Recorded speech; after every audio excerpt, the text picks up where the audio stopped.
A Danish Romance. By H. C. Andersen. Chapter 1. There is a happiness which no poet has yet properly sung, which no lady reader, let her be ever so amiable, has experienced or ever will experience in this world. This is a condition of happiness which alone belongs to the male sex, and even then alone to the elect. It is a moment of life which seizes upon our feelings, our minds, our whole being. Tears have been shed by the innocent, sleepless nights been passed, during which the pious mother, the loving sister, have put up prayers to God for this critical moment in the life of the son or the brother. Happy moment, which no woman, let her be ever so good, so beautiful, or intellectual, can experience, that of becoming a student, or, to describe it by a more usual term, the passing of the first examination. The cadet who becomes an officer, the scholar who becomes an academical burgher, the apprentice who becomes a journeyman, all know, in a greater or less degree, this loosening of the wings, this bounding over the limits of maturity into the lists of philosophy. We all strive after a wider field, and rush thither like the stream which at length loses itself in the ocean.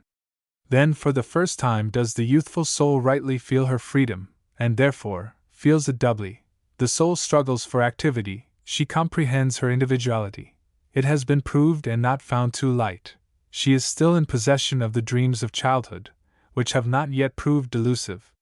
Not even the joy of love, not the enthusiasm for art and science, so thrills through all the nerves as the words, "Now am I a student."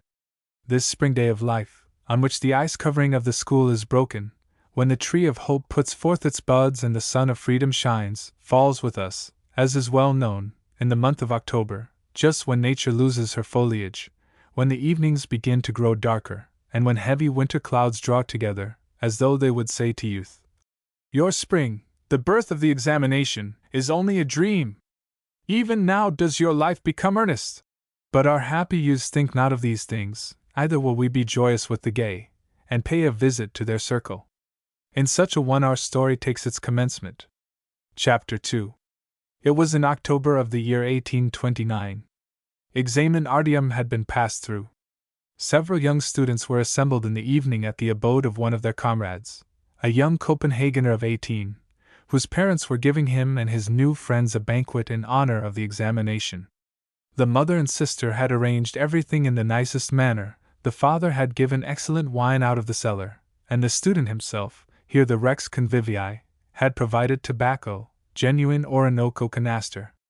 With regard to Latin, the invitation, which was, of course, composed in Latin, informed the guests that each should bring his own. The company, consisting of 21 persons, and these were only the most intimate friends, was already assembled. About 1/3 of the friends were from the provinces, the remainder out of Copenhagen. "Old Father Homer shall stand in the middle of the table," said one of the liveliest guests, whilst he took down from the stove a plaster bust and placed it upon the covered table. "Yes, certainly, he will have drunk as much as the other poets," said an older one. "Give me one of thy exercise books, Ludwig. I will cut him out a wreath of vine leaves, since we have no roses and since I cannot cut out any." "I have no libation," cried a third. "Favit linguis." And he sprinkled a small quantity of salt, from the point of a knife, upon the bust, at the same time raising his glass to moisten it with a few drops of wine. "Do not use my Homer as you would an ox," cried the host. "Homer shall have the place of honor, between the bowl and the garland cake. He is especially my poet. It was he who in Greek assisted me to laudabilis et cadem egregi. Now we will mutually drink healths. Jorgen shall be magister by Bendi, and then we will sing Gaudeamus Igitur and Integer Vitae. The sexton with the cardinal's hat shall be the precentor," cried one of the youths from the provinces, pointing toward a rosy-cheeked companion. "Oh, now I am no longer sexton," returned the other laughing. "If thou bringest old histories up again, thou wilt receive thy old school name, the smoke squirter." "But that is a very nice little history," said the other. "We called him sexton, from the office his father held, but that, after all, is not particularly witty. It was better with the hat, for it did, indeed, resemble a cardinal's hat. I, in the meantime, got my name in a more amusing manner, He lived near the school, pursued the other. He could always slip home when we had out free quarters of an hour, and then one day he had filled his mouth with tobacco smoke, intending to blow it into our faces. But when he entered the passage with his filled cheeks, the quarter of an hour was over, and we were again in class. The rector was still standing in the doorway. He could not, therefore, blow the smoke out of his mouth, and so wished to slip in as he was. "What have you there in your mouth?" asked the rector. But Philip could answer nothing, without at the same time losing the smoke. "Now, cannot you speak?" cried the rector, and gave him a box on the ear, so that the smoke burst through nose and mouth. This looked quite exquisite. The affair caused the rector such pleasure that he presented the poor sinner with the nota bene. "Integer vitae," broke in the precentor, and harmoniously followed the other voices. After this, a young Copenhagener exhibited his dramatic talent by mimicking most elusively the professors of the academy, and giving their peculiarities, yet in such a good-natured manner that it must have amused even the offended parties themselves. Now followed the healths. "Vivant omnes haiti hey!" "A health to the prettiest girl!" boldly cried one of the merriest brothers. "The prettiest girl!" repeated a pair of the younger ones, and pushed their glasses toward each other, whilst the blood rushed to their cheeks at this their boldness, for they had never thought of a beloved being, which, nevertheless, belonged to their new life. The roundelay now commenced, in which each one must give the Christian name of his lady love, and assuredly every second youth caught a name out of the air. Some, however, repeated a name with a certain palpitation of the heart. The discourse became more animated. The approaching military exercises, the handsome uniform, the reception in the students' club, and its pleasures, were all matters of the highest interest. But there was the future philologicum and philosophicum. Yes, that also was discussed. There they must exhibit their knowledge of Latin. "What do you think?" said one of the party. "If once a week we alternately met at each other's rooms, and held disputations? No Danish word must be spoken. This might be an excellent scheme." "I agree to that," cried several. "Regular laws must be drawn up." "Yes, and we must have our best Latin scholar, the Jutlander, Otto Thostrup, with us. He wrote his themes in hexameters. He is not invited here this evening," remarked the neighbor, the young Baron Wilhelm of Funen, the only nobleman in the company. "Otto Thostrup," answered the host. "Yes, truly he's a clever fellow, but he seems to me so haughty. There is something about him that does not please me at all. We are still no dunces, although he did receive 9 praecatorus. Yet it was very provoking," cried another, "that he received the only non in mathematics.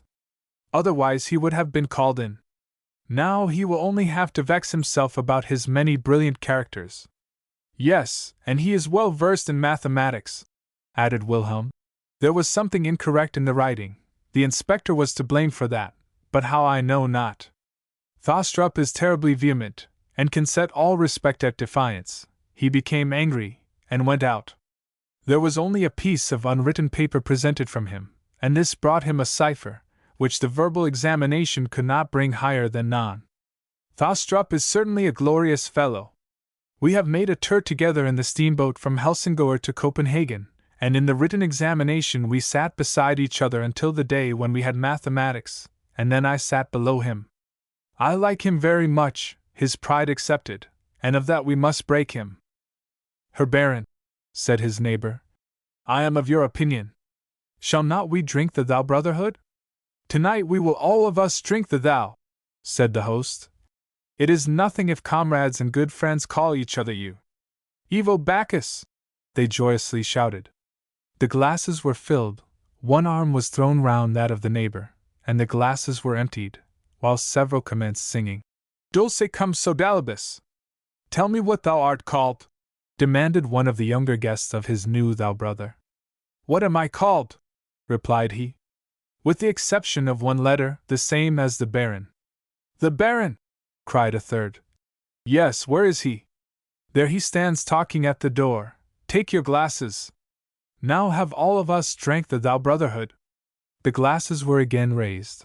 The young Baron laughed, clinked his glass, and shouted in the circle, "Thou, thou!"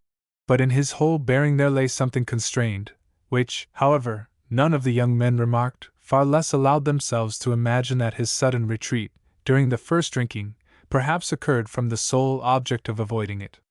But soon was he again one of the most extravagant, promised each youth who would study theology a living on his estate when he should once get it into his own hands, and proposed that the Latin disputation should commence with him, and on the following Friday. Otto Thostrup, however, should be of the party, if he chose, of course being understood, for he was a capital student, and his friend they had made a journey together, and had been neighbors at the green table. Among those who were the earliest to make their valete amici was the Baron. Several were not yet inclined to quit this joyous circle. The deepest silence reigned in the streets. It was the most beautiful moonlight. In most houses all had retired to rest. Only here and there was a light still seen. Most persons slept, even those whose sense of duty should leave banished the god of sleep. Thus sat a poor hackney coachman, aloft upon his coach-box, before the house where he awaited his party, and enjoyed, the reins wound about his hand, the much-desired rest. Wilhelm, henceforth we will only call the young Baron by his Christian name, walked alone through the street. The wine had heated his northern blood, besides which it never flowed slowly. His youthful spirits, his jovial mood, and the gaiety occasioned by the merry company he had just quitted did not permit him quietly to pass by this sleeping Endymion. Suddenly it occurred to him to open the coach door and leap in, which having done, he let the glass fall and called out with a loud voice, "Drive on!" The coachman started up out of his blessed sleep and asked, quite confused, "Where to?" Without reflecting about the matter, Wilhelm cried, "To the Ship in West Street." The coachman drove on. About halfway, Wilhelm again opened the coach door, a bold spring helped him out, and the coach rolled on. It stopped at the public house of the Ship. The coachman got down and opened the door. There was no one within. He thrust his head in thoroughly to convince himself. But no, the carriage was empty. "Extraordinary!" said the fellow. "Can I have dreamed it? But still I heard, quite distinctly, how I was told to drive to the Ship. Lord preserve us! Now they are waiting for me." He leaped upon the box and drove rapidly back again. In the meantime Wilhelm had reached his abode in Vineyard Street. He opened a window to enjoy the beautiful night, and gazed out upon the desolate churchyard which is shut in by shops. He had no inclination for sleep, although everything in the street, even the watchman not excepted, appeared to rejoice the gift of God. Wilhelm thought upon the merry evening party, upon his adventure with the poor hackney coachman, then took down his violin from the wall and began to play certain variations. The last remaining guests from the honorable carousal, merrier than when Wilhelm left them, now came wandering up the street. One of them jodled sweetly, and no watchman showed himself as a disturbing principal. They heard Wilhelm's violin, and recognized the musician. "Play us a Française, thou up there!" cried they. "But the watchman?" whispered one of the less courageous. "Zounds, there he sits!" cried a third, and pointed toward a sleeping object which leaned its head upon a large wooden chest before a closed booth. "He is happy," said the first speaker. "If we had only the strong Icelander here, he would soon hang him up by his bandolier upon one of the iron hooks. He has done that before now. He has the strength of a bear. He seized such a lazy fellow as this right daintily by his girdle on one of the hooks at the weighing booth. There hung the watchman and whistled to the others. The first who hastened to the spot was immediately hung up beside him, and away ran the Icelander whilst the two blew a duet. "Here, take hold!" cried one of the merry brothers, quickly opening the chest, the lid of which was fastened by a peg.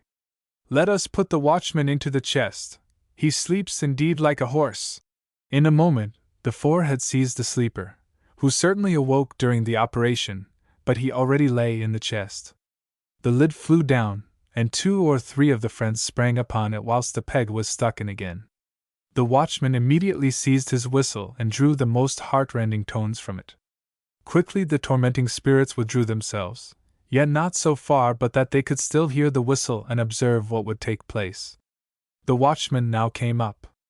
"The deuce! Where art thou?" cried they, and then discovered the place. "Ah, God help me!" cried the prisoner. "Let me out! Let me out! I must call!" "Thou hast drunk more than thy thirst required, comrade," said the others. "If thou hast fallen into the chest, remain lying there, thou swine!" And laughing they left him. "Oh, the rascals!" sighed he, and worked in vain at opening the lid. Through all his powerful exertions the box fell over.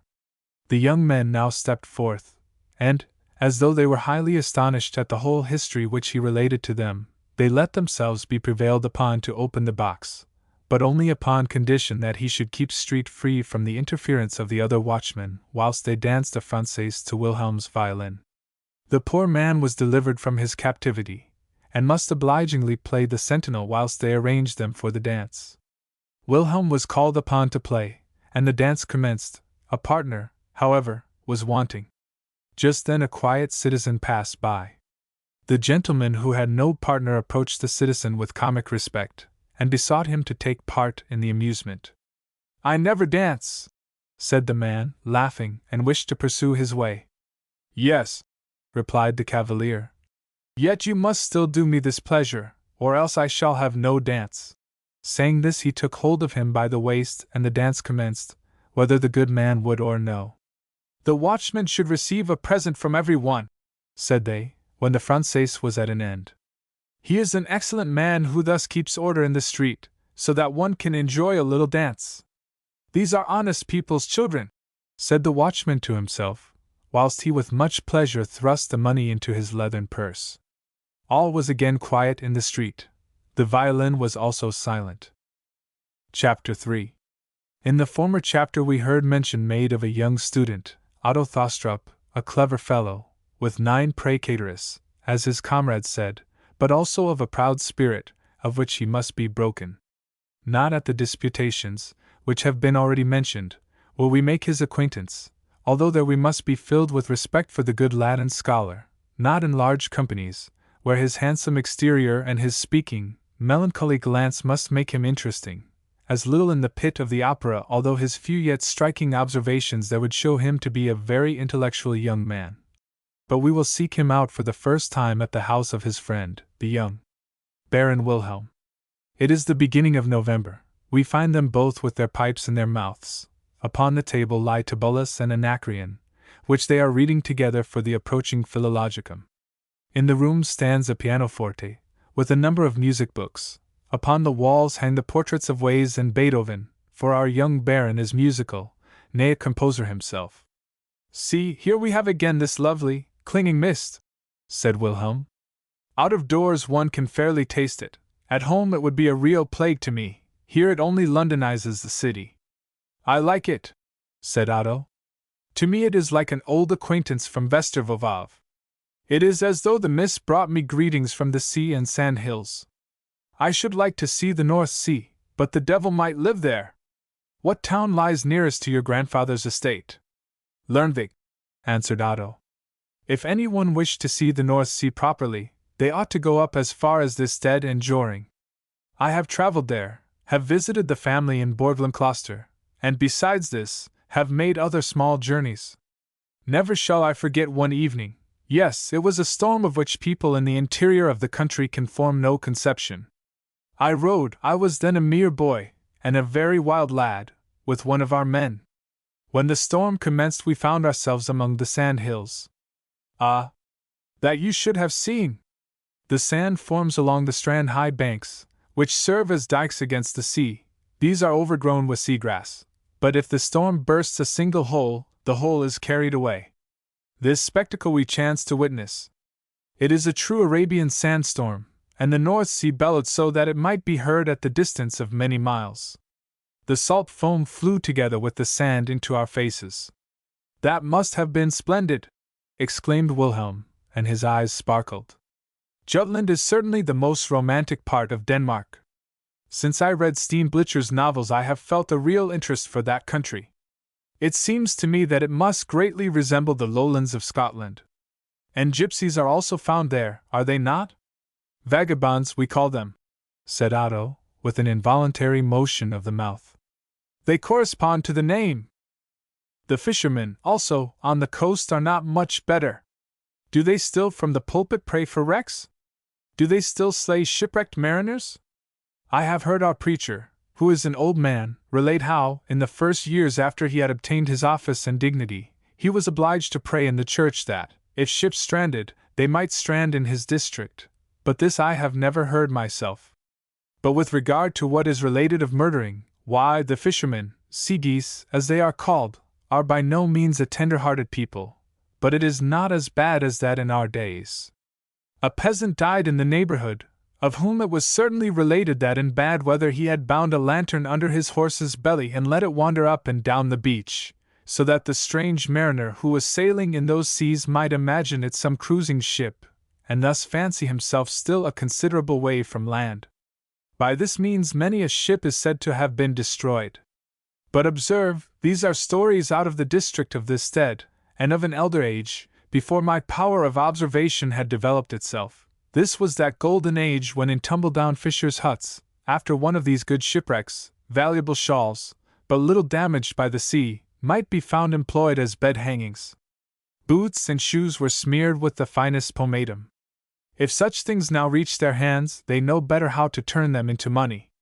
The Strand Commissioners are now on the watch. Now it is said to be a real age of copper. "Have you seen a vessel stranded?" inquired Wilhelm, with increasing interest. "Our estate lies only half a mile from the sea. Every year about this time, when the mist spreads itself out as it does today and the storms begin to rage, then was it most animated. In my wild spirits, when I was a boy, and especially in the midst of our monotonous life, I truly yearned after it. Once, upon a journey to Borglum Closter, I experienced a storm. In the early morning, it was quite calm, but grey, and we witnessed a kind of Fata Morgana. A ship, which had not yet risen above the horizon, showed itself in the distance, but the rigging was turned upside down, the masts were below, the hull above. This is called the ship of death, and when it is seen people are sure of bad weather and shipwreck. Later, about midday, it began to blow, and in an hour's time we had a regular tempest. The sea growled quite charmingly. We traveled on between sand hills. They resemble hills and dales in winter time, but here it is not snow which melts away. Here never grows a single green blade. A black stake stands up here and there, and these are rudders from wrecks, the histories of which are unknown. In the afternoon arose a storm such as I had experienced when riding with the man between the sand hills. We could not proceed farther, and were obliged on this account to seek shelter in one of the huts which the fisherman Hale erected among the white sand hills. There we remained, and I saw the stranding of a vessel. I shall never forget it. An American ship lay not a musket shot from land. They cut the mast. 6 or 7 men clung fast to it in the waters. Oh, how they rocked backward and forward in the dashing spray! The mast took a direction toward the shore. At length only 3 men were left clinging to the mast. It was dashed upon land, but the returning waves again bore it away. It had crushed the arms and legs of the clinging wretches, ground them like worms. I dreamed of this for many nights. The waves flung the hull of the vessel up high on the shore, and drove it into the sand, where it was afterward found. Later, as we retraced our steps, with the stem and stern post gone, you saw 2 strong wooden walls, between which the road took its course. You even still travel through the wreck. Up in your country every poetical mind must become a Byron, said Wilhelm. On my parents' estate we have only idols. The whole of Funen is a garden. We mutually visit each other upon our different estates, where we lead most merry lives, dance with the peasant girls at the brewing feast, hunt in the woods, and fish in the lakes. The only melancholy object which presents itself with us is a funeral, and the only romantic characters we possess are a little humpbacked musician, a wise woman, and an honest schoolmaster, who still firmly believes, as Geronimus did, that the earth is flat, and that, were it to turn round, we should fall, the devil knows where. I love nature in Jutland, exclaimed Otto. The open sea, the brown heath, and the bushy moorland. You should see the wild moor in Vencesel. That is an extent. Almost always wet mists float over its unapproachable interior, which is known to no one. It is not yet 50 years since it served as an abode for wolves. Often it bursts into flames, for it is impregnated with sulfuric gas. One can see the fire for miles. My sister Sophie ought to hear all this, said Wilhelm. You would make your fortune with her. The dear girl! She has the best head at home, but she loves effect. Hoffmann and Victor Hugo are her favorites. Byron rests every night under her pillow. If you related such things of the west coast of Jutland, and of heaths and moors, you might persuade her to make a journey thither. One really would not believe that we possessed in our own country such romantic situations. Is she your only sister? Inquired Otto. No, returned Wilhelm. I have two. The other is named Louise. She is of quite an opposite character. I do not know of which one ought to think most. Have you no brothers or sisters? He asked of Otto. No, returned the latter, with his former involuntary, half-melancholy expression. I am an only child. In my house it is solitary and silent. My grandfather alone is left alive. He is an active, strong man, but very grave. He instructed me in mathematics, which he thoroughly understands. The preacher taught me Latin, Greek, and history. Two persons, however, occupied themselves with my religious education, the preacher and my old Rosalie. She is a good soul. How often have I teased her, been petulant, and almost angry with her. She thought so much of me, she was both mother and sister to me, and instructed me in religion as well as the preacher, although she is a Catholic. Since my father's childhood she has been a sort of gouvernante in the house. You should have seen her melancholy smile when she heard my geography lesson, and we read of her dear Switzerland, where she was born, and of the south of France, where she had travelled as a child. The west coast of Jutland may also appear very barren in comparison with these countries. She might have made you a Catholic. But surely nothing of this still clings to you. Rosalie was a prudent old creature. Luther himself need not have been ashamed of her doctrine. Whatever is holy to the heart of man, remains also holy in every religion. But then, to erect altars to the Madonna! Exclaimed Wilhelm. To pray to a being, whom the Bible does not make a saint, that is rather too much. And their tricks with burning of incense, and ringing of bells. Yes, indeed, it would give me no little pleasure to cut off the heads of the Pope and of the whole clerical body.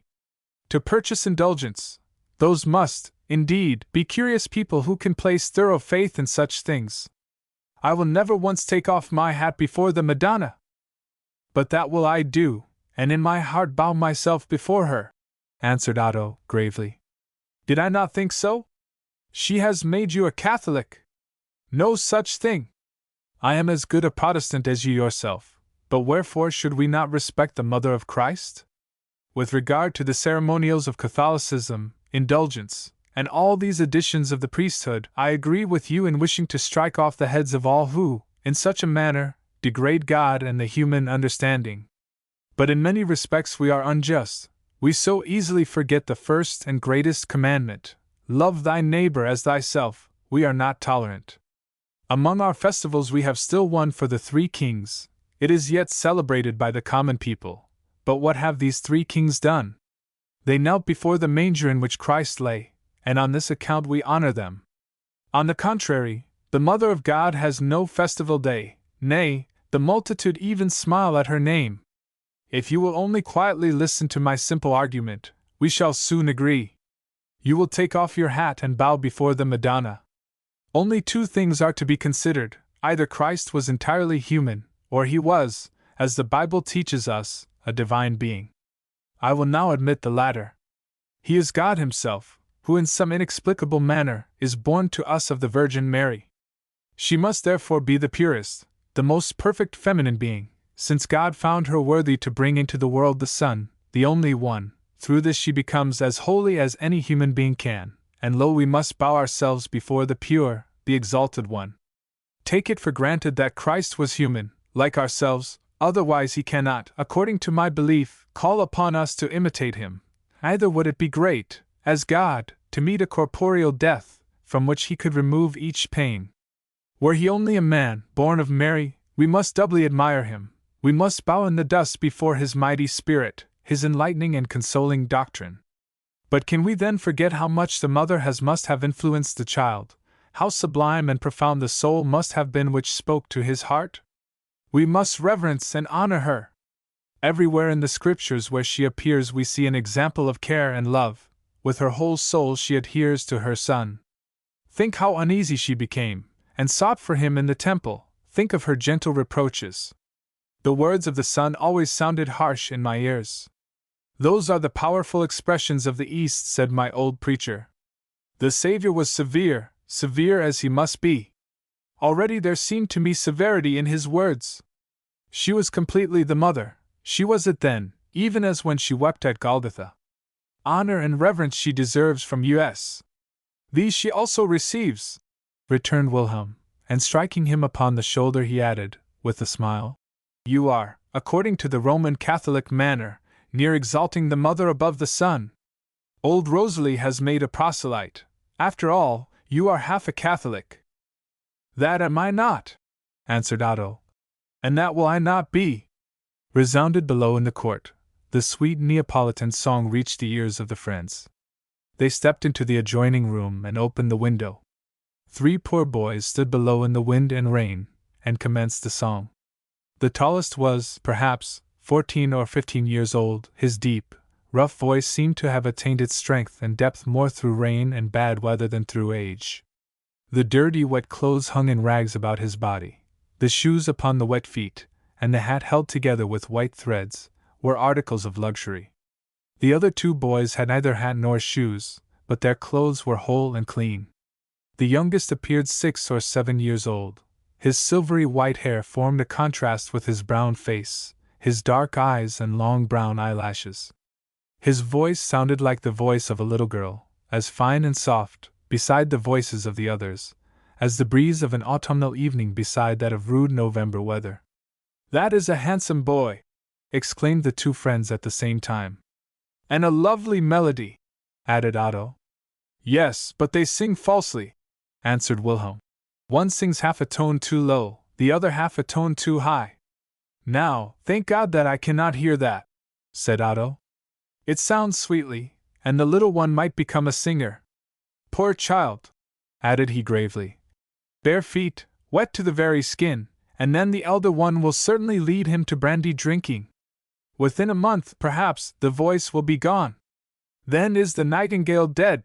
He quickly threw down some skillings, wrapped in paper. Come up, cried Wilhelm, and beckoned. The eldest of the boys flew up like an arrow. Wilhelm, however, said it was the youngest who was meant.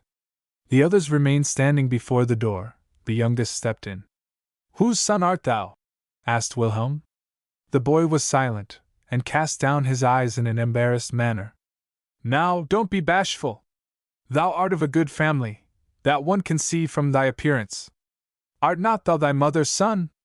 I will give thee stockings and the deuce. Here is a pair of boots which are too small for me. If thou dost not get drowned in them, they shall be thy property. But now thou must sing. And he seated himself at the pianoforte and struck the keys. Now, where art thou? He cried, rather displeased. The little one gazed upon the ground. How? Dost thou weep, or is it the rain which hangs in thy black eyelashes? Said Otto, and raised his head.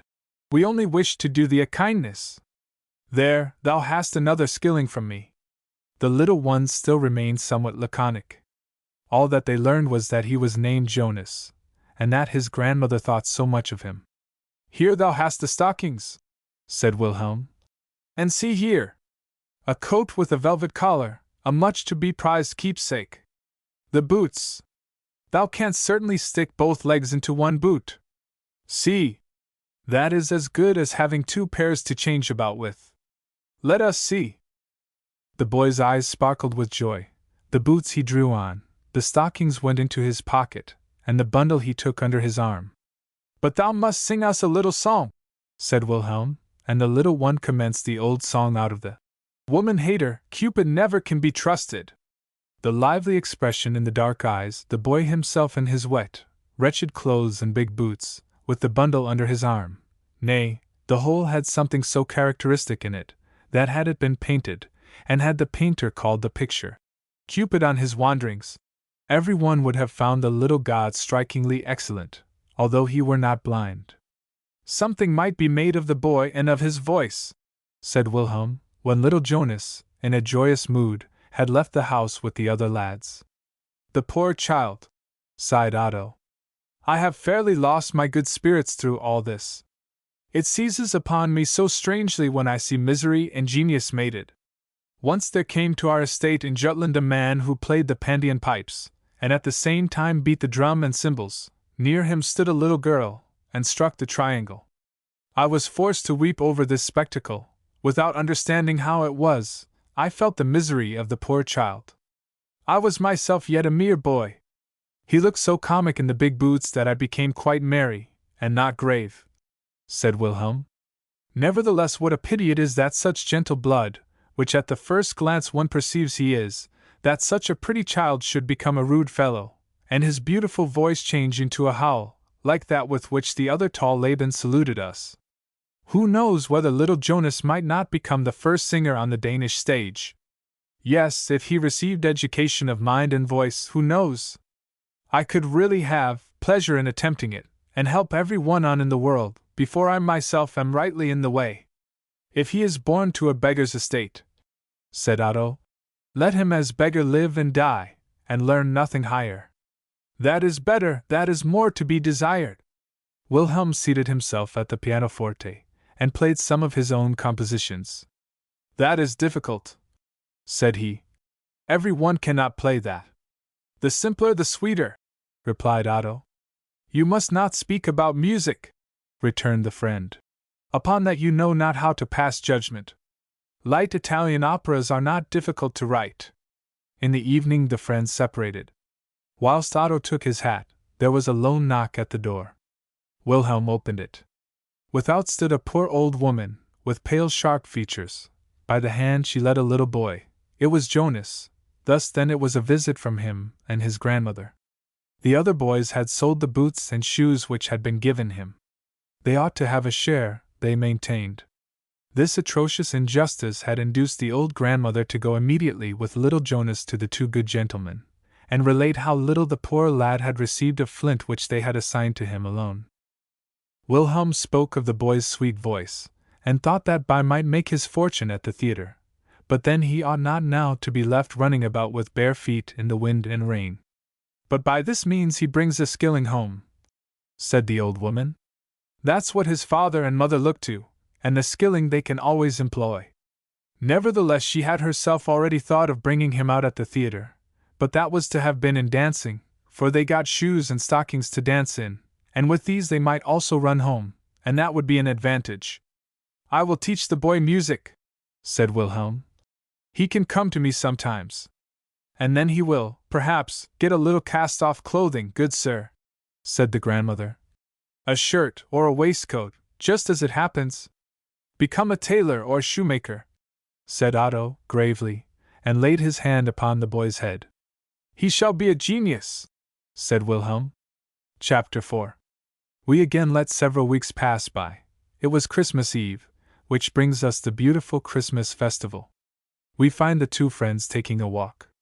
Described to an inhabitant of the south a country where the earth appears covered with the purest Carrara marble, where the tree twigs resemble white branches of coral sprinkled with diamonds, and above a sky as blue as that belonging to the south, and he will say that is a fairy land.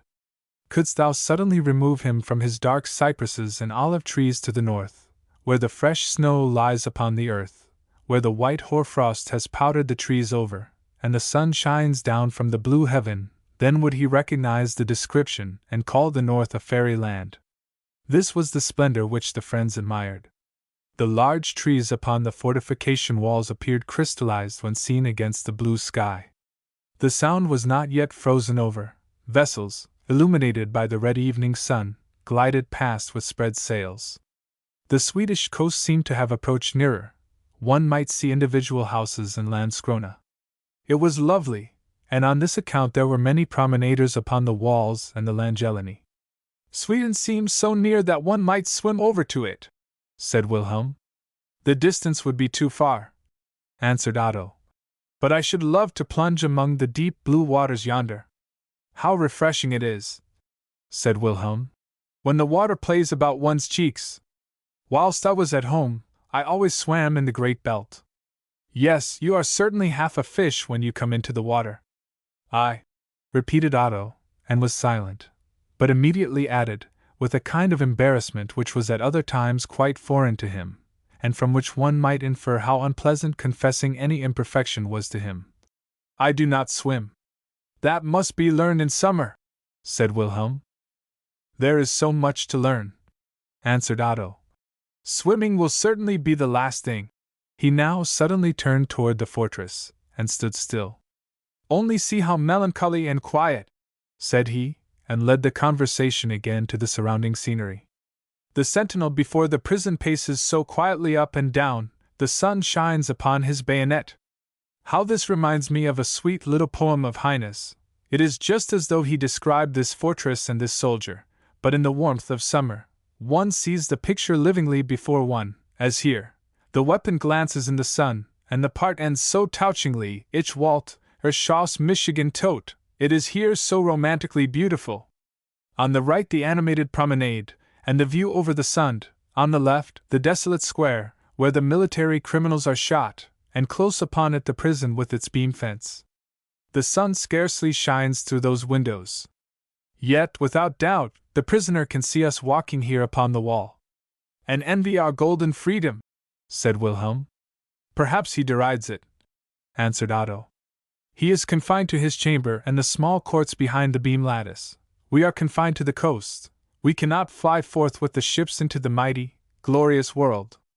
We are also fastened with a chain, only ours is somewhat longer than that of the prisoner.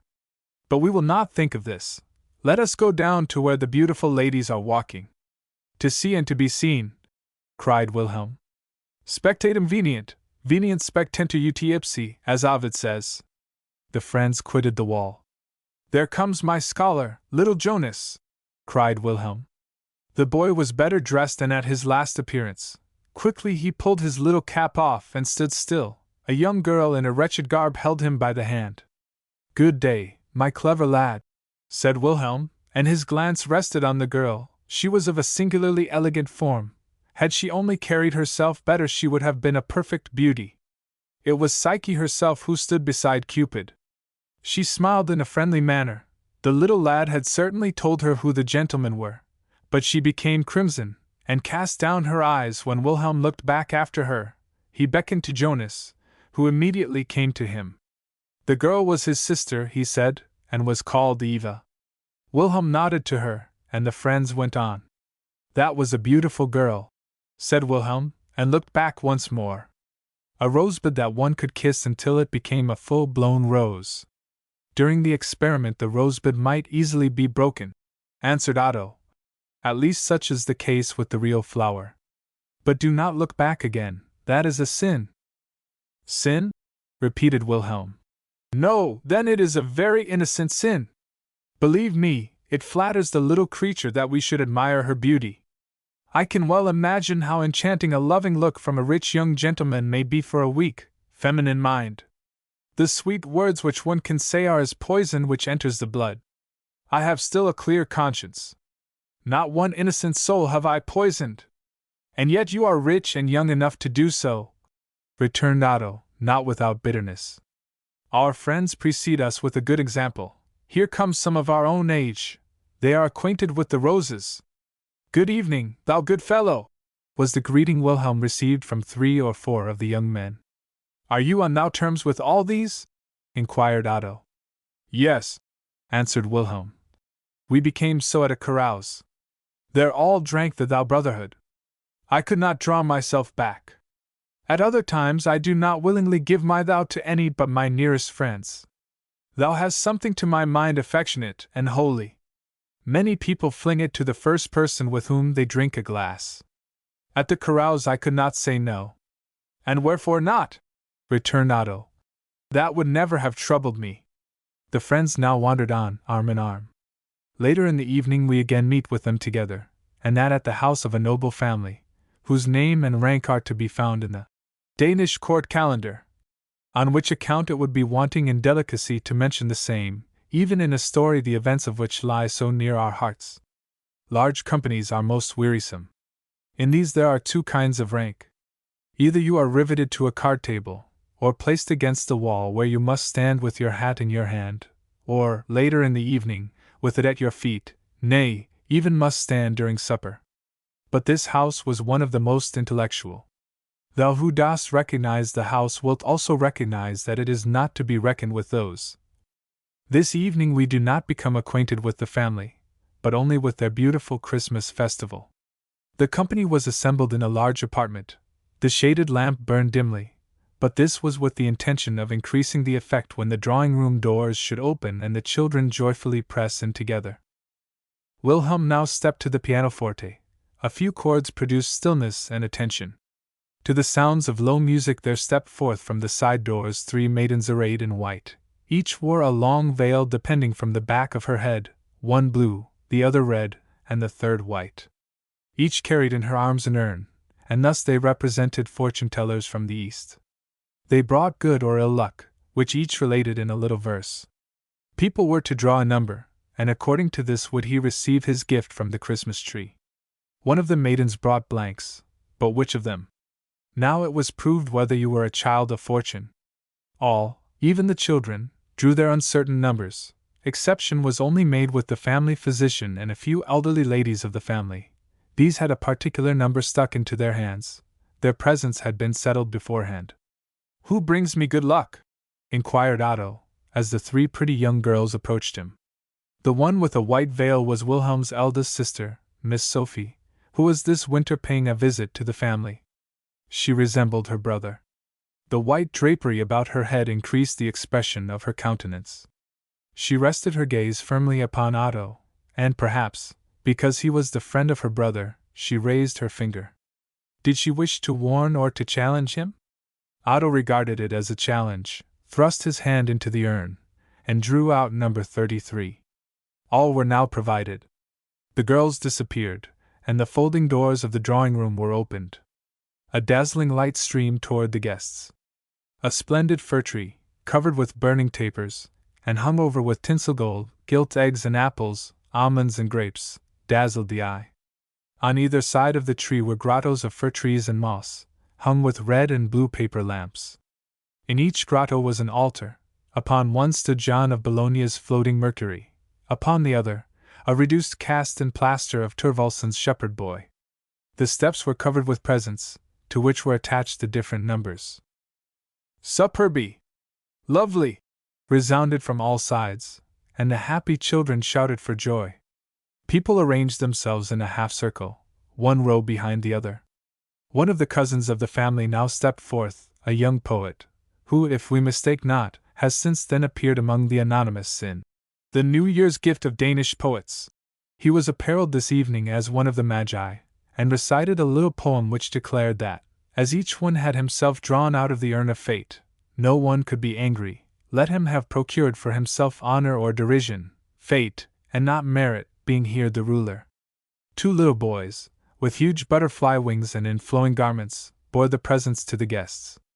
A number, which had been purposely given to one of the elder ladies, was now called out, and the boys brought forward a large, heavy, brown earthen jug. To the same hung a direction the length of 2 sheets of paper, upon which was written, "A remedy against frost." The jug was opened, and a very nice boa taken out and presented to the lady. "What number have you?" inquired Otto of Wilhelm's sister, who, freed from her long veil, now entered the room and took her place near him. "Number 34," she answered. "I was to keep the number which remained over when the others had drawn." "We are, then, neighbors in the chain of fate," returned Otto. "I have number 33. "Then one of us will receive something very bad," said Sophie.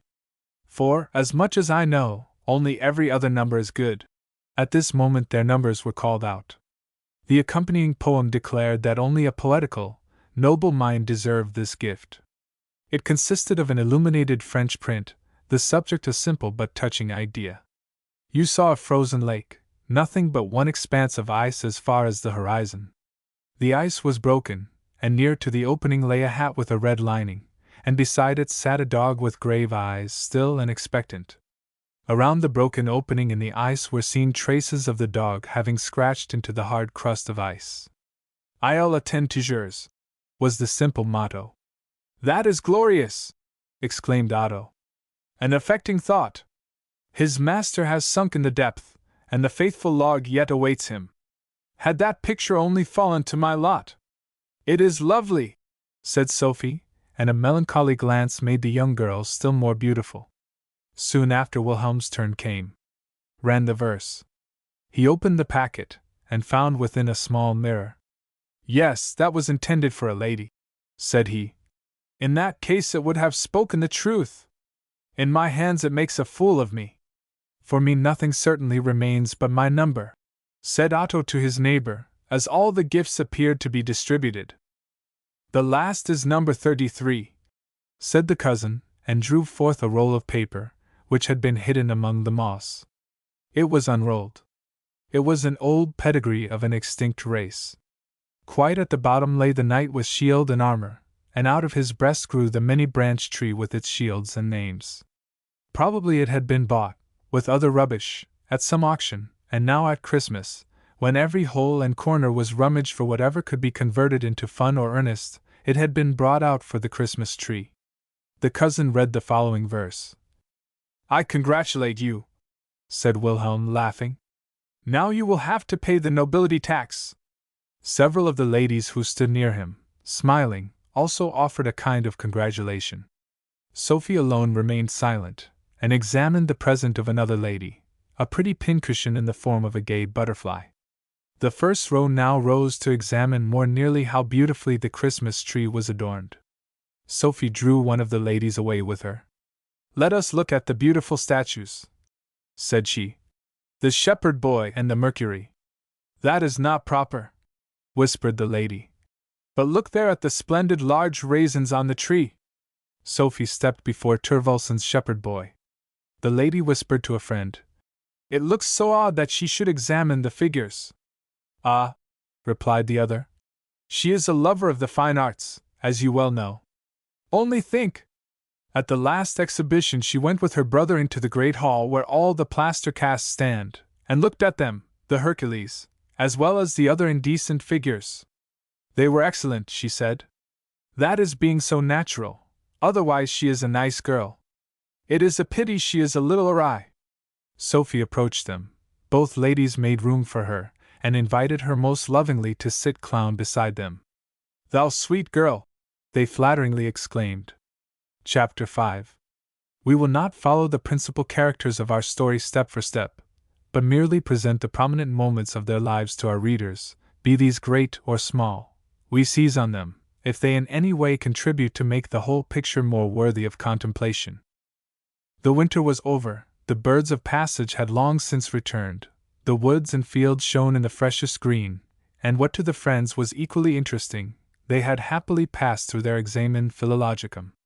Wilhelm, who, immediately after its termination, had accompanied his sister home, was again returned, sang with little Jonas, reflected upon the philosophicum, and also how he would thoroughly enjoy the summer which in the north is so beautiful, but so short. It was St. John's Day. Families had removed from Copenhagen to their pretty country seats on the coast, where people on horseback and in carriages rushed past, and where the highway was crowded with foot passengers.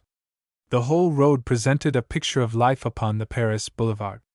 The sun was burning, the dust flew up high into the air, on which account many persons preferred the pleasanter excursion with the steamboat along the coast, from whence could be seen the traffic on the high road without enduring the annoyance of dust and heat. Boats skimmed past. Brisk sailors, by the help of vigorous strokes of the oar, strove to compete with the steam packet, the dark smoke from which, like some demon, partly rested upon the vessel, partly floated away in the air. Various young students, among whom were also Wilhelm and Otto, landed at Charlottenlund, the most frequented place of resort near Copenhagen. Otto was here for the first time. For the first time he should see the park. A summer's afternoon in Lincoln's Bad, near Dresden, bears a certain resemblance to Charlottenlund, only that the Danish wood is larger, that instead of the Elbe we have the Sound, which is here 3 miles broad, and where often more than 100 vessels, bearing flags of all the European nations, glide past. A band of musicians played airs out of Preciosa. The white tents glanced like snow or swans through the green beech trees. Here and there was a fireplace raised of turf, over which people boiled and cooked, so that the smoke rose up among the trees. Outside the wood, waiting in long rows, were the peasants' vehicles called coffee mills, completely answering the curricula of the Neapolitan and the cuckoo of the Parisian, equally cheap, and overladen in the same manner with passengers, therefore forming highly picturesque groups. This scene has been humorously treated in a picture by Marstrand. Between fields and meadows, the road leads pleasantly toward the park. The friends pursued the footpath. "Shall I brush the gentleman?" cried 5 or 6 boys, at the same time pressing upon the friends as they approached the entrance to the park. Without waiting for an answer, the boys commenced at once brushing the dust from their clothes and boots. "These are Kirsten Pill's pages," said Wilhelm, laughing. "They take care that people show themselves tolerably smart. But now we are brushed enough." A 6-skilling piece rejoiced these little Savoyards. The Champs-Élysées of the Parisians on a great festival day, when the theaters are opened, the swings are flying, trumpets and drums overpowering the softer music, and when the whole mass of people, like one body, moves itself between the booths and tents, present a companion piece to the spectacle which the so-called Park Hill affords. It is Naples, Largo de Castello, with its dancing apes, shrieking bejazzos, the whole deafening jubilee which has been transported to a northern wood. Here also, in the wooden booths, large, tawdry pictures show what delicious plays you may enjoy within.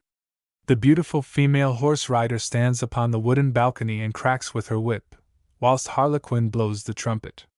Fastened to a perch, large, gay parrots nod over the heads of the multitude.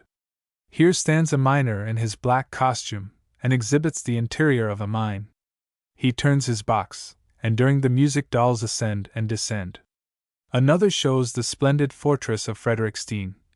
The whole cavalry and infantry who have endured an unspeakable deal. Here a man without a weapon, there a weapon without a man, here a fellow without a bayonet, here a bayonet without a fellow, and yet they are merry and contented, for they have conquered the victory. Note: literal translation of the real words of a showman. Dutch wafer cake booths, where the handsome Dutch women, in their national costume, wait on the customers, entice old and young. Here a telescope, there a rare Danish ox, and so forth. High up, between the fresh tree boughs, the swings fly. Are those 2 lovers floating up there? A current of air seizes the girl's dress and shawl, the young man flings his arm round her waist. It is for safety, there is then less danger. At the foot of the hill there is cooking and roasting going on, it seems a complete gypsy camp. Under the tree sits the old Jew. This is precisely his 50th jubilee.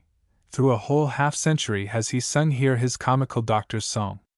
Now that we are reading this he is dead, that characteristic countenance is dust, those speaking eyes are closed, his song forgotten tones. Oehlenschläger in his St. John's Eve has preserved his portrait for us, and it will continue to live, as Master Jackal, Punch, our Danish Thespis, will continue to live. The play and the puppets were transferred from father to son, and every quarter of an hour in the day the piece is repeated. Free nature is the place for the spectators, and after every representation the director himself goes round with the plate. This was the first spectacle which exhibited itself to the friends. Not far off stood a juggler in peasant's clothes, somewhat advanced in years, with a common ugly countenance. His short sleeves were rolled up, and exhibited a pair of hairy, muscular arms. The crowd, withdrawing from Master Jackal when the plate commenced its wanderings, pushed Otto and Wilhelm forward toward the low fence before the juggler's table. "Step nearer, my gracious gentlemen, my noble masters," said the juggler, with an accentuation which betrayed his German birth. He opened the fence. Both friends were fairly pushed in and took their places upon the bench, where they, at all events, found themselves out of the crowd. "Will the noble gentleman hold this goblet?" said the juggler, and handed Otto one from his apparatus. Otto glanced at the man. He was occupied with his art, but Otto's cheek and forehead were colored with a sudden crimson, which was immediately afterward supplanted by a deathly paleness. His hand trembled, but this lasted only a moment. He gathered all his strength of mind together, and appeared the same as before. "That was a very good trick," said Wilhelm. "Yes, certainly," answered Otto, but he had seen nothing whatsoever. His soul was strangely affected. The man exhibited several other tricks, and then approached with the plate. Otto laid down a mark, and then rose to depart. The juggler remarked the piece of money, a smile played about his mouth, he glanced at Otto, and a strange malicious expression lay in the spiteful look which accompanied his loudly spoken thanks. "Mr. Otto Thostrup is always so gracious and good." "Does he know you?" asked Wilhelm. "He has the honor," grinned the juggler, and proceeded. "He has exhibited his tricks in the Jutland villages, and upon my father's estate," whispered Otto. "Therefore an acquaintance of your childhood?" said Wilhelm.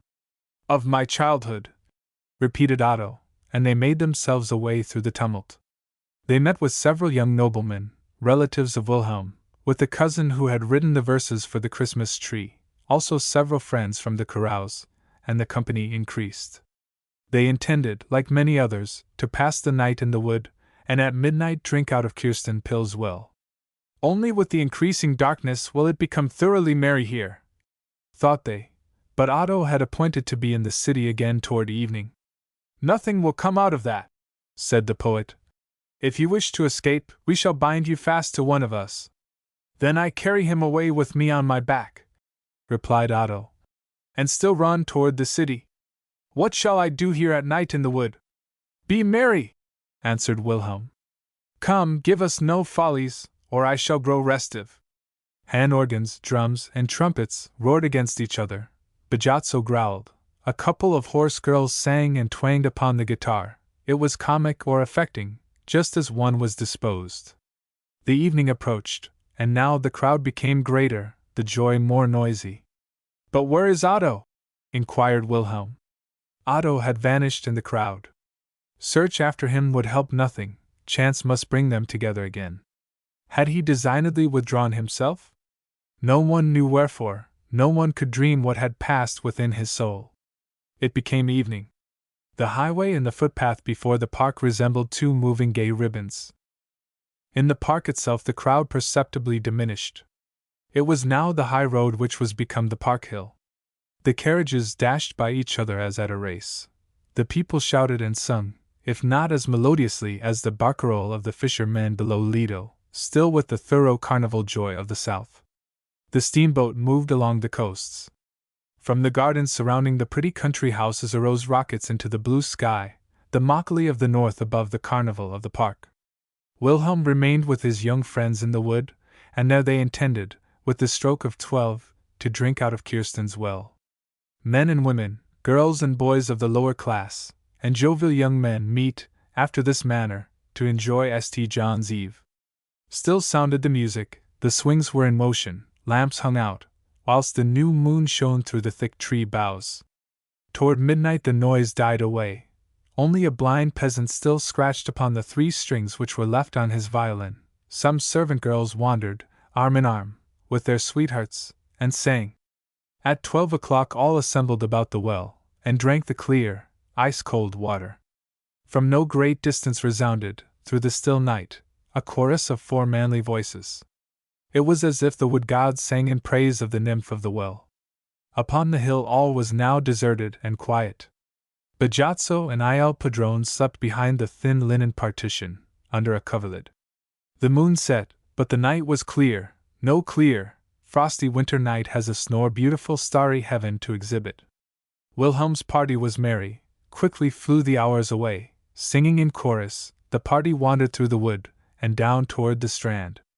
The day already dawned, a red streak along the horizon announced its approach. Nature sang to them the mythos of the creation of the world, even as she had sung it to Moses, who wrote down this voice from God, interpreted by nature. Light banished the darkness, heaven and earth were parted. At first birds showed themselves in the clear air, later rose the beasts of the field, and last of all appeared man. "The morning is fairly sultry," said Wilhelm. "The sea resembles a mirror, shall we not bathe?" The proposal was accepted. "There we have the naiads already," said one of the party, as a swarm of fishermen's wives and daughters, with naked feet, their green petticoats tucked up, and baskets upon their backs, in which they carried fish to Copenhagen, came along the road. The gay young fellows cast toward the prettiest glances as warm and glowing as that cast by the sun himself, who, at this moment, came forth and shone over the Sound, where a splendid three-masted vessel had spread all her sails to catch each breeze. The company reached the strand. "There is someone already swimming out yonder," said Wilhelm. "He stands it bravely. That is an excellent swimmer." "Here lie his clothes," remarked another. "How!" exclaimed Wilhelm. "This is Otto Thostrop's coat. But Otto cannot swim. I have never been able to persuade him to bathe. Now, we will out and make a nearer acquaintance." "Yes, certainly it is he," said another. "He is now showing his skill." "Then he must have been all night in the wood," exclaimed Wilhelm. "Yes, indeed, he's a fine bird. Does he fly us? He shall pay for this. Good night in the water or in any other improper place. To quit friends without saying a word does not appertain to the customs of civilized people. Since you, therefore, show yourself such a man of nature, we will carry away your garments. It cannot annoy you in purest naturalibus to seek us out in the wood." Otto raised his head, but was silent. "Now, will you not come forth?" cried Wilhelm. "Only kneeling before each of us can you receive the separate articles of your dress, so that you may again appear as a civilized European." And saying this, he divided the clothes among the others. Each one held an article in his hand. "Leave such jokes," cried Otto with singular earnestness. "Lay down the clothes, and retire." "Aye, that we will, presently," returned Wilhelm. "You are a fine fellow. You cannot swim, you say. Now, if you should not kneel—" "Retire!" cried Otto, "or I will swim out into the stream, and not return again." "That might be original enough," answered Wilhelm. "Swim forth, or come and kneel here." "Wilhelm!" cried Otto, with an affecting sigh, and in a moment swam forth with quick strokes. "There he shoots away," said one of the party. "How he cuts the waves! He is a splendid swimmer." Smiling, they gazed over the expanse. Otto swam even farther out. "But where will he swim to?"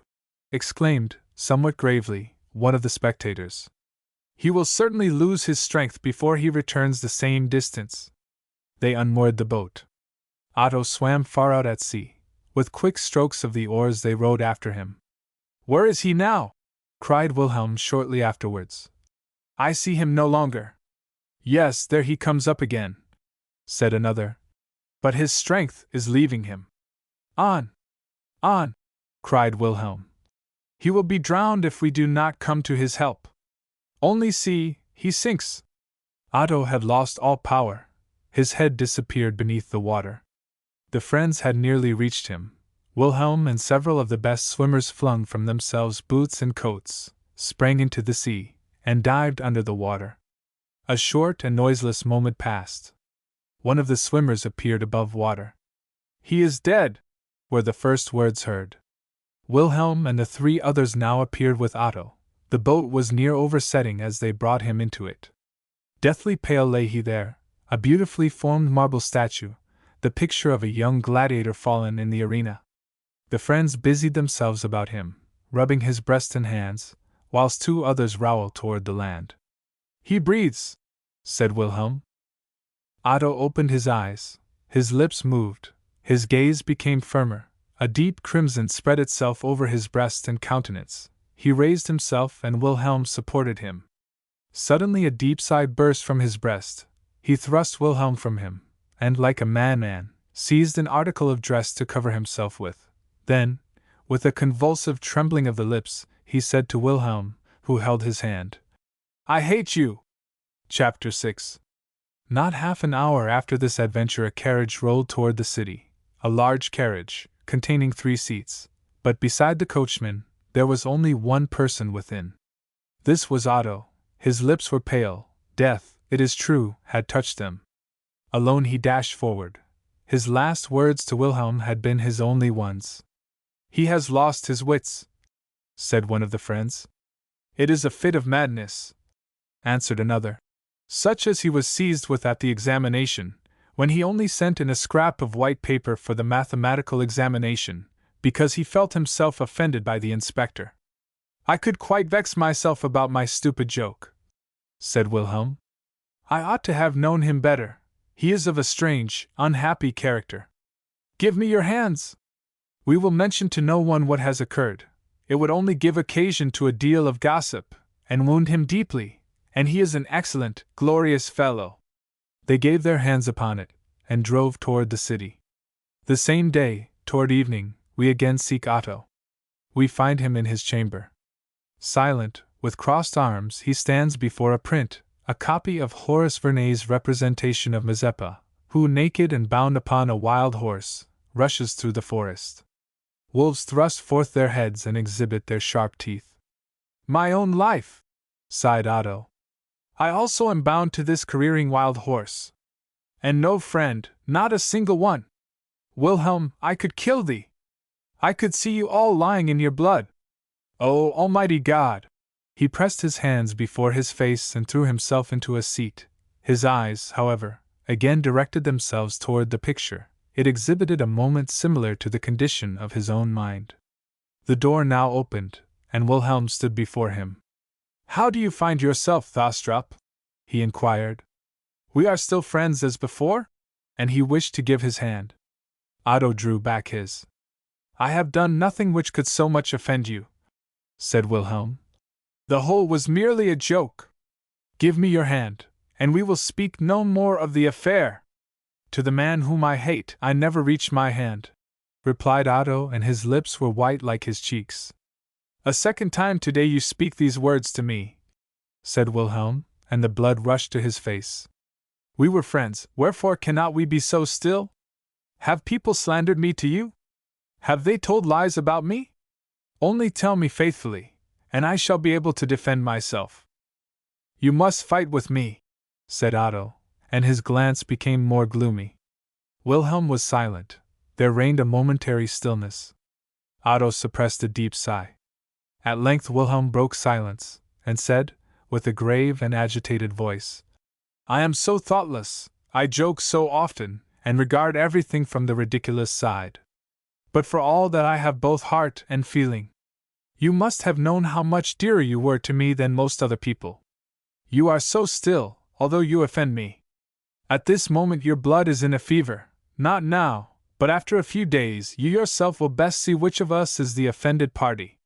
You demand that I fight with you. I will if your honor requires this satisfaction, but you must lay before me an acceptable reason. I will know wherefore we risk our lives. Let some days pass by. Weigh all with your understanding and your heart. It will still depend upon yourself whether we remain friends as before. Farewell! And Wilhelm went. Each of his words had penetrated to Otto's heart. A moment he stood silent and undecided, then his limbs trembled involuntarily, tears streamed from his eyes. It was a convulsive fit of weeping. He pressed his head back. God, how unfortunate I am! Were his only words. So passed some minutes. He had ceased to weep, and was calm. Suddenly he sprang up, shot the bolt in the door, drew down the blinds, lighted his candle, and once more looked searchingly around. The keyhole was also stopped up.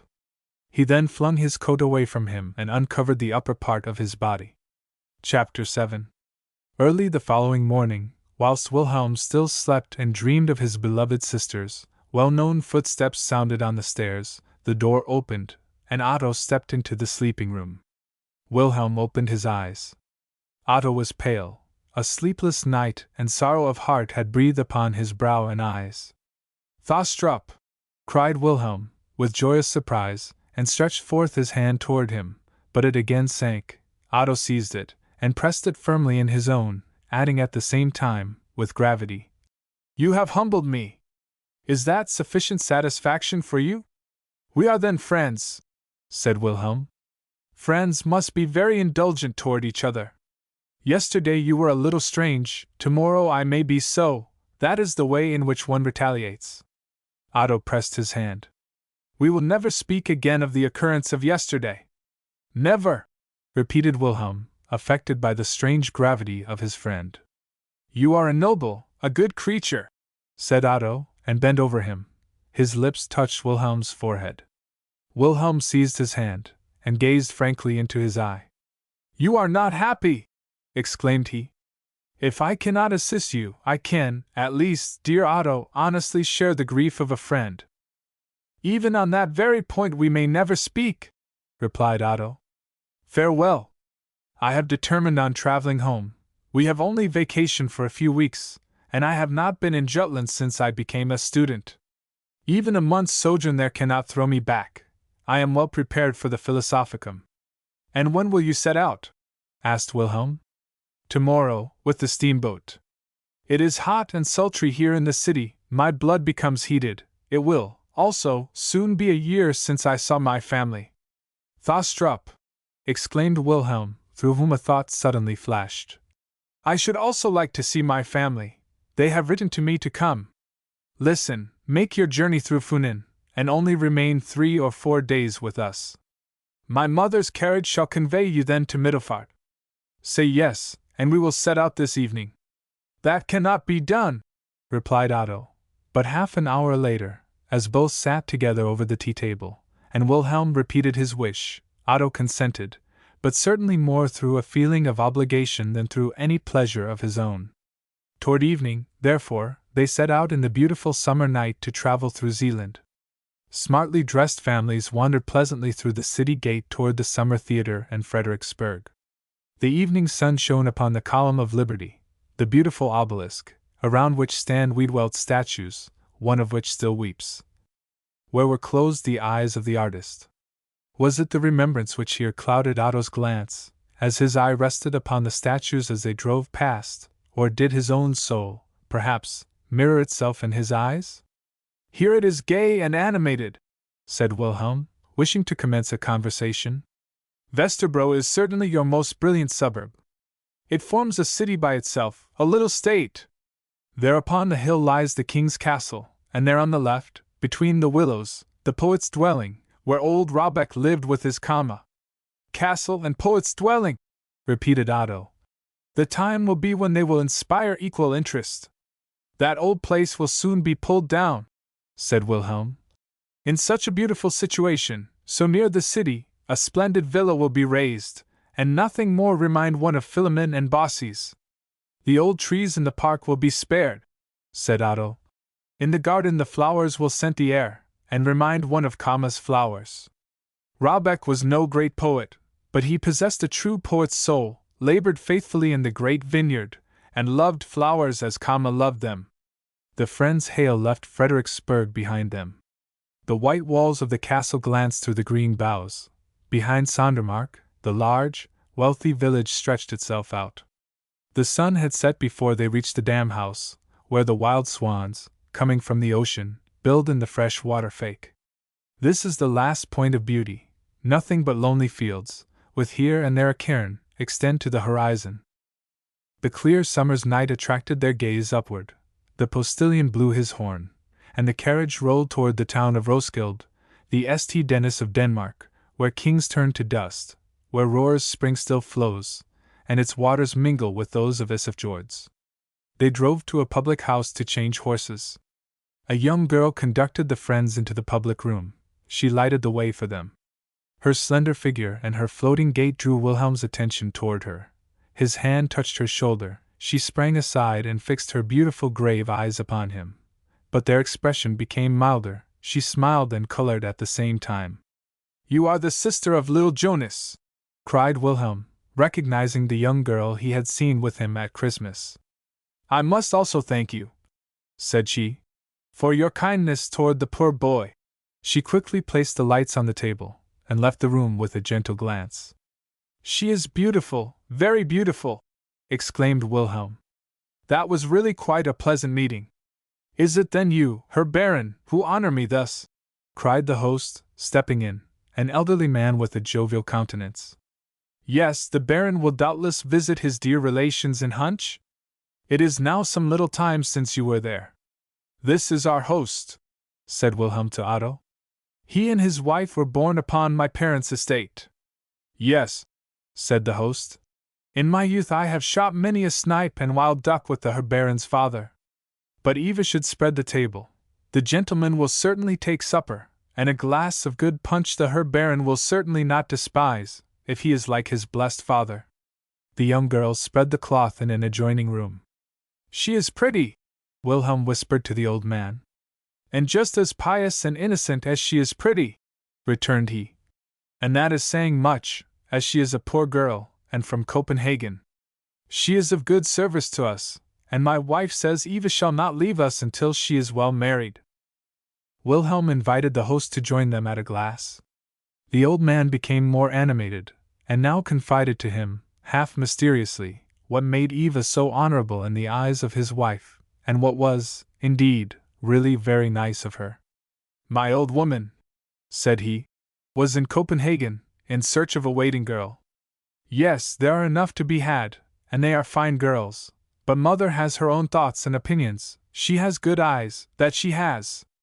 Now, there came many, and among others Eva, but, good Lord!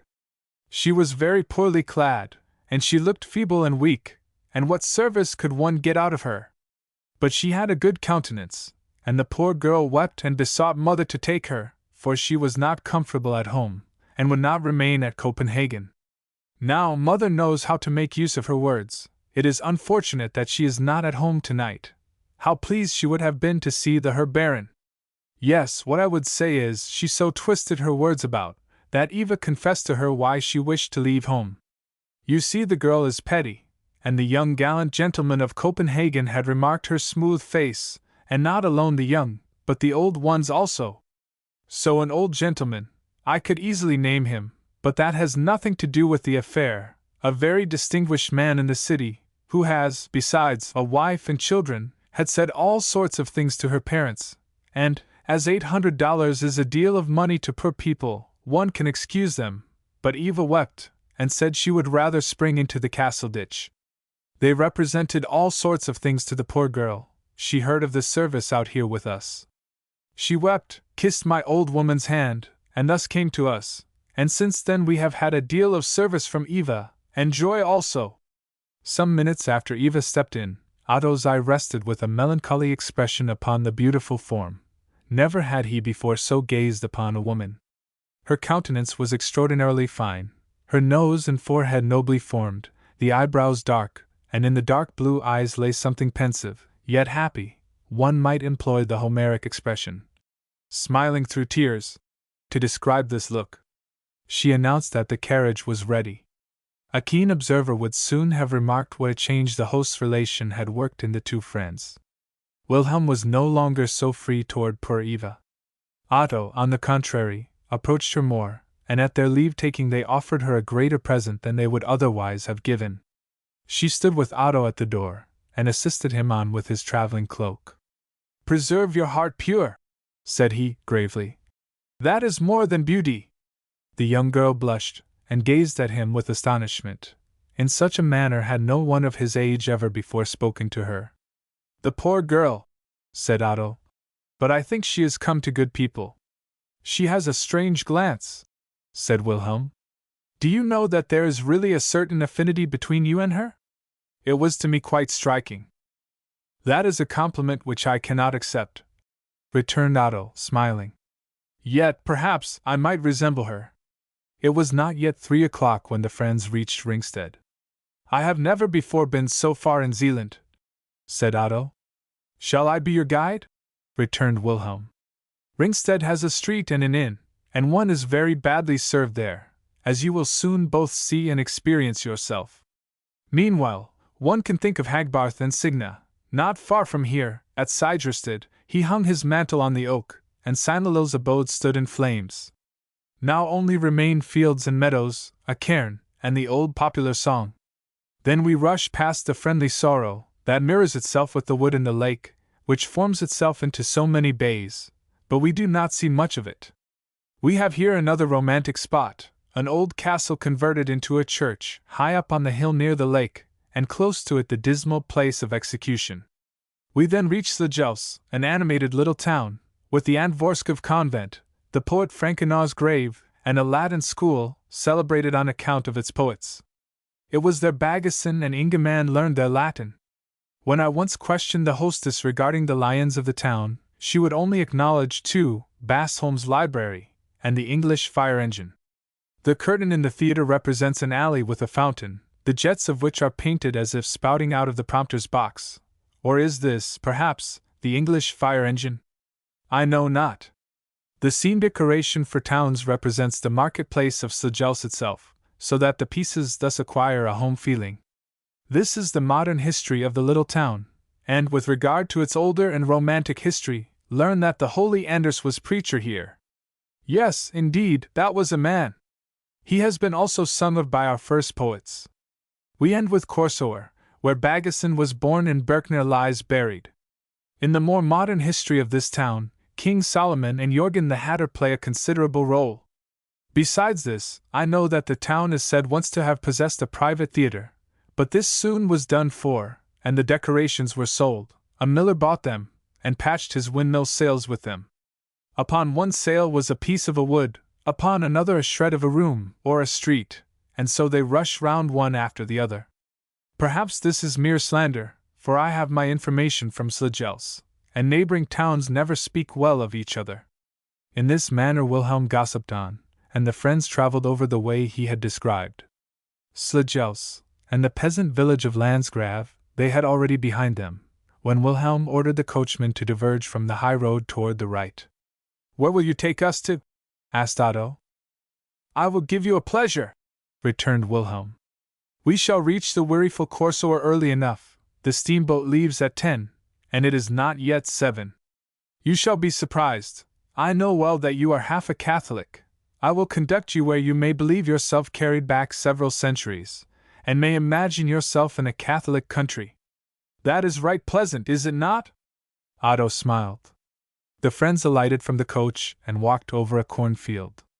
They found themselves upon a hill. The whole landscape spread itself out before them. They saw the Belt, with Spogo and Funen.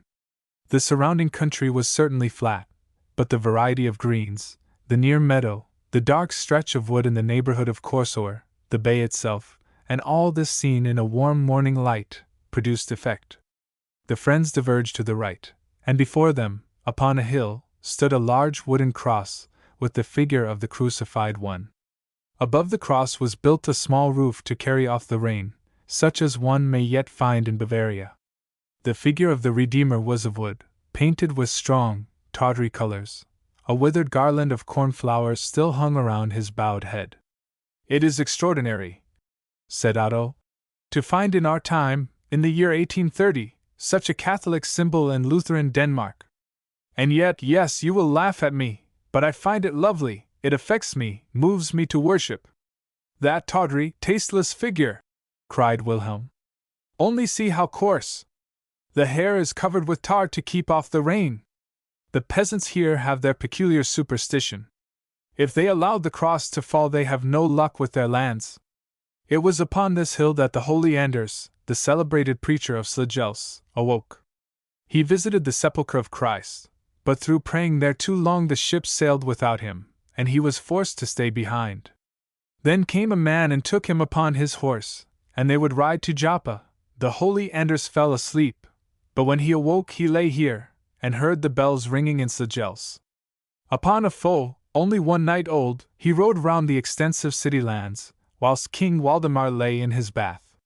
He could hang his glove upon the beams of the sun. This hill, where he awoke, was called Rest Hill, and the cross, with the figure of the Redeemer erected upon it, which still stands here, reminds us of the legend of the holy Anders. A little peasant girl at this moment mounted the hill, but paused when she perceived the strangers. "Don't be afraid, my child," said Wilhelm. "What hast thou there?" "A garland."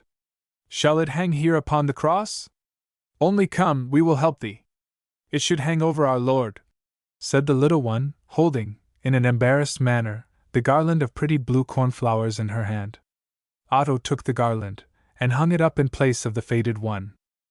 "That was our morning adventure," said Wilhelm, and soon they were rolling in the deep sand toward Corsoer, toward the hill where the poet watched the sun and moon sink into the sea, and wished that he had wings that he might catch them. Melancholy and silent lies the town on the flat coast, the old castle turned into a farmhouse. High grass grows upon the walls. In a storm, when the wind blows against the city, the surf beats against the outermost houses. High upon the church stands a telegraph, The black wooden plates resemble mourning flags hung above the sinking town. Here is nothing for the stranger to see, nothing except a grave, that of the thinker Berkner. The friends drove to the public house on the Strand. No human being met them in the street except a boy, who rung a handbell. That calls to church, said Wilhelm. Because there are no bells in the tower, they have here such a wandering bell ringer as this. Holla! There lies the inn. Baron Wilhelm, cried a strong voice, and a man in a green jacket with pockets in the breast, the mighty riding boots splashed above the tops, and with whip in hand, approached them, pulled his horsehair cap, and extended his hand to Wilhelm. The Kammerjunker from Funen, said Wilhelm. My mother's neighbor, one of the most industrious and rich noblemen in all Funen. You will come one of the first days to me, said the Kammerjunker. You shall try my Russian steam bath. I have erected one upon my estate. All who visit me, ladies and gentlemen without any exception, must try it. And do the cherry trees bear well this year? Asked Wilhelm. No, no, answered the Kammerjunker. They are good for nothing, but the apples are good.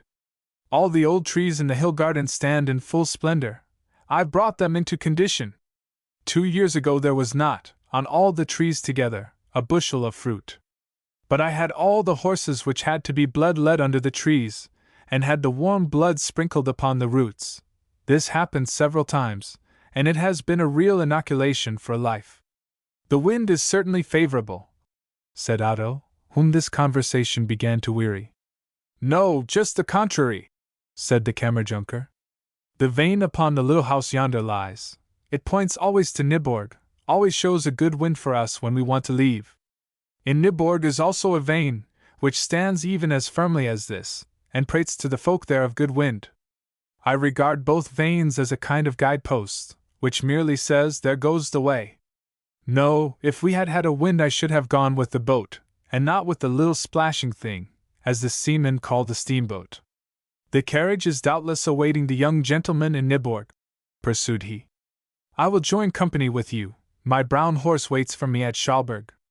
You should see him. He has sinews like steel springs, and legs like a dancing master. He is my own Brown. No one knows that we are coming, answered Wilhelm. We shall, therefore, take a carriage from Nyborg. We will join company, said the Kammerjunker, and then you will pay me a visit with the young gentleman. You shall sleep in the black chamber. Yes, you will give me the pleasure? Said he to Otto. If you are a lover of the antique, my estate will afford you pleasure. You find there moats, towers, guard-rooms, ghosts, and hobgoblins, such as belong to an old estate. The Black Chamber. After all, it is not quite secure there, is it, Herr Baron? No, the deuce remain a night with you, said Wilhelm. One gets to bed late, and even then it is not permitted one to close one's eyes. You, your sister, and the mamsel, yes, you are a pretty clover leaf. Yes, Thostrup, you cannot believe what pranks are hatched upon the Kammerjunker's estate. One must be prepared for it. It is said to be haunted, but if the dead will not take that trouble the living do. The Kammerjunker is in the plot with his women folk. They sewed me lately live cockchafers into my pillow, and they crawled and scrambled about till I did not know what the deuce it could be. A live cock they had also placed under my bed, and just in the morning, when I would go to sleep, the creature began to crow. The women folk had done that, said the Kammerjunker. Did they not the very same night fasten a doorbell to the head of my bed? I never thought of it. Fat Lender slept in the same room, and had fastened along the wall a string to the bell. I awoke with the ringing. What the devil is that bell? Said I, and glanced about the room, for I could not conceive what it was. Bell? Asked Lender. There is no bell here. The ringing also ceased. I thought I must have dreamed, or that our merry evening must have left some buzzing in my ears. Again it began to ring. Lender looked so innocent all the time, I could not comprehend myself. I thought it must be my imagination. I became quite faint-hearted. I denied my own hearing, and said, no, I have only dreamed, and commenced reckoning and counting to employ my mind, but that did no good, and it nearly drove me mad. I sprang out of bed, and then I found out the trick, but how Lender grinned! He was swollen and red in the face with his mirth. "Do you play such jokes on your estate?" inquired Otto, addressing himself to Wilhelm. "No, not such refined ones," returned the Kammerjunker. "Perhaps a piece of wood, or a silly mask, is laid in your bed. Miss Sophie gives us other clever things for amusement, tableaux and the magic lantern. I was once of the party. Yes, what was it I represented? I played, heaven help me, King Cyrus, had a paper crown on my head, and Miss Sophie's cloak about me, the wrong side turned outward, for it is lined with sable. I looked like Satan." The steamboat passengers were summoned on board, the company went down to the vessel, and soon it was cutting through the waves of the Belt. Chapter 8. The nakedness which the last aspect of Zealand presents occasions one to be doubly struck by the affluent abundance and luxuriance with which Funen steps forth. Green woods, rich cornfields, and wherever the eye rests, noblemen's seats and churches. Nyborg itself appears a lively capital in comparison with the still melancholy Corsair. One now perceives people upon the great bridge of boats, on the ramparts, and in the broad streets with their high houses. One sees soldiers, hears music, and what is especially animating upon a journey, one comes to an excellent inn. The drive out through the arched gateway is an astonishment. It is the same length and breadth as one of the gates of Copenhagen. Villages and peasants' houses here assume a more well-to-do aspect than in Zealand, where one often on the wayside imagines one sees a manure heap heaped upon 4 poles, which upon nearer examination one finds is the abode of a family. On the high roads in Funen one perceives only clean houses. The window frames are painted, before the doors are little flower gardens, and wherever flowers are grown, as Bulwer strikingly remarks, the peasant is in a higher state of civilization, he thinks of the beautiful. In the ditches along the highway one sees lilac with their white and lilac flowers.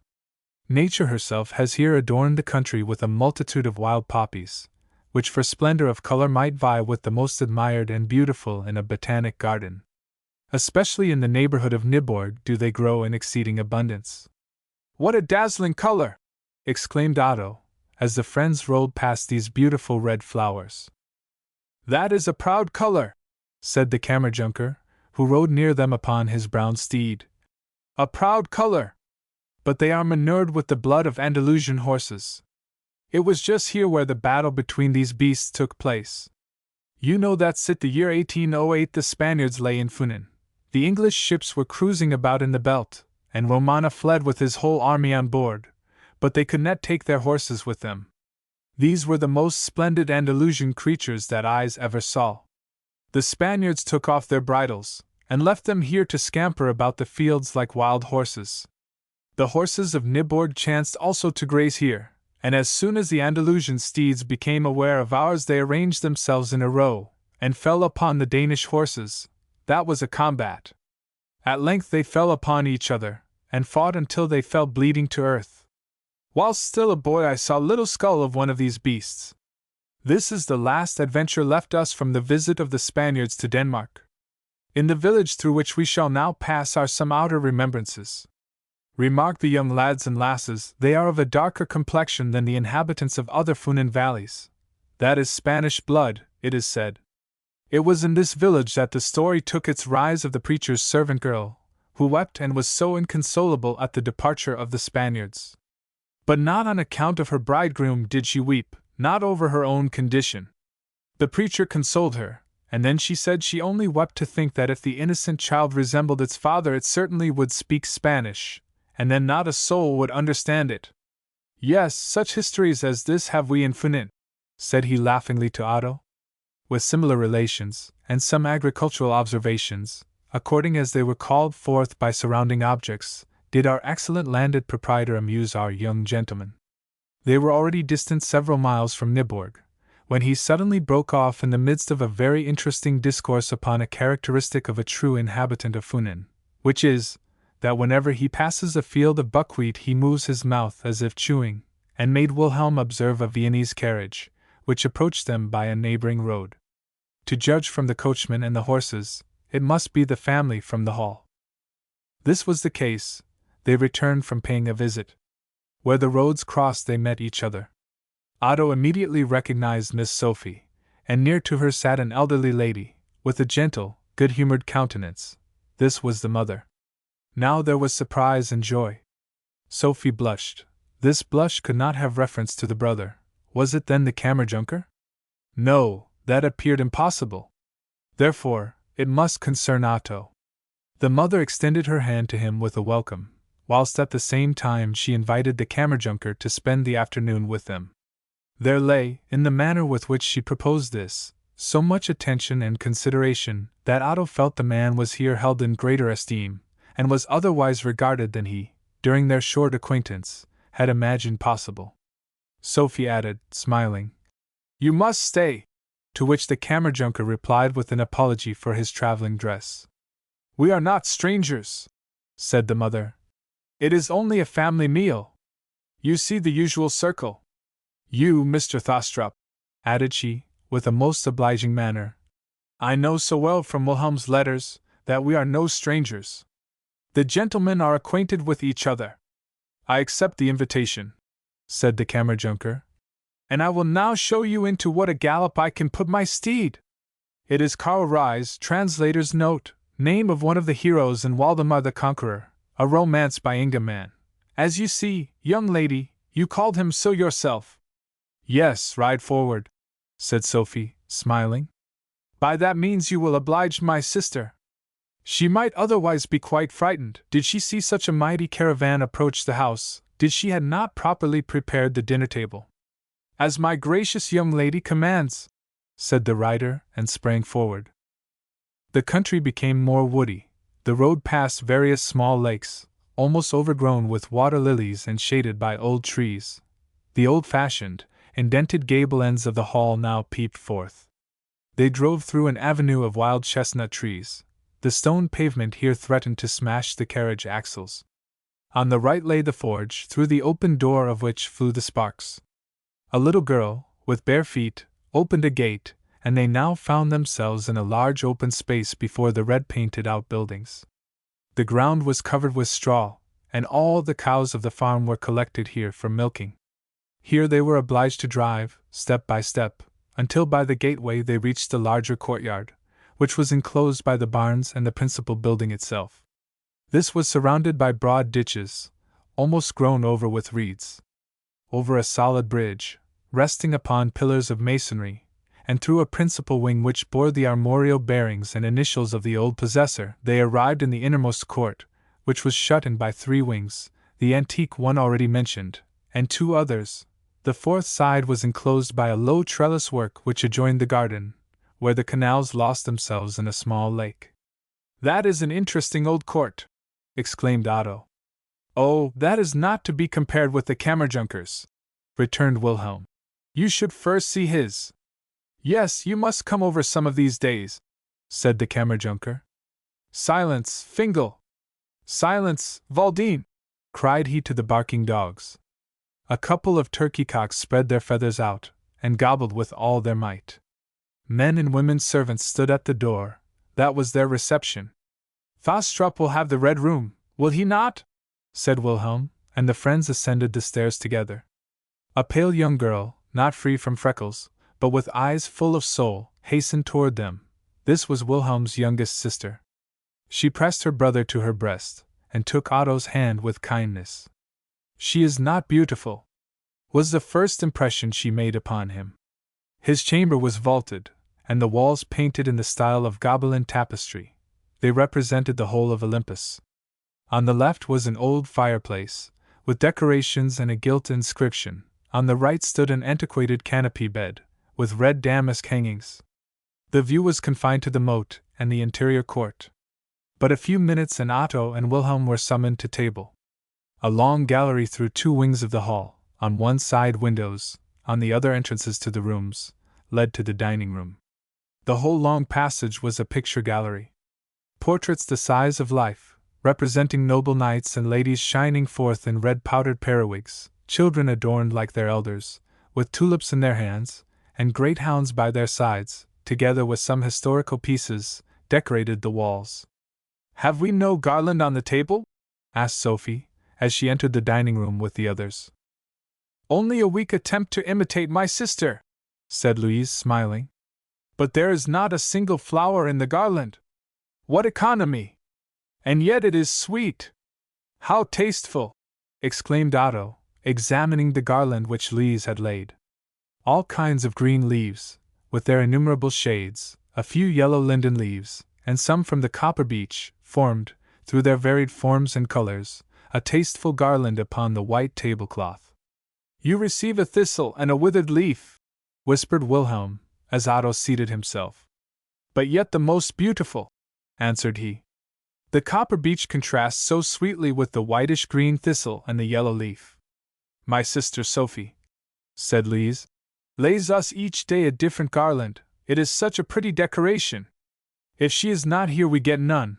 That would have been the case today, but when I learned that Wilhelm was coming, and that we, she added with a friendly glance, should have 2 other guests, I in great haste made an attempt and wished to show how nicely it could be made without robbing your flowers, interrupted Sophie, laughing. In reality, I am very cruel. I cut all the heads of her favorites off. Tomorrow, as a parody upon her garland of today, will I make one of green cabbage and pea shells. Madeira or port wine? Asked the Kammerjunker, and led the conversation from flowers to articles of food and drink. One feels oneself comfortable here at the hall. Miss Louise cares for the body, and Miss Sophie for the soul. And Mamma bestows a good cup of coffee, said the mother. You must also praise me a little. I give music after dinner, cried Wilhelm.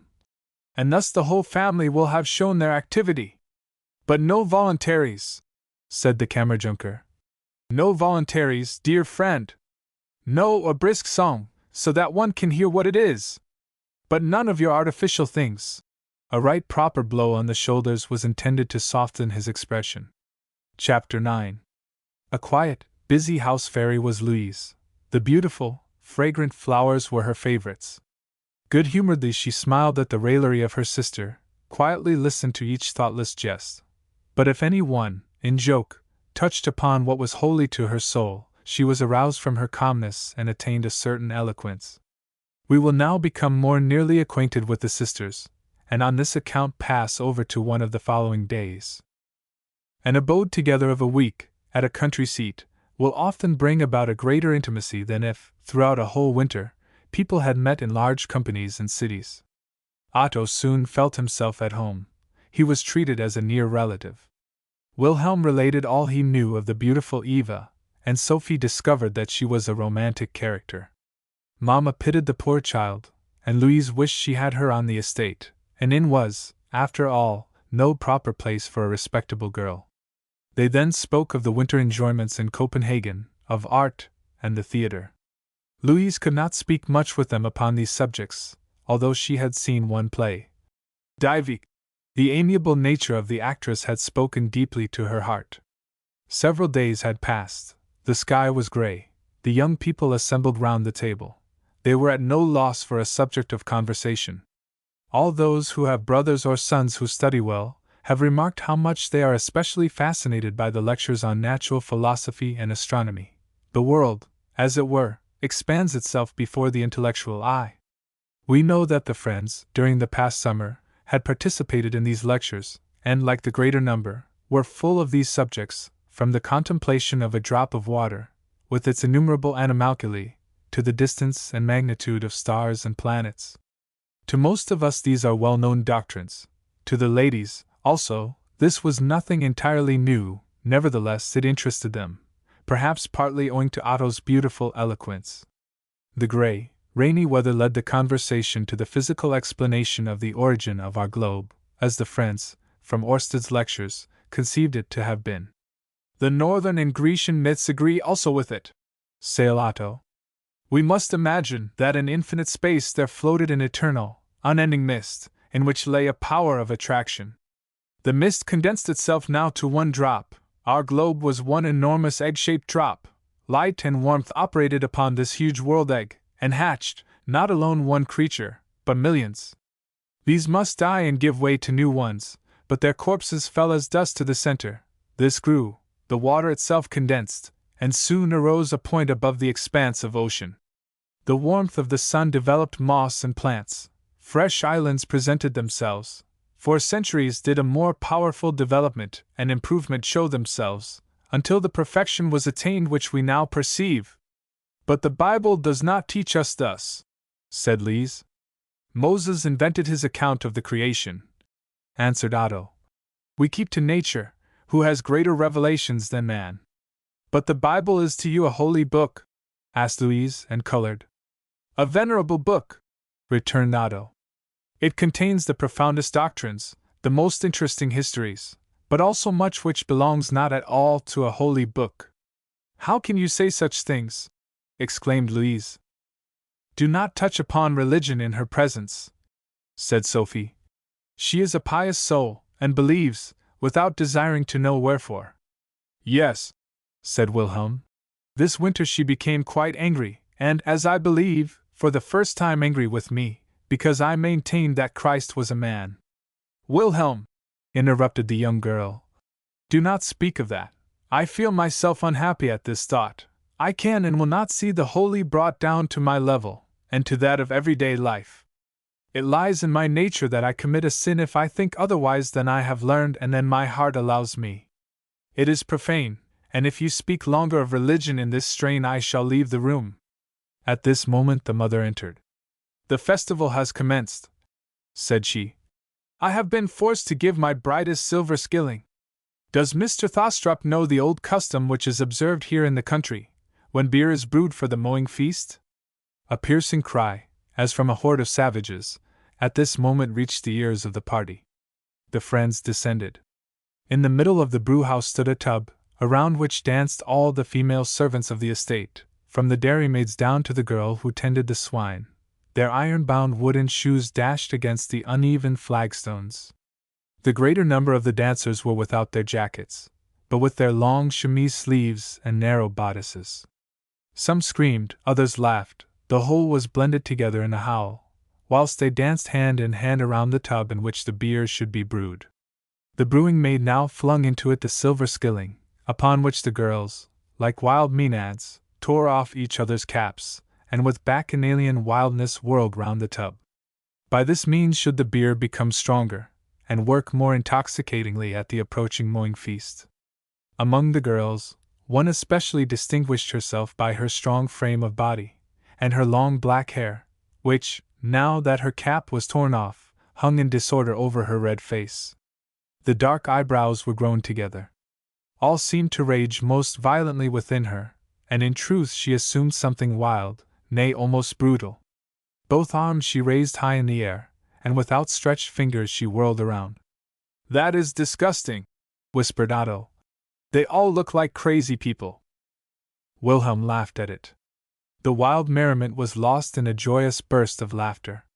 The girl with the grown-together eyebrows let fall her arms, but still there lay in her glance that wild expression, which the loose hair and uncovered shoulders made still more striking. Either one of the others had had the misfortune to scratch her lip, or else she herself had bitten it in bacchanalian wildness until it bled. She accidentally glanced toward the open door where stood the friends. Otto's countenance became clouded, as was ever the case when anything unpleasant affected him. She seemed to guess his thoughts, and laughed aloud. Otto stepped aside. It was as though he in anticipation felt the shadow which this form would one day cast across his life. When he and Wilhelm immediately afterward returned to Sophie and Louise, he related the unpleasant impression which the girl had made upon him. "Oh, that is my Meg Merrilies!" exclaimed Sophie. "Yes, spite of her youth, do you not find that she has something of Sir Walter Scott's witch about her? When she grows older, she will be excellent. She has the appearance of being 30, whereas she is said not to be more than 20 years old. She is a true giantess." "The poor thing," said Lise. "Every one judges from the exterior. All who are around her hate her, I believe, because her eyebrows are grown together, and that is said to be a sign that she is a nightmare. They are angry with her, and how could one expect, from the class to which she belongs, that she should return scorn with kindness? She is become savage, that she may not feel their neglect. In a few days, when we have the mowing feast, you yourself will see how every girl gets a partner. But poor Cicely may adorn herself as much as she likes, she still stands alone. It is truly hard to be born such a being. The unfortunate girl, sighed Otto. Oh, she does not feel it, said Wilhelm. She cannot feel it, for that she is too rude, too much of an animal. Chapter 10. Mr. Thostrup shall see the Kammerjunker's old country seat. Tomorrow we must go over. Louise could not go with them. 100 small duties chained her to the house. The most important of them all was ironing. But that the housemaid can do, said Sophie. Do come with us. When thou sayest thy linen nice and neat in thy drawers, returned Louise, thou wilt certainly pardon me for remaining at home. Yes, thou art a glorious girl, said Sophie. Thou dost deserve to have been known by Jean Paul, and made immortal in one of his books. Thou dost deserve the good fortune of being sung of by such a poet. Dost thou call it good fortune? Answered the sister. When the whole world directs its attention to one person, that must be painful. Unhappy! No, it is much better not to be remarked at all. Take my greetings with you, and ask for my Claudius back. They have had it now a whole half-year. There they have kept half my sister's library, said Sophie, smiling to Otto. You must know she has only 2 books, Minster Sermons, and the Wansbecker Boten. The carriage rolled away through the chestnut avenue. There upon the hill, close by the wood, did I act the elf maiden, said Sophie. I was not yet confirmed. There were strangers staying with us at the hall, and we wandered in the beautiful moonlight through the wood. 2 of my friends and I hastened toward the hill, took hold of each other's hands and danced in a ring. The day after, 2 persons of the congregation told the preacher about 3 elfin maidens, clad in white, who had danced upon the hill in the moonlight. The elfin maidens were we, but that our backs were hollow as baking troughs, and that the hill glanced like silver, was their own invention. And in this oak, exclaimed Wilhelm, when a boy I killed the first bird which fell from my shot. It was a crow, and was very honorably interred. Yes, beneath my sister's weeping willow, said Sophie. We buried it in an old chapaubres, adorned with white bows. The grave was decorated with peony leaves and yellow lilies. Wilhelm, who was then a big boy, made an oration, and Louise strewed flowers. You were little fools, said the mother. But see, who comes here? Oh, my little Dicky, my dwarf of Kenilworth, exclaimed Sophie, as a little humpbacked man, with thin legs and an old face, approached. He was dressed as a peasant, and bore upon his back a little knapsack of red calfskin, the hairy side turned outward. In this he carried his violin. Is he called Dicky? asked Otto. No, that is only a joke of Sophie's, pursued Wilhelm. She must always make suitable people romantic. He is called commonly Musicanti. The inhabitant of Funen Italianizes most names, otherwise he is called Peter Cripple. You will hear his tones, said Sophie. The day after tomorrow, when we have the mowing feast, he number 1. He understands music with which you are scarcely acquainted. He will play you the shoemaker's dance as well as cherry soup. Such dances as these have people here in the country. We are now beyond my lands and upon our neighbors, said the old lady. You will see a thorough old mansion. Now I should like to know how the inhabitants will please Mr. Thostrup, said Sophie. The Kammerjunker you know, he is an excellent country gentleman. His sister, on the contrary, is a little peculiar. She belongs to that class of people who always, even while the best intentions, say unpleasant things. She has for this quite a rare talent. You will soon experience this, but she does not intend anything so bad. She can also joke. Thank God that you will not remain there overnight, otherwise you would experience what she and the mamsel can invent. Yes, the mamsel is my friend, said Wilhelm. You will see her work box with all the curiosities. That little box plays a great part. It is always taken out with her when she pays a visit. For the sake of conversation it is brought out, all is then looked through, and every article goes the round of the company. Yes, there are beautiful things to be seen, a little wheelbarrow with a pincushion, a silver fish, and the little yard measure of silk ribbon. Yes, and the amber heart, said Sophie.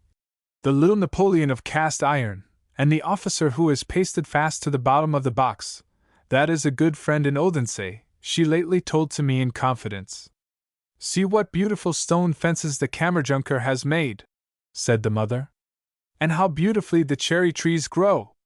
He is an industrious man. They approached the garden. It was laid out in the old French style, with straight walks, pyramids of box, and white painted stone figures. Satyrs and goddesses peeped through the green foliage. You now caught sight of a high tower with a spire, and soon the whole of the old mansion presented itself to view. The water was conveyed away from the broad moats, where the weeping willows with bowed heads and uncovered roots stood in the warm sunshine. A number of workpeople were busily employed in clearing the moats of mud, which was wheeled in barrows on both sides. They soon reached the principal courtyard. The barns and the outbuildings lay on the opposite side. A crowd of dogs rushed forth barking toward the carriage, all possible races, from the large Danish hound, which is known to the Parisian, down to the steward's little pug dog, which had mixed with this company. Here stood the greyhound, with his long legs, beside the turnspit. You saw all varieties, and each had its peculiar and melodious bark. A couple of peacocks, with bright outspread tails, raised at the same time a cry, which must have made an impression. The whole courtyard had a striking air of cleanliness. The grass was weeded from between the stones. All was swept and arranged in its appointed order. Before the principal flight of steps grew 4 large lime trees. Their tops, from youth bent together, and then clipped short, formed in spring and summer 2 large green triumphal arches. On the right stood upon an upright beam, which was carved and formed into a pillar, a prettily painted dovecot, and its gay inhabitants fluttered and cooed around. The peacock pigeon emulated the peacock in spreading its tail, and the cropper pigeon elevated itself upon its long legs, and drew itself up, as though it would welcome the strangers with the air of a grand gentleman. The reddish-brown tiles and the bright window panes were the only things which had a modern air. The building itself, from the stone window seats to the old-fashioned tower through which you entered, proclaimed its antiquity. In the vaulted entrance hall stood 2 immense presses. The quantity of wood which formed them, and the artistical carving, testified to their great age. Above the door were fastened a couple of antlers. The Kammerjunker's sister, Miss Jacoba, a young lady of about 30, either stout nor thin, but with a strange mixture of joviality and indolence, approached them. She appeared to rejoice very much in the visit. "Well, you are come over then," said she to Wilhelm. "I thought you had enough to do with your examination." Wilhelm smiled, and assured her that after so much study people required relaxation. "Yes, you doubtless study in handsome boots," said the young lady, and in a friendly manner turned towards Sophie. "Good heavens, miss!" she exclaimed. "How the sun has burnt your nose! That looks horrible! Don't you ever wear a veil? You, who otherwise look so well!" Otto was a stranger to her. He escaped such unpleasant remarks. They should spend the whole day there, insisted Miss Jacoba, but Mamma spoke of being at home by noon. "Nothing will come of that," said Jacoba. "I have expected you, and we have cooked a dinner, and made preparations, and I will not have had all this trouble in vain. There are some especial dishes for you, and of these you shall eat." This was all said in such a good-humored tone that even a stranger could not have felt himself offended. The Kammerjunker was in the fields looking after his flax. He would soon be back. Squire Wilhelm could in the meantime conduct Mr. Thostrup about the premises. "He would otherwise have nothing to do," said she. No one must remain in the sitting-room. It was so gloomy there. The walls were still, as in bygone days, covered with black leather, upon which were impressed gold flowers. No, they should go to the hall, that had been modernized since the Baroness was last there. The old chimney-piece with carved ornaments was removed, and a pretty porcelain stove had taken its place. The walls were covered with new paper from Paris. You could there contemplate all the public buildings of that city, Notre Dame, St. Sulpice, and the Tuileries. Long red curtains, thrown over gilt rods, hung above the high windows. All this splendor was admired. "I prefer the antique sitting-room, after all," said Sophie. "The old chimney-piece and the leather hangings. One fairly lives again in the days of chivalry." "Yes, you have always been a little foolish," said Jacoba, but softened her words by a smile and a pressure of the hand. No, the hall is more lively. Ah! She suddenly exclaimed. Tyne has placed her workbox in the window. That is disorder. Oh, is that the celebrated workbox, with its many fool's tricks? Inquired Wilhelm, as he laughingly took it up. There are either fools nor tricks in the box, said Jacoba. But only look in the mirror in the lid, and then you will perhaps see one of the two. No rude speeches, my young lady, said Wilhelm. I am an academical burgher. The Kammerjunker now entered, attired in the same riding dress in which we made his acquaintance. He had visited his hay and oats, had seen after the people who were working at the fences, and had been also in the plantation. It had been a warm forenoon. Now, Miss Sophie, said he, do you see how I am clearing out the court? It costs me above $500, and still they are the peasants of the estate who clear away the mud. But I shall get a delicate manure heap, so fit and rich that it's quite a pleasure. But, Jacoba, where is the coffee? Only let it come in through the door, said Jacoba, somewhat angrily. You certainly ate something before you went from home. Let me attend to the affairs of the ladies, and do thou attend to the gentlemen, so that they may not stand and get weary. The Kammerjunker conducted the friends up the winding stone stairs into the old tower. All solid and good, said he. We no longer build in this manner. The loopholes here, close under the roof, were walled up already in my father's time. But only notice this timber. The whole loft appeared a gigantic skeleton composed of beams, one crossing the other. On either side of the loft was a small vaulted chamber, with a brick fireplace. Probably these chambers had been used as guardrooms. A kind of warder's walk led from these, between the beam palisade and the broad wall. Yes, here, said the Kammerjunker. They could have had a good lookout toward the enemy. Look through my telescope. You have here the whole country from Wissenberg to Munkbo-bank, the Belt, and the heights of Svenborg. Only see! The air is clear. We see both Langland and Zealand. Here one could, in 1807, have well observed the English fleet. The three climbed up the narrow ladder and came past the great clock, the leaden weights of which, had they fallen, would have dashed through the stone steps, and soon the gentlemen sat on the highest point. The Kammerjunker requested the telescope, placed it, and exclaimed, Did I not think so? If one has not them always under one's eyes, they begin playing pranks. Yes, I see it very well. There, now, the fellows who are working at the fences have begun to romp with the girls. They do nothing. Yes, they don't believe that I am sitting here in the tower and looking at them. Then a telescope is, after all, a dangerous weapon, exclaimed Wilhelm. You can look at people when they least expect it. Fortunately, our seat lies hidden behind the wood. We are, at all events, safe. Yes, that it is, my friend, returned the other. The outer sides of the garden are still bare.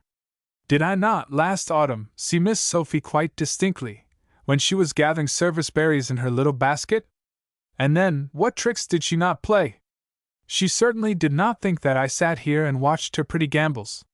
They quitted the tower, and passed through the so-called Knight's Hall, where immense beams, laid one on the other, supported the roof. At either end of the hall was a huge fireplace, with armorial bearings painted above. The hall was now used as a granary.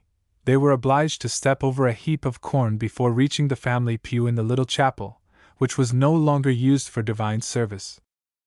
This might become a pretty little room, said the Kammerjunker.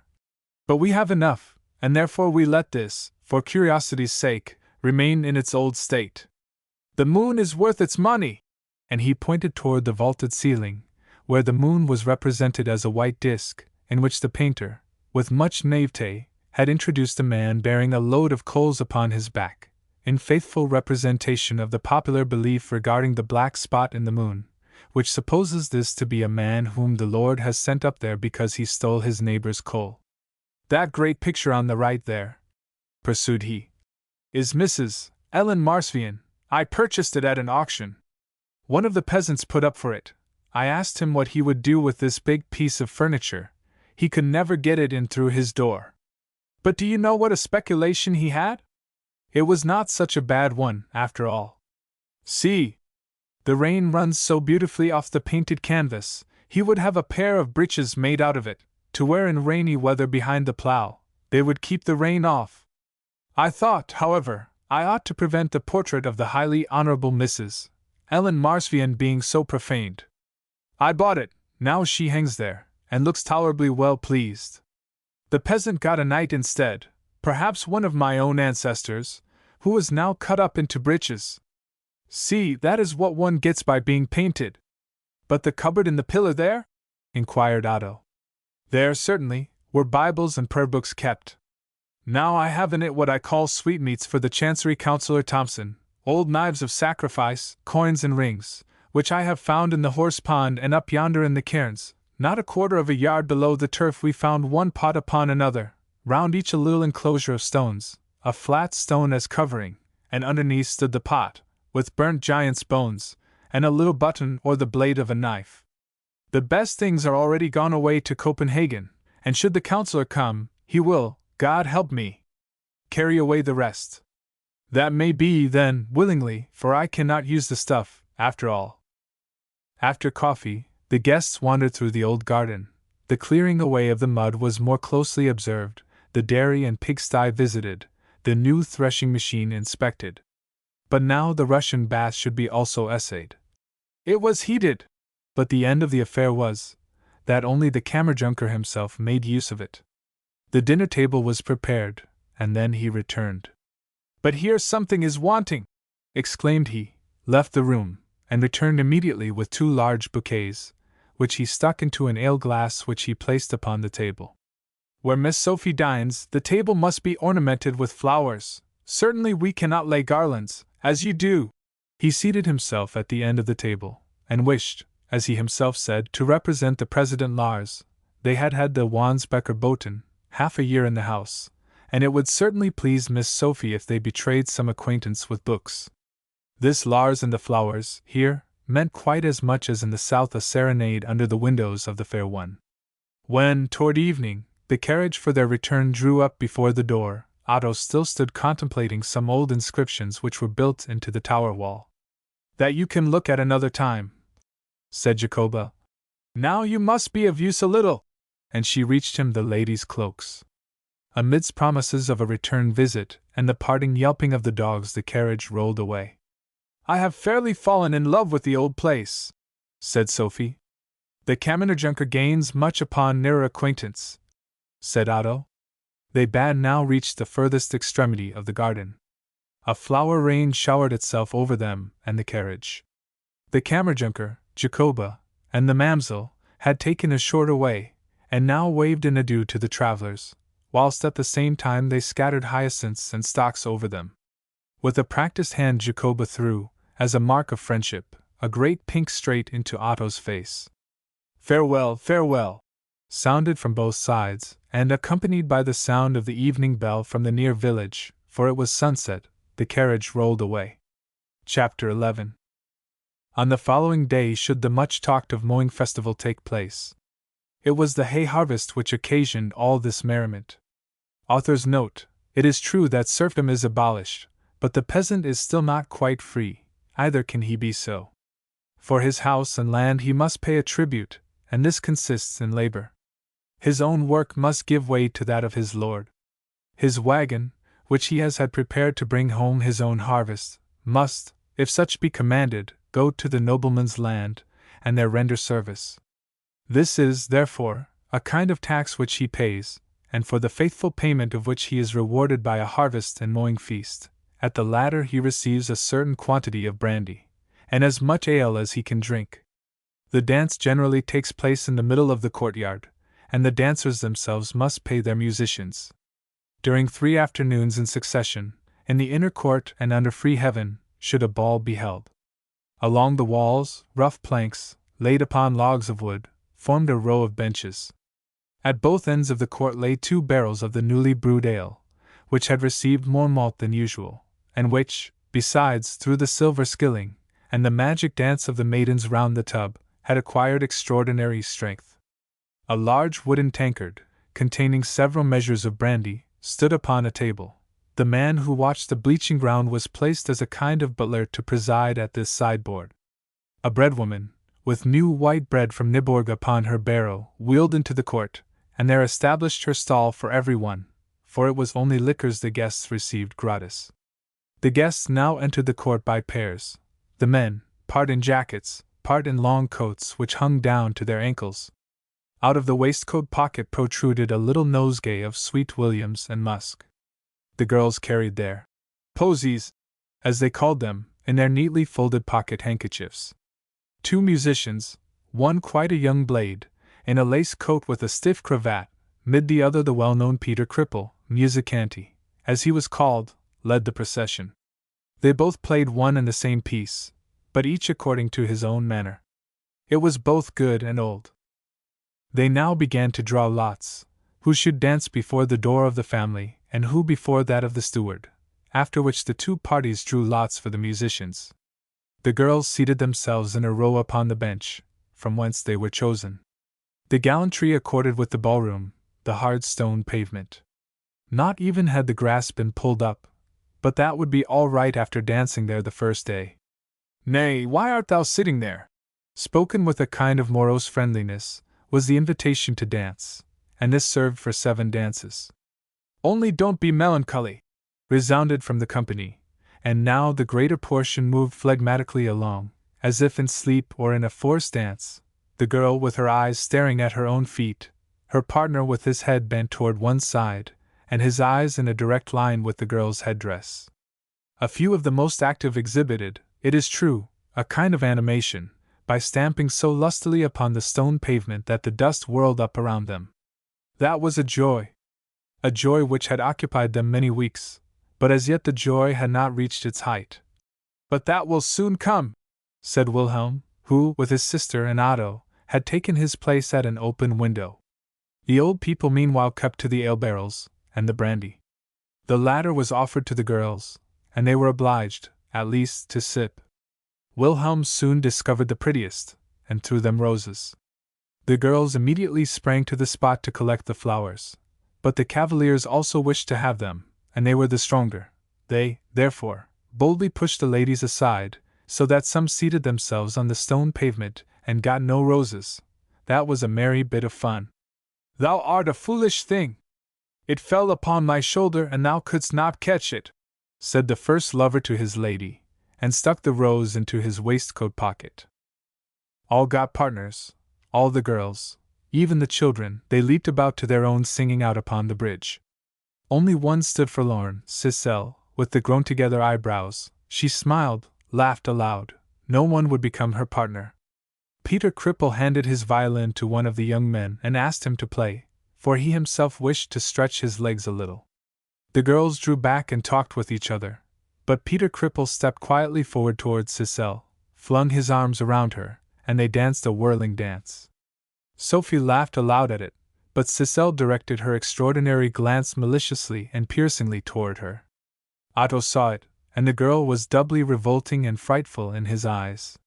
With the increasing darkness the assembly became more animated. The two parties of dancers were resolved into one.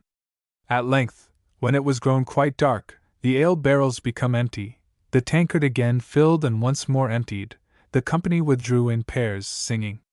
Now commenced the first joy, the powerful operation of the ale. They now wandered through the wood, accompanying each other home, as they termed it, but this was a wandering until the bright morning. Otto and Wilhelm were gone out into the avenue, and the peasants shouted to them a grateful "Good night" for the merry afternoon.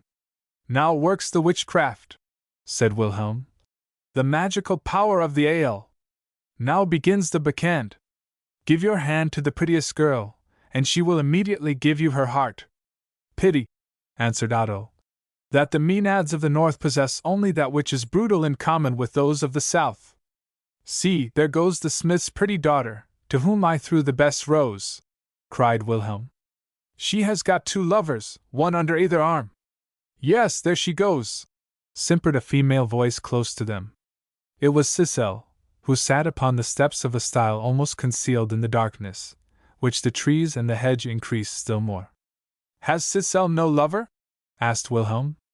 "Hi, hi, hi," simpered she, The Herr Baron and the other gentlemen seek, doubtless, for a little bride. Am I beautiful enough? At night all cats are grey. Come, whispered Otto, and drew Wilhelm away from her. She sits like some bird of ill omen there in the hedge. What a difference! Exclaimed Wilhelm, as he followed. Yes, what a difference between this monster, nay, between the other girls and Eva! She was, doubtless, born in the same poverty, in similar circumstances, and yet they are like day and night. What a soul has been given to Eva! What inborn nobility! It must be, really, more than a mere freak of nature. Only do not let nature play her freaks with you, said Otto, smiling, and raised his hand. You speak often of Eva. Here it was association of ideas, answered Wilhelm. The contrast awoke remembrance. Otto entered his chamber. He opened the window. It was a moonlight night. From the near wood resounded laughter and song. They came from the young men and girls, who, on their wandering, gave themselves up to merriment. Otto stood silent and full of thought in the open window.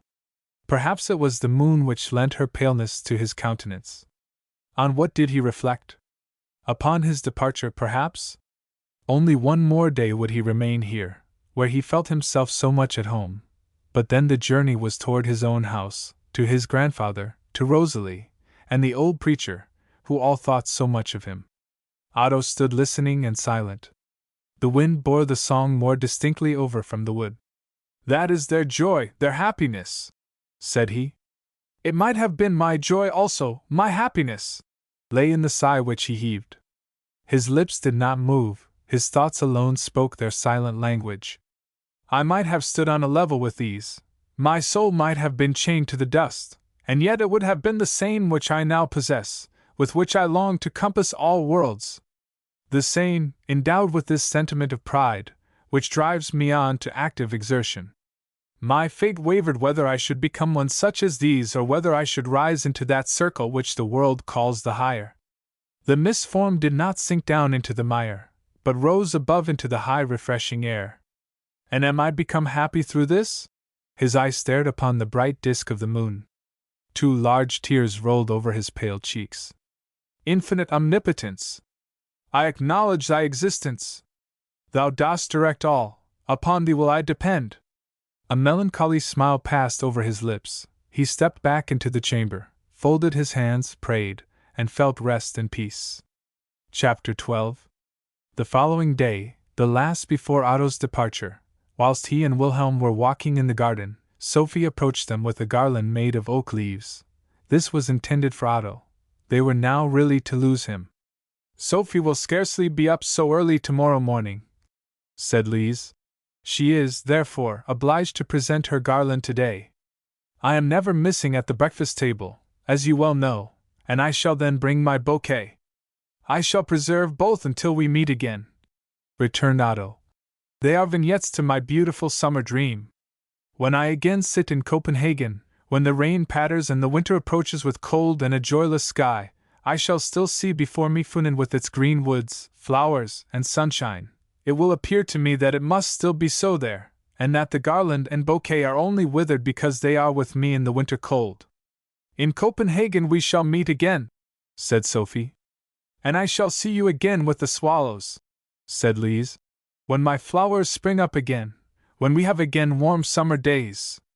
As far as I am concerned, you belong to the summer, and not to the cold, calm winter. Early on the following morning was Sophie, after all, at the breakfast table. That was to honor Otto. Mamma showed herself as the carriage was at the door. Wilhelm would accompany him as far as Odense. It was, therefore, a double leave-taking, here and there. We will always remain friends, faithful friends, said Wilhelm, when they parted. Faithful friends, repeated Otto, and they rolled away toward Middelfart. Thus far should Mamma's own carriage convey the excellent Otto. Wilhelm remained behind in Odense. His coachman drove Otto, and they discoursed upon the way. They passed Wissenberg. The high, wooded hills there have received the name of the Funen Alps. The legend relates of robbers who had here deep passages underneath the high road, where they hung bells which rang when any one passed above. The inhabitants are still looked upon with suspicion. Wissenberg appears a kind of Itri, between Copenhagen and Hamburg. Author's note: Itri, Fra Diavolo's birthplace, lies in the Neapolitan states, on the highway between Rome and Naples. The inhabitants are not, without reason, suspected of carrying on the robbers' trade.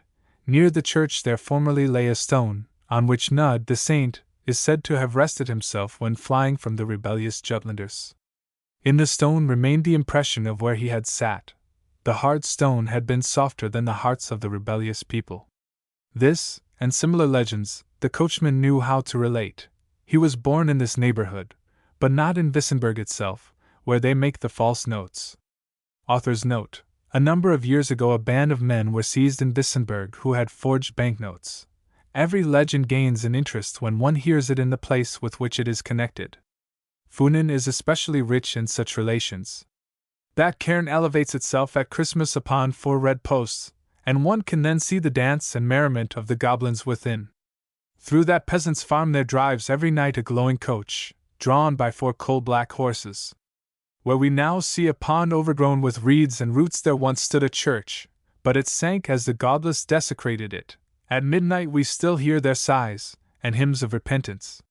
It is true that the narrator mixed up together certain legends which related to other places in the country, that he took little springs, and mingled his own thoughts with his relations, but Otto listened to him with great interest. The discourse turned also upon the family at the hall. Yes, they are very much liked, said the coachman. The gentlemen may believe we know how to value them. And now, which of the young ladies is the best? Asked Otto. Yes, every one is best served by Miss Louise, returned the fellow. Miss Sophie is the prettiest, said Otto. Yes, she is also very good, she belongs to the learned ones. She knows German, that she does. She can act comedy very excellently. I once got permission with the rest of the people to be upstairs in the sitting room. We stood behind the family. She did not manage her affairs at all badly. However much the old legends interested Otto, it seemed as though he listened with more pleasure to the simple reasonings of the coachman upon the family who were become so dear to him. Words and thoughts were busied about the objects there. Wilhelm, however, was and still remained the dearest. He recollected with what mildness Wilhelm had stretched forth his hand in reconciliation, when he himself had thrust him from him. Already the happy summer days which he had spent at the country seat, the whole visit, appeared a beautiful but short dream. Otto felt an inward impulse to express his gratitude. His pride even, which was a fundamental feature of his character, commanded him to do this. Wilhelm's affection, his desire for a continued friendship, Otto thought he must reward, and on this account he added the following words to the few lines which he gave the coachman before his passage over the little belt. Wilhelm, in future we will say thou to each other. That is more confidential. He is the first of whom I have given my thou, said Otto, when the letter was dispatched. This will rejoice him. Now, however, I myself have for once made an advance, but he deserves it. A few moments later it troubled him. I am a fool like the rest, said he, and wished he could annihilate the paper. He was summoned on board. The little belt is only a river between the 2 countries. He soon found himself upon Jutland ground. The whip cracked, the wheels turned round, like the wheels of fortune, up and down, yet ever onward. Late in the evening he arrived at an inn. From his solitary chamber his thoughts flew in opposite directions, now toward the solitary country seat of his grandfather, among the sandhills, now toward the animated mansion in Funen, where the new friends resided. He had opened his box and taken out what lay quite at the top, the garland of oak leaves and the beautiful bouquet of flowers of this morning. Most people maintain that one dreams at night of that which one has thought much about. According to this, Otto must have thought a deal about the North Sea, for of it he dreamed the whole night, not of the young ladies. Chapter 13. The peninsula of Jutland possesses nothing of the natural beauty which Zealand and Funen present, splendid beaches and odoriferous clover fields in the neighborhood of the salt sea. It possesses at once a wild and desolate nature, in the heath-covered expanses and the far-stretching moors. East and west are different, like the green, sappy leaf, and grayish-white seaweed on the seashore. From the woods of Marselisborg to the woods south of Koldinger Fjord, is the land rich and blooming. It is the Danish nature in her greatness. Here rises the Heaven Mountain, with its wilderness of coppice and heather. From here you gaze over the rich landscape, with its woods and lakes, as far down as the roaring Kattegat. The western coast, on the contrary, lies without a tree, without bushes, with nothing but white sandhills stretching along the roaring ocean, which scourges the melancholy coast with sandstorms and sharp winds. Between these contrasts, which the east and west coasts present, the Hesperides and Siberia, lies the vast heath which stretches itself from the Lineborg sand to the Skagen's reef. No hedge shows here the limits of possession. Among the crossing tracks of carriage wheels must thou seek thy way. Crippled oaks, with whitish-green moss overgrown to the outermost branches, twist themselves along the ground, as if fearing storms and the sea mist.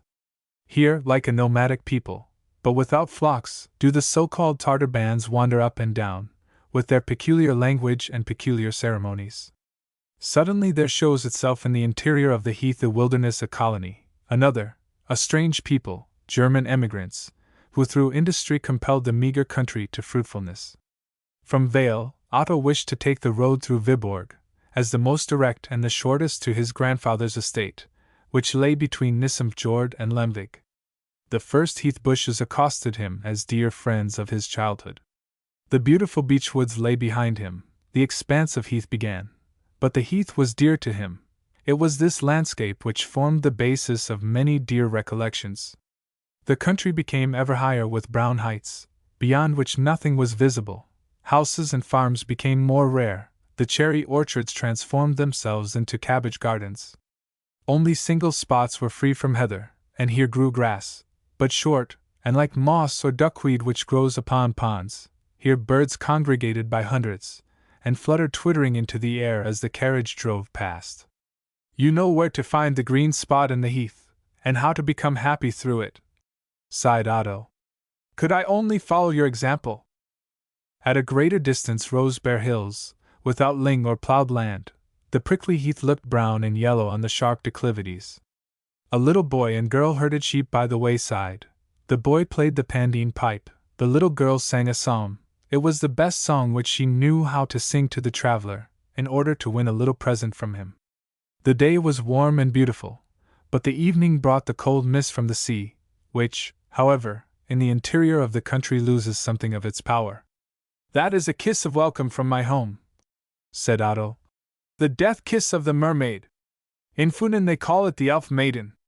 Within the last few years a number of children have been sent from the orphan asylum to the heath, in order that, instead of Copenhagen rogues, they may become honest Jutland peasants.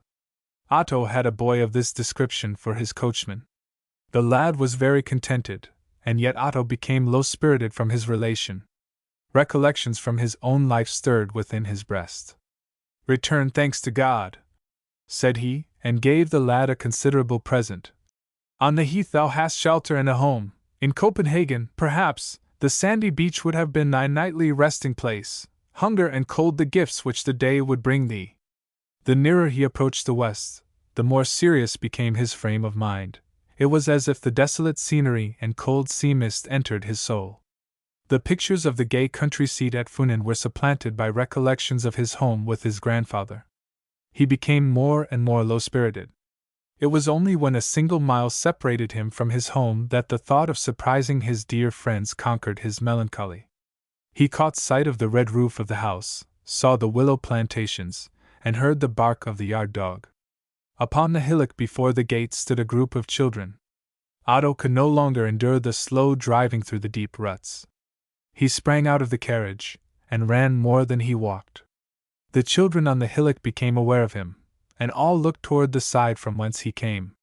The slow driving, and his being absorbed in melancholy fancies, had relaxed his powerful frame, but now in one moment all his elasticity returned, his cheeks glowed, and his heart beat loudly. From the court resounded singing. It was the singing of a psalm. He stepped through the gateway. A crowd of peasants stood with bared heads. Before the door stood a carriage. Some peasants were just raising a coffin into it. In the doorway stood the old preacher, and spoke with a man clad in black. Lord Jesus! Who is dead? Were Otto's first words, and his countenance became pale like that of a corpse. Otto! All exclaimed. Otto! Exclaimed also the old preacher, astonished, then seized his hand, and said gravely, The Lord gave, and the Lord hath taken away. Blessed be the name of the Lord. Let me see the face of the dead, said Otto. Not a tear came to his eye, surprise and sorrow were too great. Shall I take out the screws? Inquired the man who had just screwed up the coffin. Let him sleep the eternal rest, said the preacher. Otto stared at the black coffin in which his grandfather lay. The carriage drove away with it. Otto followed after with the preacher, heard him throw earth upon it, heard words which he did not comprehend, saw the last corner of the coffin, and it was then removed from his sight. All was as a dream to him. They returned back to the preacher's abode. A pale figure approached him. It was Rosalie, old Rosalie. We have here no abiding place, we all hasten toward futurity, said the old preacher. Strengthen yourself now with meat and drink. The body cannot suffer like the soul. We have accompanied him to his sleeping chamber. His bed was well prepared. I have prayed the evening prayer. He sleeps in God, and will awaken to behold his glory. Amen. Otto! Thou dear Otto! Said Rosalie. The bitterest day brings me this joy. How have I thought of thee? Amongst strangers shouldst thou receive the tidings of his death, with no one who could feel for thy sorrow. Where thou shouldst see no eye weep for what thou hast lost. Now thou art here. Now, when I believe thee so far distant, it is a miracle. Thou couldst only have received the letter today which carried the intelligence of thy grandfather's death to thee. I wished to surprise you, said Otto. A melancholy surprise awaited me. Sit down, my child, said the preacher, and drew him toward the covered table. When the tree falls which gave us shade and fruit, from which we, in our own little garden, have planted shoots and sown seeds, we may well look on with sadness and feel our loss, but we must not forget our own garden, must not forget to cherish that which we have won from the fallen tree, we must not cease to live for the living. I miss, like you, the proud tree, which rejoiced my soul and my heart, but I know that it is planted in a better garden, where Christ is the gardener. The preacher's invitation to remain with him, during his stay, in his house, Otto declined. Already this first night he wished to establish himself in his own little chamber in the house of mourning. Rosalie also would return. We have a deal to say to each other, said the old preacher, and laid his hand upon Otto's shoulder. Next summer you will hardly press my hand, it will be pressed by the turf. Tomorrow I will come to you, said Otto, and drove back with the old Rosalie to the house. The domestics kissed the hand and coat of the young master. He wished to prevent this. The old woman wept. Otto stepped into the room. Here had stood the corpse, on account of which the furniture had been removed, and the void was all the more affecting. The long white mourning curtains fluttered entire wind before the open window. Rosalie led him by the hand into the little sleeping room where the grandfather had died. Here everything yet stood as formerly, the large bookcase, with the glass doors, behind which the intellectual treasure was preserved, Wieland and Fielding, Millow's History of the World, and von der Hagen's Narration, occupied the principal place. These books had been those most read by the old gentleman. Here was also Otto's earliest intellectual food, Albertus Julius, the English Spectator, and Evold's writings. Upon the wall hung pikes and pistols, and a large old saber, which the grandfather had once worn. Upon the table beneath the mirror stood an hourglass. The sand had run out. Rosalie pointed toward the bed. There he died, said she, between 6 and 7 o'clock in the evening. He was only ill 3 days. The 2 last he passed in delirium. He raised himself in bed, and shook the bed-posts. I was obliged to let 2 strong men watch beside him. To horse! To horse, said he, the cannons forward! His brain dreamed of war and battles. He also spoke of your blessed father severely and bitterly. Every word was like the stab of a knife. He was as severe toward him as ever. And did the people understand his words? Asked Otto with a wrinkled brow. No, for the uninitiated they were dark words, and even had they possessed any meaning, the men would have believed it was the sickness which spoke out of him. There stands the mother with the 2 children. The one shall fall upon the flank of the enemy and bring me honor and joy. The mother and daughter I know not, that was all which I heard him say about you and your mother and sister. By noon on the 3rd day the fever had spent itself. The strong, gloomy man was become as weak and gentle as a child. I sat beside his bed. If I had only Otto here, said he. I have been severely attacked, Rosalie, but I am now much better. I will go to sleep, that strengthens one.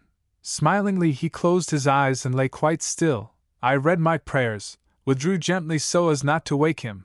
He lay there unchanged when I returned. I sat a little while beside his bed. His hands lay upon the coverlet. I touched them, they were ice cold. I was frightened, touched his brow, his face. He was dead. He had died without a death struggle. For a long time did they converse about the dead man. It was near midnight when Otto ascended the narrow stairs which led to the little chamber in the roof, where as child and boy he had slept. All stood here as it had done the year before, only in nicer order. Upon the wall hung the black painted target, near to the center of which he had once shot. His skates lay upon the chest of drawers, near to the nodding plaster figure. The long journey, and the overpowering surprise which awaited him on his return, had strongly affected him. He opened the window. A large white sand hill rose like a wall straight up before it, and deprived him of all view. How often, when a child, had the furrows made by rain in the sand, and the detached pieces, presented to him pictures, towns, towers, and whole marching armies. Now it was only a white wall, which reminded him of a winding sheet. A small streak of the blue sky was visible between the house and the steep slope of the hill. Never before had Otto felt, never before reflected, what it was to stand alone in the world, to be lovingly bound to no one with the band of consanguinity. Solitary, as in this silent night do I stand in the world. Solitary in the mighty crowd of human beings. Only one being can I call mine. Only one being press as kindred to my heart. And I shudder at the thought of meeting with this being. I should bless the thought that she was dead. Father! Thou didst ruin one being and make 3 miserable. I have never loved thee. Bitterness germinated within my breast when I became acquainted with thee. Mother! Thy features have died out of my recollection. I revere thee. Thou wast all love. To love didst thou offer up thy life, more than life. Pray for me with thy God. Pray for me, ye dead. If there is immortality, if the flesh is not alone born again in grass and the worm, if the soul is not lost in floods of air, we shall be unconscious of it. Eternally shall we sleep. Eternally. Otto supported his forehead upon the window frame. His arms sank languidly. Mother! Poor mother! Thou didst gain by death, even if it be merely an eternal sleep, a sleep without dreams. We have only a short time to live, and yet we divide our days of life with sleep. My body yearns after this short death. I will sleep, sleep like all my beloved ones. They do not awaken. He threw himself upon the bed. The cold air from the sea blew through the open window. The wearied body conquered. He sank into the death-like sleep, whilst his doubting soul, ever active, presented him with living dreams. Chapter 14. Old Rosalie was pouring out coffee when Otto came down the next morning. Peace and resignation to the will of God lay in her soft countenance. Otto was pale, paler than usual, but handsomer than Rosalie had seen him before. A year had rendered him older and more manly. A handsome, crisp beard curled over his chin. Manly gravity lay in his eyes, in which, at his departure, she had only remarked their inborn melancholy glance. With a kind of satisfaction she looked upon this beautiful, melancholy countenance, and with cordial affection she stretched forth her hand toward him. Here stands thy chair, Otto, and here thy cup. I will drink to thy welcome. It seems to me long since I saw thee, and yet it is, now I have thee again, only a short time. Were that place only not empty? And she pointed to the place at the table which the grandfather had used to occupy. If I had only seen him, said Otto. His countenance was so gentle in death, said Rosalie. The severity and gravity which had settled in his eyes were softened away. I was myself present when he was dressed. He had his uniform on, which he always wore upon occasions of ceremony, the saber by his side and the great hat upon his head. I knew that this was his wish. Quietly she made the sign of the cross. "Are all my grandfather's papers sealed?" inquired Otto. "The most important, those which have the greatest interest for thee," said Rosalie, "are in the hands of the preacher. Last year, the day after thy departure, he gave them to the preacher. Thy father's last letter I know is amongst them." "My father!" said Otto, and glanced toward the ground. "Yes," continued he, "there is truth in the words of Scripture, the sins of the fathers are visited upon the children unto the third and fourth generation." "Otto," said Rosalie, with a beseeching and reproachful look, "thy grandfather was a severe man. Thou hast known him, hast seen his darkest moments, and yet then age and cares had softened him, his love to thee calmed every outbreak. Had he only loved thy father as he loved thee, things would, perhaps, have ended better, but we may not judge." "And what have I done?" said Otto. "Thou, Rosalie, knowest the history of my life. Is it not as if a curse rested upon me? I was a high-spirited boy, I often occasioned thee tears, yet didst thou always place thyself between me and punishment. It was my evil blood, the blood of my birth in which the curse lay, that drove me on. But thou didst become good and full of love, as thou art now," said Rosalie. "Only when I became acquainted with myself and my destiny. In the thoughtlessness of childhood, unacquainted with myself and the world, did I myself have that sign of my misery, which now presses down my soul, cut into my flesh. Yes, Rosalie, I remember this very well, and have clearly preserved this, my earliest recollection before my grandfather took me, and I came here a boy. I remember the great building from whence I was brought, the number of people who there worked, sang, and laughed, and who told me extraordinary stories of how badly people were treated in the beautiful world. This was my parents' home, thought I, when I began to ponder upon parents and their connection with children. It was a large manufactory which they possessed, thought I. I remembered the number of workpeople. All played and romped with me. I was wild and full of boisterous spirits, a boy of only 6 years old, but with the perseverance and will of one of 10. Rosalie, thou sawest many proofs of the evil which lay in my blood, it bordered upon insolence. I remembered well the strong, merry Heinrich, who always sang at his loom. He showed me and the others his tattooed breast, upon which he had his whole mournful history imprinted. Upon his arm were his own and his bride's names. That pleased me. I wished to have my name also on my arm. "It is painful," said he. "Then thou wilt pipe, my lad." That was spur enough to make me desire it. I allowed him to puncture my skin, to puncture an O and a T upon my shoulder, and did not cry, no, not once whilst the powder burned into it, but I was praised, and was proud to bear the initials, proud of them until 3 years ago, when I met Heinrich here. I recognized him, but he did not recognize me. I showed him my shoulder, and besought him to read the name, this O and T, but he did not say Otto Thostrup. He named a name which destroyed the happiness of my childhood, and has made me miserable forever. It was a fearful day," said Rosalie. "Thou didst demand from me an explanation, thy grandfather gave it thee, and thou wast no longer the Otto thou hadst formerly been. Yet wherefore speak of it? Thou art good and wise, noble and innocent. Do not fill thy heart with sorrow from a time which is past, and which, for thy sake, shall be forgotten." "But Heinrich still lives," said Otto. "I have met with him, have spoken with him. It was as if all presence of mind forsook me." "When and where?" asked Rosalie.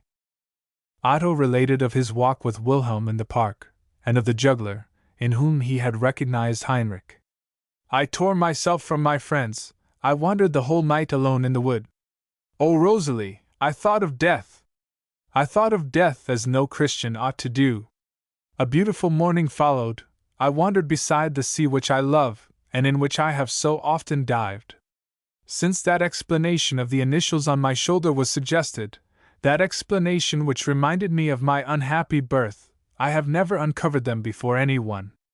Oh, I have rubbed thorn with a stone, until they were bloody. The letters are gone, but still I imagine I can read them in the deep scar, that in it I see a cane's mark. That morning the desire to bathe came upon me. The fresh current infused life once more into my soul. Just then Wilhelm and several acquaintance came down. They called to me and carried off my clothes. My blood boiled. All my unhappiness, which this night had stirred within my soul, again overwhelmed me. It was as though the obliterated initials on my shoulder would reveal themselves in the scar and betray the secret of my grief. Disgust of life seized upon me. I no longer knew what I shouted to them, but it seemed to me as if I must swim out into the stream and never return. I swam until it became night before my eyes. I sank, and Wilhelm rescued me. Never since then have we spoken of this hour. Oh, Rosalie! Long is it since I have been able to open my heart as before thee at this moment. What use is it to have a friend if one cannot lay before him one's whole thoughts? To no one have I been able to unfold them but to thee, who already knowest them. I suffer, as a criminal, and yet am I innocent, just as the misshapen, the deformed man, is innocent of his ugliness. I do not possess thy knowledge, Otto, said Rosalie, and pressed his hand. Have never rejoiced in such a clear head as thine, but I have that which thou canst not as yet possess, experience. In trouble, as well as in joy, youth transforms the light cobweb into the cable. Self-deception has changed the blood in thy veins, the thoughts in thy soul, but do not forever cling to this one black spot. Neither wilt thou. It will spur thee on to activity, will enervate thy soul, not depress thee. The melancholy surprise of thy grandfather's death, whom thou didst believe active and well, has now made thee dejected, and thy thoughts so desponding. But there will come better days. Happy days. Thou art young, and youth brings health for the soul and body. She led Otto into the garden, where the willow plantations protected the other trees from the sharp west wind. The gooseberry bushes bore fruit, but it was not yet ripe. One bush Otto had planted when a cutting. It was now large. Rosalie had tied the twigs to a palisade, so that, as an espalier, it could thoroughly drink in the sun's rays. Otto regarded the fetters more than the good intention. Let it grow free, said he. If that brittle palisade should tumble down, the twigs would be broken, and he cut the bands. Thou art still the old Otto, said Rosalie. They went into her little room, where the crucifix, and before it a small vase of flowers, adorned the table. Above the cross hung a garland of withered heather. 2 years ago didst thou give me that, Otto, said Rosalie. There were no more flowers, there was nothing green but the heath, and thou twinest a garland of it for me. Afterward I would not take it down from the crucifix. They were interrupted by a visit. It was from the old preacher. Chapter 15. Not alone of Otto's affairs, but also of the city yonder. As the preacher called Copenhagen, would he speak. Only once a week came the Viborg collector, to hint, and the Copenhagen papers were a whole month going their round. One would willingly advance with the time, said he. Yesterday, at the interment, he had not found it seemly to gratify his desire of hearing dear Otto talk about the city, but today he thought it might well be done, and therefore he would not await Otto's visit but come over to pay one himself. Thou hast certainly seen our good king? Was his first question. Lord help the anointed one! He is then as vigorous and active as ever, my good King Frederick. And now he must relate a trait which had touched his heart, and which, in his opinion, deserved a place in the annals of history. This event occurred the last time that the king was in Jutland. He had visited the interior of the country, and the western coast also. When he was leaving a public house, the old hostess ran after him, and besought that the father would, as a remembrance, write his name with chalk upon a beam. The grand gentleman wished to deter her, but she pulled at the king's coat, and when he had learned her wish he nodded in a friendly manner, and said, "Very willingly," and then turned back and wrote his name on the beam. Tears came into the old man's eyes, he wept, and prayed for his king. He now inquired whether the old tree was still standing in the regent's court, and then spoke of Nyerup and Abrahamson, whom he had known in his student days. In fact, after all, he was himself the narrator, Each of his questions related to this or that event in his own life, and he always returned to this source, his student days. There was then another life, another activity, he maintained. His royal idea of beauty had been Queen Matilda. Translator's note: the unhappy wife of Christian VII, and daughter of our George III. I saw her often on horseback, said he. It was not then the custom in our country for ladies to ride. In her country it was the fashion, here it gave rise to scandal.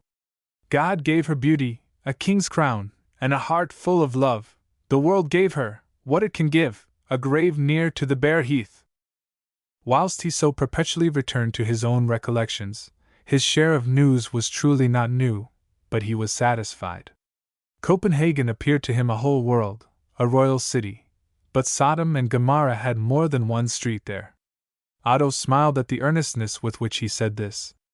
Yes, that I know better than thou, my young friend, continued the old preacher. True, the devil does not go about like a roaring lion, but there he has his greatest works. He is well dressed, and conceals his claws and his tail. Do not rely upon thy strength. He goes about, like the cat in the fable, pedi suspenso, sneakingly and cautiously. It is, after all, with the devil as it is with the Jutland peasant. This fellow comes to the city, has nothing, runs about, and cleans shoes and boots for the young gentleman, and by this means he wins a small sum of money. He knows how to spare. He can now hire the cellar of the house in which thou livest, and there commence some small trade. The trade is successful, very successful. It goes on so well that he can hire the lower story, then he gains more profit, and before thou canst look about thee he buys the whole house. See, that is the way with the Jutland peasant, and just the same with the devil. At first he gets the cellar, then the lower story, and at last the whole house. Chapter 16. Not until after breakfast did the preacher pass over to Otto's affairs. His grandfather's will made him the sole heir to the large property. A man in Copenhagen, the merchant burgher, should be his guardian, since the preacher did not wish to undertake the office. Rosalie was not forgotten. Her devotion and fidelity had won for her a relative's right. Her last days should be free from care.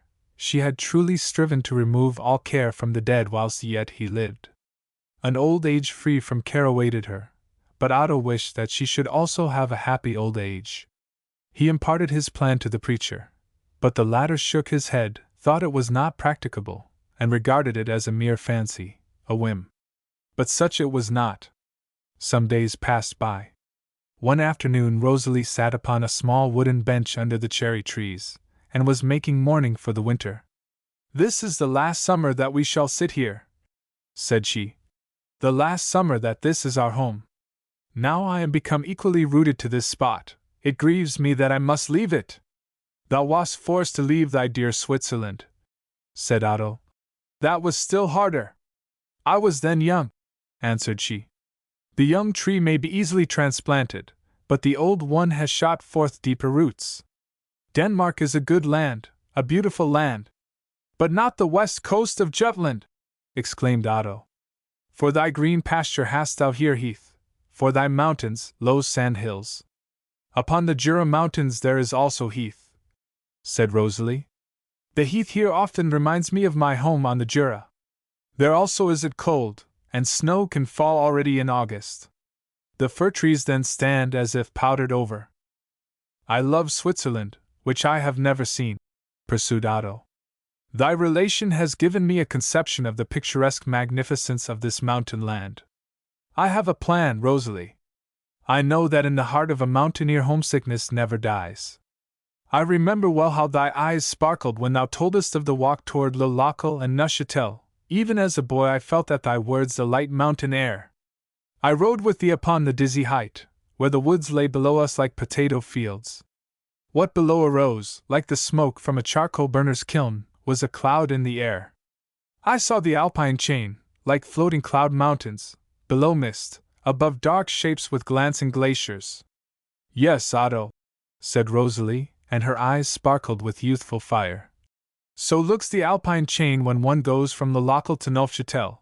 So did I see it when I descended the Jura for the last time. It was in August. The trees, with their autumnal foliage, stood yellow and red between the dark firs. Barberries and hips grew among the tall fern. The Alps lay in such a beautiful light, their feet blue as heaven, their peaks snow-white in the clear sunshine. I was in a sorrowful mood. I was leaving my mountains. Then I wrote in my book, oh, I remember it so well, the high Alps appeared to me the folded wings of the earth. How if she should raise them? How if the immense wings should unfold, with their gay images of dark woods, glaciers, and clouds? What a picture! At the last judgment will the earth doubtless unfold these pinions, soar up to God, and in the rays of his sunlight disappear. I also have been young, Otto, pursued she, with a melancholy smile. Thou wouldst have felt still more deeply at the sight of this splendor of nature. The lake at the foot of the mountains was smooth as a mirror. A little boat with white sails swam, like a swan, upon its expanse. On the road along which we drove were the peasants beating down chestnuts. The grapes hung in large black bunches. How an impression such as this can root itself in the memory! It is 35 years since, and yet I still see that boat with the white sail, the high Alps, and the black grapes. Thou shalt see thy Switzerland again, Rosalie, exclaimed Otto. Again hear the bells of the cows upon the green pastures. Thou shalt go once more to the chapel in Franche-Comté, shalt visit thy friends at Le Locle, see the subterranean mill, and the Daube fall. The mill will yet goes round, the water dashes down as in my youth, but the friends are gone, my relatives dispersed. I should appear a stranger there, and when one has reached my age, nature cannot satisfy, one must have people. Thou knowest, Rosalie, my grandfather has settled a sum upon thee so long as thou livest. Now I have thought thou couldst spend thy latter days with thy beloved ones at home, in the glorious Switzerland. In October I take my Philosophicum, the following summer I would then accompany thee. I must also see that splendid mountain land, know something more of the world than I have yet known. I know how thy thoughts always dwell upon Switzerland. Thither will I reconduct thee. Thou wilt feel thyself less lonely there than here in Denmark. Thou art carried away by the thoughts of youth, as thou shouldst and must be, thou dear, sweet soul, said Rosalie, smiling. At my age it is not so easy. We will make short days' journeys, said Otto. Go with the steamboat up the Rhine, that is not fatiguing, and from Basel one is soon in Franche-Comté on the Jura. No, upon the heath, near Vestervovave, as it is called here, will old Rosalie die. Here I have felt myself at home, here I have 2 or 3 friends. The family at Lemvig have invited me, have for me a place at table, a little room, and friendly faces. Switzerland would be no longer that Switzerland which I quitted. Nature would greet me as an old acquaintance. It would be to me music, once more to hear the ringing of the cows' bells. It would affect me deeply, once again to kneel in the little chapel on the mountain, but I should soon feel myself a greater stranger there than here. Had it been 15 years ago, my sister would still have been living, the dear, pious Adele. She dwelt with my uncle close on the confines of Neuchâtel, as thou knowest, scarcely a quarter of a mile from Le Locle, the town, as we called it, because it was the largest place in the neighborhood. Now there are only distant relations of mine living, who have forgotten me. I am a stranger there. Denmark gave me bread, it will also give me a grave. I thought of giving thee a pleasure, said Otto. That thou dost by thy love to me, returned she. I thought thou wouldst have shown me thy mountains, thy home, of which thou hast so often spoken. That can I still do. I remember every spot, every tree, all remains so clear in my recollection. Then we ascend together the Jura higher and higher. Here are no more vineyards to be found, no maize, no chestnuts, only dark pines, huge cliffs, here and there a beach, as green and large as in Denmark. Now we have the wood behind us, we are many feet above the sea. Thou canst perceive this by the freshness of the air. Everywhere are green meadows, uninterruptedly reaches our ear the ringing of the cowbells. Thou as yet sayest no town, and yet we are close upon Le Locle. Suddenly the road turns, in the midst of the mountain level we perceive a small valley, and in this lies the town, with its red roofs, its churches, and large gardens. Close beneath the windows rises the mountainside, with its grass and flowers.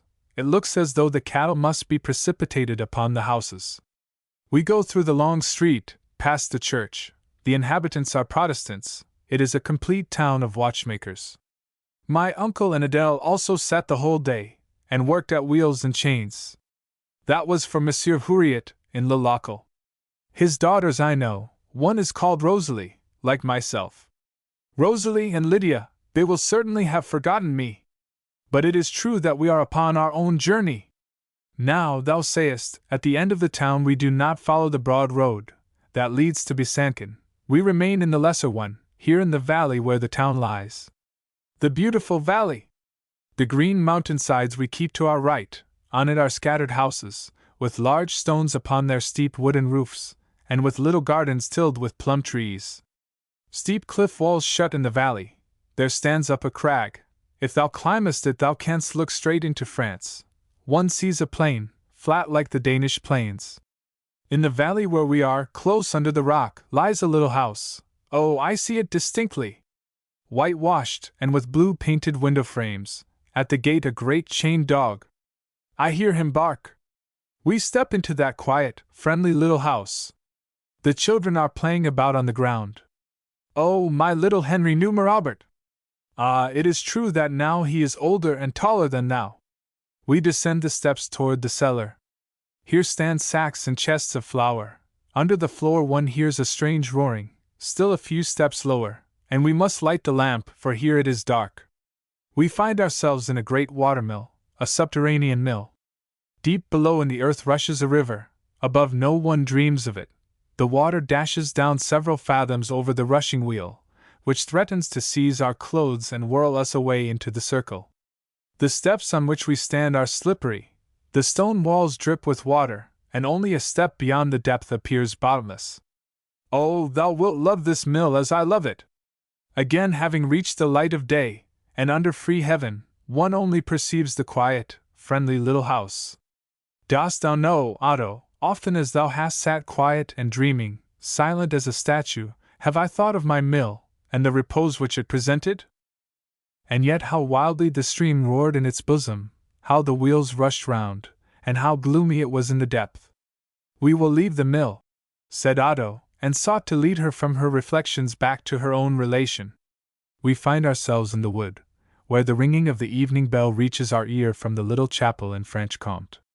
There stands my father's house, said Rosalie. From the corner window one looks over the wood toward Aubernez, author's note, a village in the canton Neuchâtel, lying close upon the river Daube, where it forms the boundary between Switzerland and France, where the ridge leads over the Daube. The sun shines upon the river, which, far below, winds along, gleaming like the clearest silver. And the whole of France spreads itself out before us, said Otto. How beautiful! Oh, how beautiful! Exclaimed Rosalie, and her eyes sparkled as she gazed before her, but soon her glance became sad, and she pressed Otto's hand. No one will welcome me to my home. I know neither their joys nor their sorrows. They are not my own family. In Denmark, I am at home. When the cold sea mist spreads itself over the heath, I often fancy I am living among my mountains, where the heather grows. The mist seems to me then to be a snow cloud which rests over the mountains, and thus, when other people are complaining of the bad weather, I am up among my mountains. Thou wilt then remove to the family at Lemvig? Asked Otto. There I am welcome, returned she. Chapter 17. Otto had not as yet visited the sand hills on the strand, the fishermen, or the peasants, among whom formerly he had spent all his spare time. The beautiful summer's day drove him forth. His heart yearned to drink in the summer warmth. Only the roads between the larger towns are here tolerable, or rather as tolerable as the country will allow. The byways were only to be discerned by the traces of cartwheels, which ran on beside each other. At certain places, to prevent the wheels sinking into the deep sand, ling had been spread. Where this is not the case, and the tracks cross each other, a stranger would scarcely find the way. Here the landmark places its unseen boundary between neighboring possessions. Every farm, every cottage, every hill, was an old acquaintance to Otto. He directed his steps toward Harbuer, a parish which, one may say, consists of sand and water, but which, nevertheless, is not to be called unfruitful. A few of the inhabitants pursue agriculture, but the majority consists of fishermen, who dwell in small houses and have no land. His first encounter upon his wandering was with one of those large covered wagons with which the so-called eelmen, between the days of St. John and St. Bartholomew, go with eels toward the small towns lying to the south and east, and then, laden with apples and garden produce, return home, articles which are rapidly consumed by the common people. The eelman stopped when he saw and recognized Otto. "Welcome, Mr. Otto," said he. "Yes, you are come over but a sad affair. That Major Thostrup should have gone off so. But there was nothing else to be expected from him, he was old enough." "Death demands his right," replied Otto, and pressed the man's hand. "Things go, doubtless, well with you, Morten Krense?" "The whole cart full of eels, and some smoked carp." "It is also good to meet with you, Mr. Otto. Upon the land a preacher is very good, but not upon the sea, as they say at home." "Yes, you are certainly now a preacher, or will become one?" "No, I am not studying to become a preacher," answered Otto. "No. Will you then become a lawyer?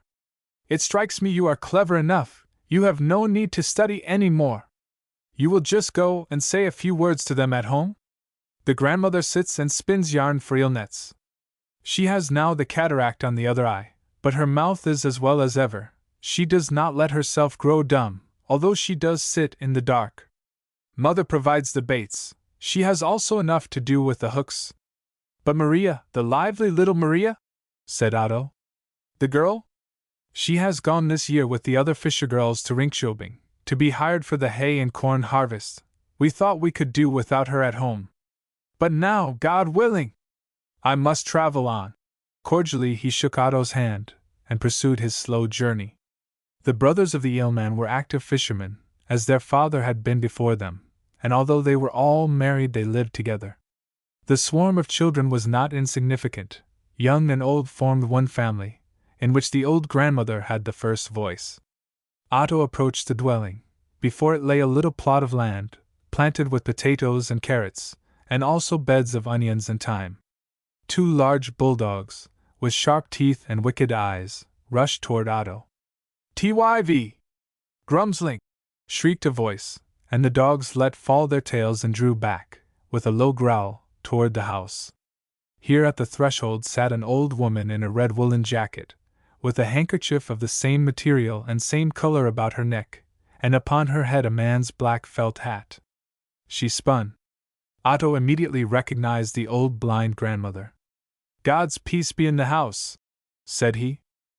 "That voice I have not heard for a year and a day," replied the old woman, and raised her head, as if she would see him with her dead eyes. "Are not you Major Thostrup's Otto? You resemble him in the voice.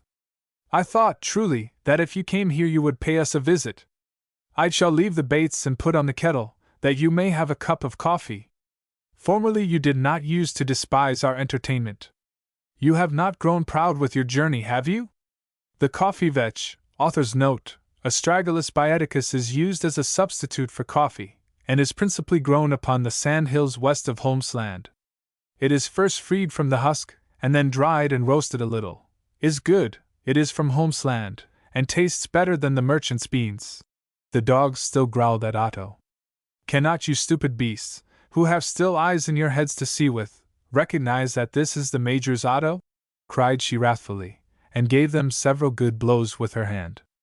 Otto's arrival created a great stir in the little household that he was welcome, you might see by every countenance. "Yes," said the grandmother. "Now you are grown much wiser in the town, could, very likely, were it needful, write an almanac. You will very likely have found for yourself a little bride there, or will you fetch one out of Lemvig? For no doubt she must be from a town.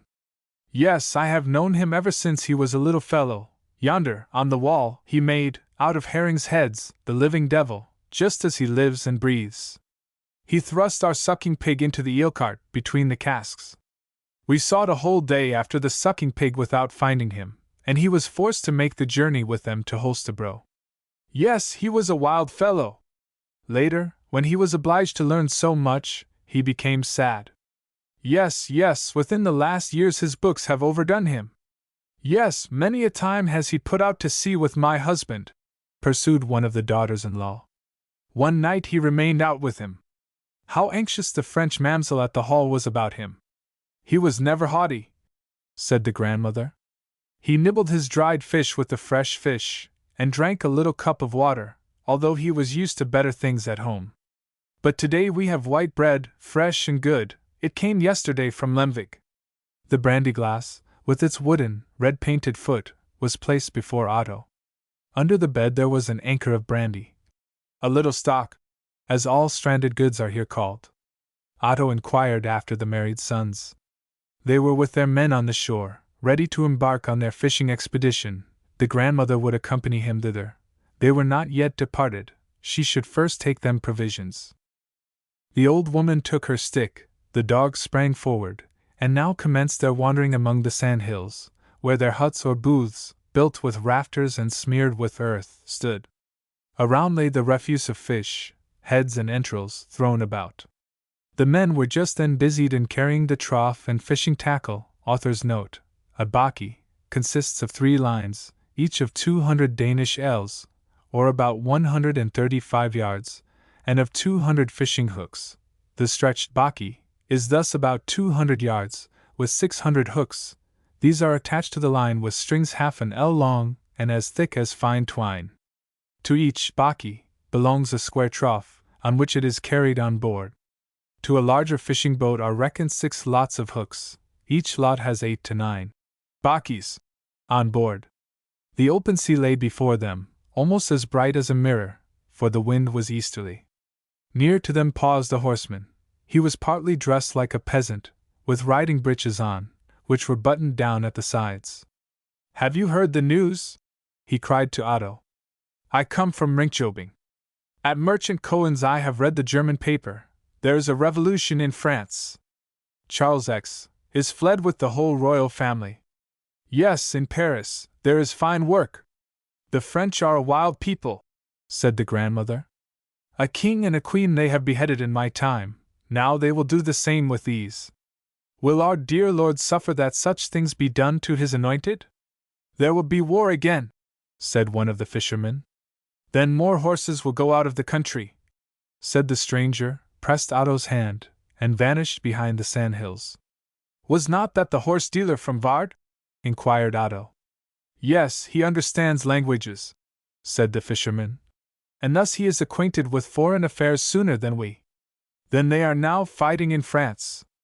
Blood flows in the streets. It will not be so in Denmark before the Turk binds his horse to the bush in the Viborg lake. And then, according to the prophecy of the Sibyl, it will be near the end of the world." Meanwhile, everything was prepared for their embarkation. If Mr. Otto would take the further oar, and was inclined to pass the night on the sea, there was a place for him in the boat. But he had promised Rosalie to be back before evening. The grandmother now prayed, kneeling with the others, and immediately after quick strokes of the oars the flat boat rowed away from the shore. The fate of France was forgotten. Their calling occupied the fishermen. The old woman seemed to listen to the strokes of the oars. Her dead eyes rested immovably on the sea. A sea mew passed close to her in its flight. "That was a bird," said she. "Is there no one here beside ourselves?" "No, no one at all," answered Otto, carelessly. "Is no one in the hut, no one behind the sandhills?" again asked the grandmother. "It was not on account of the dried meat that I came here. It was not to wet my face on the shore. I speak with you alone, which I could not do in the house. Give me your hand. Now that the old man rests in the grave, you yourself will guide the rudder. The estate will be sold, and you will not come again to the west coast. Our Lord has made it dark before my eyes before he has closed my ears and given me leave to go. I can no longer see you, but I have you in my thought as you looked before you left our land. That you are handsomer now I can easily imagine, but gayer you are not. Talk you certainly can, and I have heard you laugh, but that was little better than the 2 last years you were here. Once it was different with you, no fairy could be wilder than you. With years one becomes more quiet," said Otto, and gazed with astonishment at the blind woman, who did not leave go his hand. "As a boy I was far too merry, that could not continue, and that I should now be grave I have, as you will see, sufficient reason, I have lost my last support. Yes, truly, truly, repeated she slowly, and as if pondering, then shook her head. That is not the reason. Do you not believe in the power of the devil? Our Lord Christ forgive me! Do not you believe in the power of wicked men? There is no greater difference between the human child and the changeling brat which the underground spirits lay in his stead in the cradle, than there is between you when you were a boy and you as you became during the last year of your stay here. That comes from books, from so much learning, said I to other people. Could I only have said so to myself? But you shall become gay, the trouble of your heart shall wither like a poisonous weed. I know whence it sprung, and will, with God's help, heal it. Will you solemnly promise that no soul in the world shall learn what we speak of in this hour? What have you to say to me? Asked Otto, affected by the extraordinary earnestness of the old woman. The German Heinrich, the player. You remember him well? He is to blame for your grief. Yes, his name drives the blood more quickly through your pulse. I feel it, even if I cannot see your face. The German Heinrich, repeated Otto, and his hand really trembled. Had Heinrich then, when he was here 3 years ago, told her and the fisherman that which no human being must know, that which had destroyed the gaiety of his youth? What have I to do with the German Heinrich? Nothing more than a pious Christian has to do with the devil, replied she, and made the sign of the cross. But Heinrich has whispered an evil word in your ear. He has banished your joyous humor, as one banishes a serpent. Has he told you this? Exclaimed Otto, and breathed more quickly. Tell me all that he has said. You will not make me suffer for it, said she. I am innocent, and yet I have cooperated in it. It was only a word, but a very unseemly word, and for it one must account at the day of judgment. I do not understand you, said Otto, and his eyes glanced around to see whether any one heard. They were quite alone. In the far distance the boat with the fisherman showed itself like a dark speck. Do you remember how wild you were as a boy? How you fastened bladders to the cat's legs and tail, and flung her out of the loft window that she might fly? I do not say this in anger, for I thought a deal of you. But when you became too insolent one might well say, can no one then curb this lad? See, these words I said, that is my whole fault, but since then have lain heavy on my heart. 3 years ago came the German Heinrich, and stayed 2 nights in our house. God forgive it us. Tricks he could play, and he understood more than the Lord's Prayer, more than is useful to a man. With one trick you were to assist him, but when he gave you the goblet you played your own tricks, and he could make nothing succeed. You would also be clever. Then he cast an evil eye upon you, although he was still so friendly and submissive, because you were a gentleman's child. Do you remember? No, you will certainly have forgotten, how you once took the baits of the hooks off and hung my wooden shoes on instead? Then I said in anger, and the anger of man is never good, can no one then tame this boy for me? He was making downright fun of you to your own face, said I to the player. Do you not know some art by which you can tame this wild cat? Then he laughed maliciously, but I thought no more of the matter. The following day, however, he said, now I have curbed the lad. You should only see how tame he is become, and should he ever again turn unruly, only ask him what word the German Heinrich whispered in his ear, and you shall. Then see how quiet he will become. He shall not mock this trick. My heart was filled with horror, but I thought afterward it really meant nothing. Ei! From the hour he was here you are no longer the same as formerly. That springs from the magical word he whispered in your ear. You cannot pronounce the word he told me, but by it you have been enchanted. This, and not book learning, has worked the change. But you shall be delivered. If you have faith, and that you must have, you shall again become gay, and I, spite of the evil words which I spoke, be able to sleep peacefully in my grave.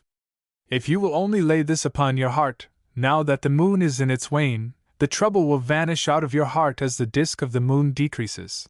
And saying this she drew out of her pocket a little leather purse, opened it, and took out a piece of folded paper. In this is a bit of the wood out of which our Saviour's cross was made. This will draw forth the sorrow from your heart, and bear it, as it bore him who took upon himself the sorrow of the whole world. She kissed it with pious devotion, and then handed it to Otto. The whole became clear to him.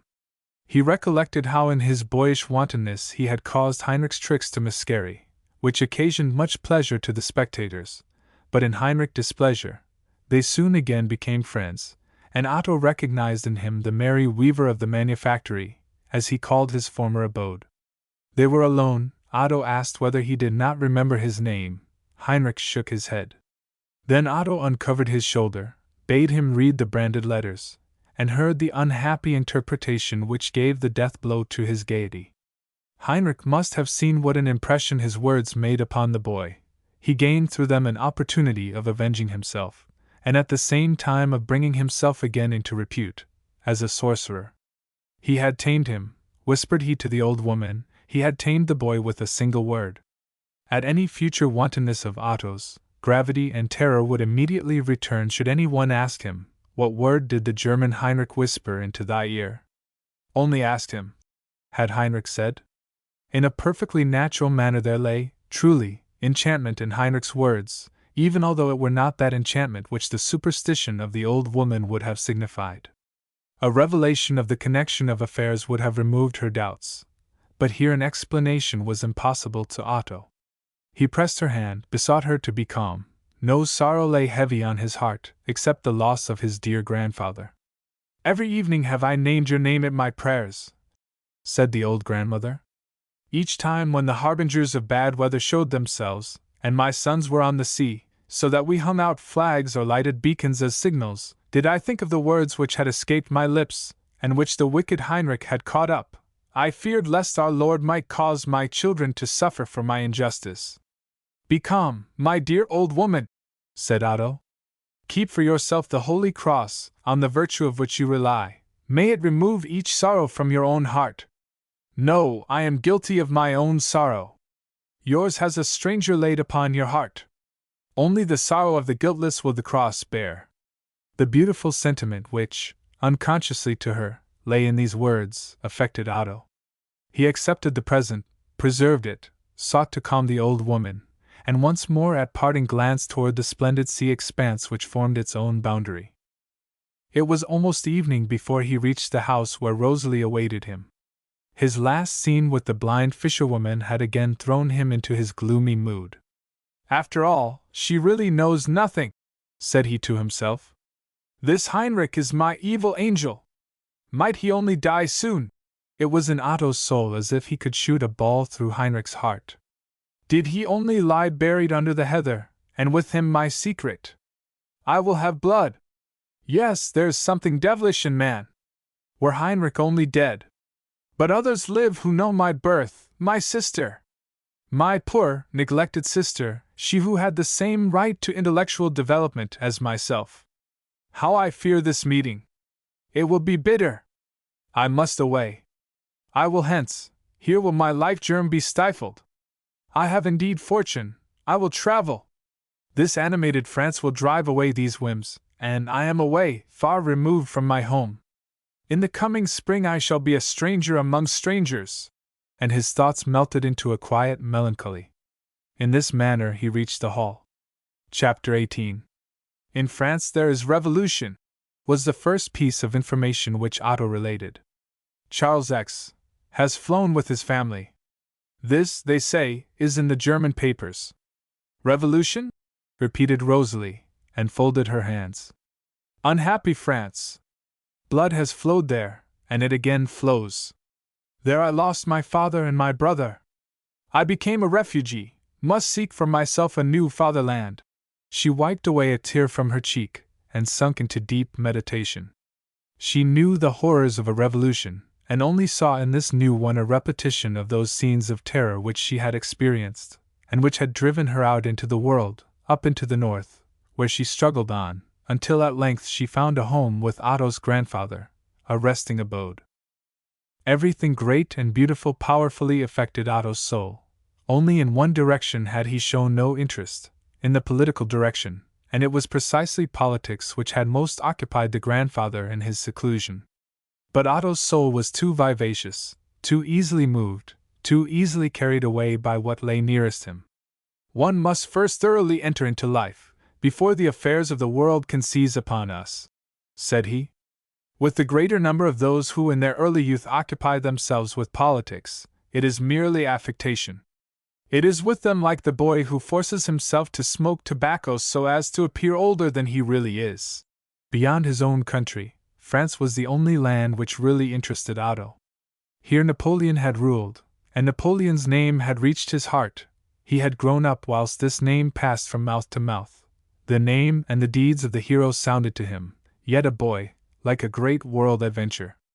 How often had he heard his grandfather, shaking his head, say, "Yes, now newspaper writers have little to tell since Napoleon is quiet." And then he had related to him of the hero at Arcole and among the pyramids, of the great campaign against Europe, of the conflagration at Moscow, and the return from Elba. Who has not written a play in his childhood? Otto's sole subject was Napoleon, the whole history of the hero, from the snow batteries at Brienne to the rocky island in the ocean. True, this poem was a wild shoot, but it had sprung from an enthusiastic heart. At that time he preserved it as a treasure. A little incident which is connected with it, and is characteristic of Otto's wild outbreaks of temper when a boy, we will here introduce. A child of one of the domestics, a little merry boy with whom Otto associated a good deal, was playing with him in his garret. Otto was then writing his play. The boy bantered him, pulling the paper at the same time. Otto forbade him with the threat, "If thou dost that again, I will throw thee out of the window." The boy again immediately pulled at the paper. In a moment Otto seized him by the waist, swung him toward the open window, and would certainly have thrown him out, had not Rosalie fortunately entered the room, and with an exclamation of horror, seized Otto's arm, who now stood pale as death and trembling in every limb. In this manner had Napoleon awoke Otto's interest for France. Rosalie also spoke, next to her Switzerland, with most pleasure of this country. The revolution had livingly affected her, and therefore her discourse regarding it was living. It even seemed to the old preacher as though the revolution were an event which he had witnessed. The revolution and Napoleon had often fed his thoughts and his discourse toward this land. Otto had thus, without troubling himself the least about politics, grown up with a kind of interest about France. The mere intelligence of this struggle of the July days was therefore not indifferent to him. He still only knew what the horse-dealer had related, nothing of the congregation, or of Polignac's ministry, but France was to him the mighty world crater, which glowed with its splendid eruptions, and which he admired from a distance. The old preacher shook his head when Otto imparted this political intelligence to him. A king, so long as he lived, was in his eyes holy, let him be whatever sort of a man he might. The actions of a king, according to his opinion, resembled the words of the Bible, which man ought not to weigh, they should be taken as they were.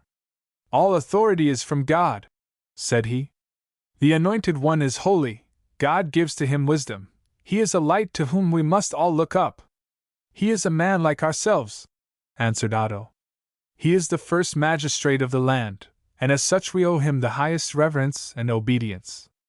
Birth, and not worth, gives him the high post which he fills.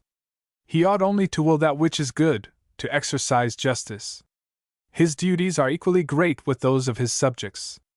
"But more difficult, my son," said the old man. "It is nothing, as a flower, to adorn the garland, more difficult is it to be the hand which weaves the garland. The ribbon must be tight as well as gently tied, it must not cut into the stems, and yet it must not be too loose. Yes, you young men talk according to your wisdom. Yes, you are wise. Quite as wise as the woman who kept a roasted chicken for supper. She placed it upon a pewter plate upon the glowing coals, and went out to attend to her affairs. When she returned the plate was melted, and the chicken lay among the ashes. 'What a wise cat I have,' said she. 'She has eaten the plate and left the chicken.' See, you talk just so, and regard things from the same foolish point of view. Do not speak like the rest of them in the city. Fear God, and honor the king. We have nothing to argue with these two, they transact their business between them. The French resemble young students. When these have made their examen artium, they imagine they are equal to the whole world. They grow restive, and give student feasts. The French must have a Napoleon, who can give there something to do. If they be left to themselves, they will play mad pranks. Let us first see what the papers really say." replied Otto. The following day a large letter arrived. It was from Wilhelm. My excellent Otto, we have all drunk to Otto Thostrup's health. I raised the glass, and drank the health. The friendship's dissonance you has dissolved itself into a harmonious thou, and now thyself hast given the accord. All at home speak of thee, even the Kammerjunker's mamsel chose lately thee, and not her workbox, as a subject of conversation. The evening as thou drovest over the Jutland heaths I seated myself at the piano, and played thy whole journey to my sisters. The journey over the heath I gave them in a monotonous piece, composed of 3 tones, quite dissimilar to that composed by Rousseau. My sisters were near despair, but I told them it was not more uninteresting than the heath. Sometimes I made a little flight, a quaver, that was the heath larks which flew up into the air. The introduction to the gypsy chorus and Preciosa signified the German gypsy flock. Then came the thema out of Genet and Colin, oh, joyous days of childhood! And then thou wast at home. I thundered powerfully down in the bass, that was the North Sea, the chorus in thy present grand opera. Thou canst well imagine that it was quite original. For the rest, everything at home remains in its old state. I have been in Svenborg, and have set to music that sweet poem, The Wishes, by Carl Bagger. His verses seem to me a little rough, but something will certainly come out of the fellow. Thy own wishes are they which he has expressed. Besides this, the astonishing tidings out of France have given us, and all good people here, an electrical shock. Yes, thou in thy solitude hast certainly heard nothing of the brilliant July days. The Parisians have deposed Charles X. If the former revolution was a blood fruit, this one is a true passion flower, suddenly sprung up, exciting astonishment through its beauty, and as soon as the work is ended rolling together its leaves. My cousin Joachim, who as thou knowest is just now at Paris, has lived through these extraordinary days. The day before yesterday we received a long, interesting letter from him, which gave us, of the particulars as well as of the whole, a more complete idea than the papers can give us. People assemble in groups round the post-houses to receive the papers as they arrive. I have extracted from my cousin's letter what has struck me most, and send thee these extracts in a supplement.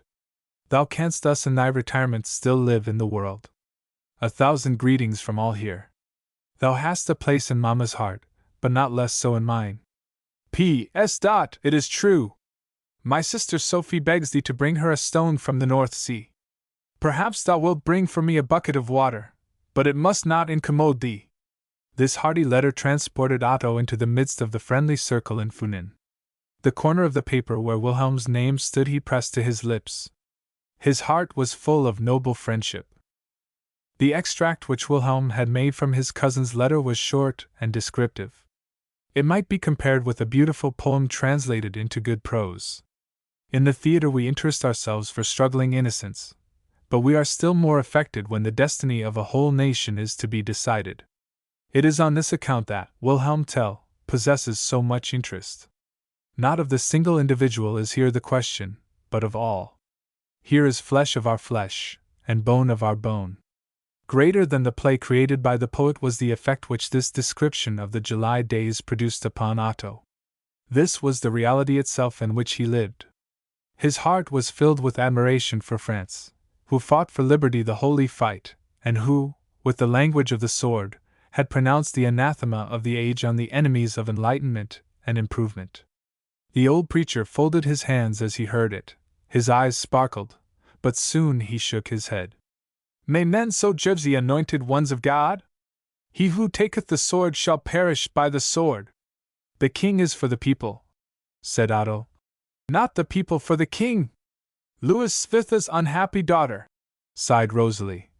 For the 3rd time is she driven from her fatherland. Her parents and brothers killed. Her husband dishonored. She herself has a mind and heart. She is the only man among the Bourbons, said Napoleon. The preacher, with his old-fashioned honesty, and a royalist from his whole heart, regarded the affair with wavering opinion, and with fear for the future. Rosalie thought most of those who were made unhappy of the royal ladies and the poor children. Each followed the impulse of their own nature, and the instinctive feeling of their age. Thus did Otto also, and therefore was his soul filled with enthusiasm. Enthusiasm belongs to youth. His thoughts were busied with dreams of Paris. Thither flew his wishes. "Yes, I will travel," exclaimed he. "That will give my whole character a more decided bias. I will and must," added he in thought. "My sorrow will be extinguished, the recollections of my childhood be forgotten. Abroad, no terrific figures, as here, will present themselves to me. My father is dead, foreign earth lies upon his coffin. But the office, examination," said the old preacher, "pass that first. It is always good to have this in reserve, even if thou dost make no use of it. Only make this year thy philosophicum. And in the spring I shall travel," said Otto. "That depends upon thy guardian, my son," said the preacher. Several days passed, and Otto began to feel it solitary in his home, all moved here in such a confined circle. His mind was accustomed to a wider sphere of action. He began to grow weary, and then the hours travel with the snail's pace. He thought of his departure. "Thou must take the road through Lemvig," said Rosalie. "I will then visit the family there for a few days. It will make them quite happy to see thee, and I shall then be so much longer with thee. That thou wilt do, wilt thou not?" The day was fixed when they should travel. The evening previous, Otto paid his last visit to the preacher. They spoke together a long time about the deceased grandfather. The preacher gave up several papers to Otto, among them also his father's last letter. In honor of Otto, a bottle of wine was placed upon the table. "To thy health, my son," said the preacher, raising his glass. "We shall hardly spend another evening together. Thou wilt have much to learn before thou comest as far as I. The world has more thorn bushes than gold mountains. The times look unsettled. France commences a new description of campaign in Europe, and certainly will draw along with it all young men. Formerly it was the conqueror Napoleon who led to the field, now it is the idea of liberty. May the Lord preserve our good king, and then it will remain well with us. Thou, Otto, wilt fly out into the wide world, hadst thou only first passed thy examination for office. But when and wherever thou mayest fly, remember on all occasions the words of Scripture. We all desire to rule." Phaeton wished to drive the chariot of the sun, but not understanding how to guide the reins, he set fire to the countries, precipitated himself from the chariot, and broke his neck. "I have no one in the city of Copenhagen whom I can ask thee to greet for me. All the friends of my youth are scattered to the east and to the west. If any of them still be in this city, they will certainly have forgotten me. But shouldst thou ever go to the regent's court, and smoke with the others a pipe under the tree, think of me. I have also sat there when I was young like thee, when the French Revolution drove also the blood quicker through my veins, and thoughts of freedom caused me to carry my head more high. The dear old tree. Author's note: at the end of the last century it was felled, and two younger ones, which are now in full growth, planted in its stead. Yes, but one does not perceive in it, as in me, how many years have passed since then. He pressed a kiss on Otto's forehead, gave him his blessing, and they parted. Otto was in a melancholy mood. He felt that he had certainly seen the old man for the last time. When he arrived at home, he found Rosalie busy hacking. The following morning, by earliest dawn, they were to travel toward Lemvig. Otto had not been there within these 2 last years. In old times the journey thither had always been to him a festival, now it was almost indifferent to him. He entered his little chamber. For the last time in his life he should now sleep there. From the next morning commenced, so it seemed to him, a new chapter in his life. Byron's "Farewell" sounded in his ears like an old melody. At break of day the carriage rolled away with him and old Rosalie. Both were silent. The carriage moved slowly along the deep ruts. Otto looked back once more. A lark rose, singing above him. "It will be a beautiful day," said the coachman. His words and the song of the lark Rosalie regarded as a good omen for Otto's whole journey. Chapter 19. Lemvig lies, as is well known, on an arm of the Limfjord. The legend relates that in the Swedish war a troop of the enemy's cavalry compelled a peasant here to mount his horse and serve as a guide. Darkness came on. They found themselves already upon the high sandbanks. The peasant guided his horse toward a steep precipice. In a farmhouse on the other side of the fjord they perceived a light. "That is Lemvig," said the peasant. "Let us hasten." He set spurs to his horse, the Swedes followed his example, and they were precipitated into the depth. The following morning their corpses were found. The monument of this bold Lemvig peasant consists of this legend and in the songs of the poets, and these are the monuments which endure the longest.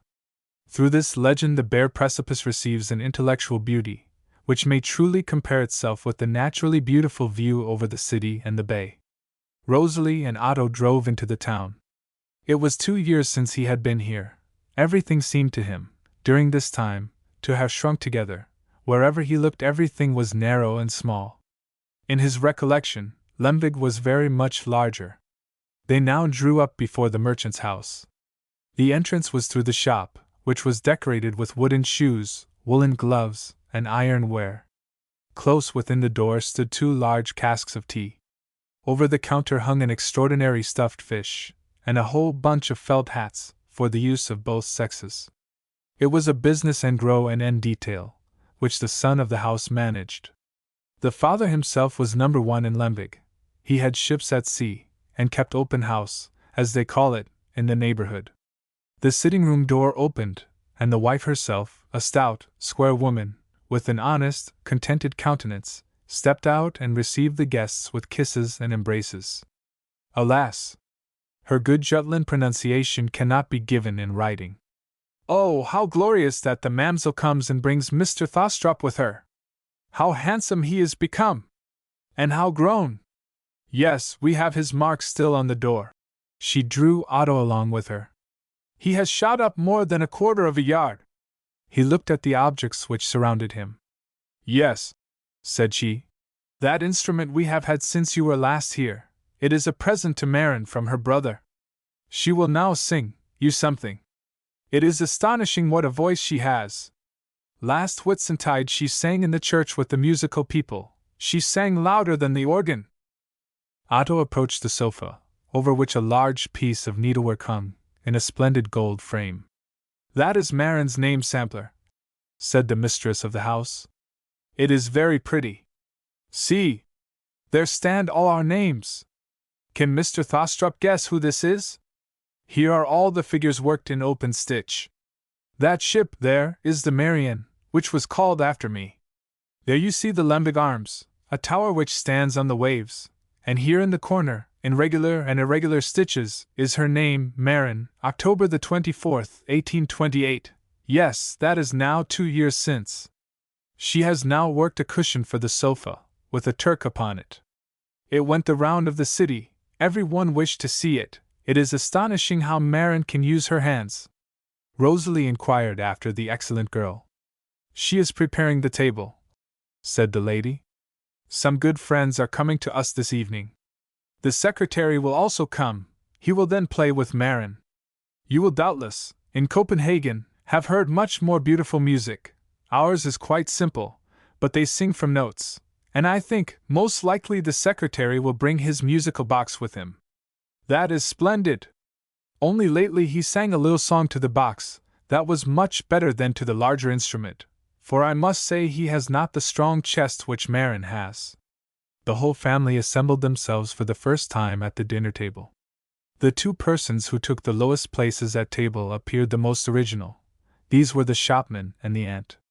Both of them had only at dinner the honor of being with the family. They were quite shut out from the evening parties. The shopman, who in the shop was the first person, and who could there speak a few words, sat here like a quiet, constrained creature, his hair combed toward one side, and exhibiting 2 red, swollen hands. No sound escaped his lips. Kissing the hand of the lady of the house, at coming and going, was all he did beside eat. The aunt, who was not alone called so by the family, but by the whole of Lemvig, was equally sparing of her words, but her face was constantly laughing. A flowered, red cotton cap fitted close to the thin face, giving something characteristic to the high cheekbones and hanging lip. She assisted in the household, but could take no part in genteel company. As the lady expressed herself, she could never forget how, at the Reformation festival, when only the singers sang in the church, Aunt began singing with them out of her book, so that the churchwarden was forced to beg her to be silent. But this she took very ill, and declared she had as much right as the others to praise God, and then sang in defiance.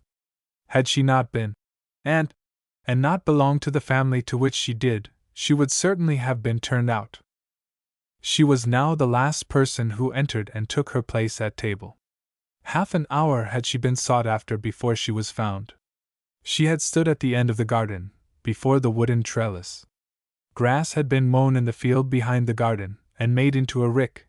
To see this she had gone to the trellis. The odor had agreeably affected her. She had pressed her face against the trellis work, and from contemplation of it had fallen into thought, or rather out of thought. There she was found, and the dreamer was shaken into motion. She was again right lively, and laughed each time that Otto looked at her. He had his seat between Maren and the lady of the house, at the upper end of the table. Maren was a very pretty girl, little, somewhat round, white and red, and well dressed.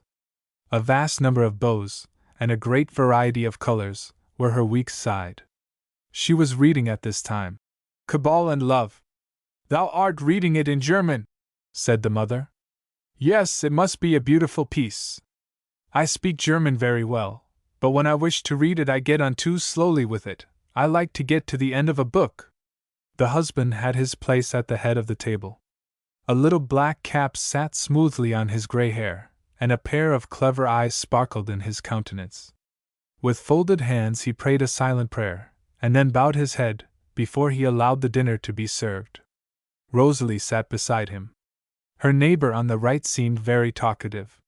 He was an old soldier, who in his 40th year had gone as lieutenant with the land's troops, and had permission to wear the uniform, and therefore sat there in a kind of military coat, and with a stiff cravat. He was already deep in Polignac's ministry and the triumph of the July days, but he had the misfortune to confound Lafitte and Lafayette together. The son of the house only spoke of bull calves. The lady at the table was a little mamsel from Holstebro, who sat beside him, dressed like a girl for confirmation, in a black silk dress and long red shawl. She was in grand array, for she was on a visit. This young lady understood dressmaking, and could play upon the flute, which, however, she never did without a certain bashfulness. Besides this, she spoke well, especially upon melancholy events. The bottle of wine only circulated at the upper end of the table. The shopman and aunt only drank ale, but it foamed gloriously. It had been made upon raisin stalks. "He is an excellent man, the merchant, whom you have received as guardian, Mr. Thostrup," said the master of the house. "I am in connection with him." "But it is strange," interrupted the lady, "that only one out of his 5 daughters is engaged. If the young ladies in Copenhagen do not go off better than that, what shall we say here? Now Mr. Thostrup can take one of them," said the husband. "There is money, and you have fortune also. If you get an office, you can live in Floribus." Maren colored, although there was no occasion for coloring. She even cast down her eyes. "What should Mr. Thostrup do with one of them?" pursued the wife.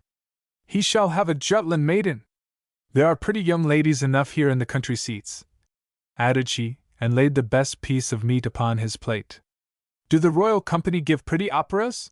asked Maren, and gave another direction to the conversation. Otto named several, among others Der Freischütz.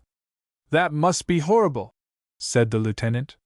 "They say the Wolf Glen is so natural, with a waterfall, and an owl which flutters its wings. Burgomaster Mimi has had a letter from a young lady in Aarhus, who has been in Copenhagen, and has seen this piece. It was so horrible that she held her hand before her face, and almost fainted. They have a splendid theatre." "Yes, but our little theatre was very pretty," said the lady of the house. "It was quite stupid that the dramatic company should have been unlucky. The last piece we gave is still clear in my recollection. It was the Sandslows.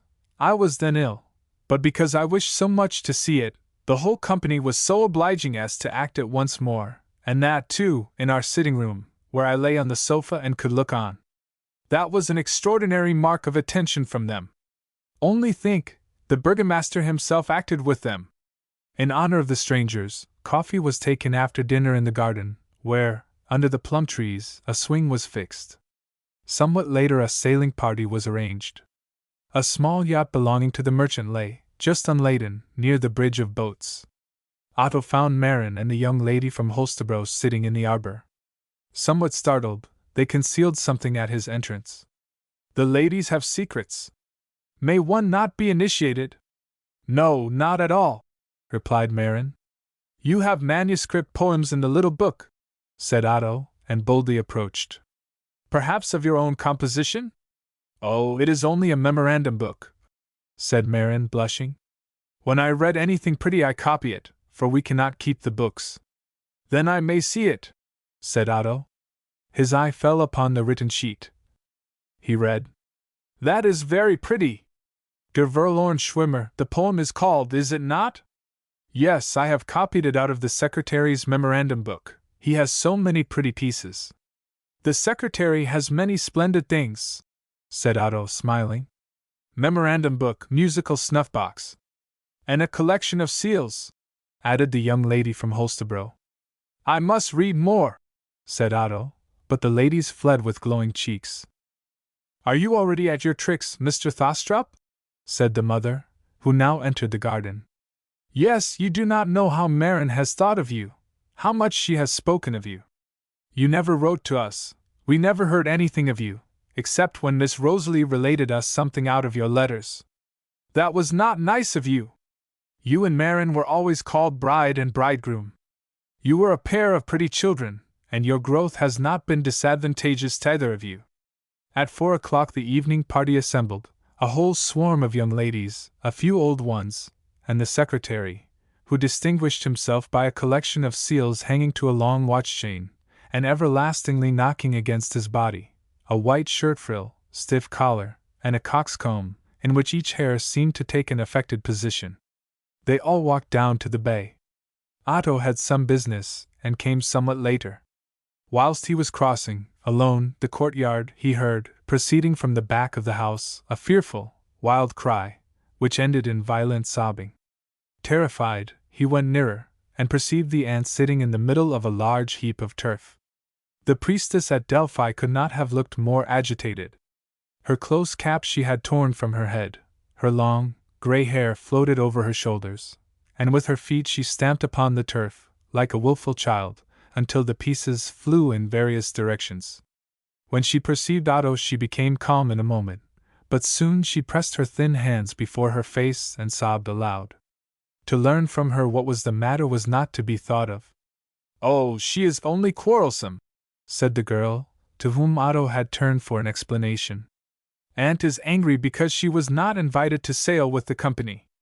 She always does so, she can be quite wicked. Just lately, when she should have helped me to wring out the sheets, she always twisted them the same way that I did, so that we could never get done, and my hands hurt me very much." Otto walked down to the bay. The sail was unfurled, the secretary brought out his musical box, and accompanied by its tones, they glided in the burning sunshine over the water. On the other side tea was to be drunk, and then Marin was to sing. Her mother asked her to sing the song with the strong tones, so that Otto might hear what a voice she had. She sang Danavang. Her voice had uncommon power, but no style, no grace. "Such a voice, I fancy, you have not heard in the theatre at Copenhagen?" said the secretary, with dogmatical gravity. "You might wish yourself such a chest," said the lieutenant. The secretary should now sing, but he had a little cold, which he had always. "You must sing to the musical box," said the lady, and her wish was fulfilled.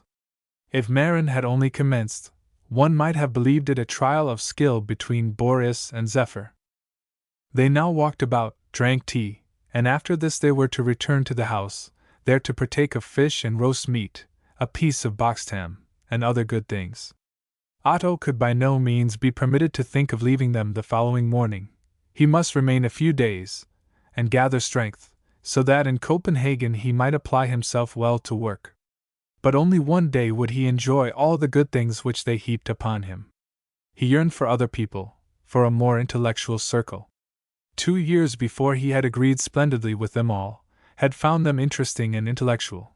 Now he felt that Lemvig was a little town, and that the people were good, excellent people. The following play again brought capital cookery, good fowl, and good wine. That was to honor Mr. Thostrup. His health was drunk, Marin was more confidential, the aunt had forgotten her trouble, and again sat with a laughing face beside the constrained shopman. They must, it is true, make a little haste over their dinner, for the fire engine was to be tried, and this splendor, they maintained, Otto must see, since he so fortunately chanced to lie there. "How can my mother think that this will give Mr. Thostrup pleasure?" said Marin. "There is nothing to see in it. That has given him pleasure formerly," answered the mother. "It is, also, laughable when the boys run underneath the engine rain, and the stream comes just in their necks." She spoke of the former Otto and of the present one. He was become so Copenhagenish, so refined and nice, as well in the cut of his clothes as in his manners, yet she still found an opportunity of giving him a little hint to further refinement. "Only think! He took the sugar for his coffee with his fingers." "But where are the sugar tongs, the massive silver sugar tongs?" asked she. "Marin, dost thou allow him to take the sugar with his fingers?" "That is more convenient," answered Otto. "I do that always." "Yes, but if strangers had been here," said the hostess, in a friendly but teaching tone, "we must, like that grand lady you know of, have thrown the sugar out of the window. In the higher circles, where people have clean fingers, they make use of them," said Otto. "There would be no end of it if one were to take it with the sugar tongs." "They are of massive silver," said the lady, and weighed them in her hand. Toward evening Rosalie went into the garden under the plum trees. "These, also, remind me of my mountains," said she. "This is the only fruit which will properly flourish there. Lemberg lies, like La Lochel, in a valley," and she pointed, smiling, to the surrounding sand hills. "How entirely different it is here from what it is at home on thy grandfather's estate. There I have been so accustomed to solitude, that it is almost too lively for me here. One diversion follows another." It was precisely this which Otto did not like. These amusements of the small towns wearied him, and he could not delight himself with them, no longer mingle in this life. He wished to set out early the following morning. It would be too exhausting to drive along the dry road in the sun's heat, they all declared. He must wait until the afternoon, then it would be cooler. It was, also, far pleasanter to travel in the night. Rosalie's prayers decided him. Thus, after dinner and coffee, the horses should be put into the carriage. It was the last day. Marin was somewhat in a grave mood. Otto must write in her album. He would never come to Lemvig again, said she. As children they had played with each other. Since he went to Copenhagen she had, many an evening, seated herself in the swing near the summer house and thought of him. Who knows whether she must not have done so when she copied out of the secretary's memorandum book the verses. "The sea certainly flows between Aarhus and Copenhagen. Marin will perhaps go over for the winter," said the mother. "But we dare not speak too much about it, for it is not yet quite settled. It will really make her gayer. Lately she has been very much inclined to melancholy, although God knows that we have denied her no pleasure." There now arrived a quantity of letters from different acquaintance, and from their acquaintance, if Mr. Thostrup would have the goodness to take care of this to Viborg, these to Aarhus, and the others as far as Copenhagen. It was a complete freight, such as one gets in little towns, just as though no post went through the country. The carriage stopped before the door. Rosalie melted into tears. "Write to me," said she. "Thee I shall never see again. Greet my Switzerland when thou comest there." The others were merry. The lady sang. The young lady from Holstebro bowed herself before him with an album leaf in her hand, upon which she must beg Mr. Thostrup to write her something. Marin gave him her hand, blushed and drew back, but as the carriage rolled away she waved her white handkerchief through the open window. "Farewell! Farewell!" Chapter 20. The parting with Rosalie, the hospitality of the family, and their sincere sympathy, touched Otto. He thought upon the last days, upon his whole sojourn in his home. The death of his grandfather made this an important era in his life. The quiet evening and the solitary road inclined him still more to meditation. How cheering and interesting had been a visit to Lemvig in former times. Then it furnished matter for conversation with Rosalie for many weeks. It now lay before him a subject of indifference. The people were certainly the same, therefore the change must have taken place in himself. He thought of Copenhagen, which stood so high, and of the people there. After all, the difference is not so great, said he. In Copenhagen the social foci are more numerous, the interests more varied, each day brings a fresh topic of conversation, and one can choose one's society. The multitude, on the contrary, has something citizenish. It obtrudes itself even from beneath the ball dress which shows itself at court.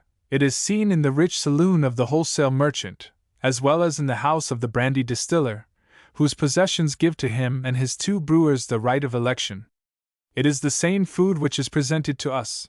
In the small towns one has it on earthenware, in Copenhagen on china.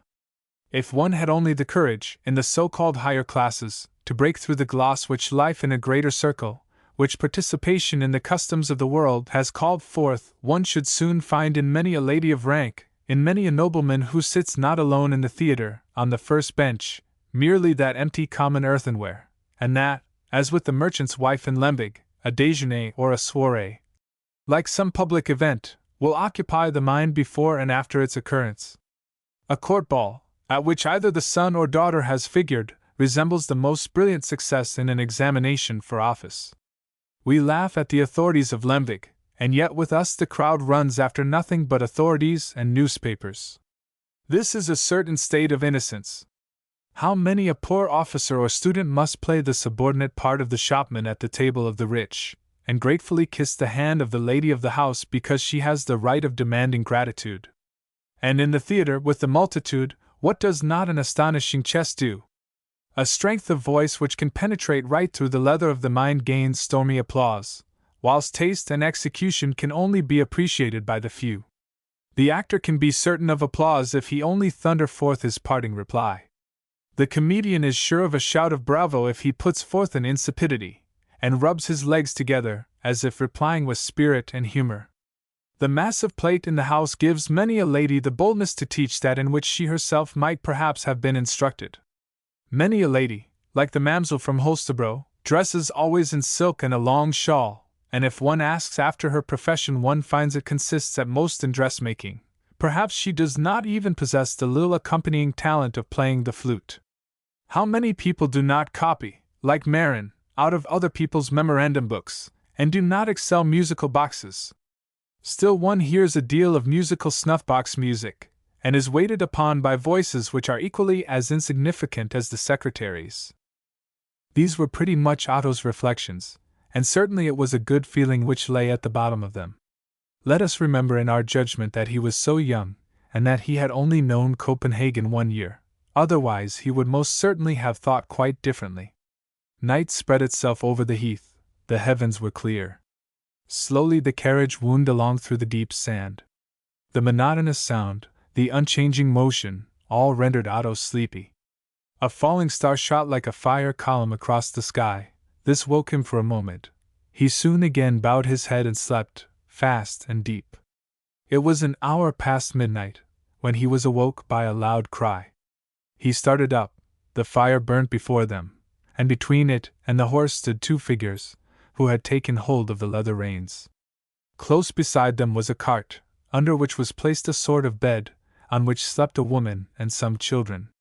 "Will you drive into the soup kettle?" asked a rough voice, whilst another scolded in a gibberish which was unintelligible to Otto. It had happened to the coachman as to him, only that the coachman had fallen asleep somewhat later. The horses had lost their track, and uncertain, as they had long been, they were now traversing the impassable heath. A troop of the so-called scavengers, who wander through these districts a nomadic race, had here taken up their quarters for the night, had made a fire and hung the kettle over it, to cook some pieces of a lamb they had stolen on their journey. They were about half a mile from the highway, said an elderly woman who was laying some bushes of heath under the kettle. "Half a mile?" replied a voice from the other side of the cart, and Otto remarked a man who, wrapped in a large grey riding cloak, had stretched himself out among the heather. "It is not a quarter of a mile to the highway if people know how to direct their course properly," The pronunciation of the man was somewhat foreign, but pure, and free from the gibberish which the others employed in their speech. The voice seemed familiar to Otto, his ear weighed each syllable, and his blood ran quicker through his veins. "It is the German Heinrich, the evil angel of my life," he felt, and wrapped himself closer in his mantle, so that his countenance was concealed. A half-grown lad came forward and offered himself as a guide. "But the lad must have 2 marks," said the woman.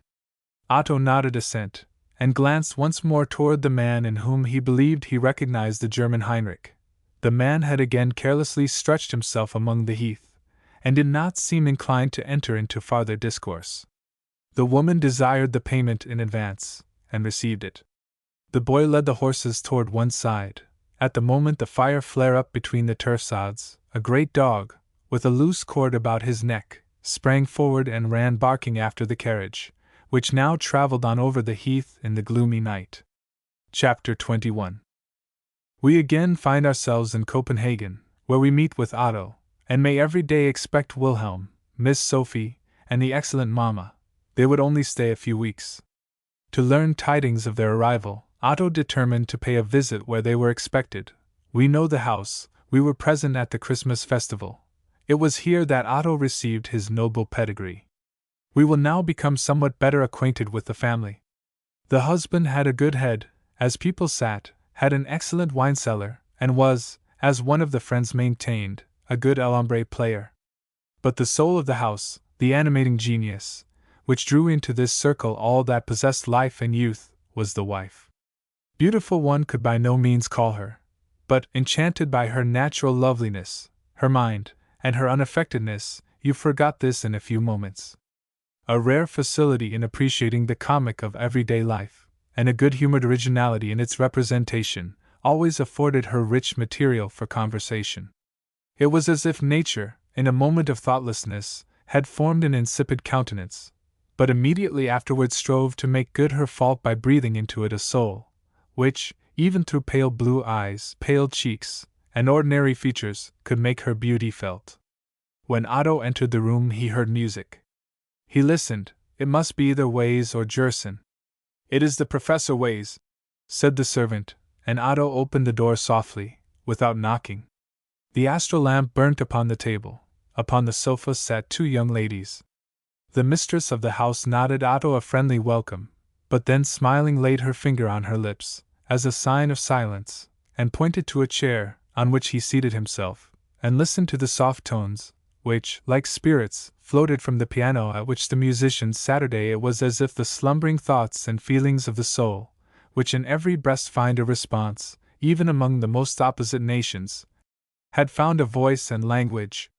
The fantasies died away in a soft, spiritual piano. Thus lightly has Raphael breathed the Madonna di Foligno upon the clouds. She rests there as a soap bubble rests upon velvet.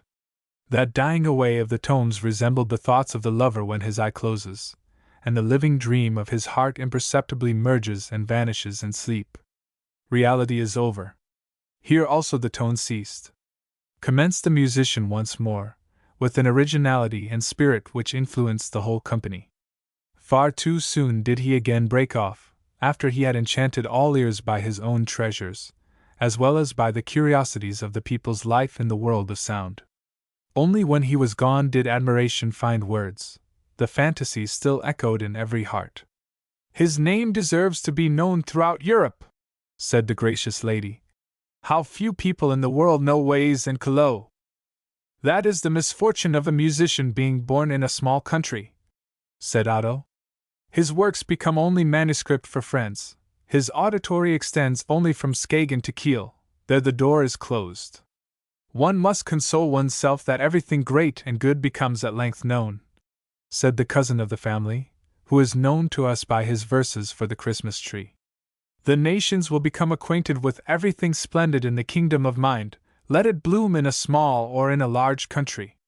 Certainly during this time the artist may have died, but then he must receive compensation in another world."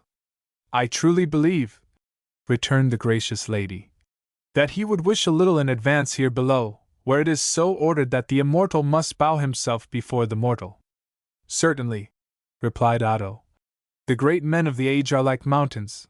They it is which cause the land to be seen from afar, and give it importance, but in themselves they are bare and cold, their heights are never properly known.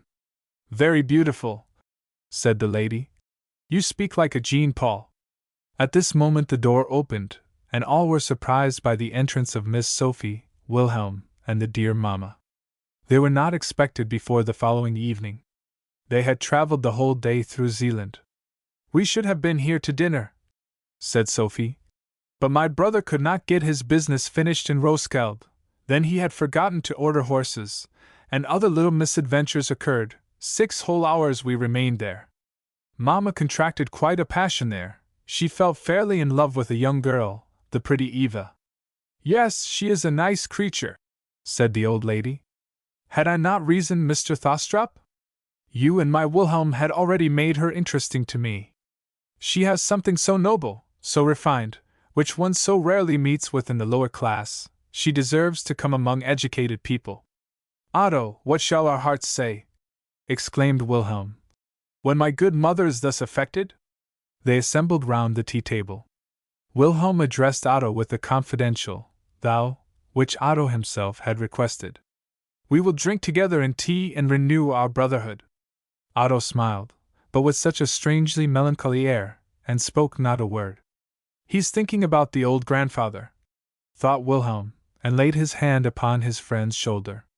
The Kammerjunker and his ladies greet thee, said he. I believe the mamsell would willingly lay thee in her own workbox, were that to be done. Otto remained quiet, but in his soul there was a strange commotion. It would be a difficult thing to explain this motive, which belonged to his peculiarity of mind. It entered among the mysteries of the soul. The multitude call it an individual singularity. The psychologist finds a deeper meaning in it, which the understanding is unable to fathom. We have examples of men, whose strength of mind and body were well known, feeling faint at the scent of a rose. Others have been thrown into a convulsive state by touching grey paper. This cannot be explained, it is one of the riddles of nature.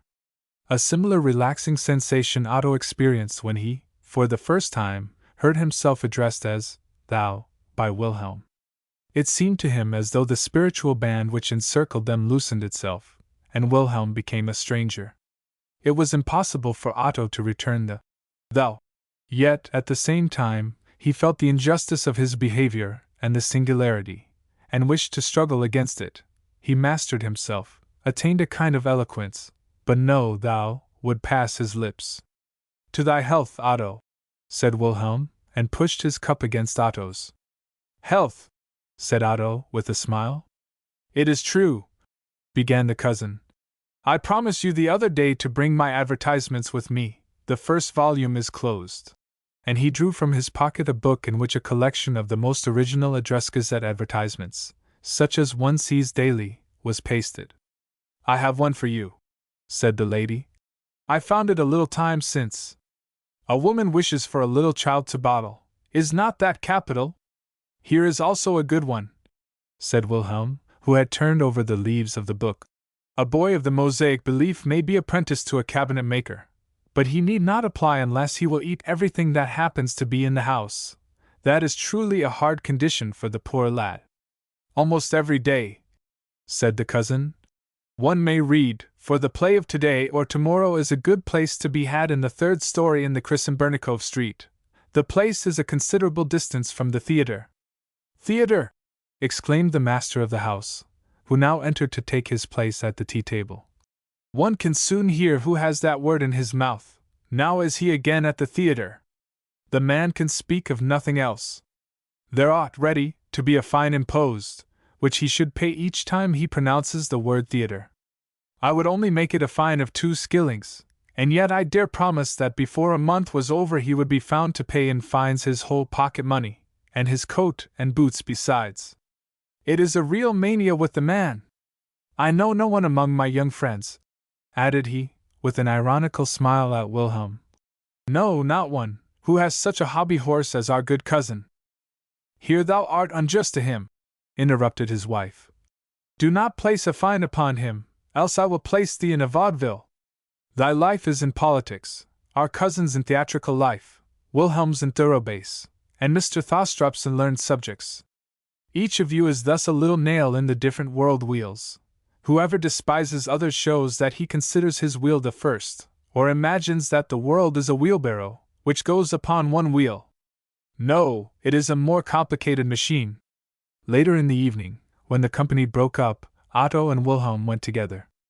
I do not think, said Wilhelm, that thou hast yet said thou to me. Is it not agreeable to thee? It was my own wish, my own request, replied Otto. I have not remarked what expressions I have employed. He remained silent. Wilhelm himself seemed occupied with unusual thoughts, when he suddenly exclaimed, Life is, after all, a gift of blessings. One should never make oneself sorrows which do not really exist. Carpe diem, said old Horace. That will we, replied Otto. But now we must first think of our examination. They pressed each other's hands and parted. But I have heard know thou, said Wilhelm to himself. He is an oddity, and yet I love him. In this consists, perhaps, my own originality. He entered his room, where the hostess had been cleaning, and had arranged the books and papers in the nicest order. Wilhelm truly called it disorder, the papers in confusion, and the books in a row. The lamp even had a new place, and this was called order. Smiling, he seated himself at the piano. It was so long since they had said good day to each other. He ran over the keys several times, then lost himself in fantasies. That is lovely, he exclaimed. But it is not my property. What does it belong to? It melts into my own feelings. He played it again. It was a theme out of Tancredi. Therefore, from Rossini, even the very composer whom our musical friends most look down upon, how could he then guess who had created those tones which now spoke to his heart? His whole being he felt penetrated by a happiness, a love of life, the cause of which he knew not. He thought of Otto with a warmth which the latter's strange behavior did not deserve. All beloved beings floated so sweetly before his mind. This was one of those moments which all good people know. One feels oneself a member of the great chain of love which binds creation together. So long as the rosebud remains folded together it seems to be without fragrance, yet only one morning is required, and the fine breath streams from the crimson mouth. It is only one moment, it is the commencement of a new existence, which already has lain long concealed in the bud, but one does not see the magic wand which works the change. This spiritual contrast, perhaps, took place in the past hour. Perhaps the last evening rays which fell upon the leaves concealed this power. The roses of the garden must open, those of the heart follow the same laws. Was this love? Love is, as poets say, a pain. It resembles the disease of the muscle, through which pearls are formed. But Wilhelm was not sick, he felt himself particularly full of strength and enjoyment of life. The poet's simile of the muscle and the pearl sounds well, but it is false. Most poets are not very learned in natural history, and therefore they are guilty of many errors with regard to it. The pearl is formed on the muscle not through disease. When an enemy attacks her she sends forth drops in her defense, and these change into pearls.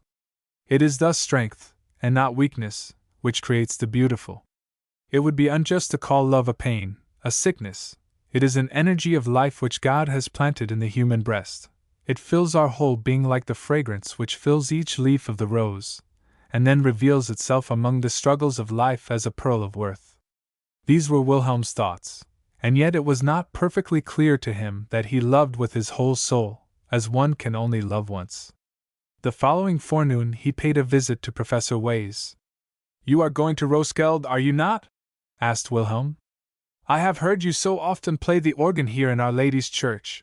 I should very much like to hear you there, in the cathedral. If I were to make the journey, would you then play a voluntary for me? You will not come, said the musician. I shall come, answered Wilhelm, and kept his word. 2 days after this conversation he rolled through the streets of Roskilde. I am come for a wager. I shall hear Ways play the organ, said he to the host, although there was no need for an apology. Bulwer in his romance, The Pilgrims of the Rhine, has with endless grace and tenderness called forth a fairy world. The little spirits float there as the breath of air floats around the material reality. One is forced to believe in their existence. With a genius powerful as that which inspired Bulwer, glorious as that which infused into Shakespeare the fragrance we find breathed over the Midsummer Night's Dream, did Way's tones fill Wilhelm. The deep melodies of the organ in the old cathedral had indeed attracted him to the quiet little town. The powerful tones of the heart summoned him. Through them even everyday things assumed a coloring, an expression of beauty, such as Byron shows us in words, Tervalson in the hard stone, Correggio in colors. We have by Goethe a glorious poem. Love a landscape painter. The poet sits upon a peak and gazes before him into the mist, which, like canvas spread upon the easel, conceals all heights and expanses.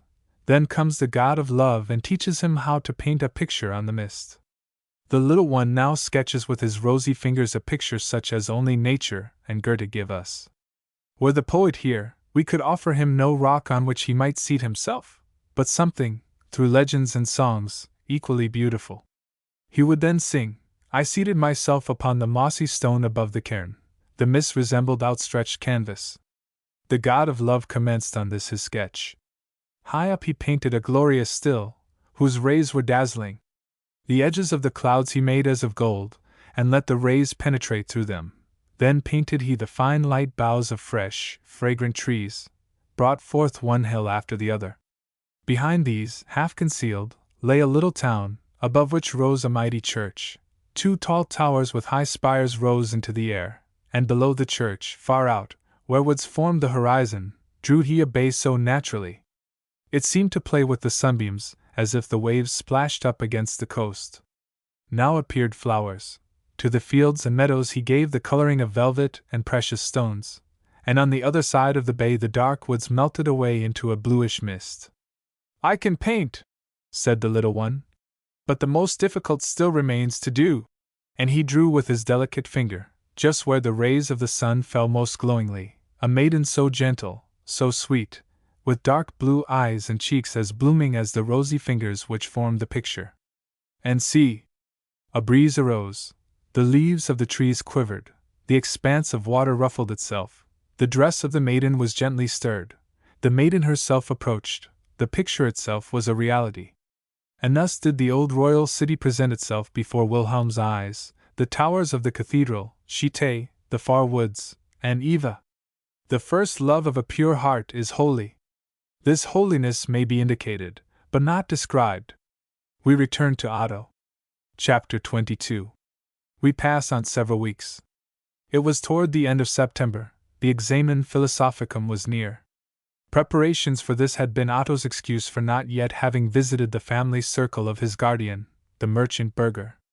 This was, however, brought about by Otto's finding one day, when he went to speak with his guardian, the mistress of the house in the same room. We know that there are 5 daughters in the house, and that only one is engaged, yet they are all well-educated girls, domestic girls, as their mother assured her friend upon more than one occasion. So then I have at length the honor of making your acquaintance, said Mrs. Burger. This visit, truly, is not intended either for me or the children, but still you must now drink a cup of coffee with us. Within it certainly looks rather disorderly. The girls are making cloaks for the winter. We will not put ourselves out of the way for you. You shall be regarded as a member of the family, but then you must come to us in a friendly way. Every Thursday our son-in-law dines with us. Will you then be contented with our dinner? Now you shall become acquainted with my daughters. And I must to my office, said the husband. Therefore let us consider Thursday as an appointment. We dine at 3 o'clock, and after coffee laid gives us music. The lady now conducted Otto into the sitting-room, where he found the 4 daughters in full activity with a workwoman. The 5th daughter, Jo, was, as they had told him, gone to the shops for patterns. Yesterday she had run all over the town, but the patterns she received were not good. The lady told him the name of each daughter, their characteristics he naturally learned later. All the 5 sisters had the idea that they were so extremely different, and yet they resembled each other to a hair. Adelaide, or Lade, as she was also called, was certainly the prettiest, that she well knew also, therefore she would have a fur cape, and no cloak, her figure should be seen. Christiane was what one might call a practical girl. She knew how to make use of everything. Elvilda had always a little attack of the toothache. Jo went shopping, and Miss Greth was the bride. She was also musical, and was considered witty. Thus she said one evening when the house door was closed, and groaned dreadfully on its hinges. "See now, we have port wine after dinner." Translator's note: a pun which it is impossible to translate. The Danish word portvine, according to sound, may mean either port wine or the creaking of a door. The brother, the only son of the house, with whom we shall become better acquainted, had written down this conceit. "But that was only to be rude toward her," said Miss Greth.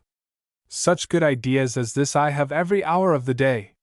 We ought really to accuse these excellent girls of nothing foolish. They were very good and wise."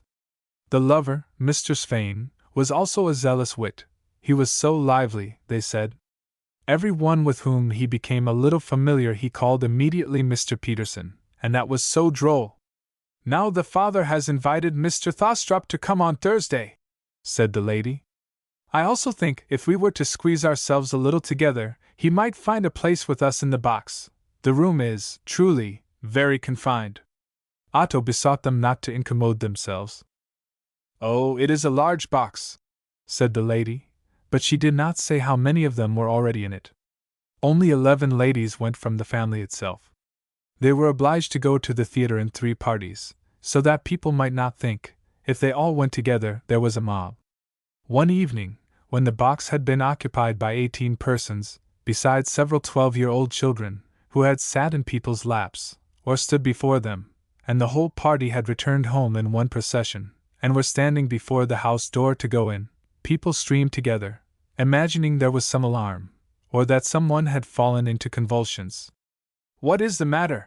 they asked, and Miss Greth immediately replied, "It is a select company."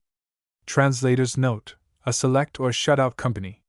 We regret that this pun, like the foregoing one, is untransferable into English, since that evening they returned home in separate divisions. "It is really a good box," said Elvilda. "If we had only other neighbors! The doors are opening and shutting eternally, and make a draught which is not bearable for the teeth. And then they speak so loud. The other night I did not hear a single word of the pretty song about Denmark." "But did you lose much through that?" asked Otto, smiling, and soon they found themselves very much at variance, just as if they had been old acquaintances. "I do not think much of these patriotic scraps, where the poet, in his weakness, supports himself by this beautiful sentiment of patriotism in the people. You will certainly grant that here the multitude always applauds when it only hears the word fatherland, or the name of Christian IV. The poet must give something more. This is a left-handed kind of patriotism. One would really believe that Denmark were the only country in the world." "Fie, Mr. Thostrup," said the lady. "Do you not then love your fatherland?" "I believe I love it properly," returned he. "And because it really possesses so much that is excellent do I desire that only what is genuine should be esteemed, only what is genuine be prized." "I agree in the main with Mr. Thostrup," said Miss Greth, who was busied in unpicking and turning her cloak, in order, as she herself said, to spoil it on the other side. "I think he is right. If a poem is well spoken on the stage, it has always a kind of effect. It is just the same as with stuffs. They may be of a middling quality and may have an unfavorable pattern, but if they are worn by a pretty figure they look well after all." "I am often vexed with the public," said Otto. "It applauds at improper places, and sometimes exhibits an extraordinary innocence." "Those are the lords of the kingdom of mind," said Miss Greth, smiling. "No, the neighbors," replied Otto quickly. At this moment Miss Jull entered. She had been wandering from shop to shop, she said, until she could bear it no longer. She had had the stuffs down from all the shelves, and at length had succeeded so far as to become possessed of 8 small pieces, beautiful patterns, she maintained. And now she knew very well where the different stuffs were to be had, how wide they were, and how much the yard. "And whom did I meet?" said she. "Only think! Down the middle of East Street came the actor, you know well. Our little Passion. He is really charming off the stage." "Did you meet him?" said Lade. That girl is always lucky, Mr. Thostrup, said the mother, presenting him, for the young lady seemed to forget him entirely, so much was she occupied with this encounter and her patterns. Jo bowed, and said she had seen him before. He had heard Minster, and had stood near the chair where she sat. He was dressed in an olive-green coat. Then you are acquainted with each other, said the lady. She is the most pious of all the children. When the others rave about Spindler and Johann Schopenhauer, she raves about the clergyman who confirmed her. You know my son? He became a student a year before you. He sees you in the club sometimes. There you will have seen him more amiable than you will find him at home, said Adelaide. Heaven knows he is not gallant toward his sisters. Sweet Lade, how can you say so? Cried the mother. You are always so unjust toward Hans Peter. When you become better acquainted with him, Mr. Thostrup, you will like him. He is a really serious young man, of uncorrupted manners. Do you remember, Lade, how he hissed that evening in the theater when they gave that immoral piece? And how angry he is with that Red Riding Hood? Oh, the good youth! Besides, in our family, you will soon meet with an old acquaintance. In a fortnight a lady out of Jutland will come here. She remains the winter here. Do you not guess who it is?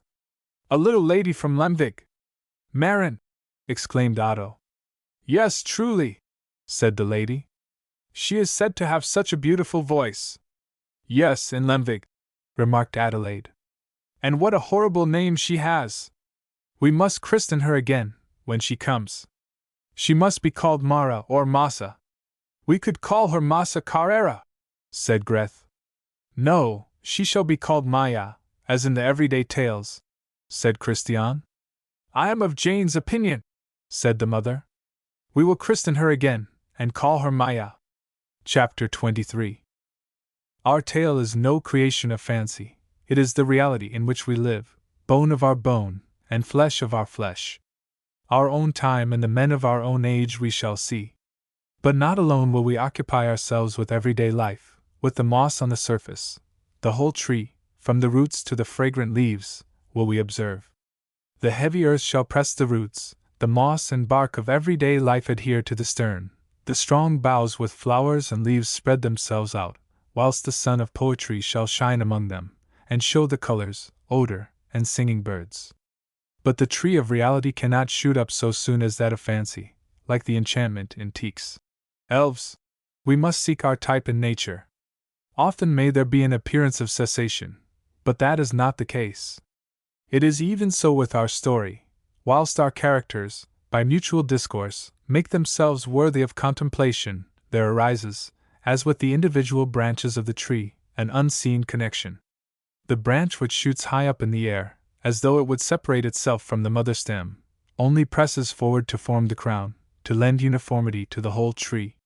The lines which diverge from the general center are precisely those which produce the harmony. We shall, therefore, soon see, though these scenes out of everyday life are no digression from the principal events, nothing episodical which one may pass over. In order still sooner to arrive at a clear perception of this assertion, we will yet tarry a few moments in the house of Mr. Berger, the merchant, but in the meantime we have advanced 3 weeks. Wilhelm and Otto had happily passed their examen philosophicum. The latter had paid several visits, and was already regarded as an old friend of the family. The lover already addressed him with his droll, "Good day, Mr. Peterson," and Greth was witty about his melancholy glance, which he was not always able to conquer. She called it making faces, and besought him to appear so on the day of her funeral. The object of the 5 sisters' first platonic love had been their brother. They had overwhelmed him with caresses and tenderness, had admired and worshipped him. The dear little man, they called him, they had no other. But Hans Peter was so impolite and teasing toward the dear sisters, that they were found to resign him so soon as one of them had a lover. Upon this lover they all clung. Each one seemed to have a piece of him. He was Greth's bridegroom, would be their brother-in-law. They might address him with the confidential thou, and even give him a little kiss. Otto's appearance in the family caused these rays to change their direction. Otto was handsome, and possessed of fortune, either of which often suffices to bow a female heart. Beauty bribes the thoughtless, riches the prudent. Marin, or as she was here called, Maya, had arrived. The young ladies had already pulled off some of her bows, arranged her hair differently, and made one of her silk handkerchiefs into an apron, but, spite of all this finesse, she still remained a lady from Lemvig. They could remove no bows from her pronunciation. She had been the first at home. Here she could not take that rank. This evening she was to see in the theater, for the first time, the ballet of the Somnambule. "It is French," said Hans Peter, "and frivolous, like everything that we have from them." "Yes, the scene in the second act, where she steps out of the window," said the merchant. "That is very instructive for youth." "But the last act is sweet," cried the lady. "The second act is certainly, as Hans Peter very justly observed, somewhat French." "Good heavens! He gets quite red, the sweet lad!" She extended her hand to him, and nodded, smiling, whereupon Hans Peter spoke very prettily about the immorality on the stage. The father also made some striking observation. "Yes," said the lady, "were all husbands like thee, and all young men like Hans Peter, they would speak in another tone on the stage, and dress in another manner.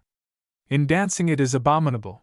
The dresses are so short and indecent, just as though they had nothing on.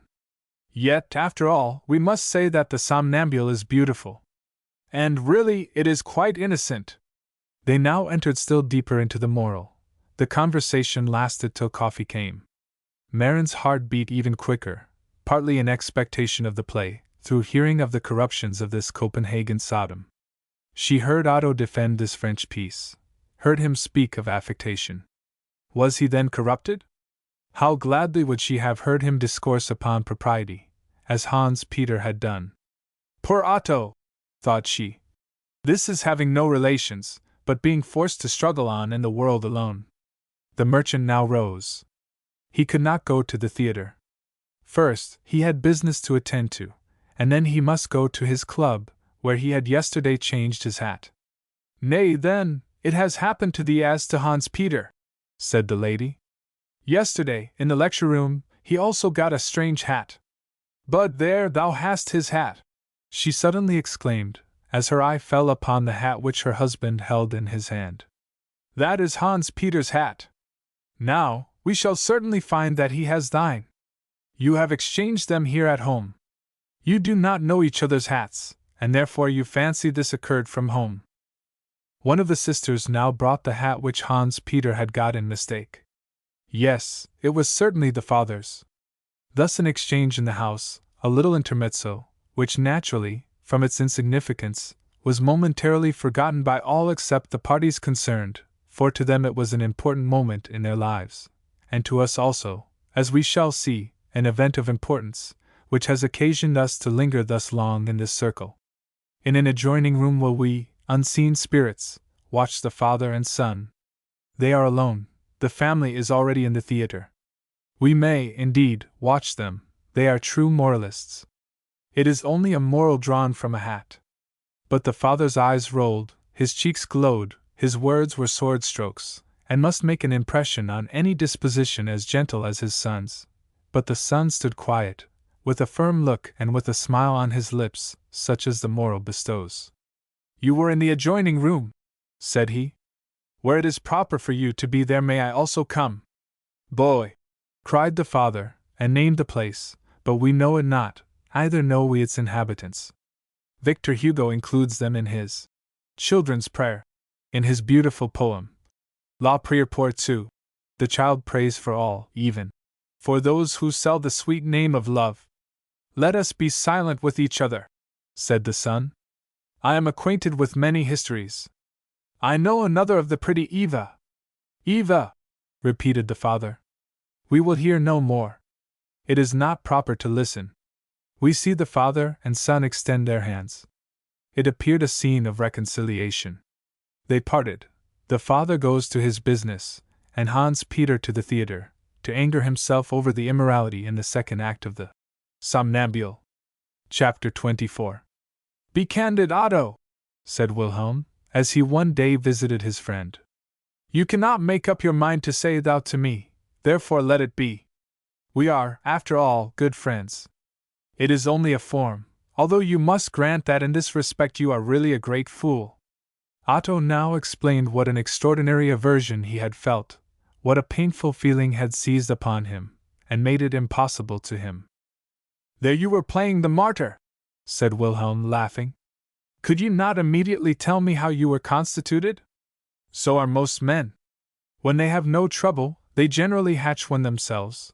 They will rather stand in the cold shadow than in the warm sunshine, and yet the choice stands open to us. Dear friend, reflect. Now we are both of us on the stream, we shall soon be put into the great business bottles, where we shall, like little devils, stretch and strain ourselves without ever getting out, until life withdraws from us. He laid his arm confidentially upon Otto's shoulder. Often have I wished to speak with you upon one point. Yes, I do not desire that you should confess every word, every thought to me. I already know that I shall be able to prove to you that the thing lies in a region where it cannot have the power which you ascribe to it. In the cold zones a venomous bite does not operate as dangerously as in warmer ones. A sorrow in childhood cannot overpower us as it does in riper age. Whatever misfortune may have happened to you when a child, if in your wildness, you yourself say that you were wild, whatsoever you may have then done, it ought not to influence your whole life. Your understanding could tell you this better than I. At our age we find ourselves in the land of joy, or we never enter it. You are a happy man, exclaimed Otto, and gazed sorrowfully before him. Your childhood afforded you only joy and hope. Only think of the solitude in which mine was passed. Among the sandhills of the west coast my days glided away. My grandfather was gloomy and passionate. Our old preacher lived only in a past time which I knew not, and Rosalie regarded the world through the spectacles of sorrow. Such an environment might well cast a shadow upon my life-joy. Even in dress, one is strangely remarkable when one comes from a far province to the capital.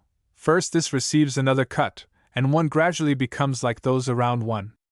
The same thing happens in a spiritual relation, but one's being and ideas one does not change so quickly as one's clothes.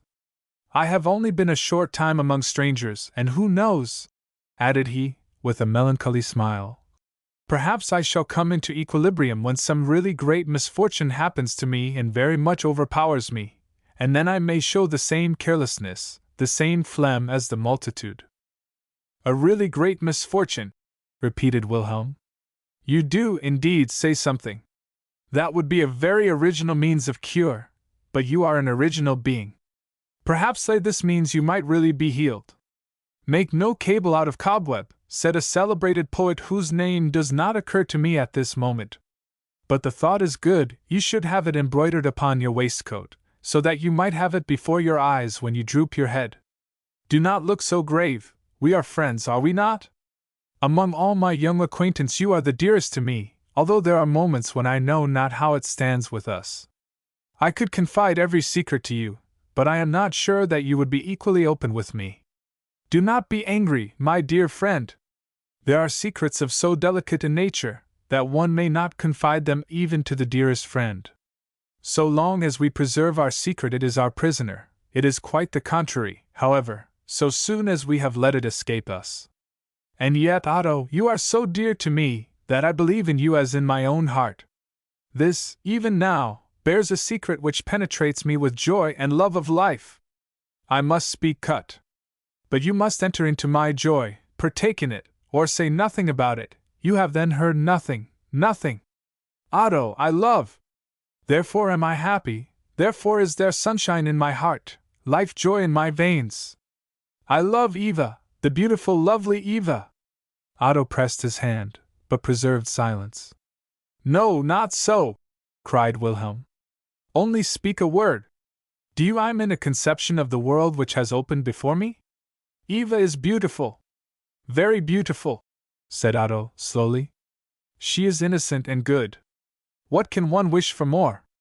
I can imagine how she fills your whole heart. But will she do so always? She will not always remain young, always lovely. Has she, then, mind sufficient to be everything to you? Will this momentary happiness which you prepare for her and yourself be great enough to outweigh, I will not say the sorrow, but the discontent which this union will bring forth in your family? For God's sake, think of everything. My dear fellow, said Wilhelm, your old preacher now really speaks out of you. But enough, I can bear the confession. I answer yes, yes, with all my heart, yes. Wherefore will you now bring me out of my sunshine into shade? Wherefore, in my joy over the beauty of the rose, should I be reminded that the perfume and color will vanish, that the leaves will fall? It is the course of life. But must one, therefore, think of the grave, of the finale, when the act begins? Love is a kind of monomania, said Otto. It may be combated, it depends merely upon our own will. Ah, you know this not at all, said Wilhelm. But it will come in due time, and then you will be far more violent than others. Who knows? Perhaps this is the sorrow of which you spoke, the misfortune which should bring your whole being into equipoise. That was also a kind of search after the sorrowful. I will sincerely wish that your heart may be filled with love as mine is, then will the influence of the sand hills vanish, and you will speak with me as you ought to do, and as my confidence deserves. That will I, replied Otto. You make the poor girl miserable. Now you love Eva, but then you will no longer be able. The distance between you and her is too great, and I cannot conceive how the beauty of her countenance can thus fill your whole being. A waiting girl. Yes, I repeat the name which offends your ear, a waiting girl. Everywhere will it be repeated. And you? No one can respect nobility less than I do, that nobility which is only conferred by birth. It is nothing, and a time will come when this will not be prized at all, when the nobility of the soul will be the only nobility. I openly say this to you, who are a nobleman yourself. The more development of mind, the more ancestors. But Eva has nothing, can have nothing, except a pretty face, and this is what has enchained you. You are become the servant of a servant, and that is degrading yourself and your nobility of mind. Mr. Thostrup, exclaimed Wilhelm, you wound me. This is truly not the first time, but now I am weary of it. I have shown too much good nature, and that is the most unfortunate failing a man can be cursed with.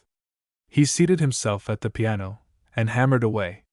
Otto was silent a moment, his checks glowed, but he was soon again calm, and in a joking tone said, Do not expend your anger upon that poor instrument because we disagree in our views. You are playing only dissonances, which offend my ear more than your anger. Dissonances, repeated Wilhelm. Cannot you hear that they are harmonies? There are many things for which you have a bad ear. Otto knew how to lead his anger to different points regarding which they had formerly been at variance, but he spoke with such mildness that Wilhelm's anger rather abated than increased. They were again friends, but regarding Eva not one word more was said.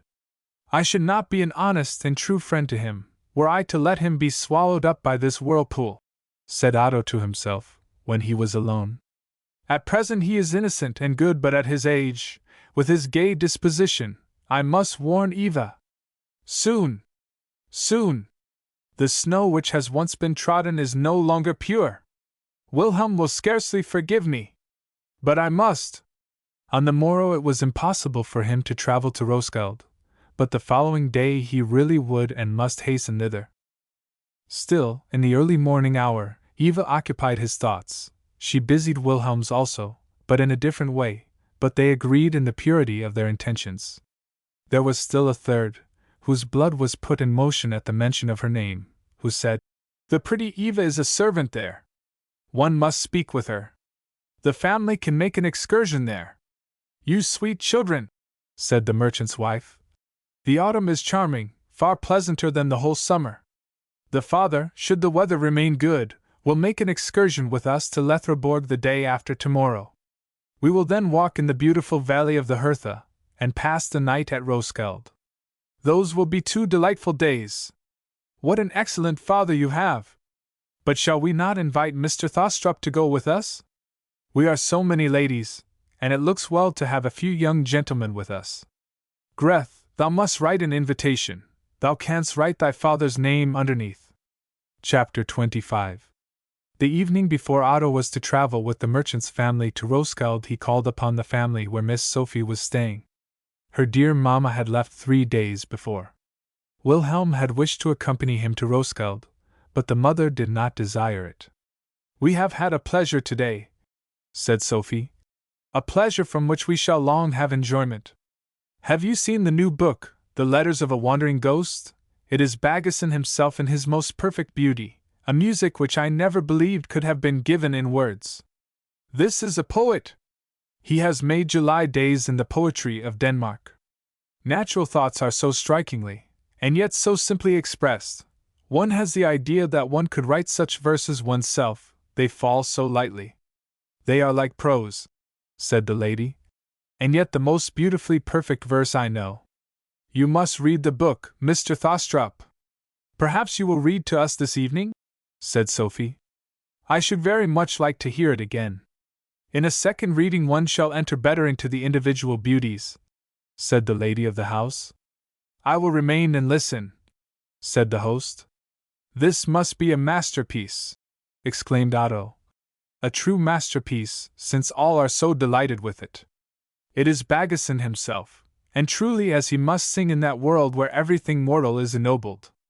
"That speed through the green woods in musical measure," began Otto, and the spiritual battle piece with beauty and tone developed itself more and more. They found themselves in the midst of the winter camp of the Muses, where the poet hastened to fight with the foes of the Muses.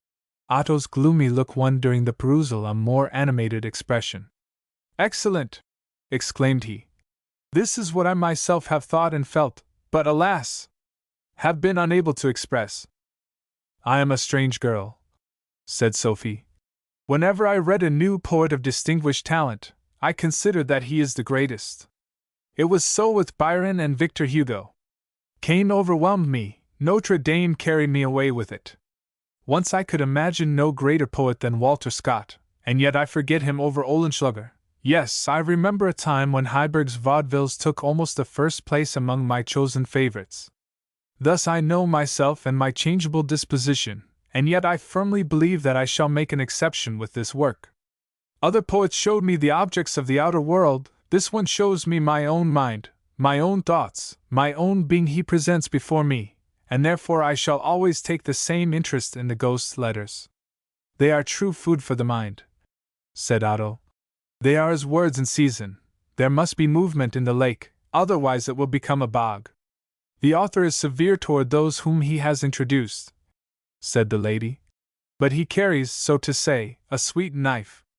A wound from a sharp sword blade is not so painful as that from a rusty, notched knife." "But who may the author be?" said Sophie. "May we never learn," replied Otto. "Uncertainty gives the book something piquant. In such a small country as ours it is good for the author to be unknown. Here we almost tread upon each other, and look into each other's garments. Here the personal conditions of the author have much to do with success, and then there are the newspapers, where either friend or enemy has an assistant, whereas the being anonymous gives it the patent of nobility. It is well never to know an author. What does his person matter to us, if his book is only good? Crush and confound the rabble dissolute that desecrate thy poet's grave?" Read Otto, and the musical poem was at an end. All were enchanted with it. Otto alone made some small objections. The Muses ought not to come with trumpets and drums, and so many expressions similar to give a blow on the chaps, etc., ought not to appear. "But if the poet will attack what is coarse," said Sophie, "he must call things by their proper names. He presents us with a specimen of the prosaic filth, but in a soap bubble. We may see it, but not seize upon it." "I consider that you are wrong. The conception of idea and form," said Otto, "does not seem to be sufficiently presented to one. Both dissolve into one. Even prose is a form. But the form itself is the most important," said the lady of the house. "With poetry as with sculpture, it is the form which gives the meaning." "No, pardon me," said Otto. "Poetry is like the tree which God allows to grow. The inward power expresses itself in the form. Both are equally important, but I consider the internal as the most holy. This is here the poet's thought. The opinion which he expresses affects us as much as the beautiful dress in which he has presented it." Now commenced a contest upon form and material, such as was afterward maintained throughout the whole of Copenhagen. "I shall always admire the letters of a wandering ghost," said Sophie. Always rave about these poems. Tonight I shall dream of nothing but this work of art. How little men can do that which they desire, did this very moment teach. When we regard the fixed star through a telescope and lose ourselves in contemplation, a little hair can conceal the mighty body, a grain of dust lead us from these sublime thoughts. A letter came from Miss Sophie. A traveler brought it from her mother. She was already in Funen, and announced her safe arrival.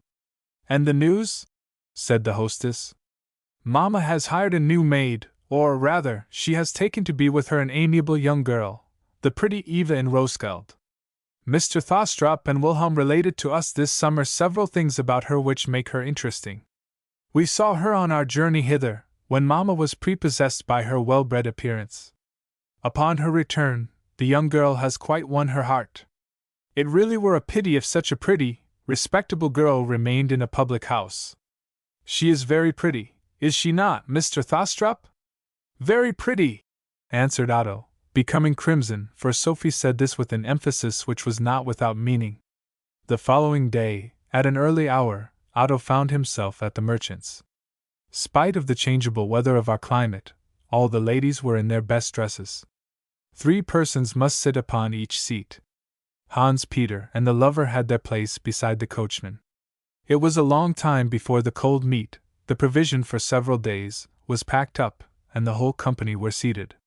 At length, when they had got out of the city, Christian recollected that they had forgotten the umbrellas, and that, after all, it would be good to have them. The coachman must go back for them, and meantime the carriage drew up before the column of Liberty. The poor sentinel must now become an object of Miss Greth's interest. Several times the soldier glanced down upon his regimentals. He was a Crawinkler, who had an eye to his own advantage.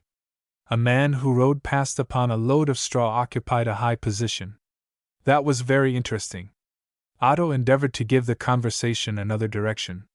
Have not you seen the new poem which has just appeared, The Letters of a Wandering Ghost? Asked he, and sketched out their beauty and tendency. Doubtless, very heavy blows are dealt, said Mr. Berger. The man must be witty, Baggison to the very letter. The Copenhagen Post is called the Pump, said Hans Peter. That is superb, cried Greth. Who does it attack besides? Folks in sorrow, and this holy Andersen, as they call him. Does he get something? Said Lade. That I will grant him for his milk and water. He was so impolite toward the ladies. I like them to quarrel in this way, said the merchant's lady. Hybrid will doubtless get his share also, and then he will reply in something merry. Yes, said Mr. Berger. He always knows how to twist things in such a manner that one must laugh, and then it is all one to us whether he is right or not. This book is entirely for Heiberg, said Otto. The author is anonymous, and a clever man. Good heavens! You are not the author, Mr. Thostrup? Cried Joe, and looked at him with a penetrating gaze. You can manage such things so secretly.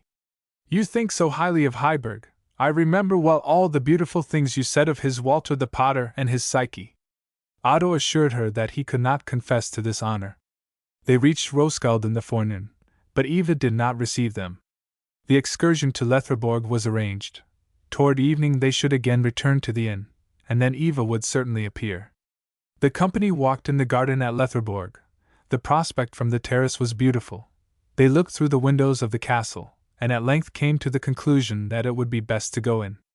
There are such beautiful paintings, people say, remarked the lover. We must see them, cried all the ladies.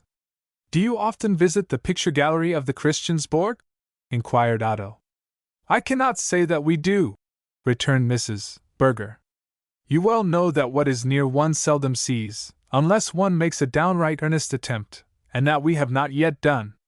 Besides, not many people go up, that wandering about the great halls is so wearying.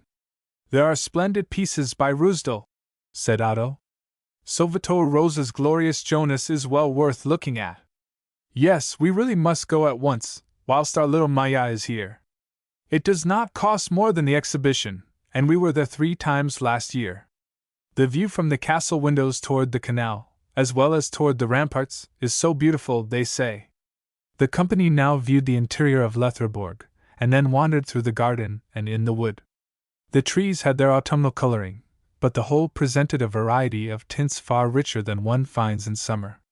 The dark fir trees, the yellow beeches and oaks, whose outermost branches had sent forth light green shoots, presented a most picturesque effect, and formed a splendid foreground to the view over Old Lair, the royal city, now a small village, and across the bay to the splendid cathedral. "That resembles a scene in a theatre!" cried Mrs. Berger, and immediately the company were deep in dramatic affairs. "Such a decoration they should have in the Royal Theatre," said Hans Peter. "Yes, they should have many such," said Greth. "They should have some other pieces than those they have. I know not how it is with our poets, they have no inventive power. Relate the droll idea which thou hadst the other day for a new piece," said she to her lover, and stroked his cheeks. "Oh," said he, and affected a kind of indifference. "That was only an idea such as one has very often. But it might become a very nice piece. When the curtain is drawn up, one should see close upon the lamps the gable ends of two houses. The steep roofs must go down to the stage, so that it is only half a yard wide, and this is to represent a watercourse between the two houses. In each garret a poor but interesting family should dwell, and these should step forth into the watercourse, and there the whole piece should be played." "But what should then happen?" asked Otto. "Yes," said the lover. "I have not thought about that, but see, there is the idea. I am no poet, and have too much to do at the counting house, otherwise one might write a little piece." "Heavens! Heiberg ought to have the idea," said Greth. "No, then it would be a vaudeville," said the lover. "And I cannot bear them." "Oh, it might be made charming," cried Greth.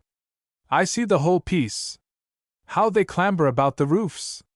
The idea is original, thou sweet friend." By evening the family were again in Roskilde. The merchant sought for Eva. Otto inquired after her, so did Hans Peter also, and all three received the same answer. "She is no longer here." Chapter 26. The first evening after Otto's return to Copenhagen he spent with Sophie, and the conversation turned upon his little journey. "The pretty Eva has vanished," said he. "You had rejoiced in the prospect of this meeting, had you not?" asked Sophie. "No, not in the least," answered Otto. "And you wish to make me believe that? She is really pretty, and has something so unspeakably refined, that a young gentleman might well be attracted by her. With my brother it is not all quite right in this respect, but candidly speaking, I am in great fear on your account, Mr. Thostrup. Still waters, you know the proverb? I might have spared you the trouble. The letter which I received a few evenings ago informed me of her departure. Mamma has taken her with her. It seemed to her a sin to leave that sweet, innocent girl in a public house. The host and hostess were born upon our estate, and look very much up to my mother, and as Eva will certainly gain by the change, the whole affair was soon settled. It is well that she has come under Mamma's oversight. The girl is almost indifferent to me," said Otto. "Almost," repeated Sophie. "But this almost, how many degrees of warmth does it contain? O verite! O sont les autos et tes pretres?" added she, and smiling raised her finger. "Time will show how much you are in error," answered Otto with much calmness. The lady of the house now entered. She had made various calls. Everywhere the ghost's letters were the subject of conversation, and now the conversation took the same direction. It was often renewed. Otto was a very frequent guest at the house. The ladies sat at their embroidery frames and embroidered splendid pieces of work, and Otto must again read the letters of the wandering ghost. After this they began Calderon, in whom Sophie found something resembling the anonymous author. The world of poetry afforded subjects for discourse, and everyday life intermingled its light, gay scenes. If Wilhelm joined them, he must give them music, and all remarked that his fantasies were become far richer, far softer. He had gained his touch from ways, said they. No one thought how much one may learn from one's own heart. With this exception, he was the same joyous youth as ever. No one thought of him and Eva together. Since that evening when the friends had almost quarreled, he had never mentioned her name, but Otto had remarked how when any female figure met them, Wilhelm's eyes flashed, and how, in society, he singled out the most beautiful. Otto said jokingly to him that he was getting Oriental thoughts. Oehlenschläger's Helga and Goethe's Italian sonnets were now Wilhelm's favorite reading. The voluptuous spirit of these poems agreed with the dreams which his warm feelings engendered. It was Eva's beauty, her beauty alone, which had awoke this feeling in him. The modesty and poverty of the poor girl had captivated him still more, and caused him to forget rank and condition. At the moment when he would approach her, she was gone. The poison was now in his blood. If his gay and happy spirit did not meanwhile let him sink into melancholy and meditation, his feeling for beauty was excited, as he himself expressed it. In thought he pressed beauty to his heart, but only in thought. But even this is sin, says the Gospel. Otto, on the contrary, moved in the lists of philosophy and poetry.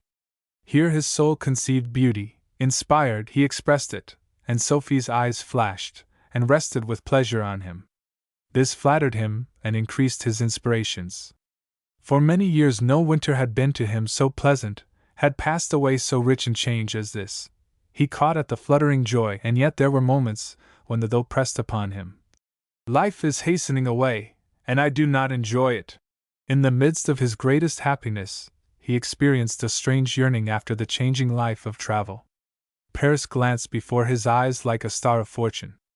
Out into the bustling world, said he so often to Wilhelm, that the same thought was excited in him. In the spring we will travel. Now were plans formed, circumstances were favorable. Thus in the coming spring, in April, the still happier days should begin.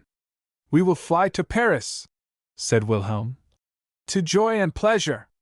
Joy and pleasure were to be found at home, and were found. We will introduce the evening which brought them. Perhaps we shall also find something more than joy and pleasure. Chapter 27. With us the students form no Burschenschafts, have no colors. The professors do not alone in the chair come into connection with them. The only difference is that which exists between young and old scholars. Thus they come in contact with each other, thus they participate in their mutual pleasures. We will spend an evening of this kind in the Students' Club, and then see for ourselves whether Miss Sophie were right when she wished she were a man, merely that she might be a student and member of this club. We choose one evening in particular, not only that we may seek a brilliant moment, but because this evening can afford us more than a description. An excursion to the park had often been discussed in the club. They wished to hire the Caledonia steam packet. But during the summer months the number of members is less. The majority are gone to the provinces to visit their relations. Winter, on the contrary, assembles them all. This time, also, is the best for great undertakings. The long-talked-of excursion to the park was therefore fixed for Carnival Monday, the 14th of February 1831. Thus ran the invitations to the professors and older members. It will be too cold for me, replied one. Must one take a carriage for oneself? Asked Mother. No, the park was removed to Copenhagen. In the Students' Club itself, in the Boldus Street, number 225, was the Park Hill with its green trees, its swings, and amusements. See, only the scholars of the Black School could have such ideas. The evening of the 114th of February drew near. The guests assembled in the rooms on the first floor. Meanwhile all was arranged in the second story. Those who represented jugglers were in their places. A thundering cracker was the steamboat's signal, and now people hastened to the park, rushing upstairs, where 2 large rooms had, with great taste and humor, been converted into the Park Hill. Large fir trees concealed the walls. You found yourself in a complete wood. The doors which connected the 2 rooms were decorated with sheets, so that it looked as if you were going through a tent. Hand organs played, drums and trumpets roared, and from tents and stages the hawkers shouted one against the other. It was a noise such as is heard in the real park when the hubbub has reached its height. The most brilliant requisites of the real park were found here, and they were not imitated, they were the things themselves. Master Jackal's own puppets had been hired. A student, distinguished by his complete imitation of the first actors, represented them by the puppets. The fortress of Frederikstein was the same which we have already seen in the park. The whole cavalry and infantry, Here a fellow without a bayonet, there a bayonet without a fellow. The old Jew sat under his tree where he announced his 50th Park Jubilee. Here a student ate flax, there another exhibited a bear. Polignac stood as a wax figure outside a cabinet. The Magdalene convent exhibited its little boxes, the drum major beat most lustily, and from a near booth came the real odor of warm wafer cakes. The spring even, which presented itself in the outer room, was full of significance.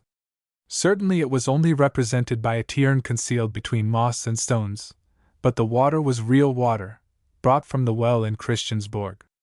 Astounding and full of effect was the multitude of sweet young girls who showed themselves. Many of the youngest students who had feminine features were dressed as ladies. Some of them might even be called pretty. Who that then saw the fair one with the tambourine can have forgotten her? The company crowded round the ladies. The professors paid court to them with all propriety, and what was best of all, some ladies who were less successful became jealous of the others. Otto was much excited.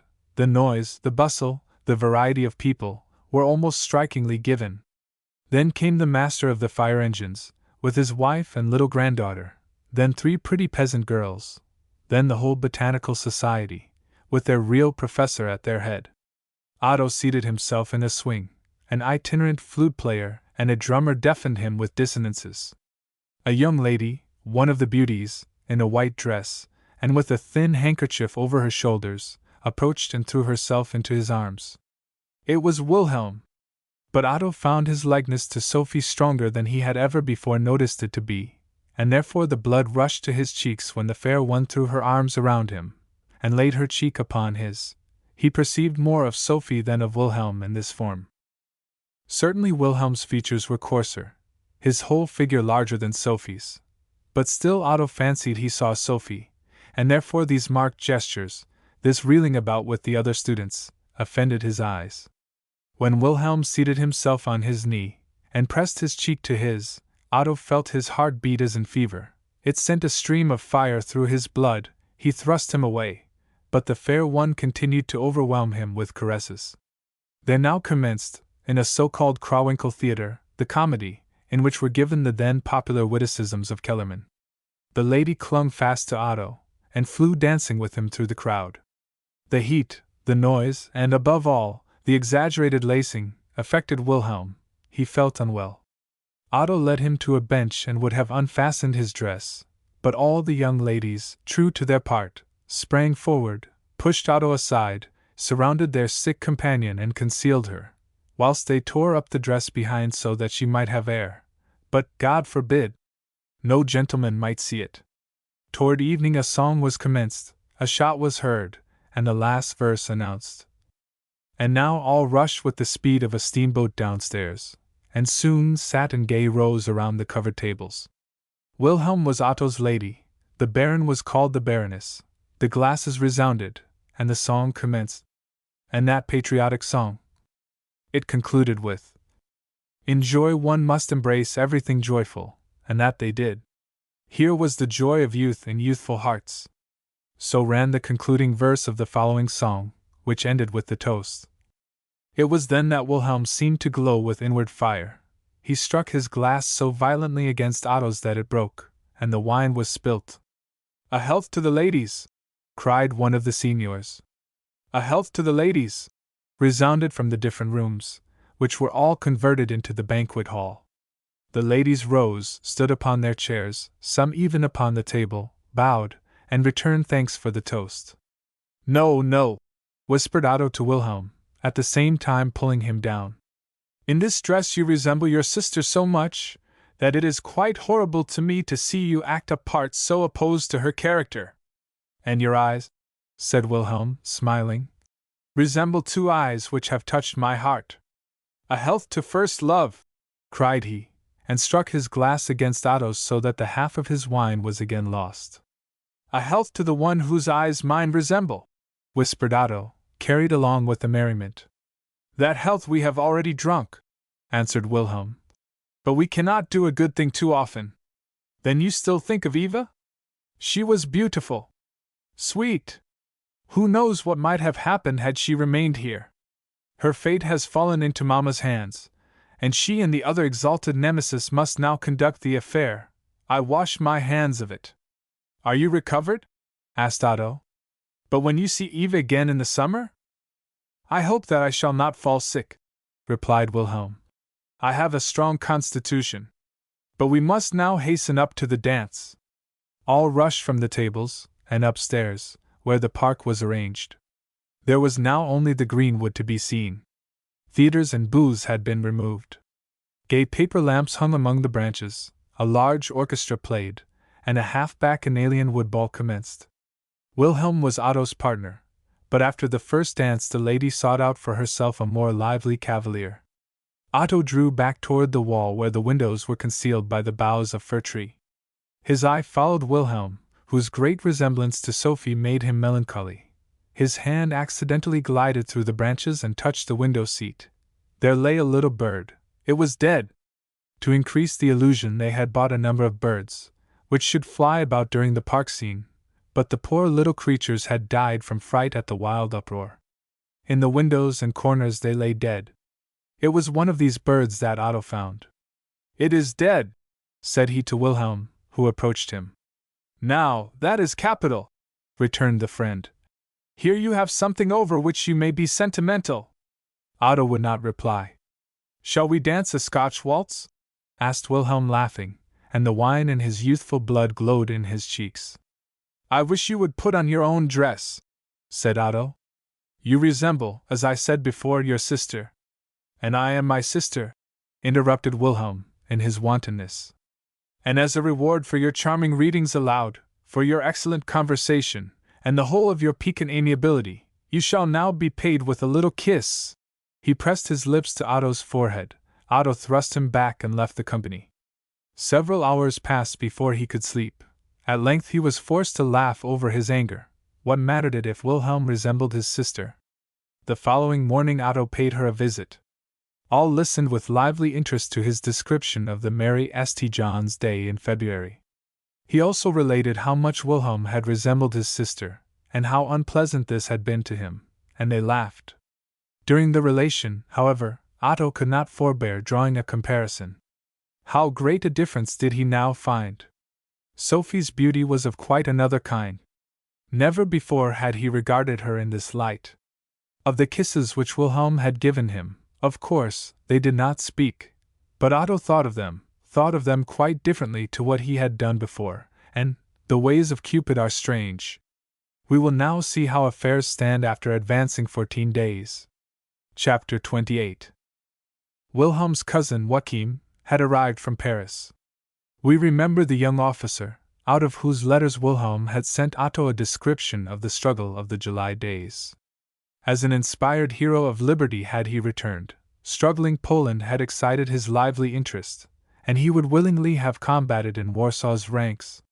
His mind and his eloquence made him doubly interesting. The combat of the July days, of which he had been an eyewitness, he described to them. Joachim was handsome. He had an elegant countenance with sharp features, and was certainly rather pale. One might perhaps have called him worn with dissipation, had it not been for the brightness of his eyes, which increased in conversation. The fine dark eyebrow, and even the little mustache, gave the countenance all expression which reminded one of fine English steel engravings. His figure was small, almost slender, but the proportions were beautiful. The animation of the Frenchman expressed itself in every motion, but at the same time there was in him a certain determination which seemed to say, I am aware of my own intellectual superiority. He interested every one. Otto also listened with pleasure when cousin Joachim related his experiences, but when all eyes were turned toward the narrator, Otto fixed his suddenly upon Sophie, and found that she could moderate his attentions. Joachim addressed his discourse to all, but at the points of interest his glance rested alone on the pretty cousin. She interests him, said Otto to himself. And cousin Joachim? Yes, he relates well, but had we only traveled we should not be inferior to him. Charles X. was a Jesuit, said Joachim. He strove after an unrestrained despotism, and laid violent hands on the charter. The expedition against Algiers was only a glittering firework arranged to flatter the national pride, all glitter and falseness. like Perronet, through an embrace he would annihilate the charter. The conversation now turned from the Jesuits to the charter and Polignac. The minute particulars, which only an eyewitness can relate, brought the struggle livingly before their eyes. They saw the last night, the extraordinary activity in the squares where the balls were showered, and in the streets where the barricades were erected. Overturned wagons and carts, barrels and stones, were heaped upon each other. Even the 100-year-old trees of the boulevards were cut down to form barricades.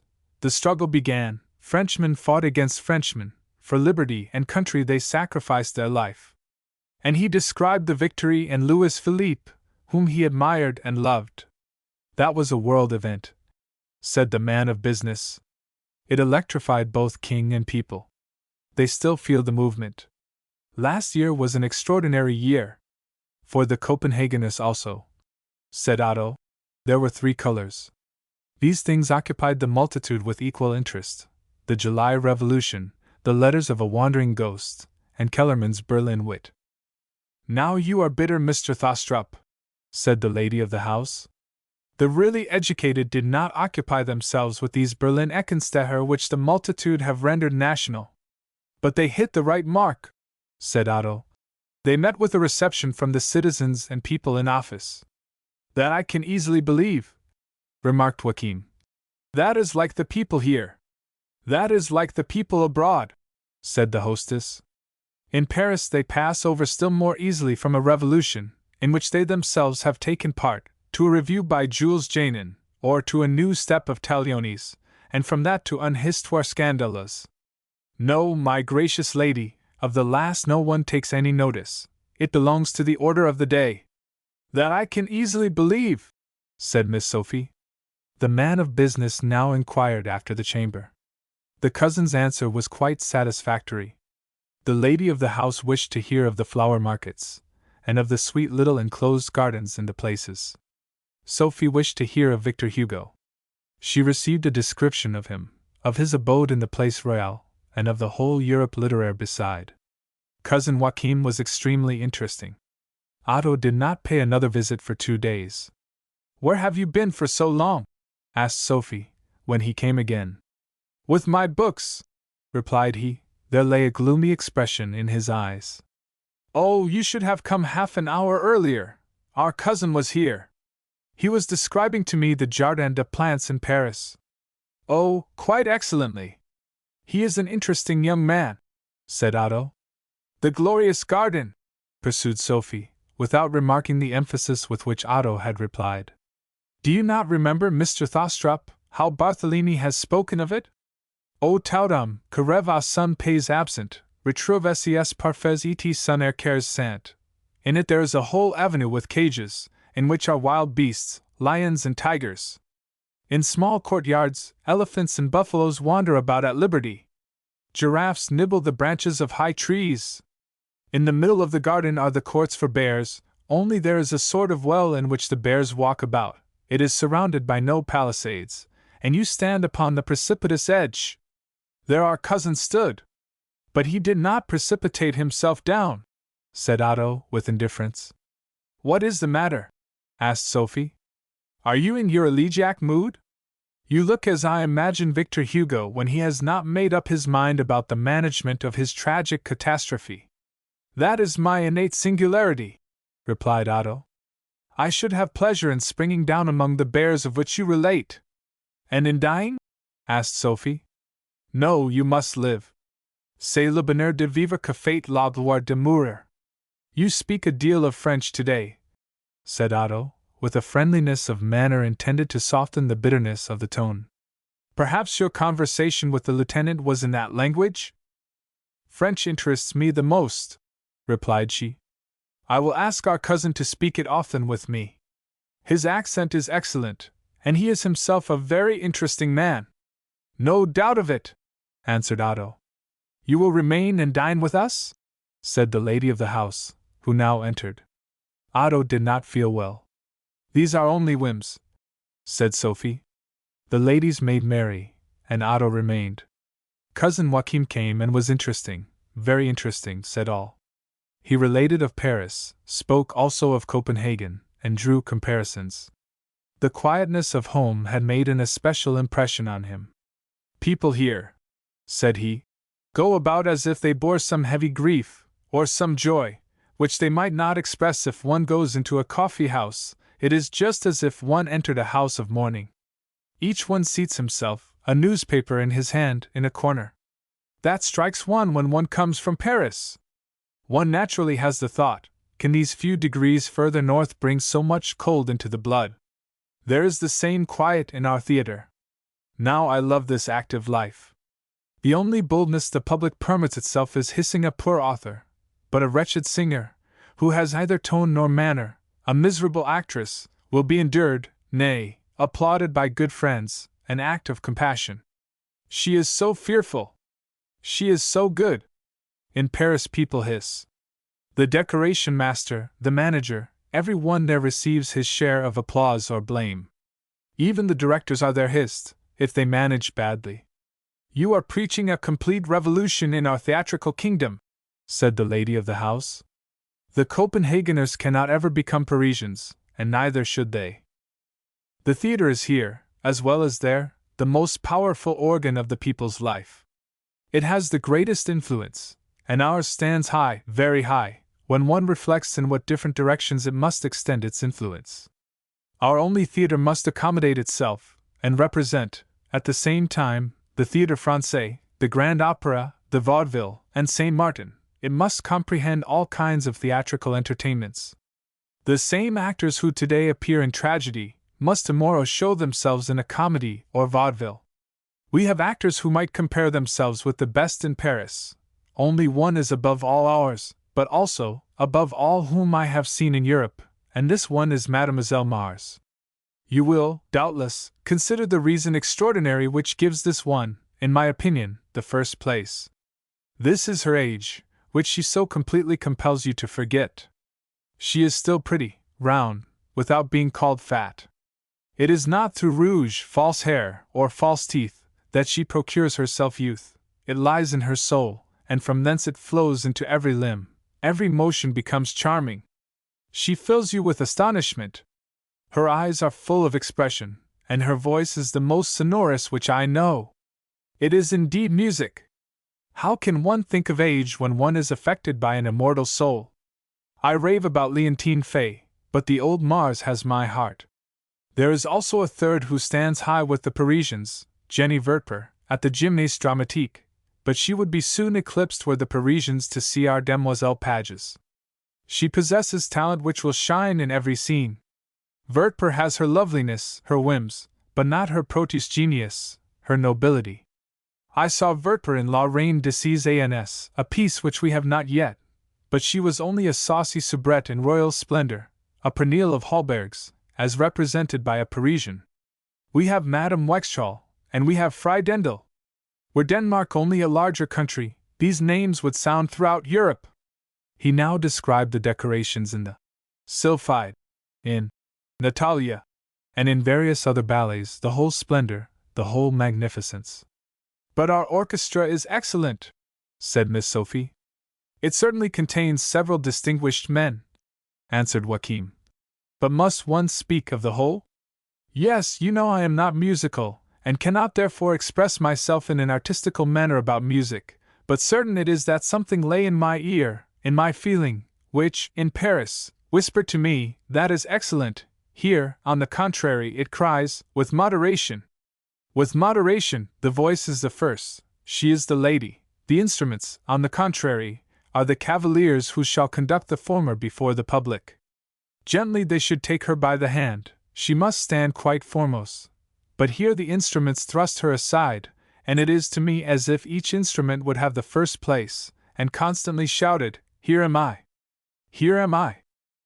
That sounds very well, said Sophie. But one may not believe you. You have fallen in love with foreign countries, and therefore, at home everything must be slighted. By no means. The Danish ladies, for instance, appear the prettiest, the most modest whom I have known. Appear? Repeated Otto. Joachim possesses eloquence, said the lady of the house. That has developed itself abroad, answered he. Here at home there are only two ways in which it can publicly develop itself, in the pulpit, and at a meeting in the shooting house. Yet it is true that now we are going to have a diet and a more political life. I feel already, in anticipation, the effect. We shall only live for this life, the newspapers will become merely political, the poets sing politics, the painters choose scenes from political life. C'est un Übergang, as Madame Laflèche says. Author's note: Hallberg's Jean de France. Copenhagen is too small to be a great, and too great to be a small city. See, there lies the fault. Otto felt an irresistible desire to contradict him in most things which he said about home. But the cousin parried every bold blow with a joke. Copenhagen must be the Paris of the North, said he, and that it certainly would become in 50, or twice that number of years. The situation was far more beautiful than that of the city of the Seine. The marble church must be elevated, and become a pantheon, adorned with the works of Thorvaldsen and other artists, Christiansborg, a Louvre, whose gallery you visit, Oster Street and Peter Madsen's Passage, arcades such as are in Paris, covered with glass roofs and flagged, shops on both sides, and in the evening, when thousands of gas lamps burnt, here should be the promenade. The esplanades would be the Champs-Élysées, with swings and slides, music, and mats de coquin. Author's note: high smooth poles, to the top of which victuals, clothes, or money are attached. People of the lower classes then try to climb up and seize the prizes. The best things are placed at the very top of the pole. On the Pebblinger Lake, as on the Seine, there should be festive water excursions made. Voila! Exclaimed he. That would be splendid! That might be divine! Said Sophie. Animation and thought lay in the cousin's countenance. His fine features became striking from their expression.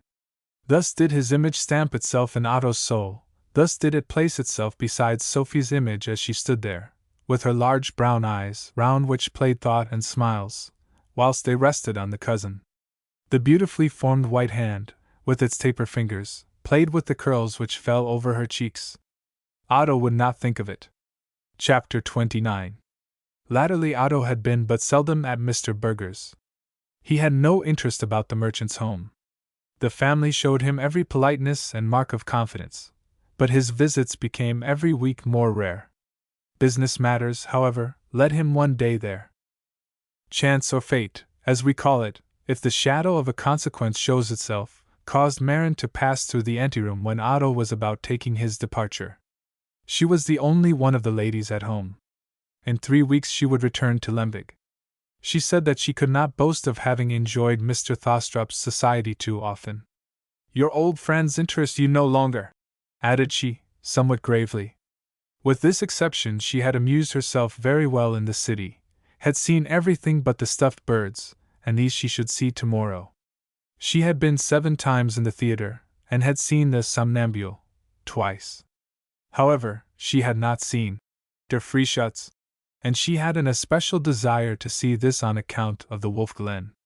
At Arras there was a place in the wood, said she, called the Wolf Glen. This she knew, and now wished to see whether it resembled the one on the stage. May I then greet Rosalie from you? She asked at length. You will still remain 3 weeks here, said Otto. It is too soon to speak of leave-taking. But you scarcely ever come here, returned she. You have better places to go to. The Baron's sister certainly sees you oftener. She is said to be a pretty and very clever girl. Perhaps one may soon offer one's congratulations. Otto became crimson. In spring you will travel abroad, pursued she. We shall not then see you in Jutland. Yes, perhaps you will never go there again. That will make old Rosalie sad. She thinks so incredibly much of you. In all the letters which I have received here there were greetings to Mr. Thostrop. Yes, I have quite a multitude of them for you, but you do not come to receive them, and I dare not pay a visit to such a young gentleman. For the sake of old friendship let me, at least, be the first who can relate at home of the betrothal. How can you have got such a thought? Replied Otto. I go to so many houses where there are young ladies. If my heart had anything to do with it, I should have a bad prospect. I have great esteem for Miss Sophie. I speak with her as with you, that is all. I perceive that the air of Copenhagen has affected you. Here in the city they are always betrothing people. This comes from the ladies in the house here. How could you believe such stories? Marin also joked about it, but after they had parted she seated herself in a corner, drew her little apron over her head and wept, perhaps because she should soon leave the lively city, where she had been 7 times to the theatre, and yet had not seen the Wolf Glen. Betrothed, repeated Otto to himself, and thought of Sophie, of the cousin, and of his own childhood, which hung like a storm cloud in his heaven. Many thoughts passed through his mind. He recollected the Christmas Eve on which he had seen Sophie for the first time, when she, as one of the fates, gave him the number. He had 33, she 34, they were united by the numbers following each other. He received the pedigree, and was raised to her nobility. The whole joke had for him a signification. He read the verse again which had accompanied it. The conclusion sounded again and again in his ears. From this hour forth thy so high rank hath won her, nor will forget thy knighthood and thy honor. O Sophie! He exclaimed aloud, and the fire which had long smoldered in his blood now burst forth in flames. Sophie! Thee must I press to my heart! He lost himself in dreams. Dark shapes disturbed them. Can she then be happy? Can I? The picture which she received where the covering of ice was broken and the faithful dog watched in vain, is also significant. That is the fulfillment of hopes. I sink, and shall never return. The image of the cousin mingled in his dreams. That refined countenance with the little mustache looked forth saucily and loquaciously, and Sophie's eyes he saw rest upon the cousin, whilst her white hand played with the brown curls which fell over her cheek. "O Sophie!" sighed Otto, and fell asleep. Chapter 30. When the buds burst forth we will burst forth also, had Otto and Wilhelm often said. Their plan was, in the spring, to travel immediately to Paris, but on their way to visit the Rhine, and to sail from Cologne to Strasbourg. Yes, one must see the Rhine first, said Cousin Joachim. When one has seen Switzerland and Italy, it does not strike one nearly as much. That must be your first sight, but you should not see it in spring, but toward autumn. When the vines have their full variety of tint, and the heavy grapes hang from the stems, see, it is then the old ruins stand forth. These are the gardens of the Rhine. Another advantage which you have in going there in autumn is that you then enter Paris in winter, and that one must do, then one does not come post festum, then is the heyday of gaiety, the theatre, the soirees, and everything which can interest the beau monde. Although Otto did not generally consider the cousin's words of much weight, he this time entered wonderfully into his views. It would certainly be the most prudent to commence their journey toward autumn, he thought. There could be no harm in preparing themselves a little more for it. That is always good, said Joachim. But what is far more advantageous abroad than all the preparations you can make at home, is said in a few words: give up all intercourse with your own country people. Nowadays every one travels. Paris is not now further from us than Hamburg was some 30 years ago.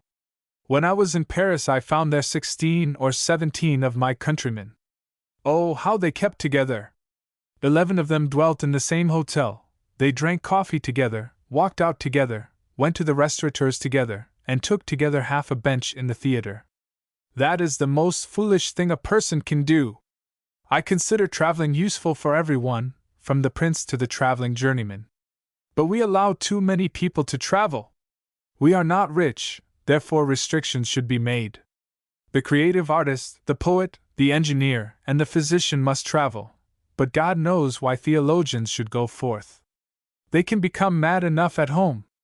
They come into Catholic countries, and then there is an end of them. Wherefore should bookworms go forth?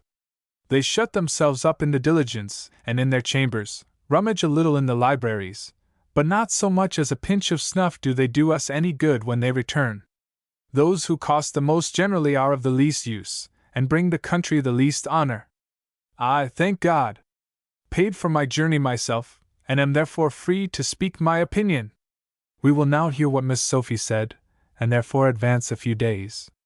We keep you then with us till August, said she, once when she was alone with Otto. That is wise. You can spend some time with us in Funen, and gather strength for your journey. Yes, the journey will do you good. I hope so, answered Otto. I am perhaps able to become as interesting as your cousin, as amiable. That would be requiring too much from you, said Sophie, bantering him. You will never have his humor, his facility in catching up character. You will only preach against the depravity of the Parisians. You will only be able to appreciate the melancholy grandeur of Switzerland and the solitude of the Hungarian forests. You would make a misanthrope of me, which I by no means am. But you have an innate talent for this character, answered Sophie. Something will certainly be polished away by this journey, and it is on account of this change that I rejoice. Must one, then, have a light, fickle mood to please you? Asked Otto. Yes, certainly, answered Sophie, ironically. Then it is true what your cousin told me, said Otto. If one will be fortunate with the ladies, one must at least be somewhat frivolous, fond of pleasure, and fickle. That makes one interesting. Yes, he has made himself acquainted with the world, he has experience in everything. Yes, perfectly, said Sophie, and laughed aloud. Otto was silent, with contracted brow. I wish you sunshine, said Sophie, and smiling raised her finger. Otto remained unchanged. He wrinkled his brow. You must change very much, said she, half gravely, and danced out of the room. 3 weeks passed by, rich in great events in the kingdom of the heart. It was still a diplomatic secret. The eyes betrayed it by their pantomimic language. The mouth alone was silent, and it is after all the deciding power. Otto visited the merchant's family. Marin had departed just the day before. In vain had she awaited his visit throughout the 3 weeks. You quite forget your true friends, said the ladies. Believe us, Maya was a little angry with you, and yet we have messages. Now she is sailing over the salt sea. This was not precisely the case. She was already on land, and just at this moment was driving over the brown heath, thinking of Copenhagen and the pleasures there, and of the sorrow also. It is so sad to be forgotten by a friend of childhood. Otto was so handsome, so clever, she did not dream at all how handsome and clever she herself would appear at home. Beauty and cleverness they had discovered in her before she left.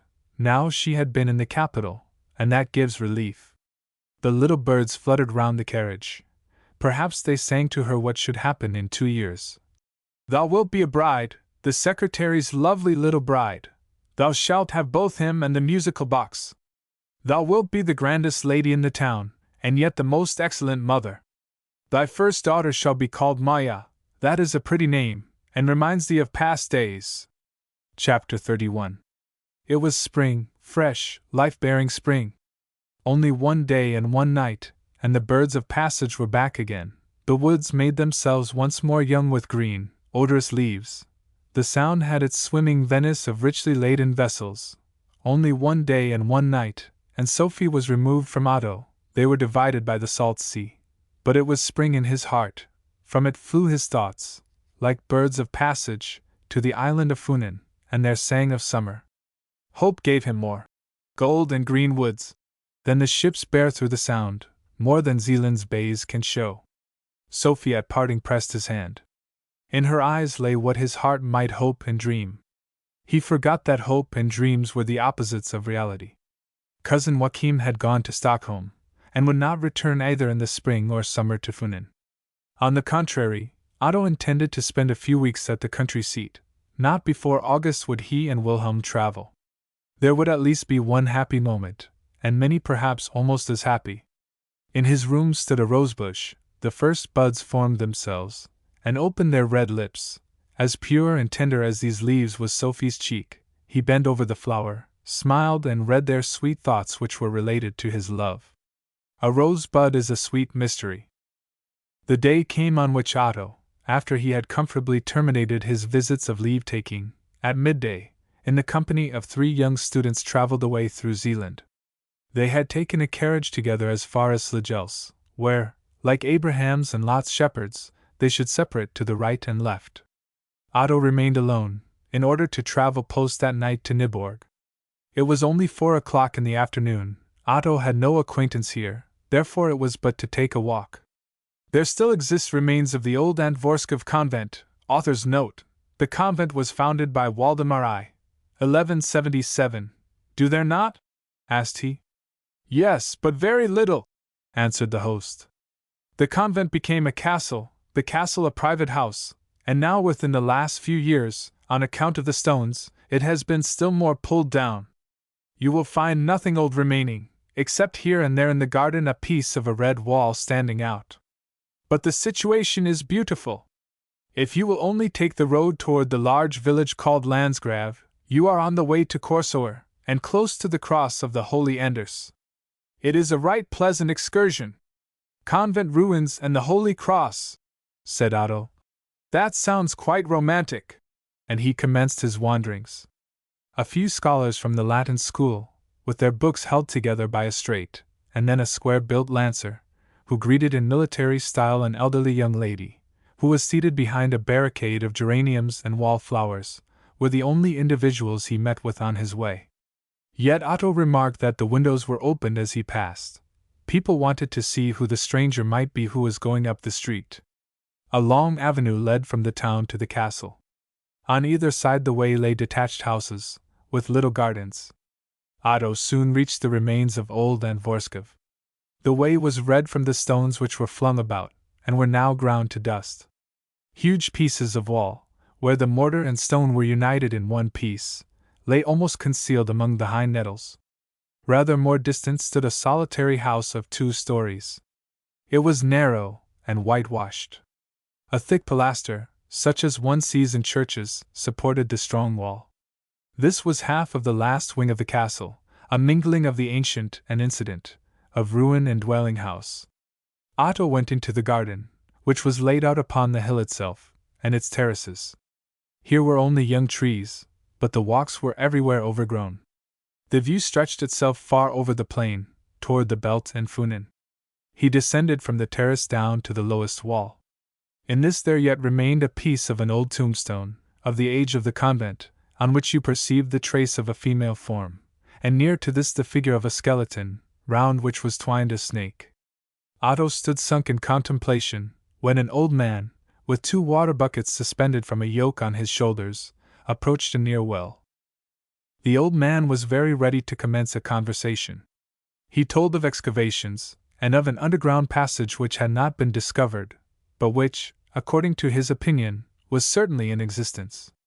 So far they had only found a few walled round spaces, which had most probably been prisons.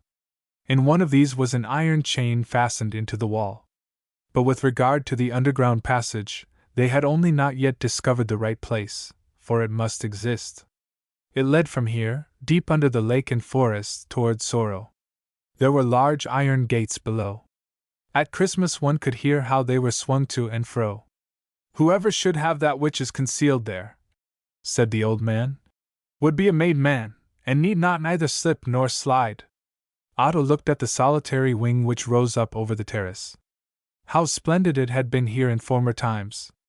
Close to the large wood, several miles in extent, which stretches itself on the other side of Sorrow, down to the shore of the King's Brook, lay the rich convent where Hans Tausen spoke what the Spirit inspired him with. Times changed, the convent vanished. Where the monks sang psalms, knights and ladies danced to the sound of beating drums, but these tones ceased. The blooming cheeks became dust. It was again quiet. Many a pleasant time did Hallberg ride over from Sorrow, through the green wood, to visit the steward of Antvorskov. Otto recollected what one of his daughters, when an old woman, had related to a friend of his. She was a child, and lay in the cradle, when old Hallberg came riding there, with a little wheaten loaf and a small pot of preserve in his pocket, his usual provision on such little excursions. The steward's young wife sat at her spinning wheel. Hallberg paced up and down the room with the husband. They were discussing politics. This interested the wife, and she joined in the conversation. Hallberg turned round to her. "I fancy the distaff speaks," said he. This the wife could never forget. Translator's note: Rockhoved, distaff, means also dunce in Danish. Otto smiled at this recollection of the witty but ungallant poet, quitted the garden, and went through a winding hollow way, where the luxuriant briars hung in rich masses over the stone fence. Slijaus, with its high hills in the background, looked picturesque. He soon reached Landsgrave. The sun went down as he walked over the field where the wooden cross stands, with its figure of the Redeemer, in memory of the holy Anders. Near it he perceived a man, who appeared to kneel. One hand held fast by the cross, in the other was a sharp knife, with which he was probably cutting out his name. He did not observe Otto. Near the man lay a box covered with green oilcloth, and in the grass lay a knapsack, a pair of boots, and a knotty stick. It must be a wandering journeyman, or else a peddler. Otto was about to return, when the stranger rose and perceived him. Otto stood as if nailed to the earth. It was the German Heinrich whom he saw before him. "Is not that Mr. Thostrup?" said the man, and that horrible grinning smile played around his mouth. "No, that I did not expect. Does it go well with you, Heinrich?" asked Otto. "There's room for things to mend," replied Heinrich. "It goes better with you. Good Lord, that you should become such a grand gentleman! Who would have thought it, when you rode on my knee, and I pricked you in the arm? Things go on strangely in this world. Have you heard of your sister? She was not so much spoiled as you. But she was a beautiful child. I have neither seen her nor my parents," replied he, with a trembling which he strove to conquer. "Do you know where she is?" "I am always traveling," said Heinrich. "But thus much I know, that she is still in Finland. Yes, she must take one of us, an unpretending husband. You can choose a genteel young lady for yourself. That's the way when people are lucky. You will become a landed proprietor. Old Heinrich will then no doubt obtain permission to exhibit his tricks on your estate. But none of it will speak of former times, of the red house on the Odense water." This last he whispered quite low. "I shall receive a few shillings from you?" he asked. "You shall have more," said Otto, and gave to him. "But I wish you to remain strangers to each other, as we are." "Yes, certainly, certainly," said Heinrich, and nodded affirmatively with his head, whilst his eyes rested on the gift Otto had presented him with. "Then you are no longer angry with my joke in Jutland?" asked he with a simpering smile, and kissed Otto's hand. "I should not have known you then.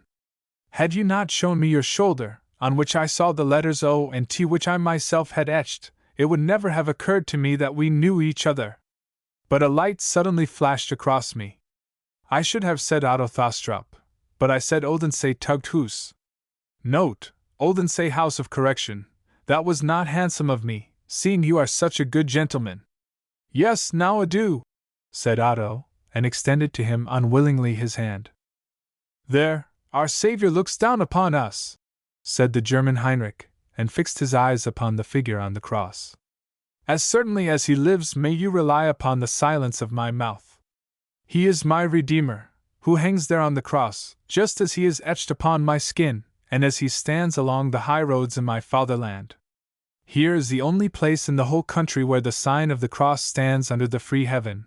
Here I worship, for you must know, Mr. Thostrup, I am not of your faith, but of the faith of the Virgin Mary. Here I have cut into the wood the holy sign, such as is placed over every door in my fatherland, an I, an H, and this S. In this is contained my own name, for H stands for Heinrich, I for I myself, and S means sinner, that is, I Heinrich sinner.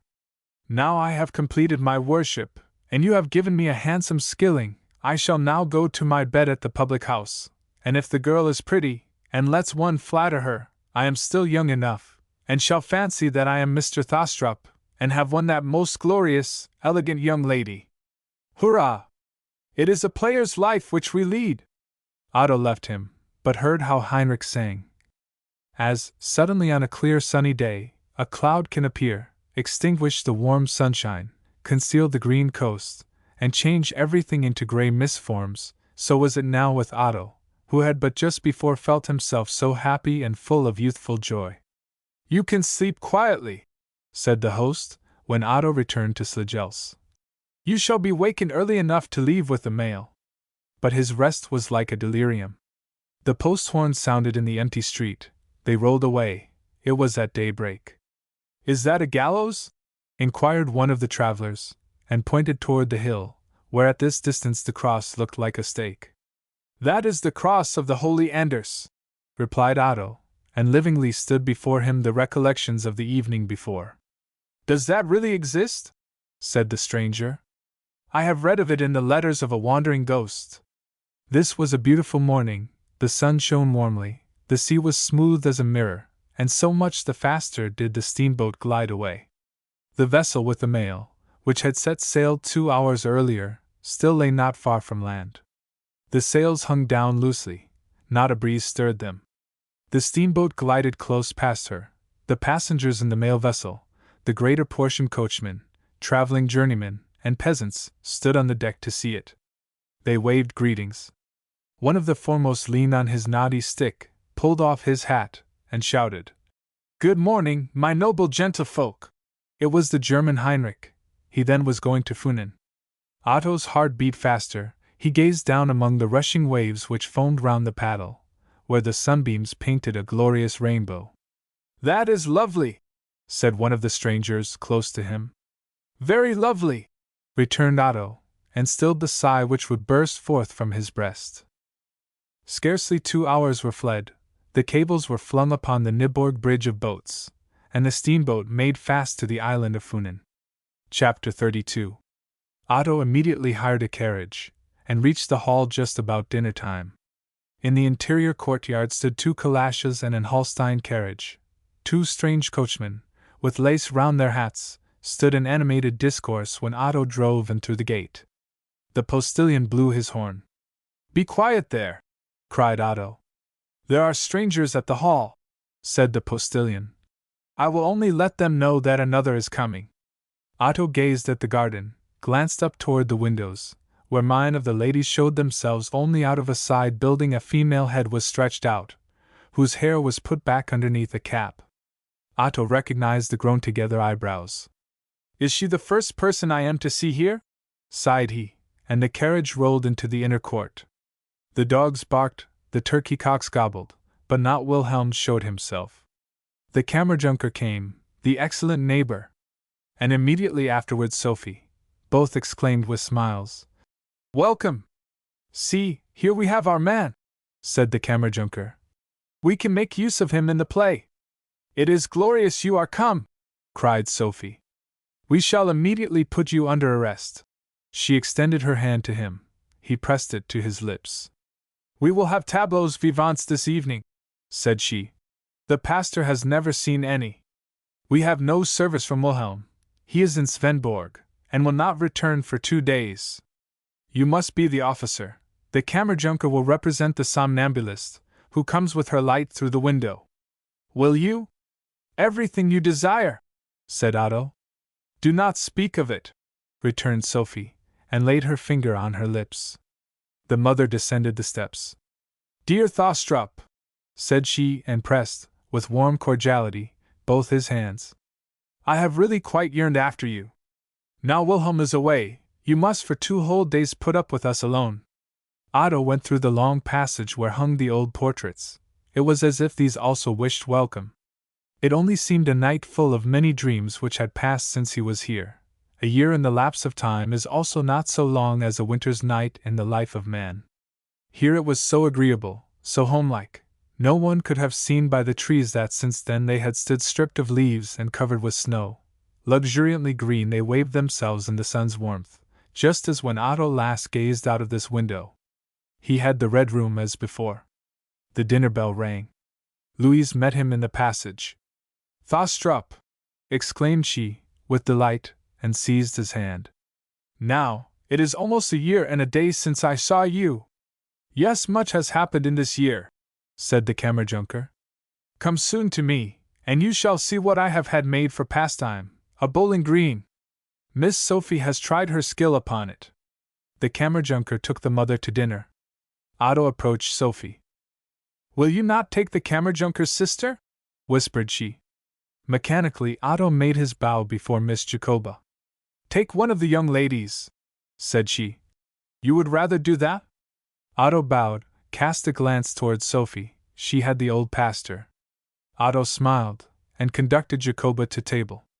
The mamsel, renowned through her workbox, sat on his left hand. He observed the company who, beside those we have already mentioned, consisted of several ladies and gentlemen whom he did not know. One chair was empty, but it was soon occupied. A young girl, quiet in her attire, and dressed like Louise, entered. "Why do you come so late?" asked Sophie, smiling.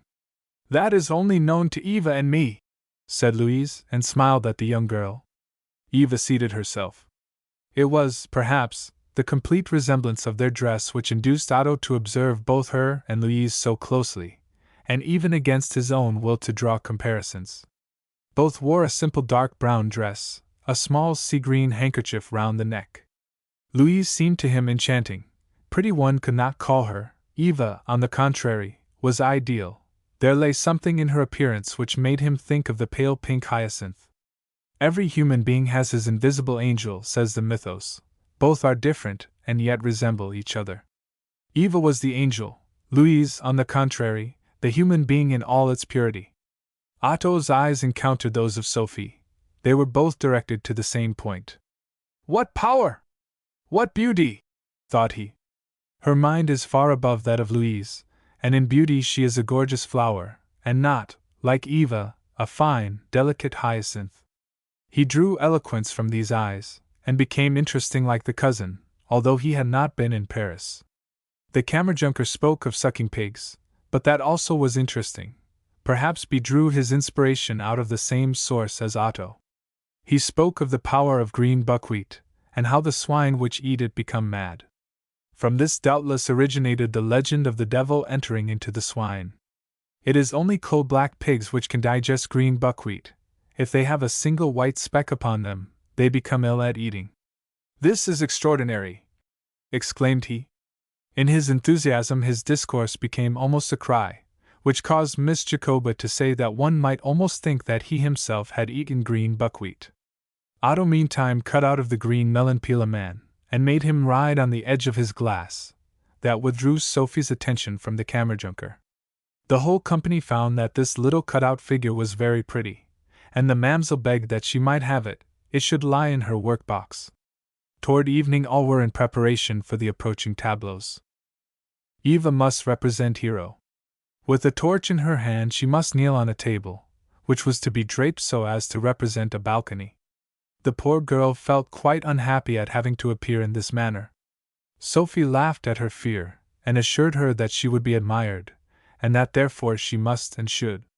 "Give way to my sister," said Louise, in a beseeching voice, and Eva was ready, let down her long brown hair, and allowed Sophie to arrange the drapery. Otto must put on an officer's uniform. He presented himself to the sisters.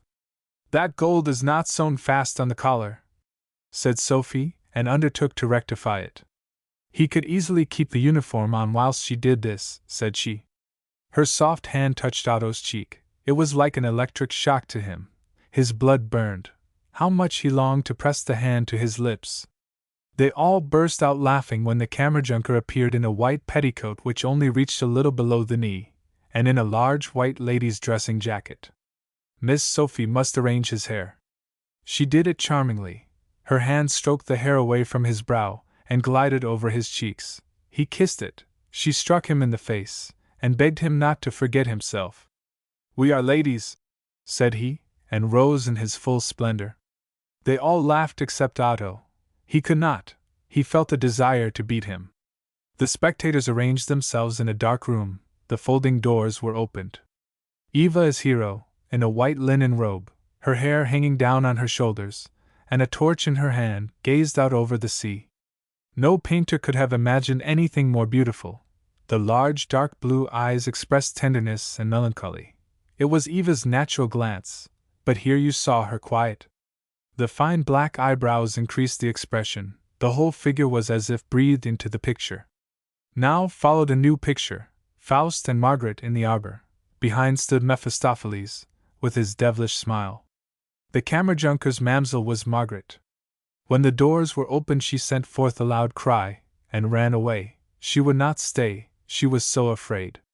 The group was disarranged, people laughed and found it amusing, but the Kammerjunker scolded aloud, and swore that she should come in again. At that the laughter of the spectators increased, and was not lessened when the Kammerjunker, forgetting his costume as the somnambule, half stepped into the frame in which the pictures were represented, and seated the mamsell on the bench. This group was only seen for one moment. The doors were again closed. The spectators applauded, but a whistle was heard. Laughter, and the hum of conversation, resounded through the room, and it was impossible to obtain perfect quiet, although a new picture already shone in the frame. It was Sophie as Correggio's Magdalene. Her rich hair fell in waves over her shoulders and round arms. Before her lay the skull and the Holy Book. Otto's blood flowed faster. Never had he seen Sophie more beautiful. The audience, however, could not entirely forget the comic scene which they had just witnessed. There was heard a faint suppressed laughter.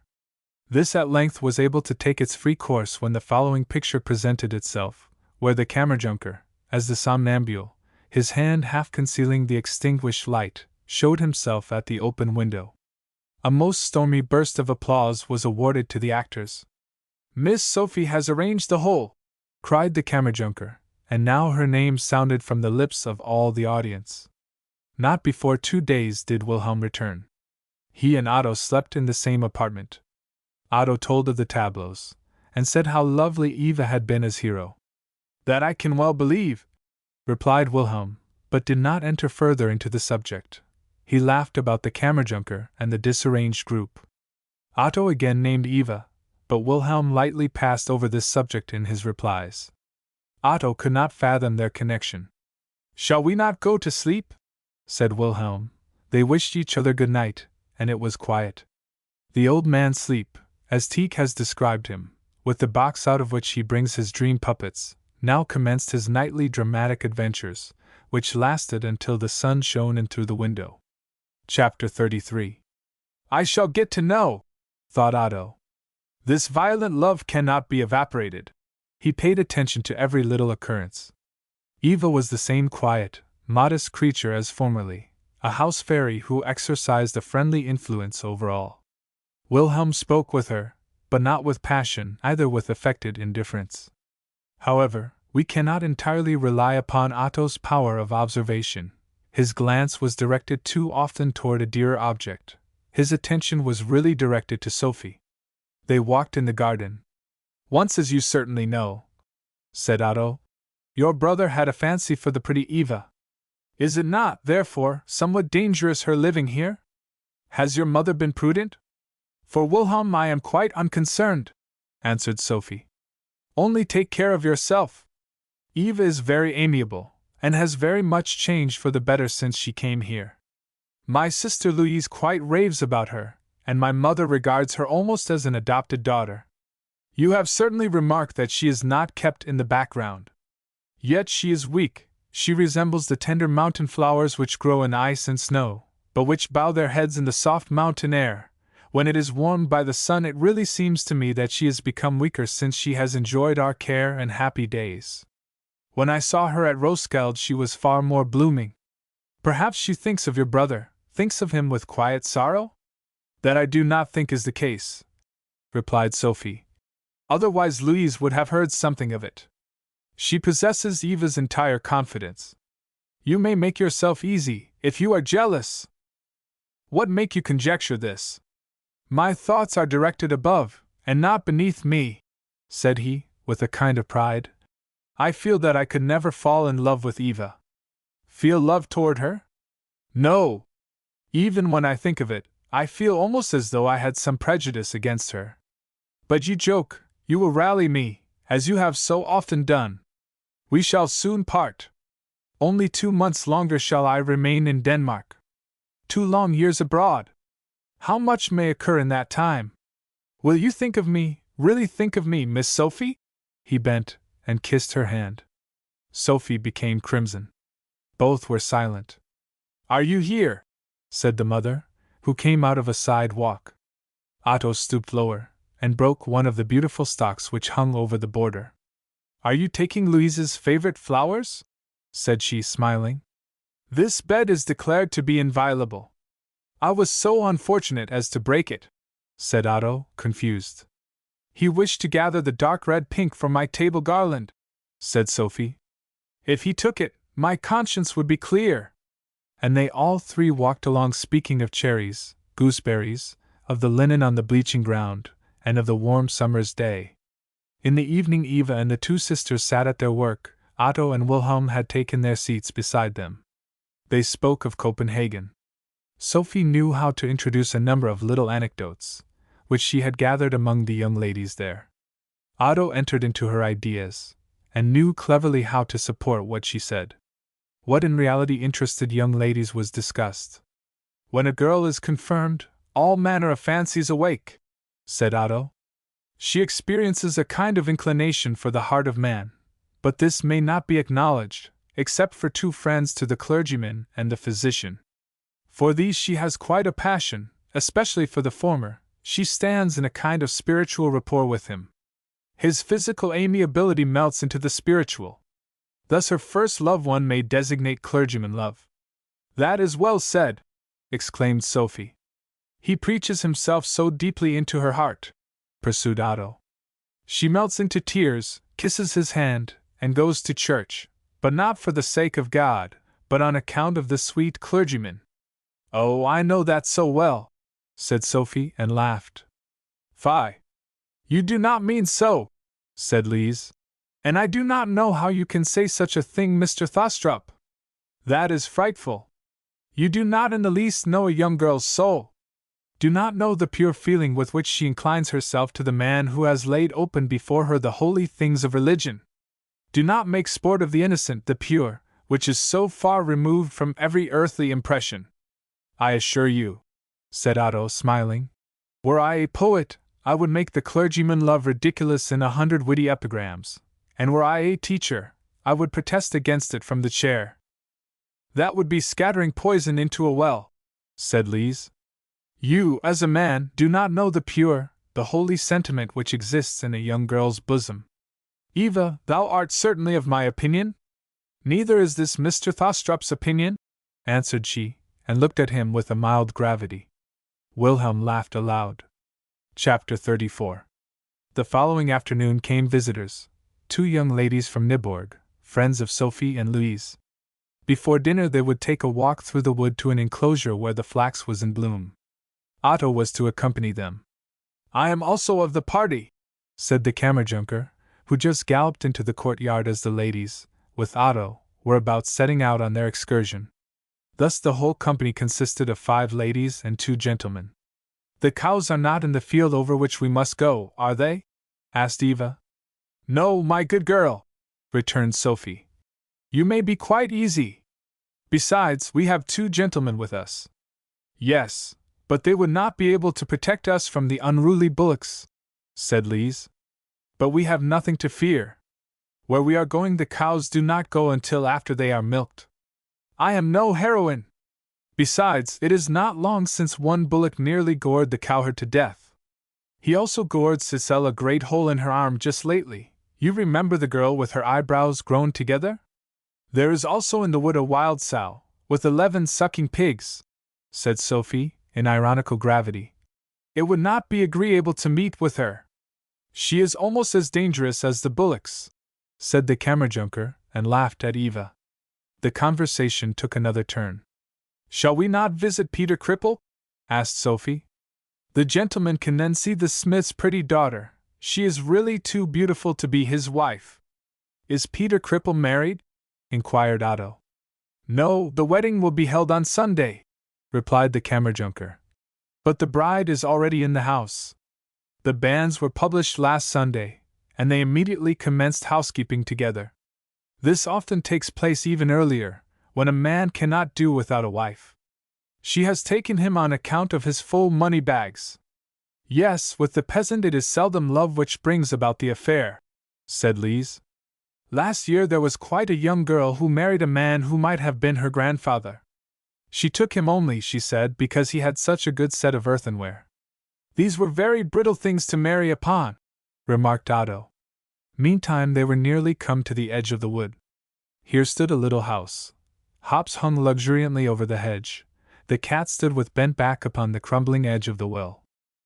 Sophie, at the head of the whole company, stepped into the room, where Peter Cripple sat on the table sewing. But light and active as an elf, he sprang down from the table to kiss her hand. The smith's pretty daughter was stirring something in an iron pot in the hearth. St. John's wort, stuck between the beams and the ceiling, shot forth in luxuriant growth, prophesying long life to the inhabitants of the house. On the sooty ceiling glittered herring souls, as a certain portion of the herring's entrails is called, and which Peter Cripple, following the popular belief, had flung up to the ceiling, convinced that so long as they hung there he should be freed from the ague. Otto took no part in the conversation, but turned over a quantity of songs which he found. They were stitched together in a piece of blue tobacco paper. The principal contents were new melancholy songs of the horrible murder, the audacious criminal, the devil in Salmon Lane boats fall, and such things, which have now supplanted, among the peasants, the better old popular songs. With Louise, Eva, and one of the ladies from Nyborg, Otto slowly preceded the others, who had still some pleasantries to say before leaving Peter Cripple and his bride. "Shall we not go over the enclosure to the cairn?" said Lise. "It is clear today, we shall see Zealand. The others will follow us. Here, from the footpath, they will immediately discover us." Otto opened the gate and they went through the enclosure. They had already advanced a considerable way, when the Kammerjunker and his ladies reached the footpath from which they could see the others. "They are going to the cairn," said he. "Then they will have a little fright," said Sophie. "Down in the corner of the enclosure lie the young cattle. They may easily mistake them for cows, and the wild bullocks. Had we not better call them back?" asked the other lady. "But we must frighten them a little," said Sophie. "Shout to them that there are the cows." "Yes, that I can do with a clear conscience," said the Kammerjunker, and he shouted as loud as he could. "There are the cows! Turn back! Turn back!" Eva heard it the first. "Oh God!" said she. "Hear what they are calling to us!" Otto glanced around, but saw no cows. "They are standing still," said Sophie. "Call once again." The Kammerjunker shouted as before, and Sophie imitated the lowing of the cows. At this noise the young cattle arose. Louise now became aware of them. "Oh heavens!" exclaimed she. "There, down in the corner of the enclosure, are all the cows." "Let us run!" cried Eva, and took to flight. "For God's sake, do not run!" cried Otto. "Walk slowly and quietly, otherwise they may come." "Come away, away!"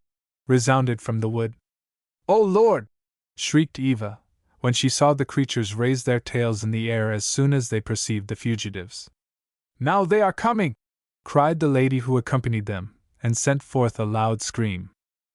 Eva fled first, as if borne by the wind, the lady followed her, and Louise ran on after them. Otto now really saw all the cattle, which, upon the lady's flight, had instinctively followed, chasing over the field after them in the same direction. Nothing now remained for him but, like the others, to reach the gate.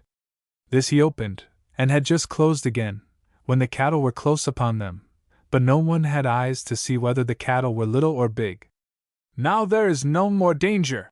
cried Otto, as soon as he had well closed the gate, but the ladies still fled on, passing among the trees until they reached the spot where the Kammerjunker and his two ladies awaited them with ringing laughter. Sophie was obliged to support herself against a tree through all the amusement. It had been a most remarkable spectacle, this flight, Eva at the head, and Mr. Thostrup rushing past them to open the gate. Louise was pale as death, and her whole body trembled. The friend supported her arm and forehead on a tree, and drew a long breath. "Bah!" again cried Sophie, and laughed. "But where is Eva?" asked Otto, and shouted her name. "She ran here before me," said Lise. "She is doubtless leaning against a tree, and recovering her strength." "Eva!" cried Sophie. "Where is my hero? I want a hero!" Author's note: Byron's Don Juan. Otto returned to seek her. At this moment Wilhelm arrived. The Kammerjunker regretted that he had not seen the race with them, and related the whole history to him. "Oh, come! Come!" they heard Otto shout. They found him kneeling in the high grass. Eva lay stretched out on the ground. She was as pale as death. Her head rested in Otto's lap. "God in heaven!" cried Wilhelm, and flung himself down before her. "Eva! Eva! Oh, she is dead!" And thou art to blame for it, Sophie. Thou hast killed her. Reproachfully he fixed his eyes on his sister. She burst into tears, and concealed her face in her hands. Otto ran to the peasant's cottage and brought water. Peter Cripple himself hopped like a mountain elf behind him through the high nettles and burdocks, which closed above and behind him again. The Kammerjunker took Eva in his strong arms and carried her to the cottage. Wilhelm did not leave hold of her hand. The others followed in silence. "Try and get her home," said Wilhelm. "I myself will fetch the physician." He rushed forth, and hastened through the wood to the ball, where he ordered the men to bring out a sedan chair for the invalid, then had horses put into one of the lightest carriages, seated himself in it as coachman, and drove away to Nyborg, the nearest town, which, however, was distant almost 20 miles. Sophie was inconsolable. "It is my fault," she said, and wept. Otto found her sitting before the house, under an elder tree. She could not endure to see Eva's paleness. "You are innocent," said Otto. "Believe me, tomorrow Eva will be completely restored. She herself," added he, in an assuaging tone, "behaved in an imprudent manner. I warned her not to run. Her own terror is to blame for all." "No, no," returned Sophie. "My folly, my extravagance, has caused the whole misfortune. Now it is much better," said the Kammerjunker, coming out of the house. "She must be devilish tender to fly before a few calves. I really must laugh when I think of it, although it did come to such an end." The men now arrived whom Wilhelm had sent with the sedan chair. Eva thought she could walk, if she might lean upon someone, but it would be better, her friends thought, if she were carried. "Dost thou feel any pain?" asked Lise, and gave her a sisterly kiss on the brow. "No, none at all," replied Eva.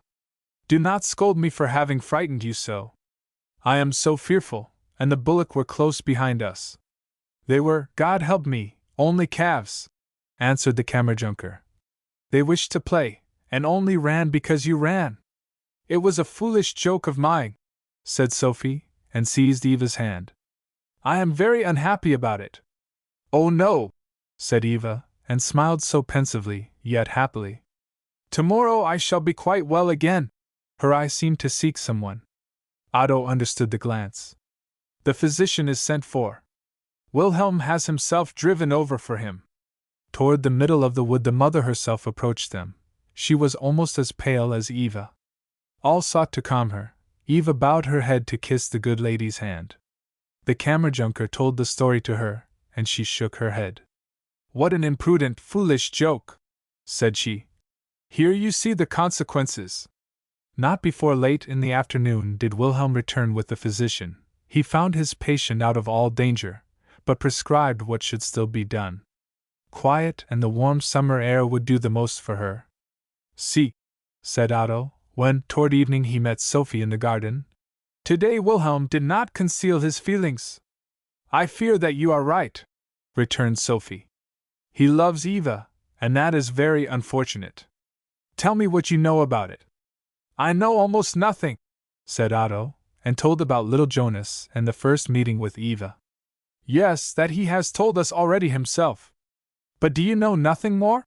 Her voice became soft, and her eyes gazed full of confidence into Otto's. He related to her the short conversation which he had had last autumn with Wilhelm, how angry he had been with his candid warning, and how since then they had never spoken about Eva. "I must confide my fear to our mother," said Sophie. "I almost now am glad that he will travel in 2 months, although we shall then lose you also." And Otto's heart beat, the secret of his heart pressed to his lips. Every moment he would speak it. But Sophie had always still another question about her brother. They were already out of the garden, already in the courtyard, and yet Otto had said nothing. Therefore was he so quiet when, late in the evening, he and Wilhelm entered their chamber. Wilhelm also spoke no word, but his eye repeatedly rested expectantly on Otto, as if waiting for him to break the silence. Wilhelm stepped to the open window and drank in the fresh air. Suddenly he turned round, flung his arms round Otto, and exclaimed, "I can no longer endure it! I must say it to someone! I love her, and will never give her up, let every one be opposed. I have now silently concealed my feelings for some months. I can do so no longer, or I shall become ill, and for that I am not made. Does she know this? Asked Otto. No and yes. I do not know what I should answer. Here at home I have never spoken alone with her. The last time when Ways played on the organ at Roskilde I had bought a pretty silk handkerchief, and this I took with me for her. I know not, but I wished to give her pleasure. There came a woman past with lovely stocks. I stood at the open window, she offered me a bouquet, and I bought it. Those are lovely flowers, said Eva, when she entered. They will fade with me, said I. Put them in water and keep there for yourself. She wished only to have a few, but I obliged her to take them all. She blushed, and her eyes gazed strangely down into my soul. I know not what sort of a creature I became, but it was impossible for me to give her the handkerchief. It seemed to me that this would almost be an offense. Eva went away with the flowers, but the next morning it seemed to me that she was uneasy. I fancied I saw her color come and go when I bade her adieu. She must have read the thoughts in my soul. And the handkerchief? Interrupted Otto. I gave it to my sister Sophie, said Wilhelm. Chapter 35. Several days passed. The fine crimson again returned to Eva's cheeks. The first occasion of her going out with the others was to see the rape stalks burned.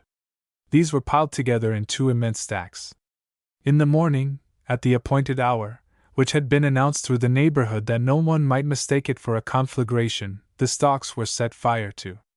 This took place in the nearest field, close beside the hall, where the rapeseed was threshed upon an outspread sail. The landscape painter, Dahl, has given us a picture of the burning Vesuvius, where the red lava pours down the side of the mountain. In the background one sees across the bay as far as Naples and Ischia. It is a piece full of great effect.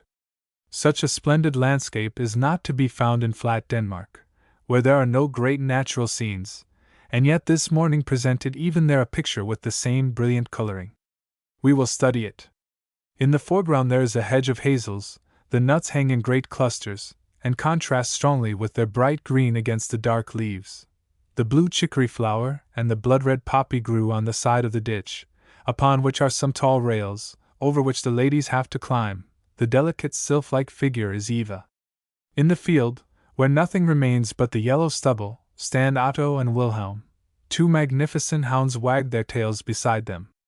To the left is a little lake, thickly overgrown with reeds and water lilies, with the yellow trolleus for its border. In the front, where the wood retreats, lie, like a great stack, the piled together rape stalks. The man has struck fire, has kindled the outer side of them, and with a rapidity like that of the descending lava the red fire flashes up the gigantic pile. It crackles and roars within it. In a moment it is all a burning mound. The red flames flash aloft into the blue air, high above the wood which is now no longer visible. A thick black smoke ascends up into the clear air, where it rests like a cloud. Out of the flames, and even out of the smoke, the wind carries away large masses of fire, which, crackling and cracking, are borne on to the wood, and which fill the spectator with apprehension of their falling upon the nearest trees and burning up leaf and branch. Let us go further off, said Sophie. The heat is too great here. They withdrew to the ditch. Oh, how many nuts! Exclaimed Wilhelm. And I do not get one of them. I shall go after them if they be ripe. But you have grapes and other beautiful fruit, said Eva, smiling. We have our beautiful things at home. Yes, it is beautiful, very beautiful at home, exclaimed Wilhelm. Glorious flowers, wild nuts, and there we have Vesuvius before us. He pointed to the burning pile. No, said Sophie. It seems to me much more like the pile upon which the Hindu widow lays herself alive to be burned. That must be horrible. One should certainly be very quickly dead, said Eva. Would you actually allow yourself to be burned to death, if you were a Hindu widow, after, for instance, Mr. Thostrup or after Wilhelm? Said she, with a slight embarrassment. If he lay dead in the fire? If it were the custom of the country, and I really had lost the only support which I had in the world, yes, so I would. Oh, no, no, said Lise. In fact, it is brilliant, exclaimed Sophie. Burning is not, perhaps, the most painful of deaths, said Otto, and plucked in an absent manner the nuts from the hedge. I know a story about a true conflagration. What is it like? Asked Wilhelm. Yet it is not a story to tell in a large company. It can only be heard when two and two are together. When I have an opportunity, I shall tell it. Oh, I know it, said Wilhelm. You can relate it to one of my sisters there, whichever you like best. Then I shall. Yes, I must relate it to Eva. It is too early in the day to hear stories told, said Lise. Let us rather sing a song. No, then we shall have to weep in the evening, replied Wilhelm. And they had neither the song nor the story. Mamma came wandering with Vasserine, the old, faithful hound. They too also wished to see how beautiful the burning looked. It succeeded excellently with the rape stalks. But the other burning, of which the story was to be told, it did not yet arrive at an outbreak. It might be expected, however, any hour in the day. In the evening Otto walked alone through the great chestnut avenue. The moon shone brightly between the tree branches. When he entered the interior court, Wilhelm and Sophie skipped toward him, but softly, very softly. They lifted their hands as if to impress silence. Come and see, said Sophie. It is a scene which might be painted. It goes on merrily in the servants' hall. One can see charmingly through the window. Yes, come, said Wilhelm. Otto stole softly forward. The lights shone forth. Within there was laughter and loud talking. One struck upon the table, another sung. Otto looked in through the window. Several men and maids sat within at the long wooden table. At the end of this stood Sidsel in a bent attitude. Her countenance was of a deep crimson. She spoke a loud oath and laughed. No one imagined that they were observed. All eyes were riveted upon a great fellow who, with his shirt sleeves rolled up, and a pewter tankard in his hand, was standing there. It was the German Heinrich, who was exhibiting to them his conjuring tricks. Otto turned pale. Had the dead arisen from the bier before him, it could not have shocked him more. Hocus pocus larifari! Cried Heinrich within, and gave the tankard to a half-grown fellow, of the age between boy and man. If thou hast already a sweetheart, said he, then the corn which is within it will be turned to flour. But if thou art still only a young cuckoo, then it will remain only groats. Nay, Anders Pearson, said all the girls laughing. Now we shall see whether thou art a regular fellow. Sophie stole away. The echoing laughter and clapping of hands announced the result. Is it not the same person who was playing conjuring tricks in the park? Inquired Wilhelm. Yes, certainly, replied Otto. He is to me quite repulsive. And so saying, he followed Sophie. Late in the evening, when all had betaken themselves to rest, Wilhelm proposed to Otto that they should make a little tour, as he called it. I fancy Meg Marilis, as my sister calls Sidsel, said he, has made a conquest of the conjurer, although he might be her father. They have been walking together down the avenue. They have been whispering a deal together. Probably he will tonight sleep in one of the barns. I must go and look after him. He will be lying there and smoking his pipe, and may set our whole place on fire. Shall we go down together? We can take Vasserine and Fingel with us. Let him sleep, said Otto. He will not be so mad as to smoke tobacco in the straw. To speak candidly, I do not wish to be seen by him. He was several times at my grandfather's house. I have spoken with him, and now that I dislike him I do not wish to see him. Then I will go alone, said Wilhelm. Otto's heart beat violently. He stood at the open window and looked out over the dark wood, which was lit up by the moon. Below in the court he heard Wilhelm enticing the dogs out. He heard yet another voice. It was that of the steward, and then all was again silent. Otto thought upon the German Heinrich and upon Sophie, his life's good and bad angels, and he pictured to himself how it would be if she extended to him her hand, was his bride. And Heinrich called forth before her the recollections which made his blood curdle. It seemed to him as if something evil impended over him this night. I feel a forewarning of it, said he aloud. Wilhelm came not yet back. Almost an hour passed thus. Wilhelm entered, both dogs were with him. They were miry to their very sides. Did you meet anyone? Inquired Otto. Yes, there was someone, said Wilhelm, but not in the barn. The stupid dogs seemed to lose their nature. It was as if there was a somebody stealing along the wall, and through the reeds in the moat. The hounds followed in there. You can see how they look, but they came the next moment back again, whined, and hung down their ears and tails. I could not make them go in again. Then the steward was superstitious. But, however, it could only be either the juggler, or one of the servant men who had stilts. How otherwise any one could go in among the reeds without getting up to their necks, I cannot conceive. All was again perfectly still without. The two friends went to the open window, threw their arms over each other's shoulders, and looked out into the silent night. Chapter 36. The next morning Wilhelm related his evening adventure at the breakfast table. The sisters laughed at it. The mother, on the contrary, was silent, left the room, and after some time returned. There have been thieves here, said she, and one might almost imagine that they were persons in the household itself. They have been at the press where the table linen is kept, and have not been sparing in their levies. The beautiful old silver tankard, which I inherited from my grandmother, is also missing.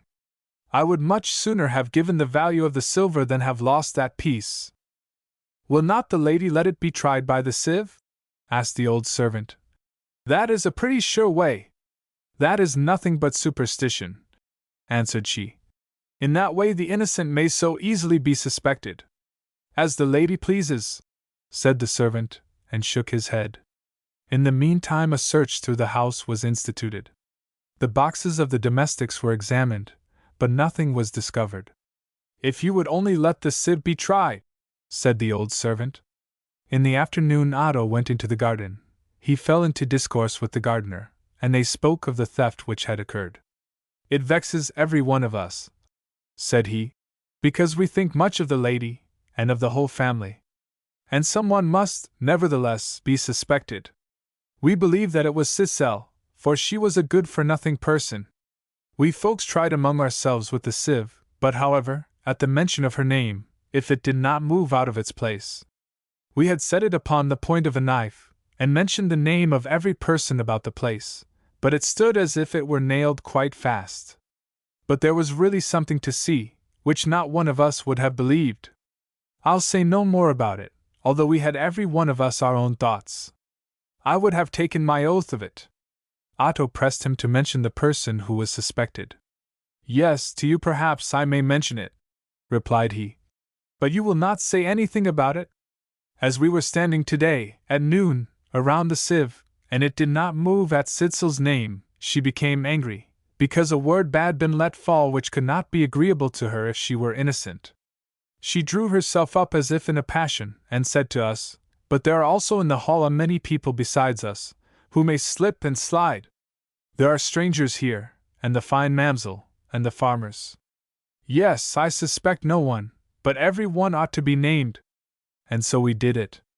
Yes, we mentioned even your name, Mr. Thostrup, although we knew very well that you were guiltless of the charge, but we would not excuse anyone. The sieve stood quite entirely still until we mentioned Eva's name, and then it moved. Not one of us actually could believe it, and the servant Peter said also that it was because of the draught from the chimney. We mentioned yet once more all the names, and the sieve stood still until we came to Eva's, and then we perceived very plainly a movement. The servant Peter at the same moment gave a great blow to the sieve, so that it fell to the ground, and he swore that it was a lie, and that he would answer for Eva. I would have done so too, but yet it was very extraordinary with the sieve. Most of the folks, however, have their own thoughts, but no one venture to express them to the gentry who think so much of her. I cannot, however, rightly reconcile it to myself. She is innocent, said Otto, and it amazed him that any one should cast the slightest suspicion on Eva. He thought of German Heinrich and Sissel, who alone appeared to him suspicious. There then occurred to him an experiment of which he had heard from Rosalie. It now seemed to him available, and physiologically considered, much more certain than that with the sieve. Probably it may lead to a discovery, said he, after he had communicated his whole plan to Sophie and the steward. Yes, we must try it, said she. It is excellent. I also will be put to the proof, although I am initiated into the mystery. Yes, you, your sister, Wilhelm, Eva, we all of us must, said Otto. Only I will not do the speaking, that the steward must do. That is proper, very proper, replied she. It shall be tried this evening when it is dark. The time came, the steward assembled the people. Now I know, said he, how we shall find the thief. All were to remain in the first room. Within a side room, which was quite dark, there stood in a corner on the right hand a copper kettle. To this every person as they came in, one by one, were to go and lay their hand down on the flat bottom of the kettle. The hand of every one who was innocent would be brought out again white and pure, but the hand of the criminal would be severely burned, and would become black as a coal. He who now, said the steward addressing them, has a good conscience may go with this and our Lord into the innermost room, lay his hand upon the bottom of the kettle, and show it to me. Now I go to receive you all. The daughters went, the friends, Eva, and all the household. The steward questioned them as they came in. Answer me, upon thy conscience, did thy hand touch the flat bottom of the kettle? All replied, Yes. Then show me your hand, said he, and they showed them, and all were black, Sitzel's alone was white. Thou art the thief, said the steward. Thy evil conscience has condemned thee. Thou hast not touched the kettle, hast not laid thy hand upon it, or it would have become as black as that of the others. The kettle was blackened inside with turpentine smoke.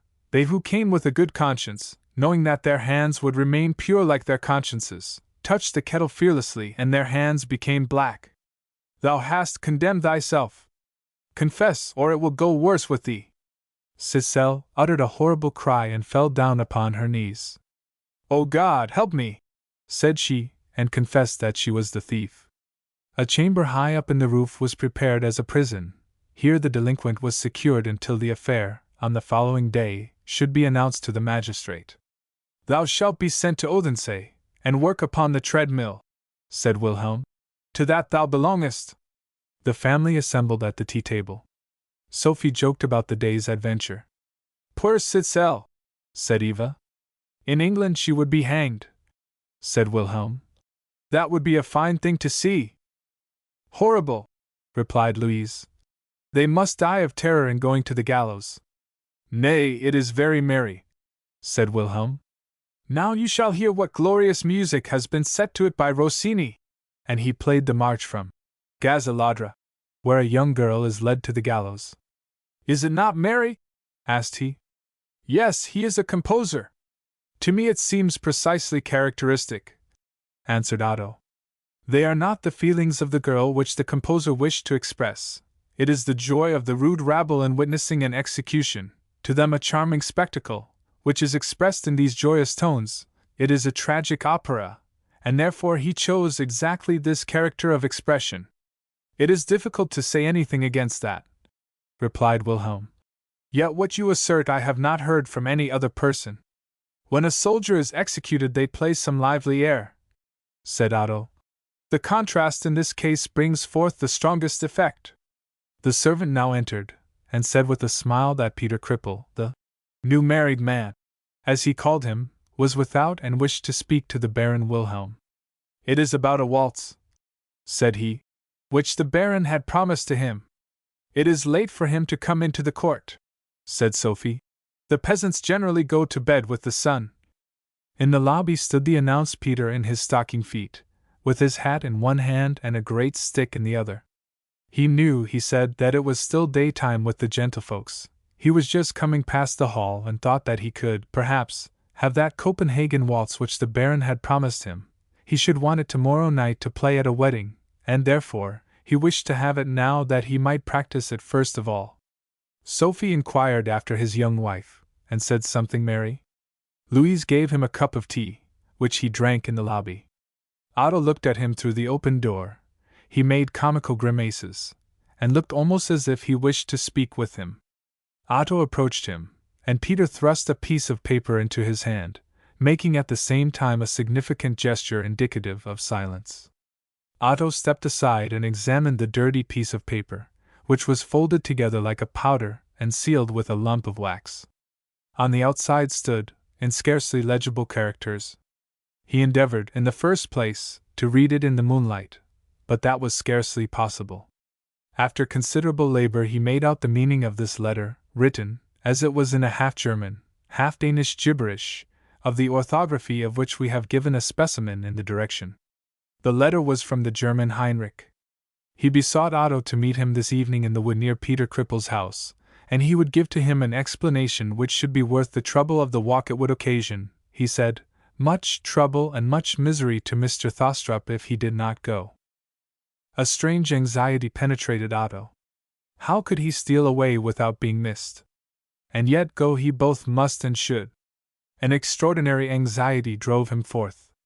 Yes, the sooner the better, said he, hastening down the steps and leaping in haste over the low garden fence lest the gate should, perhaps, make a noise. He was very soon in the wood. He heard the beating of his own heart. Eternal Father, said he, strengthen my soul. Release me from this anxiety which overpowers me. Let all be for the best. He had now reached Peter Krippel's house.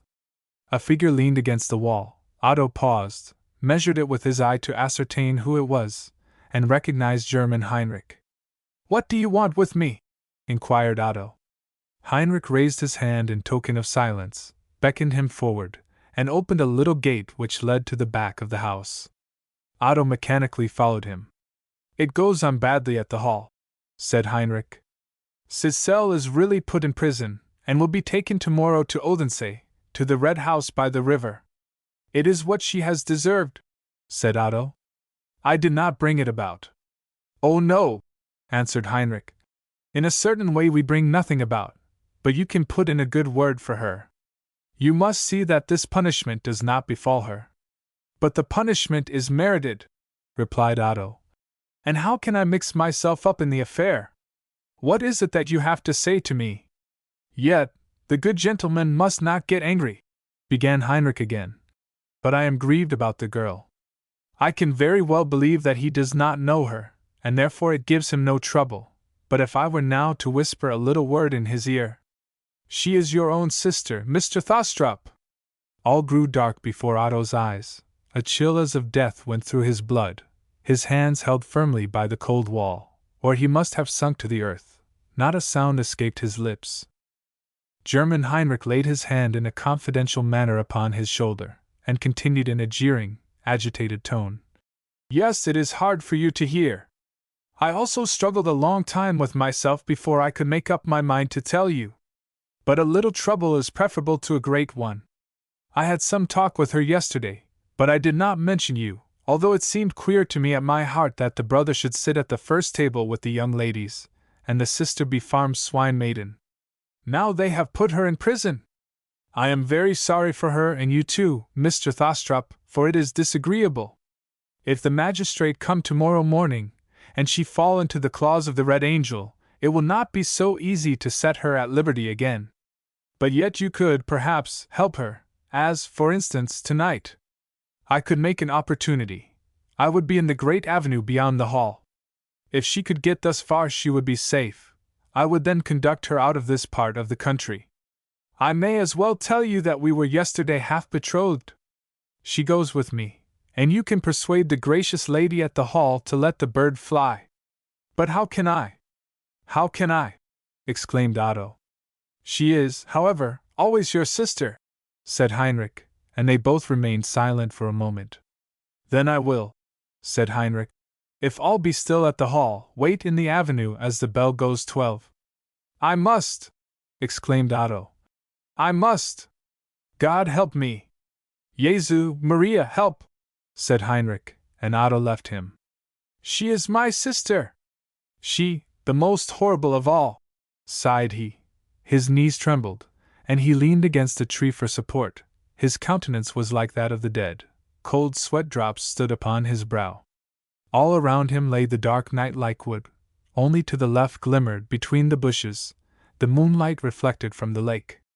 Within its depths, sighed he, all would be forgotten, my grief would be over. Yet what is my sin? Had I an existence before I was born upon this globe? Must I here be punished for sins which I then committed? His dark eye stared lifelessly out of his pale countenance. Thus sit the dead upon their graves in the silent night. Thus gazes the somnambulist upon the living world around him. I have felt this moment before, this moment which now is here. It was the wellspring whence poison was poured over my youthful days. She is my sister! She? Unhappy one that I am!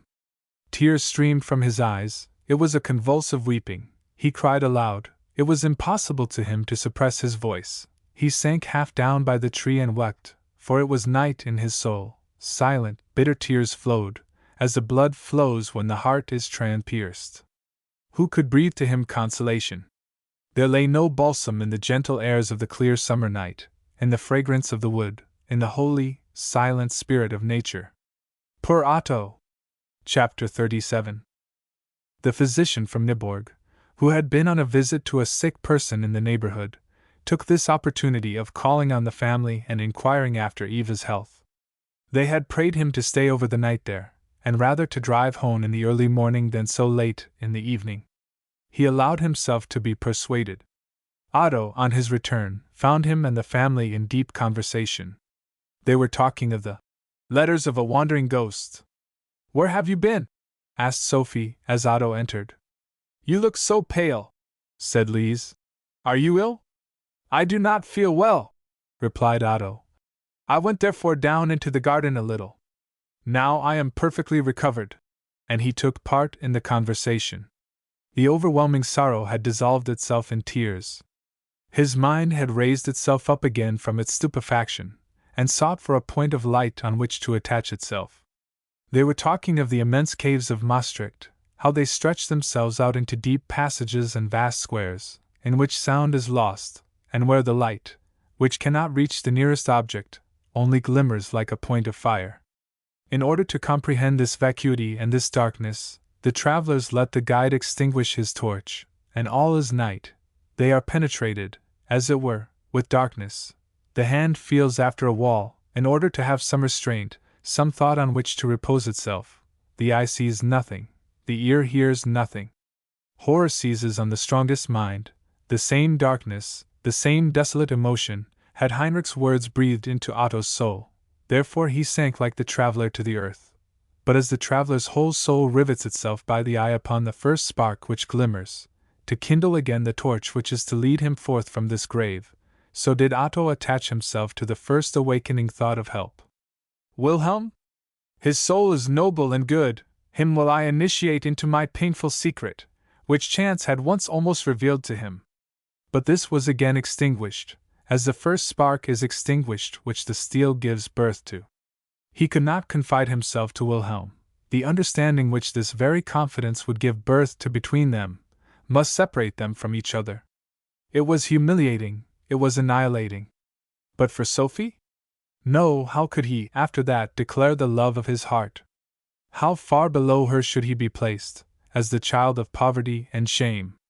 But the mother of the family? Yes, she was gentle and kind. With a maternal sentiment she extended to him her hand, and looked upon him as on a near relation. His thoughts raised themselves on high, his hands folded themselves to prayer. "The will of the Lord alone be done!" trembled involuntarily from his lips. Courage returned refreshingly to his heart. The help of man was like the spark which was soon extinguished. God was an eternal torch, which illumined the darkness and could guide him through it. "Almighty God!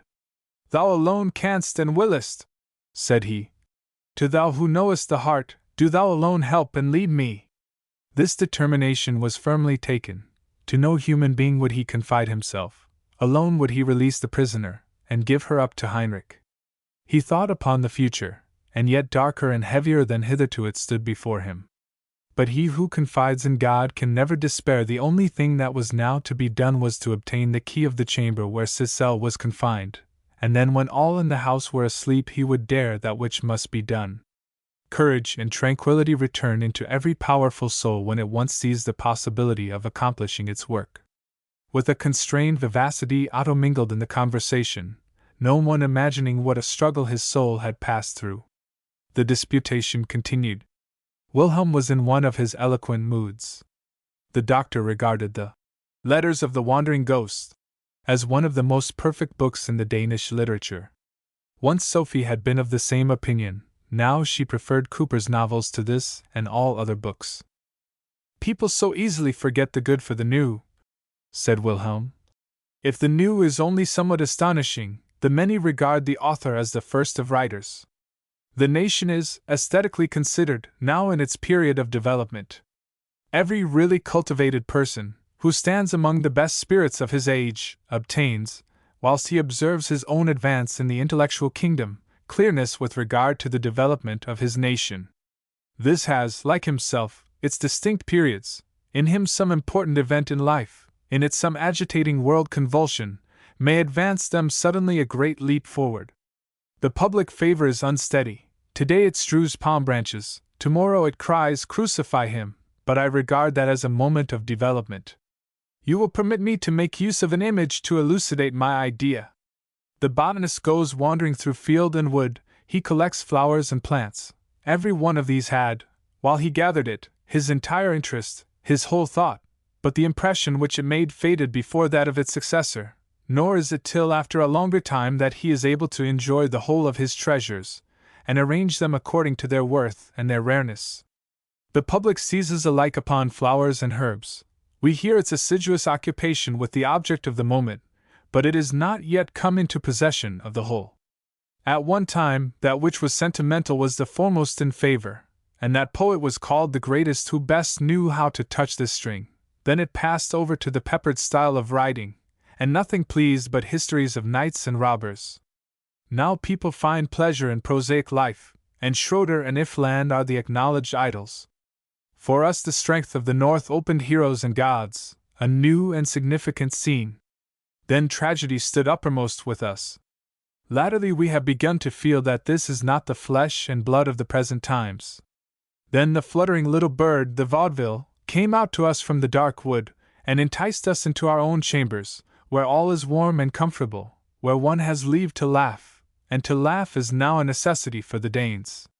One must not, like the crowd, inconsiderately place that as foremost which swims upon the waters, but treasure the good of every time, and arrange them side by side, as the botanist arranges his plants. Every people must, under the poetical sunshine, have their sentimental period, their berserker rage, their enjoyment of domestic life, and their giddy flights beyond it. It must merge itself in individuality before it can embrace the beauty of the whole. It is unfortunate for the poet who believes himself to be the wheel of his age, and yet he, with his whole crowd of admirers, is, as Menzel says, only a single wheel in the great machine, a little link in the infinite chain of beauty. You speak like a Plato, said Sophie. If we could accord as well in music as we do in poetry, said Otto, then we should be entirely united in our estimation of the arts. I love that music best which goes through the ear to the heart, and carries me away with it. On the contrary, if it is to be admired by the understanding, it is foreign to me. Yes, that is your false estimation of the subject, dear friend, said Wilhelm. In aesthetics you come at once to the pure and true, but in music you are far away in the outer court, where the crowd is dancing, with cymbals and trumpets, around the musical golden calf. And now the aesthetic unity brought them into a musical disunity. On such occasions, Otto was not one to be driven back from his position. He very well knew how to bear down his assailant by striking and original observations. But Otto, this evening, although he was animated enough, excited, one might almost say, did not exhibit the calmness, the decision in his thoughts and words, which otherwise would have given him the victory. It was a long hour, and one yet longer and more full of anxiety, which commenced with supper. The conversation turned to the events of the day. Otto mingled in it, and endeavored therefrom to derive advantage. It was a martyrdom of the soul. Sophie praised highly his discovery. If Mr. Thostrup had not been here, said she, then we should hardly have discovered the thief. We must thank Mr. Thostrup for it, and really for a merry, amusing spectacle. They joked about it. Eli laughed, and Otto was obliged to laugh also. And now she sits up there, like a captive, in the roof, said he. It must be an uncomfortable night to her. Oh, she sleeps, perhaps, better than some of us others, said Wilhelm. That will not annoy her. She is confined in the gable chamber, out in the court, is she not? Inquired Otto. There she has not any moonlight. Yes, surely she has, answered Sophie. It is in the gable to the right, hooking toward the wood, that she is confined. We have placed her as near to the moon as we could. The gable on the uppermost floor is our keep. But is it securely locked? Inquired Otto. There is a padlock and a great bar outside the door. Those she cannot force, and no one about the place will do such a piece of service for her. They dislike her, every one of them. They rose up from the table. The bell was just on the stroke of 11. But the Baron must play us a little piece, said the physician. Then Mr. Thostrup will sing us the pretty Jutlandish song by Steenblitcher, exclaimed Louise. Oh yes, said the mother, and clapped Otto on the shoulder. Wilhelm played. Do sing, said Wilhelm. All besought him to do so, and Otto sang the Jutlandish song for them. See, you sang that with the proper humor, said Sophie, and clapped her hands in applause. With that all arose, offered to him their hands, and Wilhelm whispered to him, yet so that the sisters heard it, This evening you have been right amiable. Otto and Wilhelm went to their sleeping room. But, my good friend, said Wilhelm, what did you really go into the garden for? Be so good as to confess to me, you were not unwell. You did not go only into the garden. You went into the wood, and you remained a long time there. I saw it. You made a little visit to the handsome woman while the fiddler was here, did you not? I do not trust you so entirely. You are joking, answered Otto. Yes, yes, continued Wilhelm. She is a pretty little woman. Do you not remember how, last year at the mowing feast, I threw roses at her? Now she is Peter Cripple's wife. When she comes with her husband, then we have bodily Beauty and the Beast. That which Otto desired was that Wilhelm should now soon go to sleep, and therefore he would not contradict him. He confessed even that the young wife was handsome, but added that she, as Peter Cripple's wife, was to him like a beautiful flower upon which a toad had set itself. It would be disgusting to him to press the flower to his lips. The friends were soon in bed. They bade each other good night, and seemed both of them to sleep, and with Wilhelm this was the case. Otto lay awake. His pulse throbbed violently. Now the great hall clock struck 12. All was still, quite still, but Otto did not yet dare to raise himself. It struck 1/4 the hour. He raised himself slowly, and glanced toward the bed where Wilhelm lay. Otto arose and dressed himself, suppressing the while his very breathing. A hunting knife which hung upon the wall, and which belonged to Wilhelm, he put in his pocket, and lifted up, to take with him, the fire tongs, with which he intended to break the iron staple that held the padlock. Yet once more he looked toward Wilhelm, who slept soundly. He opened the door, and went out without his shoes. He looked out from the passage windows to see if lights were visible from any part of the building. All was still, all was in repose. That which he now feared most was, that one of the dogs might be lying in the lobby, and should begin to bark. But there was not one. He mounted up the steps, and went into the upper story. Only once before had he been there, now all was in darkness. He felt with his hands before him as he went. At length he found a narrow flight of stairs which led into a yet higher story. The opening at the top was closed, and he was obliged to use his whole strength to open it. At length it gave way with a loud noise. This was not the proper entrance. That lay on the opposite side of the story, and had he gone there he would have found it open, whereas this one had not been opened for a long time. The violent efforts which he had made caused him great pain, both in his neck and shoulders, but he was now at the very top of the building, close before the door he sought, and the moonlight shone in through the opening in the roof. By the help of the hunting knife and the fire tongs he succeeded in forcing the door, and that without any very considerable noise. He looked into a small, low room, upon the floor of which some dirty coverlets were thrown. Cicely slept deeply and soundly with open mouth. A thick mass of hair escaped from beneath her cap, upon her brow. The moonlight fell, through the window pane in the roof, upon her face. Otto bowed himself over her and examined the coarse, unpleasing features. The thick, black eyebrows appeared only like one irregular streak. "She is my sister," was the thought which penetrated him. "She lay upon the same bosom that I did. The blood in these limbs has kinship with that in mine. She was the repelled one, the rejected one." He trembled with pain and anguish, but it was only for a short time. "Stand up!" cried he, and touched the sleeper. "I.H. Jane Doe." Author's note: an exclamation among the common people of Funan, expressive of terror. "What is it?" cried she, half terrified, and fixed her unpleasant eyes wildly upon him. "Come with me," said Otto, and his voice trembled as he spoke. "German Heinrich waits in the avenue. I will help you out. Hence, tomorrow it will be too late." "What do you say?" asked she, and still looked at him with a bewildered mien. Otto repeated his words. "Do you think that I can get away?" asked she, and seized him by the arm, as she hastily sprang up. "Only silently and circumspectly," said Otto. "I should not have expected theft from you," said she. "But tell me why you do it." Otto trembled.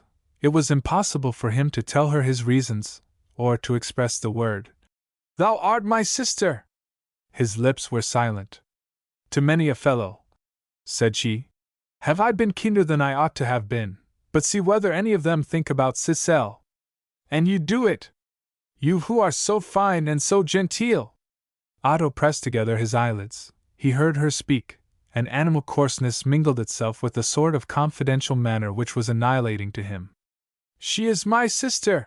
resounded in his soul. "Come now! Come now!" And, descending the steps, she followed after him. "I know a better way," said she, as they came to the lowest story. She seized his arm and they again descended a flight of steps. Suddenly a door opened itself, and Louise, still dressed, stepped forth with a light. She uttered a faint cry, and her eye riveted itself upon the two forms before her. But still more terribly and more powerfully did this encounter operate upon Otto. His feet seemed to fail him, and for a moment, every object moved before his eyes in bright colors. It was the moment of his severest suffering. He sprang forth toward Louise, seized her hand, and pale as death, with lifeless, staring eyes, half kneeling, besought of her, with an agitated voice, "For God's sake, tell no one of that which you have seen!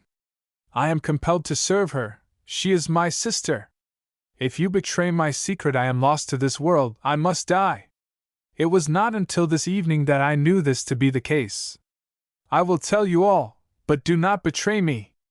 And do you prevent tomorrow any pursuit after her. O Louise! By the happiness of your own soul feel for the misery of mine. I shall destroy myself if you betray me. O God!" stammered Louise. "I will do all. I will be silent. Conduct her hence, quick, that you may meet with no one." She seized Otto's hand. He sank upon his knee before her, and looked like a marble image which expressed manly beauty and sorrow. Louise bent herself with sisterly affection over him. Tears flowed down her cheeks. Her voice trembled, but it was tranquilizing, like the consolation of a good angel. With a glance full of confidence in her, Otto tore himself away. Cicely followed him and said not a word. He led her to the lowest story and opened for her, silently, a window through which she could descend to the garden, and thence easily reach the avenue where German Heinrich waited for her. To have accompanied her any further was unnecessary. It would have been venturing too much without any adequate cause. She stood now upon the window-sill. Otto put a little money into her hand. "The Lord is above us," said he, in a solemn voice. "Never forget him and endeavor to amend your life. All may yet be well." He involuntarily pressed her hand in his. "Have God always in your thoughts," said he. "I shall get safely away, however," said she, and descended into the garden. She nodded, and vanished behind the hedge. Otto stood for a while and listened whether any noise was heard, or whether any dog barked. He feared for her safety. All was still. Just as sometimes an old melody will suddenly awake in our remembrance and sound in our ear, so awoke now a holy text to his thoughts. "Lord, if I should take the wings of the morning, and should fly to the uttermost parts of the sea, thither thou wouldst lead me, and thy right hand would hold me fast. Thou art near to us. Thou canst accomplish, and thou willest our well-being. Thou alone canst help us. In silence he breathed his prayer. He returned to his chamber more composed in mind. Wilhelm seemed to sleep, but as Otto approached his bed he suddenly raised himself, and looked, inquiringly, around him. "Who is there?" exclaimed he. "You are dressed. Where have you been?" He was urgent in his inquiry. Otto gave a joking reason. "Let me have your hand," said he. Otto gave it to him. He felt his pulse. "Yes, quite correct," said he. "The blood is yet in commotion. One sees plain enough that there is no concealing things. Here was I sleeping in all innocence, and you were running after adventures. You wicked bird!" The thoughts worked rapidly in Otto's soul. If Louise would only be silent, no one would dream of the possibility of his having part in Sitzel's flight. He must allow Wilhelm quietly to have his joke. "Was not I right?" asked Wilhelm. "And if now you were so," replied Otto, "will you tell it to anyone?" "Do you think that I could do such a thing?" replied Wilhelm. "We are all of us only mortal creatures." Otto gave him his hand. "Be silent," he said. "Yes, certainly," said Wilhelm, and according to his custom, strengthened it with an oath. "Now I have sworn it," said he. "But when there is an opportunity you must tell me more about it." "Yes, certainly," said Otto with a deep sigh. Before his friend he no longer stood pure and guiltless. They slept. Otto's sleep was only a hateful dream. Chapter 38. "How pale!" said Wilhelm the next morning to Otto. "Do you see, that is what people get by night wandering?" "How so?" inquired Otto. Wilhelm made a jest of it. "You have been dreaming that," said Otto. "How do you mean?" replied Wilhelm. "Will you make me fancy that I have imagined it? I was really quite awake. We really talked about it. I was initiated in it. Actually, I have a good mind to give you a moral lecture. If it had been me, how you would have preached!" They were summoned to breakfast. Otto's heart was ready to burst. What might he not have to hear? What must he say? Sophie was much excited. "Did you, gentlemen, hear anything last night?" she inquired. "Have you both slept?" "Yes, certainly," replied Wilhelm, and looked involuntarily at Otto. "The bird is flown, however," said she. "It has made its escape out of the dove-cote." "What bird?" asked Wilhelm. "Sitzel," replied she. "And what is oddest in the whole affair is, that Louise has loosed her wings. Louise is quite up to the romantic.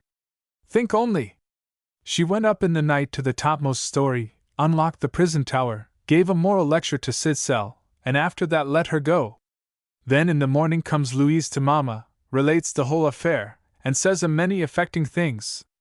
Yes, I do not understand it," said the mother, addressing Louise.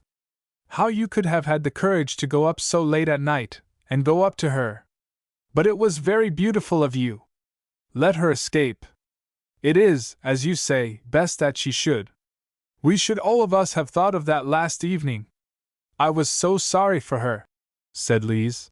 "And by chance it happened that I had a great many things to arrange after you were all in bed. Everything was so still in the house, it seemed to me as if I could hear Sitzel sigh. Certainly it was only my own imagination, but I could do no other than pity her. She was so unfortunate. Thus I let her escape." "Are you gone mad?" inquired Wilhelm. "What a history is this! Did you go in the night up to the top of the house? That is an unseasonable compassion." "It was beautiful," said Otto, bending himself involuntarily, and kissing Louise's hand. "Yes, that is water to his mill," exclaimed Wilhelm. "I think nothing of such things. We will not talk about it to anyone," said the mother. "The steward shall not proceed any further in it. We have recovered the old silver tankard, and the losing that was my greatest trouble. We will thank God that we are well rid of her. Poor thing! She will come to an unfortunate end." "Are you still unwell, Mr. Thoughstrop?" said Sophie, and looked at him. "I am a little feverish," replied he. I will take a very long walk, and then I shall be better. You should take a few drops, said the lady. Oh, he will come to himself yet, said Wilhelm. He must take exercise. His is not a dangerous illness. Otto went into the wood. It was to him a temple of God. His heart poured forth a hymn of thanksgiving. Louise had been his good angel. He felt of a truth that she would never betray his secret. His thoughts clung to her with confidence. Are you still unwell? Sophie had said. The tones of her voice alone had been like the fragrance of healing herbs. In her eye he had felt sympathy and love. Oh, Sophie! Sighed he. Both sisters were so dear to him. He entered the garden and went along the great avenue. Here he met Louise. One might almost have imagined that she had sought for him. There was no one but her to be seen in the whole avenue. Otto pressed her hand to his lips. You have saved my life, said he. Dear Thostrup, answered she, do not betray yourself. Jan have come happily out of the affair. Thank God! My little part in it has concealed the whole. For the rest I have a suspicion. Yes, I cannot avoid it. May not the whole be an error? It is possible that she is that which you said.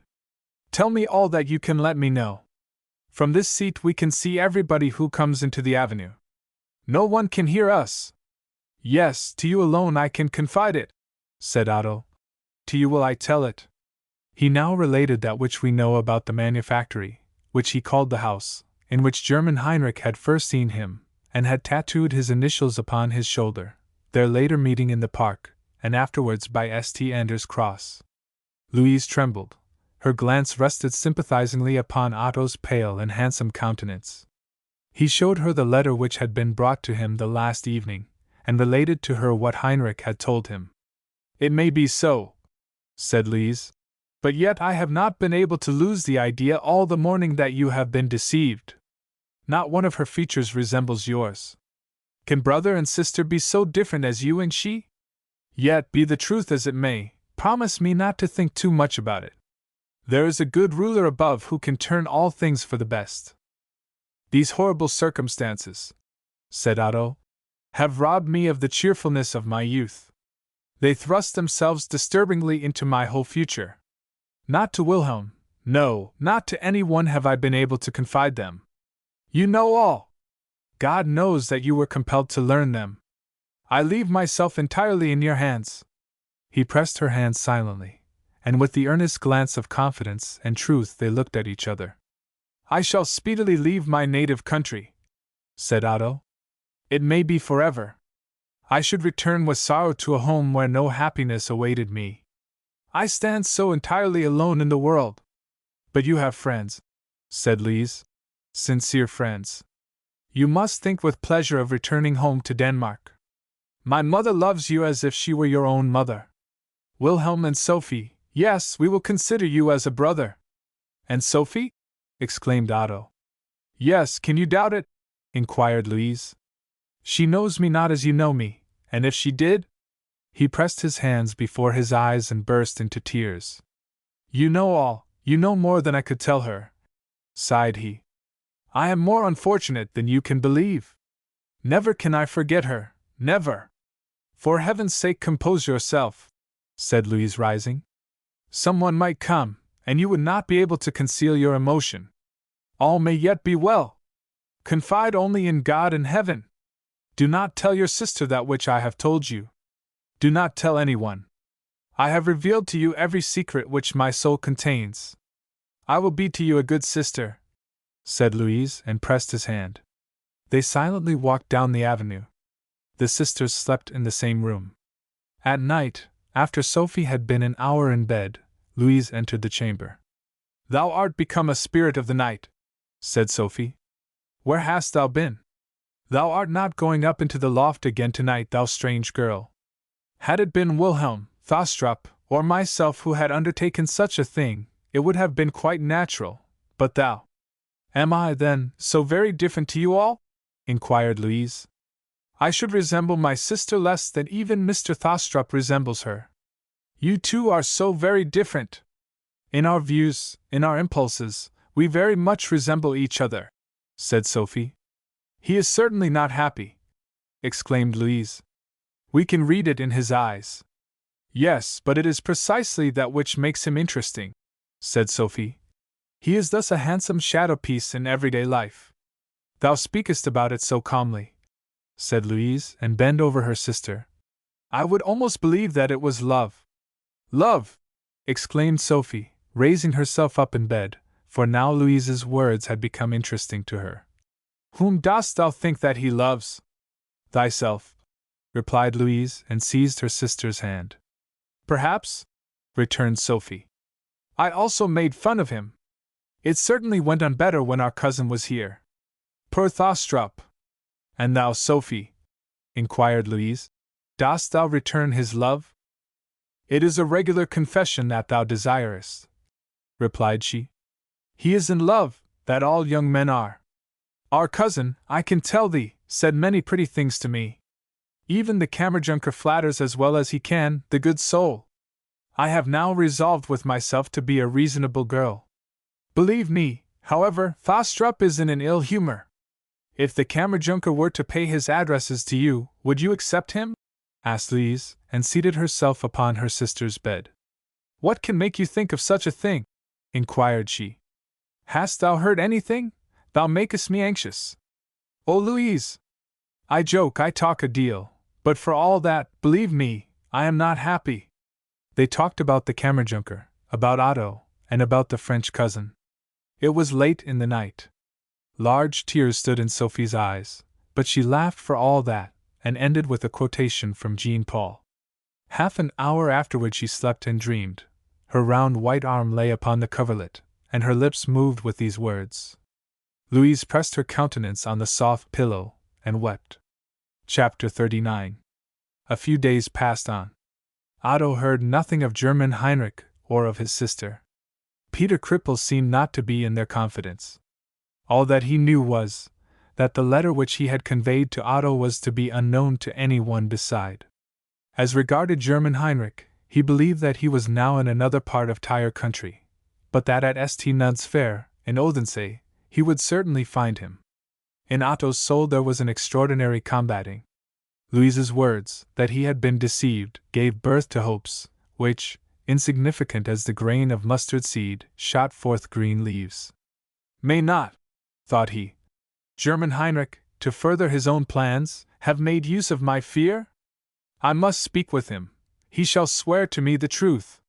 He compared in thought the unpleasing, coarse features of Cicely, with the image which his memory faintly retained of his little sister. She seemed to him as a delicate creature with large eyes. He had not forgotten that the people about them had spoken of her as of a kitten that they could hardly keep alive. How then could she now be this square-built, singularly plain being, with the eyebrows growing together? I must speak with Heinrich, resolved he. She cannot be my sister. So heavily as that God will not try me. By such thoughts as these his mind became much calmer. There were moments when the star of love mirrored itself in his life's sea. His love for Sophie was no longer a caged bird within his breast. Its wings were at liberty. Louise saw its release. It was about to fly to its goal. St. Nud's Fair was at hand, and on that account the family was about to set out for Odense. Eva was the only one who was to remain at home. It was her wish to do so.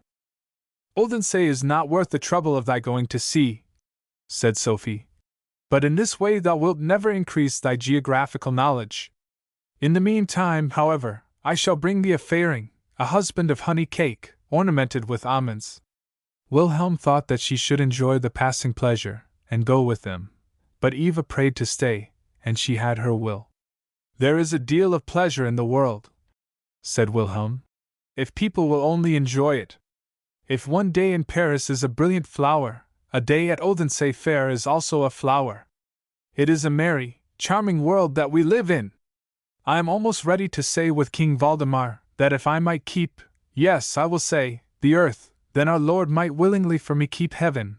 There it is much better than we deserve, and God knows whether we may not, in the other world, have longings after the old world down here. After Odense Fair? Asked Sophie ironically. Otto stood wrapped in his own thoughts. This day, he felt, would be one of the most remarkable in his life. German Heinrich must give him an explanation. Sophie must do so likewise could he indeed meet with success from them both. Would not sorrow and pain be his farings? The carriage rolled away. From the various crossroads came driving up the carriages of the gentry and the peasants.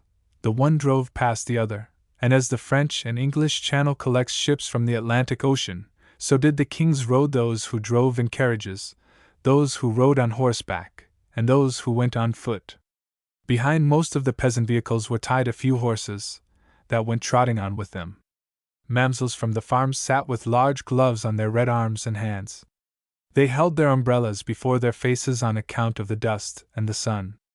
The Kammerjunkers people must have set off earlier than we, said Sophie. Otherwise they would have called for us. Otto looked inquiringly at her. She thought on the Kammerjunker. We shall draw up by Fogde Church, said Sophie. Mr. Thostrup can see Kingo's, author's note, the Bishop of Funen, who died in 1703, grave, can see where the sacred poet lies. Some true trumpeting angels, in whom one can rightly see how heavy the marble is, fly with the bishop's staff and hat within the chapel. Otto smiled, and she thought also about giving him pleasure. The church was seen, the grave visited, and they rapidly rolled along the King's Road toward Odense, the lofty tower of whose cathedral had hailed them at some miles' distance. We do not require alone from the portrait painter that he should represent the person, but that he should represent him in his happiest moment. To the plain as well as to the inexpressive countenance must the painter give every beauty which it possesses. Every human being has moments in which something intellectual or characteristic presents itself. Nature, too, when we are presented only with the most barren landscape, has the same moments. Light and shadow produce these effects. The poet must be like the painter. He must seize upon these moments in human life as the other in nature. If the reader were a child who lived in Odense, it would require nothing more from him than that he should say the words, St. Nud's fair, and this, illumined by the beams of the imagination of childhood, would stand before him in the most brilliant colors. Our description will be only a shadow. It will be that, perhaps, which the many will find it to be. Already in the suburbs the crowd of people, and the outspread earthenware of the potters, which entirely covered the trottoir, announced that the fair was in full operation. The carriage drove down from the bridge across the Odense River. "See, how beautiful it is here!" exclaimed Wilhelm. Between the gardens of the city and a space occupied as a bleaching ground lay the river. The magnificent church of St. Nud, with its lofty tower, terminated the view. "What red house was that?" inquired Otto, when they had lost sight of it. "That is the nunnery," replied Louise, knowing what thought it was which had arisen in his mind. "There stood in the ancient times the old bishop's palace, where Beldenac lived," said Sophie. "Just opposite to the river is the bell well, where a bell flew out of St. Albani's tower. The well is unfathomable. Whenever rich people in Odense die, it rings down below the water. It is not a pleasant thought," said Otto, "that it rings in the well when they must die." "One must not take it in that way now," said Sophie, laughing, and turned the subject. "Odense has many lions," continued she. "From a king's garden with swans in it to a great theatre, which has this in common with La Scala and many Italian ones, that it is built upon the ruins of a convent. Note, that of the Black Brothers. In Odense, aristocracy and democracy held out the longest," said Wilhelm, smiling. "Yet I remember, in my childhood, that when the nobles and the citizens met on the king's birthday at the town-house ball, that we danced by ourselves. Were not, then, the citizens strong enough to throw the giddy nobles out of the window?" inquired Otto. "You forget, Mr. Thostrup, that you yourself are noble," said Sophie. "I was really the goddess of fate who gave to you your genealogical tree." "You still remember that evening?"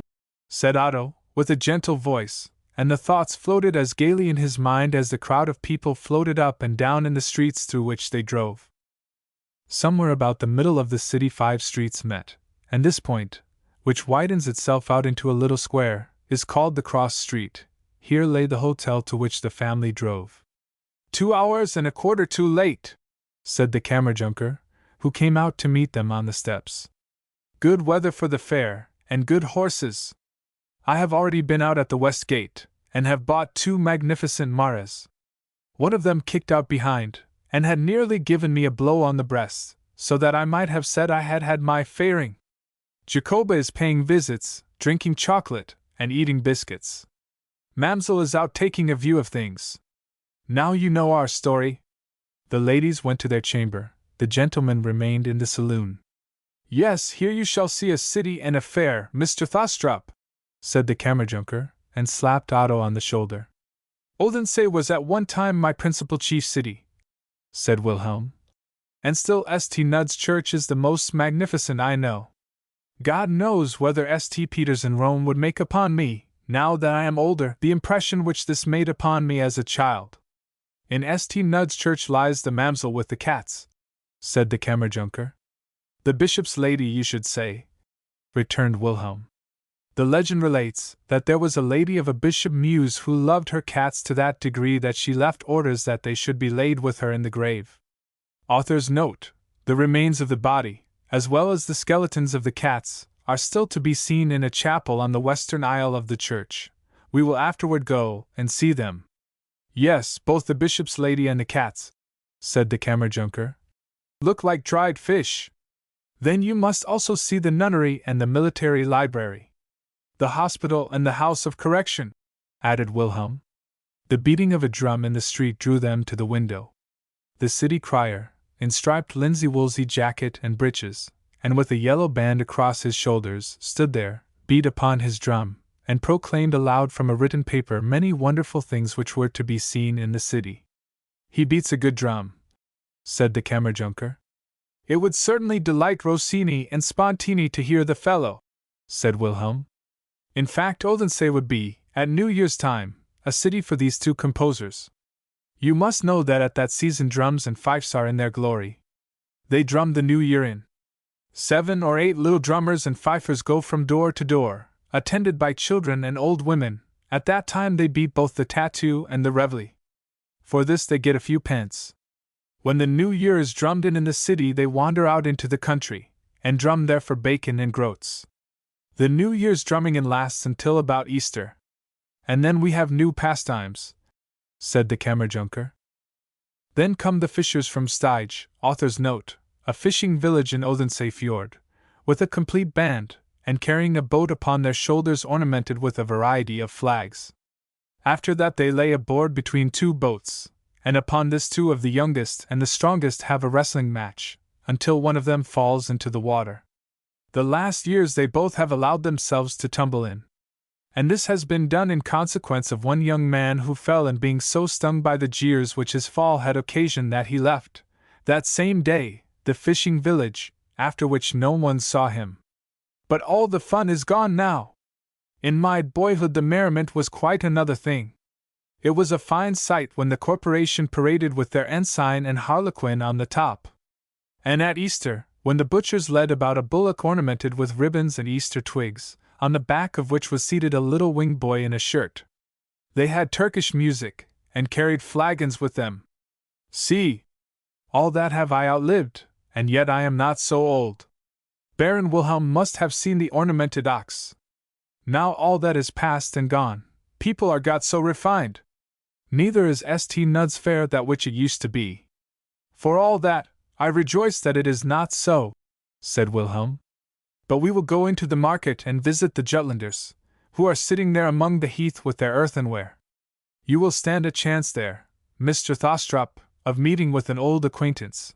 Only you must not have homesickness when you smell the heather and hear the ringing of the clattering pots. The ladies now entered. Before paying any visits they determined upon making the round of the market. The Kammerjunker offered his arm to the mother. Otto saw this with secret gladness, and approached Sophie. She accepted him willingly as an attendant. They must indeed get into the throng. As in the Middle Ages the various professions had their distinct streets and quarters, so had they also here.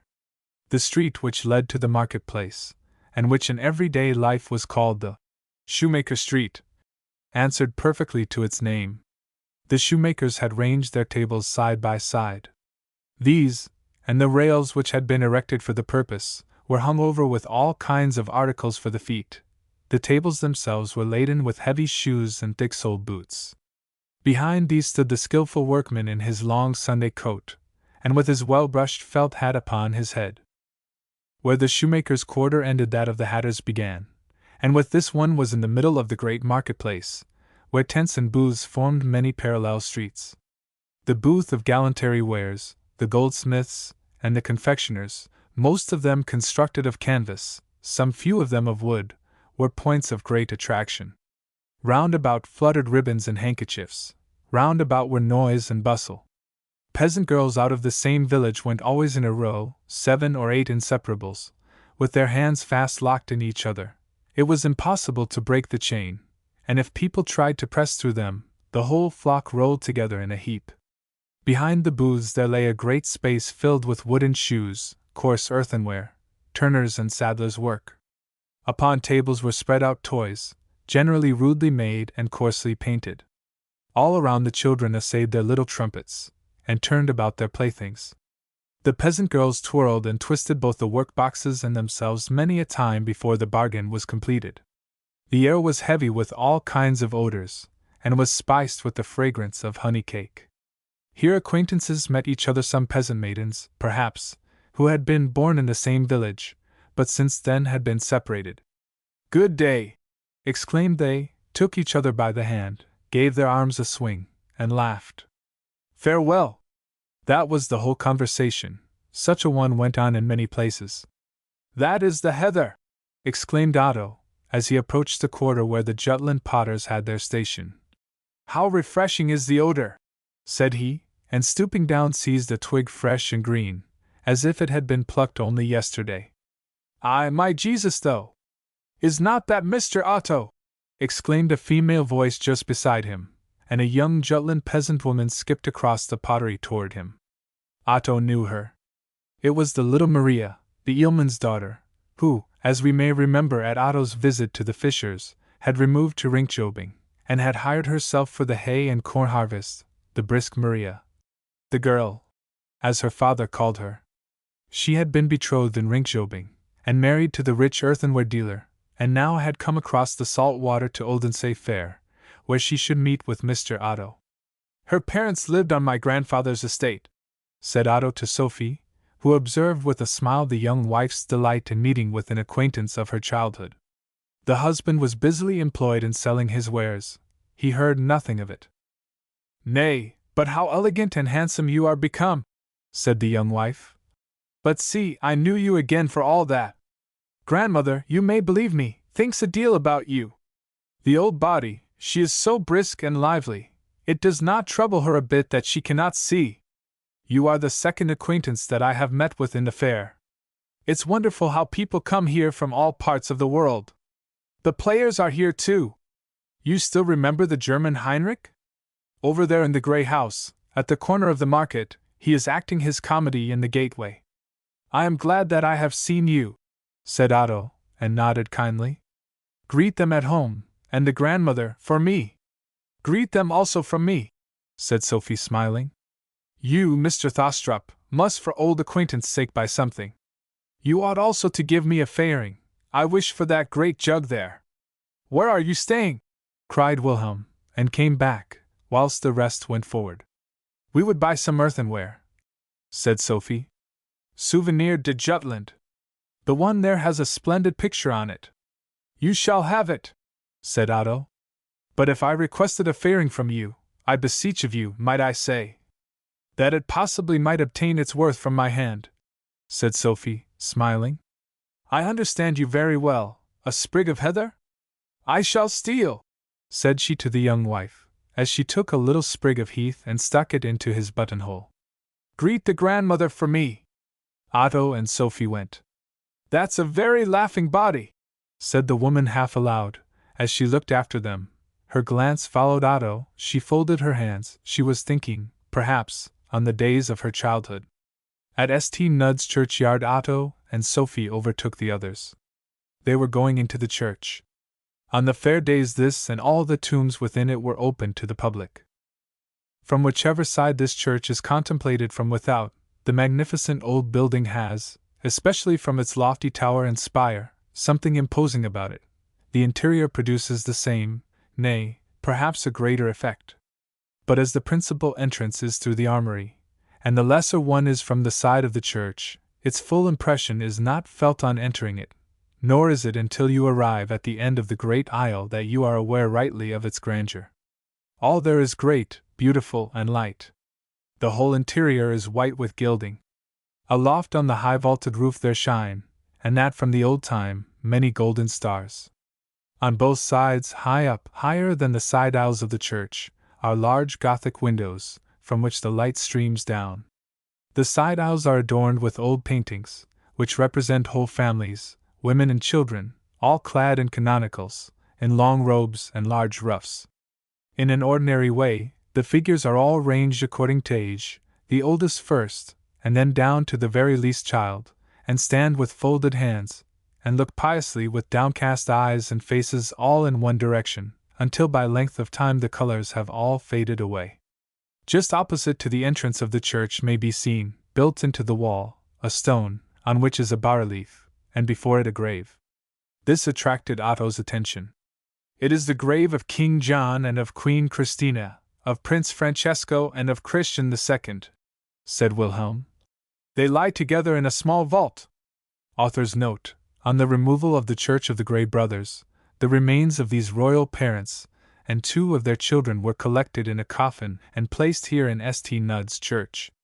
The memorial stone, of which we have spoken, was erected afterwards. Christian II! Exclaimed Otto. Denmark's wisest and dearest king! Christian the Bad, said the Kammerjunker, amazed at the tone of enthusiasm in which Otto had spoken. Christian the Bad, repeated Otto. Yes, it is now the mode to speak of him thus, but we should not do so. We ought to remember how the Swedish and Danish nobles behaved themselves, what cruelties they perpetrated, and that we have the history of Christian II from one of the offended party. Writers flatter the reigning powers. A prince must have committed crimes, or have lost his power, if his errors are to be rightly presented to future generations. People forget that which was good in Christian, and have painted the dark side of his character, to the formation of which the age lent its part. The Kammerjunker could not forget the Swedish bloodbath, the execution of Torben Ox, and all that can be said against the unfortunate king. Otto drove him completely out of the field, in part from his enthusiasm for Christian II, but still more because it was the Kammerjunker with whom he was contending. Sophie took Otto's side, her eyes sparkled applause, and the victory could not be other than his. What is it that the poet said of the fate of a king? Said Sophie. Had Christian been so fortunate as to have subdued the rebellious nobles, continued Otto, could he have carried out his bold plans, then they would have called him Christian the Great. It is not the active mind, but the failure in any design, which the world condemns. Louise nevertheless took the side of the Kammerjunker, and therefore these two went together up the aisle toward the tomb of the Glorup family. Wilhelm and his mother were already gone out of the church. I envy you your eloquence, said Sophie, and looked with an expression of love into Otto's face. She bent herself over the railing around the tomb, and looked thoughtfully upon the stone. Thoughts of love were animated in Otto's soul. Intellect and heart, exclaimed he, must admire that which is great. You possess both these. He seized her hand. A faint crimson passed over Sophie's cheeks. The others are gone out, she said. Come, let us go up to the chancel. Up to the altar, said Otto. That is a bold course for one's whole life. Sophie looked jestingly at him. Do you see the monument there within the pillars? Asked she after a short pause. The lady with the crossed arms and the colored countenance? In one night she danced 12 nights to death. The 13th, whom she had invited for her partner, cut her girdle in 2 in the dance, and she fell dead to the earth. Author's note: in Thiel's Danish popular tradition it is related that she was one Margrethe Skofgard of Sanderumgard, and that she died at a ball, where she had danced to death 12 nights. The people relate it with a variation as above. It is probable that it is mingled with a second tradition, for example, that of the blood spots at Koldinghuis, which relates that an old king was so angry with his daughter that he resolved to kill her, and ordered that his knights should dance with her one after another until the breath was out of her. 9 had danced with her, and then came up the king himself as the 10th, and when he became weary he cut her girdle in two, on which the blood streamed from her mouth, and she died. She was a northern Tyrandit, said Otto. The stony heart itself was forced to break and bleed. There is really a jest in having the marble painted. She stands before future ages as if she lived, a stone image, white and red, only a mask of beauty. She is a warning to young ladies. Yes, against dancing, said Sophie, smiling at Otto's extraordinary gravity. And yet it must be a blessed thing, exclaimed he. A very blessed thing, amid pealing music, arm in arm with one's beloved, to be able to dance life away, and to sink bleeding before her feet. And yet only to see that she would dance with a new one, said Sophie.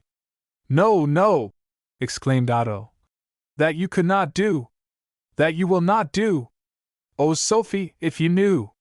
He approached her still nearer, bent his head toward her, and his eye had twofold fire and expression in it. You must come with us and see the cats, said the Kammerjunker, and sprang in between them.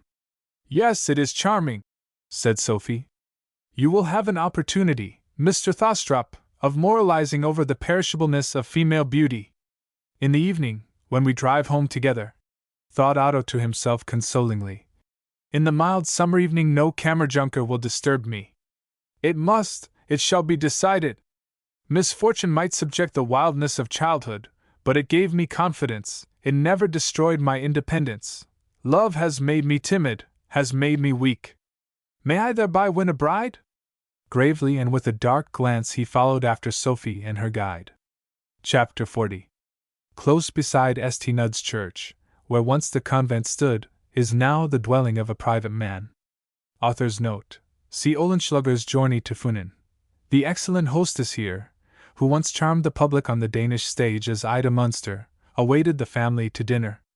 After dinner they wandered up and down the garden, which extended to the Odense River. In the dusk of evening Otto went to visit the German Heinrich. He had mentioned it to Louise, and she promised to divert attention from him whilst he was away.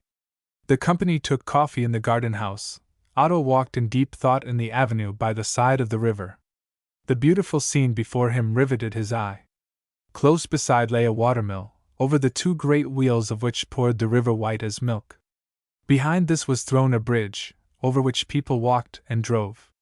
The journeyman miller stood upon the balcony, and whistled in air. It was such a picture as Christian Winter and Uhland give in their picturesque poems. On the other side of the mill arose tall poplars half buried in the green meadow, in which stood the nunnery. A nun had once drowned herself where now the red daisies grow. A strong sunlight lit up the whole scene. All was repose and summer warmth. Suddenly Otto's ear caught the deep and powerful tones of an organ. He turned himself round. The tones, which went to his heart, came from St. Nud's church, which lay close beside the garden. The sunshine of the landscape, and the strength of the music, gave, as it were, to him light and strength for the darkness toward which he was so soon to go. The sun set, and Otto went alone across the marketplace toward the old corner house, where German Heinrich practiced his arts. Upon this place stood St. Albani's church, where St. Nud, betrayed by his servant Blake, author's note, whence has arisen the popular expression of being a false Blake, was killed by the tumultuous rebels. The common people believe that from one of the deep cellars under this house proceeds a subterranean passage to the so-called Nuns' Hill. At midnight the neighboring inhabitants still hear a roaring under the marketplace, as if of the sudden falling of a cascade. The better informed explain it as being a concealed natural watercourse, which has a connection with the neighboring river. In our time the old house is become a manufactory, the broken windows, the gaps of which are repaired either with slips of wood or with paper, the quantity of human bones which are found in the garden, and which remain from the time when this was a churchyard, give to the whole place a peculiar interest to the common people of Odense. Entering the house at the front, it is on the same level as the marketplace. The back of the house, on the contrary, descends precipitously into the garden, where there are thick old walls and foundations. The situation is thus quite romantic. Just beside it is the old nunnery, with its dentate gables, and not far off the ruins, in whose depths the common people believe that there resides an evil being. The riverman, who annually demands his human sacrifice, which he announces the night before. Behind this lie meadows, villas, and green woods. On the other side of the court, in a back gateway, German Heinrich had set up his theatre. The entrance cost 8 skillings. People of condition paid according to their own will. Otto entered during the representation. A cloth constituted the whole scenic arrangement. In the middle of the floor sat a horrible goblin, with a coal-black Moorish countenance and crispy hair upon its head. An old bed cover concealed the figure, yet one saw that it was that of a woman. The audience consisted of peasants and street boys. Otto kept himself in the background, and remained unobserved by Heinrich. The representation was soon at an end, and the crowd dispersed. It was then that Otto first came forward. "We must speak a few words together," said he. "Heinrich, you have not acted honestly by me. The girl is not that which you represented her to be. You have deceived me. I demand an explanation." German Heinrich stood silent, but every feature eloquently expressed first amazement, and then slyness and cunning. His knavish, malicious eye measured Otto from top to toe. "Nay, so then, Mr. Thostrup, you are convinced, are you, that I have been cheating you?" said he. "If so, why do you come to me? In that case there needs no explanation. Ask herself there."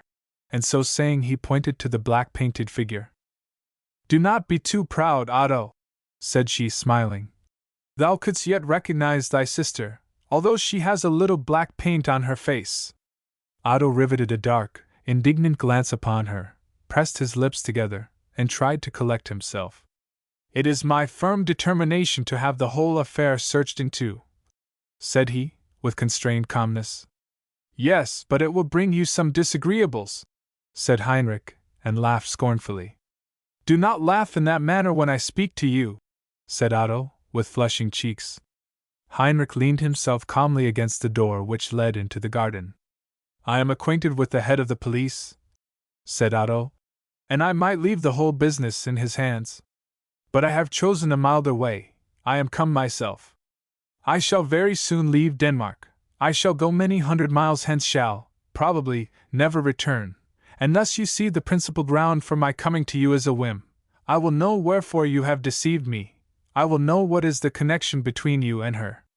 "Nay, so then it is that you want to know," said Heinrich, with a malicious glance. "Yes, see you, she is my best beloved, she shall be my wife, but your sister she is for all that, and that remains so. Thou couldst easily give me a little before thou settest off on thy journey," said Cicely, who seemed excited by Heinrich's words, and put forth her painted face.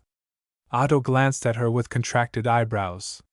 "Yes," said she, "I say thou to thee, thou must accustom thyself to that. A sister may have, however, that little bit of pleasure." "Yes, you should give her your hand," said Heinrich, and laughed. "Wretch!" exclaimed Otto. "She is not that which you say. I will find out my real sister. I will have proof in hand of the truth. I will show myself as a brother. I will care for her future. Bring to me her baptismal register. Bring to me one only attestation of its reality, and that before 8 days are past. Here is my address, it is the envelope of a letter. Enclose in it the testimonial which I require, and send it to me without delay. But prove it, or you are a greater villain than I took you for. Let us say a few rational words," said Heinrich, with a constrained, fawning voice. "If you will give to me 50 rix, then you shall never have any more annoyance with us. See, that would be a great deal more convenient." "I abide by that which I have said," answered Otto. "We will not have any more conversation together." And so saying, he turned him round to go out. Heinrich seized him by the coat. "What do you want?" inquired Otto. "I mean," said Heinrich, "whether you are not going to think about the 50 rix? "Villain!" cried Otto, and with the veins swelling in his forehead, he thrust Heinrich from him with such force that he fell against the worm-eaten door which led into the garden. The panel of the door fell out, and had not Heinrich seized fast hold on some firm object with both his hands, he must have gone the same way. Otto stood for a moment silent, with flashing eyes, and threw the envelope, on which his address was, at Heinrich's feet, and went out. When Otto returned to the hotel, he found the horses ready to be put to the carriage. "Have you had good intelligence?" whispered Lise. "I have in reality obtained no more than I had before," replied he. "Only my own feelings more strongly convince me than ever that I have been deceived by him." He related to her the short conversation which had taken place. The Kammerjunker's carriage was now also brought out. In this was more than sufficient room for two, whereas in the other carriage they had been crowded.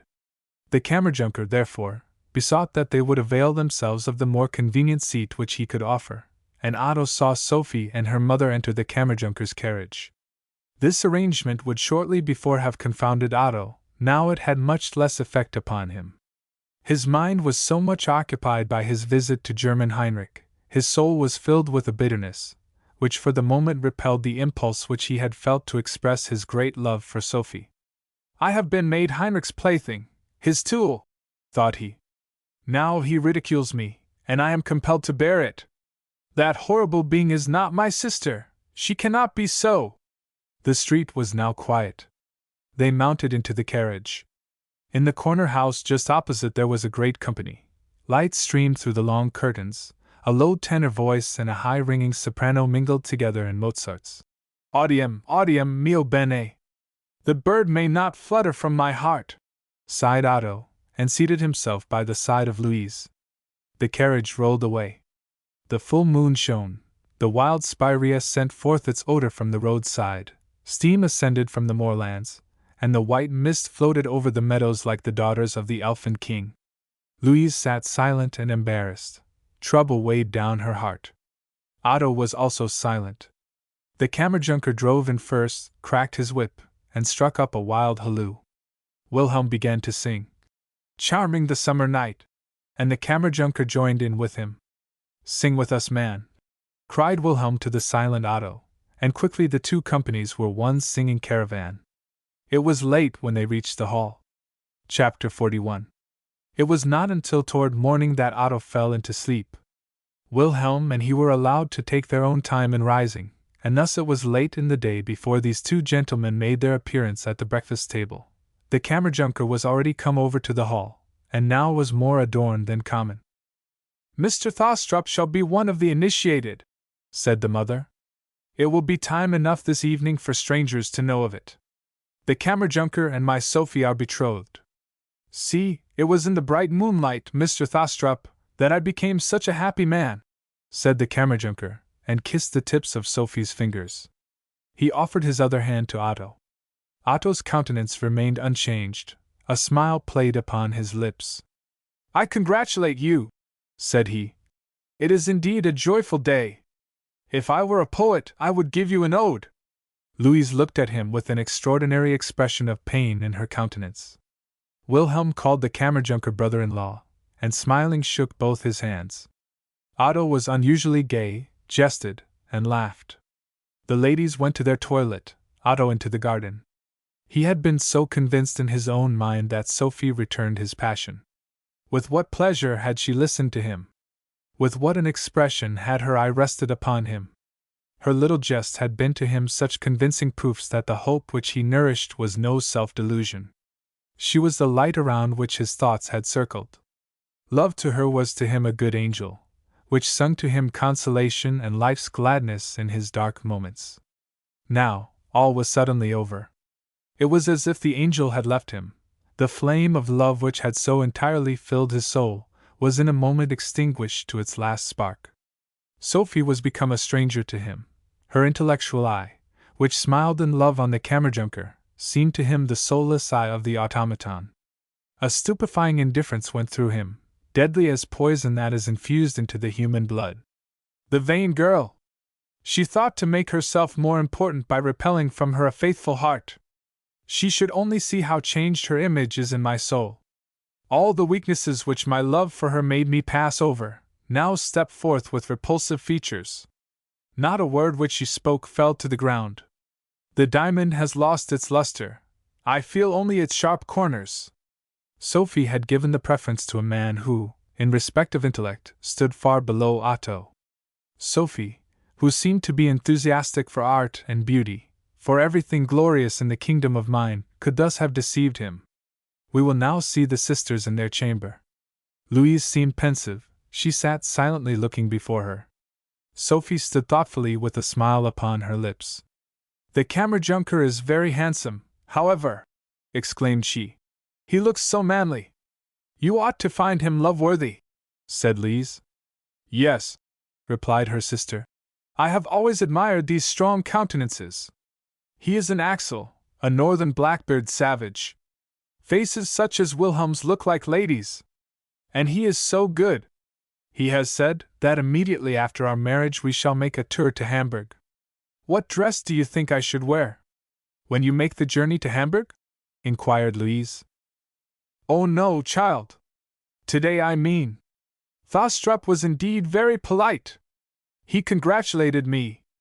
I felt, however, rather curious when it was told to him. I had quite expected a scene. I was almost ready to beg of you to tell him first of all. He ought to have been prepared. But he was, however, very rational. I should not have expected it from him. I really wish him all good, but he is an extraordinary character. So melancholy. Do you think that he will take my betrothal to heart? I noticed that when I was kissed he turned himself suddenly round to the window and played with the flowers. I wish that he would soon go. The journey into foreign countries will do him good, there he will soon forget his heart's troubles. Tomorrow I will write to Cousin Joachim, he will also be surprised." Late in the afternoon came Jacoba, the mamsel, the preacher, and yet a few other guests. In the evening the table was arranged festively. The betrothed sat together, and Otto had the place of honor. He sat on the other side of Sophie. The preacher had written a song to the tune of "Be thou our social guardian goddess." This was sung. Otto's voice sounded beautifully and strong. He rang his glass with the betrothed pair, and the Kammerjunker said that now Mr. Thostrup must speedily seek out a bride for himself. "She is found," answered Otto. "But now that is yet a secret." "Health to the bride," said Sophie, and wrung her glass. But soon again her intellectual eye rested upon the Kammerjunker, who was talking about asparagus and stall feeding with clover, yet her glance brought him back again to the happiness of his love. It was a very lively evening. Late in the night the party broke up. The friends went to their chamber. "My dear, faithful Otto," said Wilhelm, and laid his hand on his shoulder. "You were very lively and good-humored this evening. Continue always thus." "I hope to do so," answered Otto. "May we only always have as happy an evening as this." "Extraordinary man," said Wilhelm, and shook his head. "Now we will soon set out on our journey, and catch for ourselves the happiness of the glorious gold bird." "And not let it escape again," exclaimed Otto. "Formerly I used to say, tomorrow. Tomorrow. Now I say, today, and all day long. Away with fancies and complainings. I now comprehend that which you once said to me, that is, man can be happy if he only will be so." Wilhelm took his hand, and looked into his face with a half-melancholy expression. "Are you sentimental?" inquired Otto. "I only affect that which I am not," answered Wilhelm, and with that, suddenly throwing off the natural gravity of the moment, returned to his customary gaiety.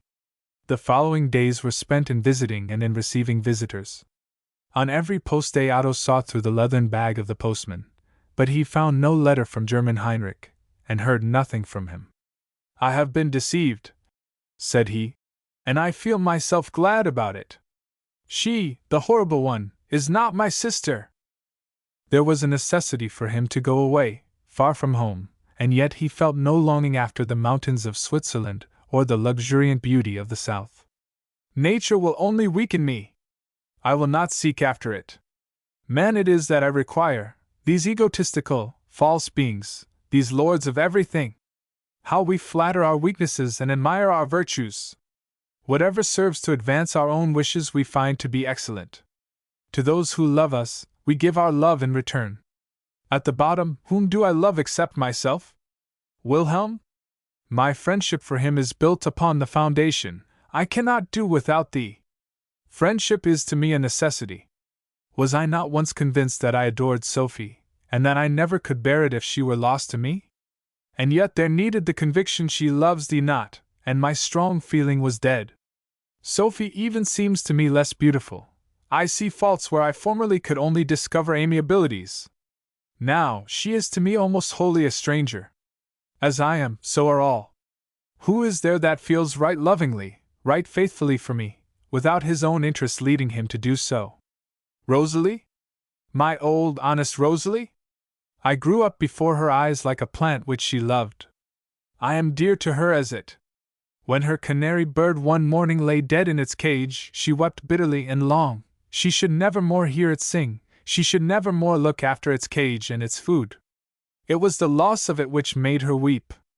She missed that which had been interesting to her. I also interested her. Interest is the name for that which the world calls love. Louise? He almost spoke the name aloud, and his thoughts dwelt, from a strong combination of circumstances, upon it. She appears to me true, and capable of making sacrifices. But is not she also very different from all the others?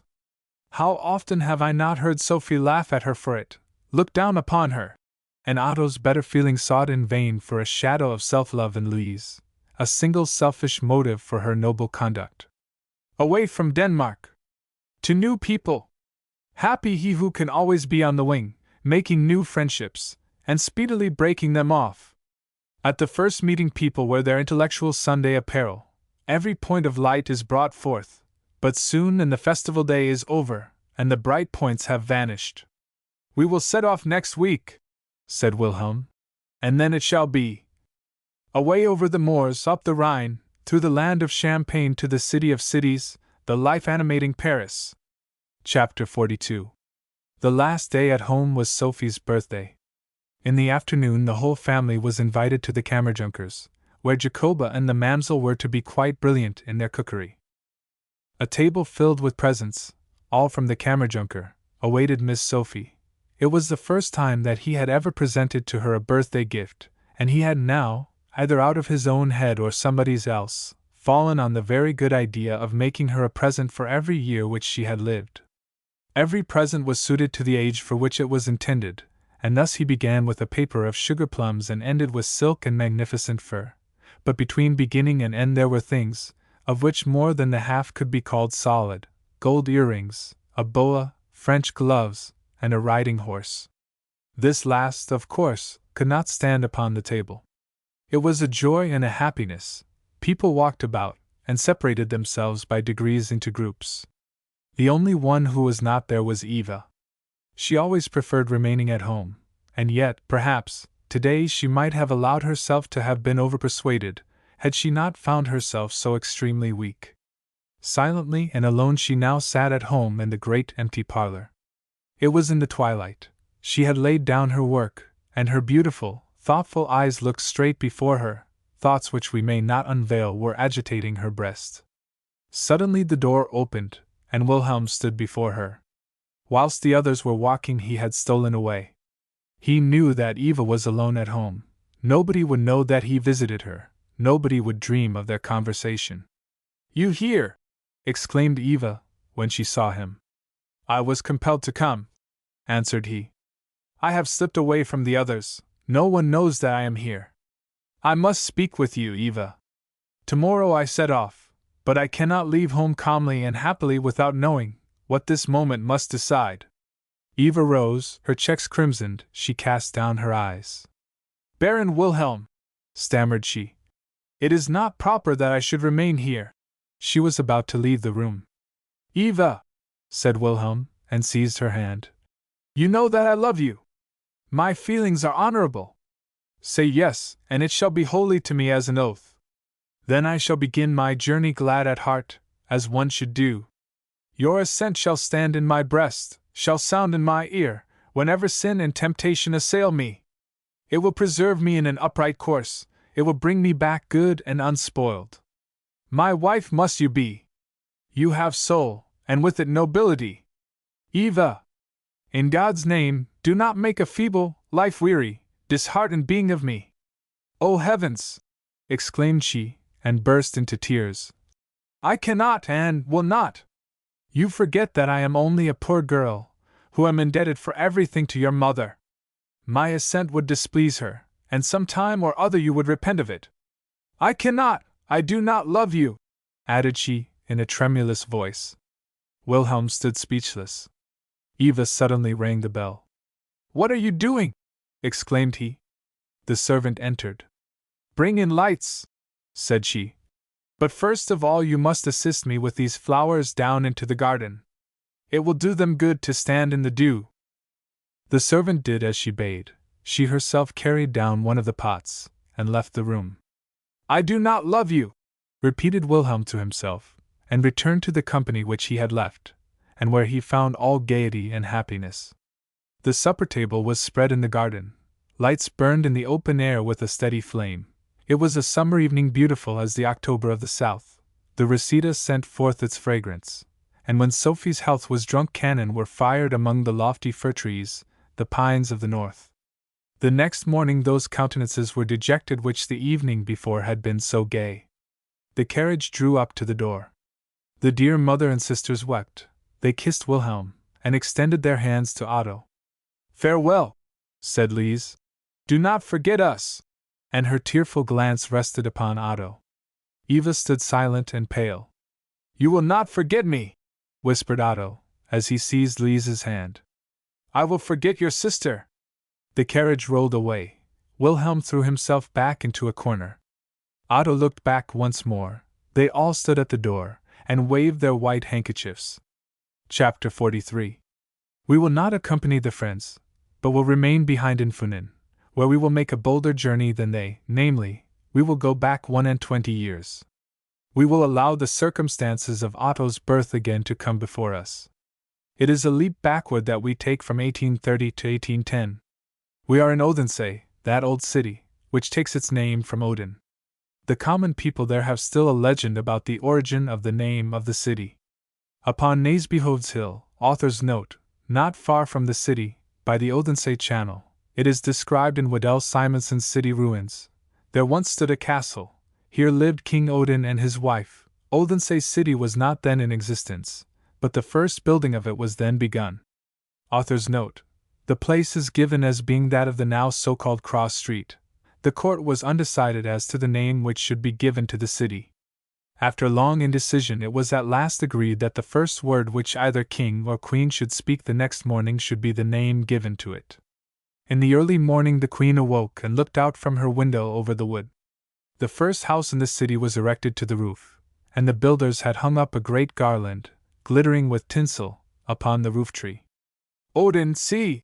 Exclaimed the queen, and thenceforward the city was called Odense, which name, since then, has been changed by daily speech to Odense. When people ask the children in Copenhagen whence they have come, they reply, out of the Peblingso. The little children of Odense, who know nothing about the Peblingso, say that they are fetched out of Rosenbeek, a little brook which has only been ennobled within the few last years, just as in Copenhagen is the case with Crystal Street, which formerly had an unpleasant name. This brook runs through Odense, and must, in former times, when united with the Odense River, have formed an island where the city at that time stood. Hence some people derive the name of Odense from Odin's Eye, or Odin's O, that is, Odin's Island. Be it then as it might, the brook flows now, and in 1810, when the so-called Willow Dam, by the West Gate, was not filled up, it stood, especially in spring, low and watery. It often overflowed its banks, and in so doing overflowed the little gardens which lay on either side. It thus ran concealed through the city until near the North Gate, where it made its appearance for a moment, and then dived again in the same street, and like a little river, flowed through the cellars of the old Justice Room, which was built by the renowned Olaf Bagger. Author's note. He was so rich that once, when Frederick II visited him, he had the room heated with cinnamon chips. Much may be found about this remarkable man in the second collection of Thiel's popular Danish legends. His descendants still live in Odense, namely, the family of the printer C.H. Iversen, who has preserved many curiosities which belonged to him. It was an afternoon in the summer of 1810. The water was high in the brook, yet 2 washerwomen were busily employed in it. Reed matting was fast bound round their bodies, and they beat with wooden staves the clothes upon their washing stools. They were in deep conversation, and yet their labor went on uninterruptedly. "Yes," said one of them, "better a little with honor than much with dishonor. She is sentenced. Tomorrow she is to go about in the pillory. That is sure and certain. I know it from the trumpeter's Karen, and from the beggar king's, author's note, overseer of the poor, wife, either of them go about with lies." "Ich, my Jesus!" exclaimed the other, and let her wooden beater fall. "Is Johann Marie to go in the pillory, the handsome girl? She that looked so clever and dressed herself so well?" "Yes, it is a misfortune," said the first. "A great misfortune it must be. No, let every one keep his own. Say I every day to my children. After the sweet claw comes the bitter smart. One had much better work till the blood starts from the finger ends." "Ich, see though," said the other. "There goes the old fellow, Johann Marie's father. He is an honest man. He was so pleased with his daughter, and tomorrow he must himself bind her to the pillory. But can she really have stolen?" "She has herself confessed," returned she. "And the colonel is severe. I fancy the Jeveldiger is going there. The colonel should put the bridle on his own son. He is a bad fellow. Not long ago, when I was washing yarn there, and was merry, as I always am, he called me wench. If he had said woman, I should not have troubled myself about it, for it has another meaning. But wench, that is rude. Yai, there sails the whole affair!" screamed she suddenly, as the sheet which she had wound round the washing stool got loose and floated down the stream. She ran after it, and the conversation was broken off. The old man whom they had seen and compassionated went into a great house close by, where the colonel lived. His eyes were cast upon the ground, a deep, silent suffering lay in his wrinkled face. He gently pulled at the bell, and bowed himself deeply before the black-apparelled lady who opened to him the door. "We know her. It was the old Rosalie, then 20 years younger than when we saw her upon the western coast of Jutland." "Good old man," said she, and laid her hand kindly on his shoulder. "Colonel Thostrup is severe, but he is not, however, inhuman, and that he would be if he let you tomorrow do your office. The colonel has said that the Jeveldiger should stay at home." "No," said the old man. "Our Lord will give me strength. God be thanked that Johann Marie's mother has closed her eyes, she will not see the misery. We are not guilty of it." "Honest man," said Rosalie. "Johann was always so good and clever, and now—" She shook her head. "I would have sworn for her, but she has confessed it herself." "The law must have its course," said the old man, and tears streamed down his cheeks. At that moment the door opened, and Colonel Thostrup, a tall, thin man, with a keen eye, stood before them. Rosalie left the room. "Jeveldiger," said the colonel, "tomorrow you will not be required to act in your office." "Colonel," returned the old man, "it is my duty to be there, and if I may say a few words, people would speak ill of me if I kept away." On the following forenoon, from the early morning, the square where lay the council house and head watch was filled with people. They were come to see the handsome girl led forth in the pillory. The time began to appear long to them, and yet no sign was seen of that which they expected. The sentinel, who went with measured step backward and forward before the sentry box, could give no intelligence. The door of the council house was closed, and everything gave occasion to the report which suddenly was put into circulation, that the handsome Johann Marie had been for a whole hour in the pillory within the council house, and thus they should have nothing at all to see. Although it is entirely opposed to sound reason that punishment should be inflicted publicly, it met with much support, and great dissatisfaction was excited. "That is shabby," said a simple woman, in whom we may recognize one of the washerwomen. "It is shabby thus to treat the folks as if they were fools. Yesterday I slaved like a horse, and here one has stood 2 whole hours by the clock, till I am stiff in the legs, without seeing anything at all." "That is what I expected," said another woman. "A fair face has many friends. She has known how to win the great people to her side." "Do not you believe," inquired a third, "that she has been good friends with the colonel's son?" "Yes, formerly I would have said no, because she always looks so steady, and against her parents there is not a word to be said, but as she has stolen, as we know she has, she may also have been unsteady. The Colonel's son is a wild bird, riots and drinks does he in secret. We others know more than his father does, he had held too tight a hand over him. Too great severity causes bad blood. God help me, now it begins, interrupted another woman, as a detachment of soldiers marched out of the guardhouse, and at some little distance one from the other enclosed an open space. The door of the council house now opened, and 2 officers of police, together with some of the guard, conducted out the condemned, who was placed in the pillory. This was a sort of wooden yoke laid across the shoulders of the delinquent. A piece of wood came forward from this into which her hands were secured. Above all stood 2 iron bars, to the first of which was fastened a little bell, to the other a long fox's tail, which hung down the lack of the condemned. The girl seemed hardly more than 19, and was of an unusually beautiful figure. Her countenance was nobly and delicately formed, but pale as death, yet there was no expression either of suffering or shame. She seemed like the image of a penitent, who meekly accomplishes the imposed penance. Her aged father, the Jeveldiger, followed her slowly.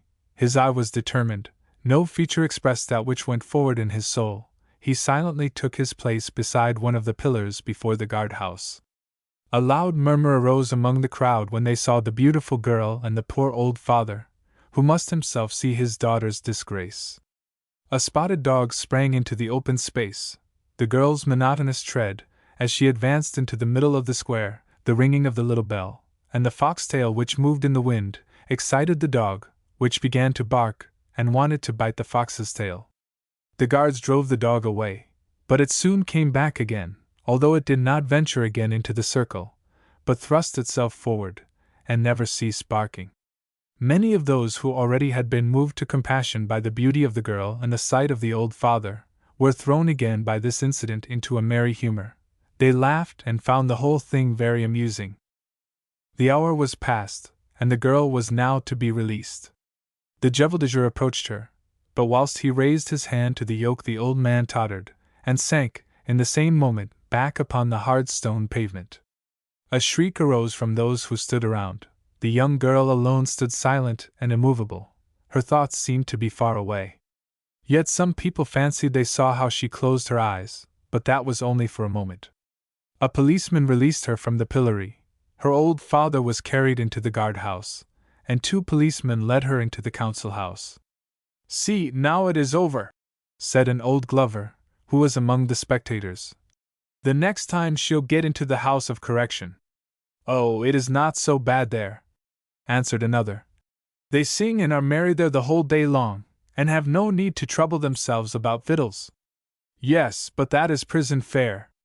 "It is not so bad, many a poor body would thank God for it, and Johann Marie would get the best of it.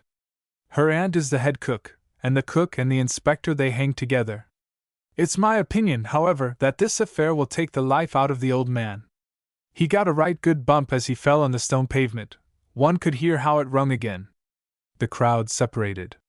The last malicious voice had prophesied truth. 3 weeks afterwards 6 soldiers bore a woven, yellow straw coffin from a poor house in East Street. The old Jeveldiger lay, with closed eyes and folded hands, in the coffin. Within the chamber, upon the bedstead, sat Johann Marie, with a countenance pale as that of the dead which had been carried away. A compassionate neighbor took her hand, and mentioned her name several times before she heard her. "Johann, come in with me, eat a mouthful of peas and keep life in you, if not for your own sake, at least for that of the child which lies under your heart." The girl heaved a wonderfully deep sigh. "No, no," said she, and closed her eyes. Full of pity, the good neighbor took her home with her. A few days passed on, and then one morning 2 policemen entered the poor room in which the Jeveldiger had died. Johann Marie was again summoned before the judge. A fresh robbery had taken place at the Colonel's. Rosalie said that it was a long time since she had first missed that which was gone, but that she thought it best to try to forget it. The Colonel's violent temper and his exasperation against Johann Marie, who, as he asserted, by her bad conduct, had brought her old, excellent father to the grave, insisted on summoning her before the tribunal, that the affair might be more narrowly inquired into. Rosalie, who had been captivated by the beauty of the girl and by her modest demeanor, and who was very fond of her, was this time quite calm, feeling quite sure that she would deny everything, because, in fact, the theft had only occurred within the last few days. The public became aware of this before long, and the opinion was that Johann Marie could not possibly have been an actor in it, but to the astonishment of the greater number, she confessed that she was the guilty person, and that with such calmness as amazed every one. Her noble, beautifully formed countenance seemed bloodless. Her dark blue eyes beamed with a brilliancy which seemed like that of delirium. Her beauty, her calmness, and yet this obduracy in crime, produced an extraordinary impression upon the spectators. She was sentenced to the House of Correction in Odense. Despised and repulsed by the better class of her fellow beings, she went to her punishment. No one had dreamed that under so fair a form so corrupt a soul could have been found. She was set to the spinning wheel. Silent and introverted, she accomplished the tasks that were assigned her. In the coarse merriment of the other prisoners she took no part. "Don't let your heart sink within you, Johann Marie," said German Heinrich, who sat at the loom. "Sing with us till the iron bars rattle." "Johann, you brought your old father to the grave," said her relation, the head cook. "How could you have taken such bad courses?" Johann Marie was silent. The large, dark eyes looked straight before her, whilst she kept turning the wheel.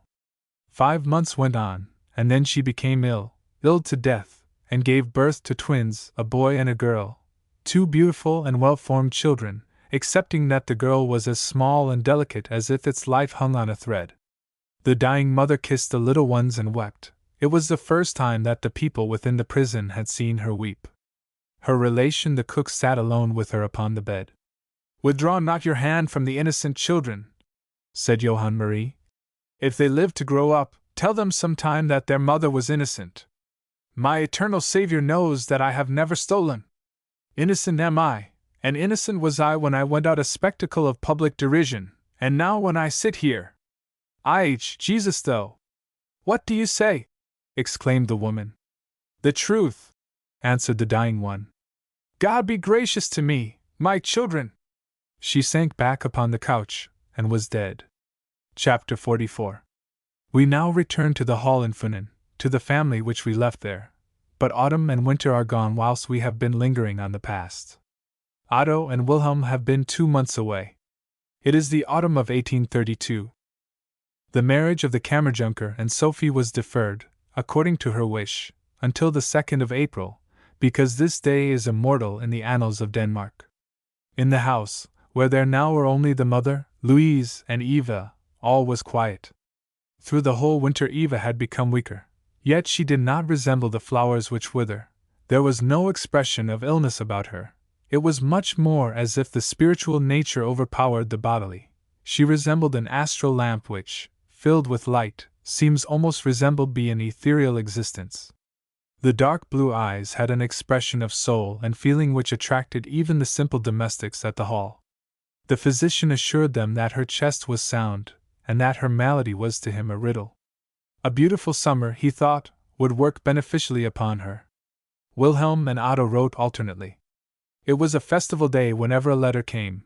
Then were maps and plans of the great cities fetched out, and Louise and Eva made the journey with them. "Today they are here, tomorrow they will be there," cried they. "How I envy them both, to see all these glorious things," said Lise. "The charming Switzerland," sighed Eva. "How refreshing the air must be to breathe! How well one must feel oneself there!" "If you could only go there, Eva," said Lise, "then you would certainly get better. Here all are so kind to me, here I am so happy," answered she. "I am right thankful to God for it.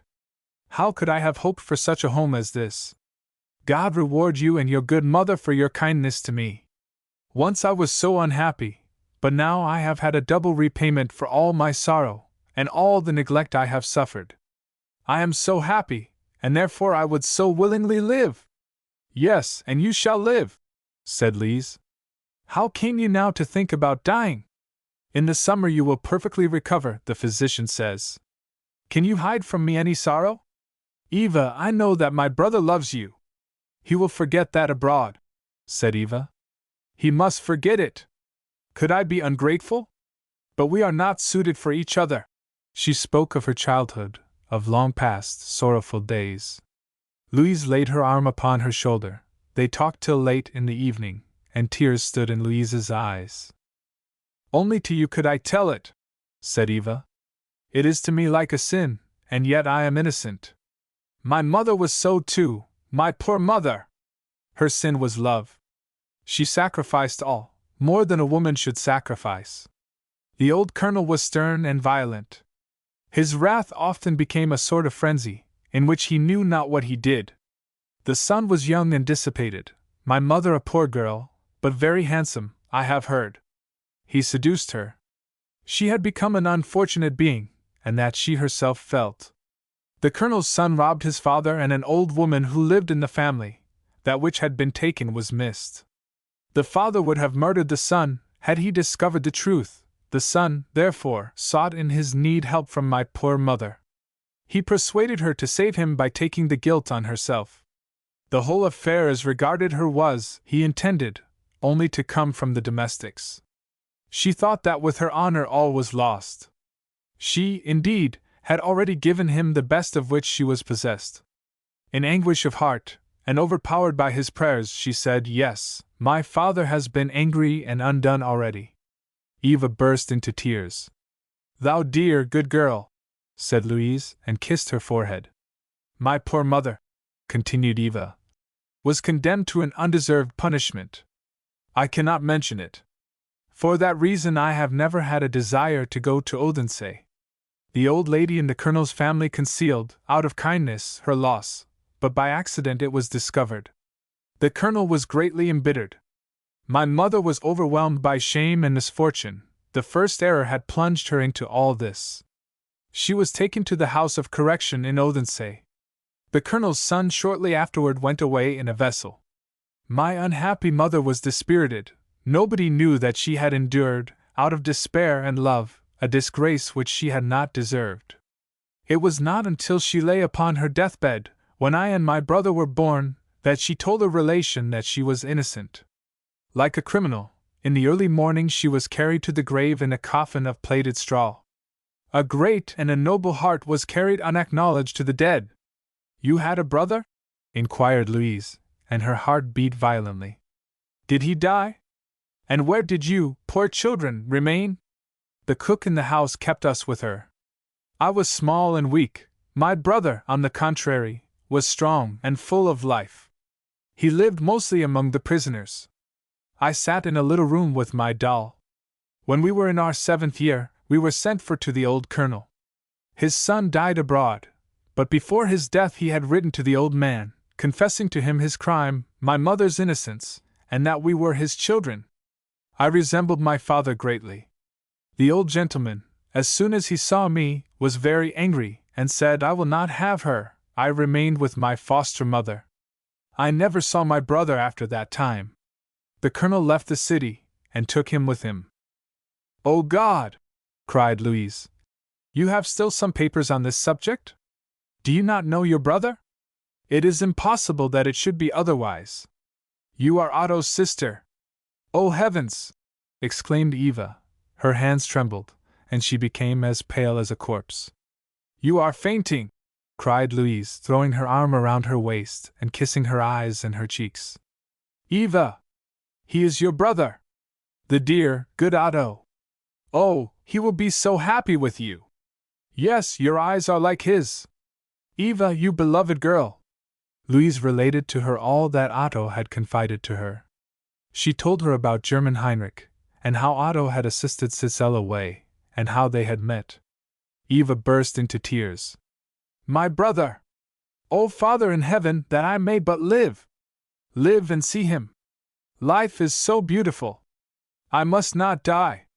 Happiness will make you strong! There is no doubt but that he is your brother! We must tell it to Mamma! Oh heavens! How delighted she will be! And Otto will no longer suffer and be unhappy! He may be proud of you, and happy in you! Oh, come, come!" She led Eva out with her to her mother, who was already in bed. but how could Louise wait till next morning? "May the Lord bless thee, my good child," said the lady, and pressed a kiss upon her forehead. Eva related now how the colonel had given a considerable sum to her foster mother, but that was all she was to receive, he had said. Afterward, when the foster mother died, Eva had still 200 Rix, and on consideration of this the sister of the deceased had taken Eva to live with her. With her she came to Copenhagen and to Nybotter, and at that time she was 10 years old. There she had to nurse a little child, her brother she called it, and that was the little Jonas. As she grew older, people told her that she was handsome. It was now 4 years since she was followed one evening by 2 young men, one of whom we know, our moral Hans Peter. One morning her foster mother came to her with a proposal which drove her to despair. The merchant had seen her, and wished to purchase the beautiful flower. Upon this Eva left her home, and came to the excellent people at Roskilde, and from that day God had been very good to her. She sank down upon her knees before the elderly lady's bed. She was not among strangers. A mother and a sister wept with the happy one. "Oh, that I might live!" besought Eva in the depths of her heart. As a glorified one she stood before them. Her joy beamed through tears. The next morning she felt herself singularly unwell. Her feet trembled, her cheeks were like marble. She seated herself in the warm sunshine which came in through the window. Outside stood the trees with large, half-bursting buds. A few mild nights would make the wood green. But summer was already in Eva's heart. There was life's joy and gladness. Her large, thoughtful eyes raised themselves thankfully to heaven. "Let me not die yet, good God!" prayed she, and her lips moved to a low melody, soft as if breezes passed over the outstretched chords. She folded her hands. All became like flowers and gold before her eyes. Afar off was the sound of music. She reeled and sank down upon the sofa which was near her. Life flowed forth from her heart, but the sensation was one of bliss, a repose, as when the weary bow down their heads for sleep. "Here is a letter!" cried Louise, full of joy, and found her white and cold. Terrified, she called for help, and bent over her. Eva was dead. Chapter 45. The letter was from Wilhelm. Every line breathed life's joy and gladness. "Mia cara sorella!" Does it not sound beautifully? It is Italian. Now then, I am in that so often sung of paradise, but of the so much talked about blue air, I have as yet seen nothing of consequence. Here it is grey, grey as in Denmark. To be sure, Otto says that it is beautiful, that we have the heaven of home above us, but I am not so poetical. The eating is good, and the filth of the people strikes one horribly after being in Switzerland, the enchanting Switzerland. Yes, there is nature. We have made a crusade through it, you may think. But now you shall hear about the journey, and the entrance into La Bella Italia, which is yet below all my expectations. I cannot at all bear these feeble people. I cannot endure this monk odor and untruthfulness. We are come direct from the scenery of Switzerland, from clouds and glaciers, from greatness and power. We traveled somewhat hastily through the valley of the Rhone. The weather was grey, but the whole obtained therefrom a peculiar character. The woods and the lofty ridges looked like heather. The valley itself seemed like a garden filled with vegetables, vineyards, and green meadows. The clouds over and under one another, but the snow-covered mountains peeped forth gloriously from among them. It was a riven cloud world which drove past, the wild chase with which the daylight had disguised itself.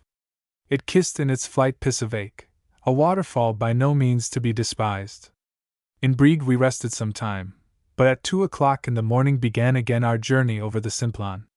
This is the journey which I will describe to you. Otto and I sat in the coupé.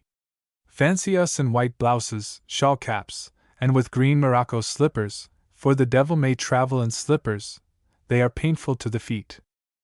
We both of us have mustaches. I have seduced Otto. They become us uncommonly well, and give us a very imposing air, and that is very good now that we are come into the land of banditti, where we must endeavor to awe the robbers. Thus traveled we. It was a dark night, and still as death, as in the moment when the overture begins to an opera. Soon, indeed, was the great Simplon curtain to be rolled up, and we to behold the land of music. Immediately on leaving the city, the road began to ascend. We could not see a hand before us. Around us tumbled and roared the watercourses. It was as if we heard the pulse of nature beat. Close above the carriage passed the white clouds. They seemed like transparent marble slabs which were slid over us. We had the grey dawn with us, whilst deep in the valley lay yet the darkness of night. In an hour's time it began to show itself there among the little wooden houses. It is a road hewn out of the rocks. The giant Napoleon carried it through the backbone of the earth. The eagle, Napoleon's bird, flew like a living armorial crest over the gigantic work of the master. There it was cold and grey, the clouds above us, the clouds below us, and in the middle space steep rocky walls. At regular distances houses, relais, are erected for the travelers. In one of these we drank our coffee. The passengers sat on benches and tables around the great fireplace, where the pine logs crackled. More than 1,000 names were written on the walls. I amused myself by writing Mamma's, yours, Sophie's, and Eva's. Now they stand there, and people will fancy that you have been on the Simplon. In the lobby I scratched in that of Mamselle, and added without her work-box, Otto was thinking about you. We talked in our, what the rest would call outlandish speech, when I all at once exclaimed, "It is really Eva's birthday." I remembered it first. In Simplon town we determined to drink her health. We set off again. Wherever the glaciers might fall and destroy the road, the rocks have been sprung, and formed into great galleries, through which one drives without any danger. One waterfall succeeds another. There is no balustrade along the road, only the dark, deep abyss where the pine trees raise themselves to an immense height, and yet only look like rafters on the mighty wall of rock. Before we had advanced much further, we came to where trees no longer grew. The great hospice lay in snow and cloud. We came into a valley.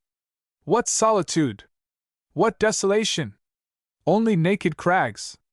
They seemed metallic, and all had a green hue. The utmost variety of mosses grew there. Before us towered up an immense glacier, which looked like green bottle glass ornamented with snow. It was bitterly cold here, and in Simplon the stoves were lighted. The champagne foamed, Eva's health was drunk, and only think! At that very moment an avalanche was so gallant as to fall. That was a cannonade, a pealing among the mountains. It must have rung in Eva's ears. Ask her about it. I can see how she smiles. We now advanced toward Italy, but cold was it, and cold it remained.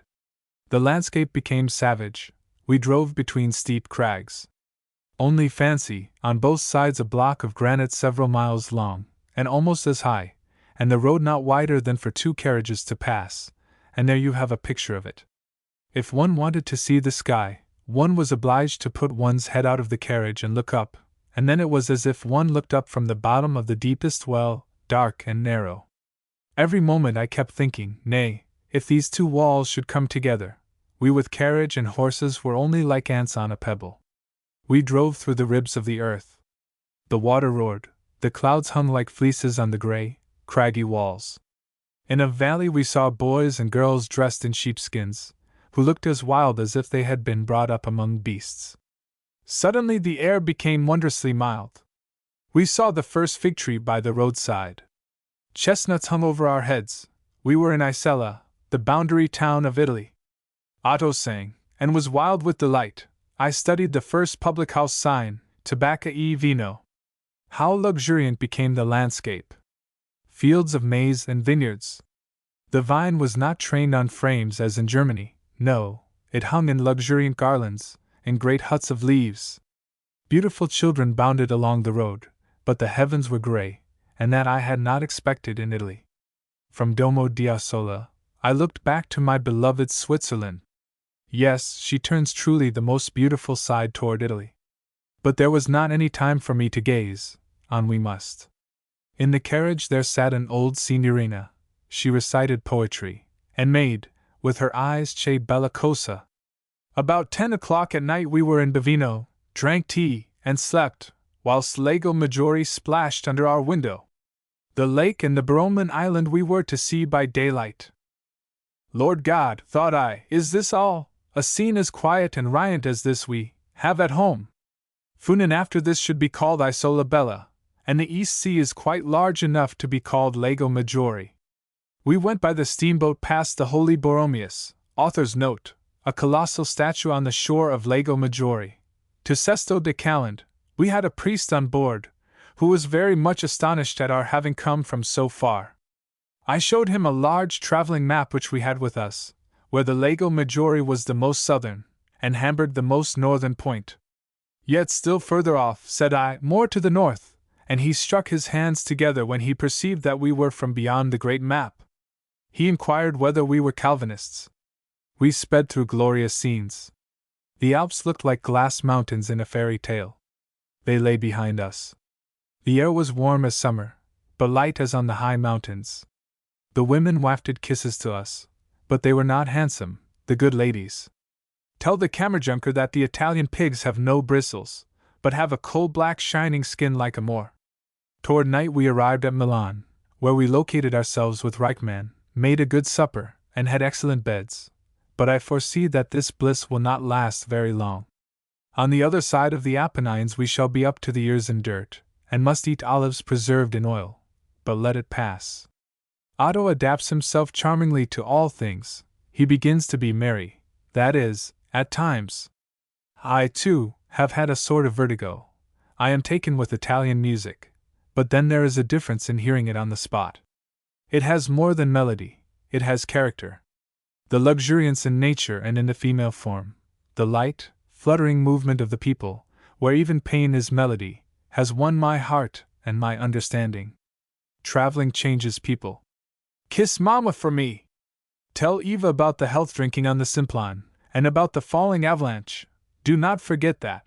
That is precisely the point in my letter. Tell me too how Eva blushed, and smiled, and said he thought of me. Yes, in fact it is very noble of me. My sweet Sophie and her Kammerjunker, Jacoba and Mamsell, must have a bouquet of greetings, which you must arrange properly. If you could but see Otto and me with our mustaches! We make an impression, and that is very pleasant. If the days only did not go on so quickly, if life did not pass so rapidly. As we Italians say. Cannot you understand that? Thy affectionate brother, Wilhelm. Otto wrote in the margin of the letter. Italy is a paradise. Here the heavens are 3 times as lofty as at home. I love the proud pine trees and the dark blue mountains. Would had everybody could see the glorious objects. Wilhelm added to this. What he writes about the Italian heavens is stupid stuff. Ours at home is just as good. He is an odd person, as you very well know. Attic. Arrivederci. Chapter 46. In the summer of 1834 the friends had been absent for 2 years. In the last year, violet-colored gillyflowers had adorned a grave in the little country churchyard. A withered bouquet of stocks had been found by Louise, with the certificate of Eva's birth and her hymn book. These were the flowers which Wilhelm had given her that evening at Roskilde. Among the dry leaves there lay a piece of paper, on which she had written, "Even like these flowers let the feelings die away in my soul which these flowers inspire it with." And now above her grave the flowers which she had loved sent forth their fragrance. It was Sunday. The sun shone warm. The churchgoers, old and young, assembled under the great lime tree near Eva's grave. They expected their young preacher, who today was to preach for the 3rd time. The gentlefolks would also certainly be there, they thought, because the young baron was come back out of foreign parts, and with him the other gentleman, who certainly was to have Miss Louise. "Our new preacher is worth hearing," said one of the peasant women. "Such a young man, who actually preaches the old faith. As gentle and as meek in conversation as if he were one of ourselves. And in the pulpit, God help us! It went quite down into my legs the last time about the Day of Judgment. There is Father!" Note, the general term applied to the preacher by the Danish peasants, exclaimed the crowd, and the heads of old and young were uncovered. The women courtesied deeply as a young man in priest's robes went into the church door. His eyes and lips moved to a pious smile. The hair was smoothed upon his pale forehead. "Good day, children," said he. It was Hans Peter. He had, indeed, had the best characters, and thus had received a good living, and now preached effectively about the devil and all his works. The singing of the community sounded above the grave where the sun shone, where the stalks sent forth their fragrance, and where Eva slept, she whose last wish was to live. The earth lay firm and heavy upon her coffin lid. During the singing of the second hymn, a handsome carriage drove up before the churchyard. The two friends, who were only just returned to their home in Denmark, entered the church, together with the mother and Louise. Traveling in 2 years had made Wilhelm appear somewhat older. There was a shadow of sadness in his otherwise open and life-rejoicing countenance. Otto looked handsomer than formerly. The gloomy expression in his face was softened, he looked around cheerfully, yet thoughtfully, and a smile was on his lips when he spoke with Louise. There was in the sermon some allusion made to those who had returned home. For the rest, it was a flowery discourse interlarded with many texts from the Bible. The community shed tears. The good, wise people, they understood it to mean that their young lord was returned home uninjured from all the perils which abound in foreign lands. The preacher was invited to dinner at the hall. The Kammerjunker and Sophie came also, but it lasted 7 long and 7 wide, as Miss Jacoba expressed herself, before they could get through all the unwrapping and were ready to enter the parlor, for they had with them the little son Fergus, as he was called, after the handsome Scotchman in Sir Walter Scott's Waverley. That was Sophie's wish. The Kammerjunker turned the name of Fergus to Gusman, and Jacoba asserted that it was a dog's name. "Now you shall see my little bumpkin," said he, and brought in a square-built child, who with fat, red cheeks, and round arms stared around him. "That is a strong fellow. Here is something to take hold of. Tra-la-ra-la-ra-la!" And he danced him round the room. Sophie laughed and offered her hand to Otto. Wilhelm turned to Mamsell. "I have brought something for you," said he. "Something which I hope may find a place in the workbox. A man made of very small mussel shells. It is from Venice." "Heavens! From all that way off," said she and courtesied. After dinner they walked in the garden. Wilhelm spoke already of going the following year again to Paris. "Satan!" said the Kammerjunker. "Nay, I can do better with Mr. Thostrup. He is patriotic. He lays out his money in an estate. It is a good bargain which you have made, and in a while will be beautiful. There is hill and dale. There my old Rosalie shall live with me," said Otto. "There she will find her Switzerland. The cows shall have bells on their necks." "Lord God! Shall they also be made fools of?" exclaimed Jacoba. "That is just exactly as if it were Sophie." They went through the avenue where Otto 2 years before had wept, and had related all his troubles to Louise. He recollected it, and a gentle sigh passed his lips whilst his eyes rested on Louise. "Now, do you feel yourself happy at home?" asked she. "A lovelier summer's day than this you certainly have not abroad." "Every country has its own beauties," replied Otto. "Our Denmark is not a stepchild of nature. The people here are dearest to me, for I am best acquainted with them. They, and not nature, it is that makes a land charming. Denmark is a good land, and here also will I look for my happiness." He seized Louise's hand, she blushed, and was silent. Happy hours succeeded. This circle assembled every Sunday. On the third, their delight was greater, was more festal than on any former occasion. Nature herself had the same expression. The evening was most beautiful. The full moon shone, magnificent dark blue clouds raised themselves like mountains on the other side the belt. Afar off sailed the ships, with every sail set to catch the breeze. Below the moon floated a coal-black cloud, which foretold a squall. A little yacht went calmly over the water. At the helm sat a boy, half a child he seemed. It was Jonas, the little singing bird, as Wilhelm had once called him. Last Whitsuntide he had been confirmed, and with his confirmation all his singer dreams were at an end. But that did not trouble him. On the contrary, it had lain very heavy upon his heart that he was not to be a fifer. His highest wish had been to see himself as a regimental fifer, and then he should have gone to his confirmation in his red uniform, with a saber at his side, and a feather in his hat half as tall as himself. Thus adorned, he might have gone with the girls into the King's Garden and upon the Round Tower, the usual walk for poor children in Copenhagen. On confirmation day they ascend the high tower, just as if it were to gain from it a free view over the world. Little Jonas, however, was confirmed as a sailor, and he now sat at the helm on this quiet night. Upon the deck lay 2 persons and slept, a third went tranquilly up and down. Suddenly he shook one of the sleepers, and caught hold on the sail.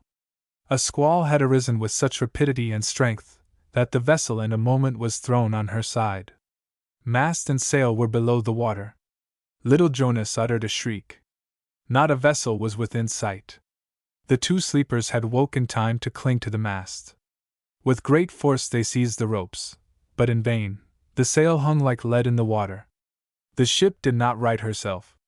"Joseph, Maria!" exclaimed one of them, a man with gray hairs and unpleasing features. "We sink! The water is in the hold!" All 3 clambered now toward the hinder part of the vessel, where a little boat floated after. One of them sprang into it. "My daughter!" cried the elder, and bent himself toward the narrow entrance into the cabin. "Sisel, save thy life!" And so saying, he sprang into the boat. "We must have my daughter out!" cried he. One of the ship's cabin windows was under water. He burst in the other window. "We are sinking!" cried he, and a horrible scream was heard within. The old man was German Heinrich, who was about to come with this vessel from Copenhagen to Jutland. Sisel was his daughter, and therefore he wished now to save her life a second time. The water rushed more and more into the ship. Heinrich thrust his arm through the cabin window, he grasped about in the water within. Suddenly he caught hold on a garment, he drew it toward him, but it was only the captain's coat, and not his daughter, as he had hoped. "The ship sinks!" shrieked the other, and grasped wildly on the rope which held the boat fast. In vain he attempted to divide it with his pocket knife. The ship whirled round with the boat and all. Air and water boiled within it, and, as if in a whirlpool, the whole sunk into the deep. The sea agitated itself into strong surges over the place, and then was again still. The moon shone tranquilly over the surface of the water as before. No wreck remained to tell any one of the struggle which there had been with death. The bell tolled 12:15, and at that moment the last light at the hall was extinguished. "I will go to Paris," said Wilhelm. "To my glorious Switzerland. Here at home one is heavy-hearted. The gillyflowers on the grave have an odor full of melancholy recollections. I must breathe the mountain air, I must mingle in the tumult of men, and it is quite the best in the world." Otto closed his eyes, he folded his hands. "Louise loves me," said he. "I am so happy that I fear some great misfortune may soon meet me, thus it used always to be. Whilst German Heinrich lives I cannot assure myself of good. If he were away, I should be perfectly tranquil, perfectly happy.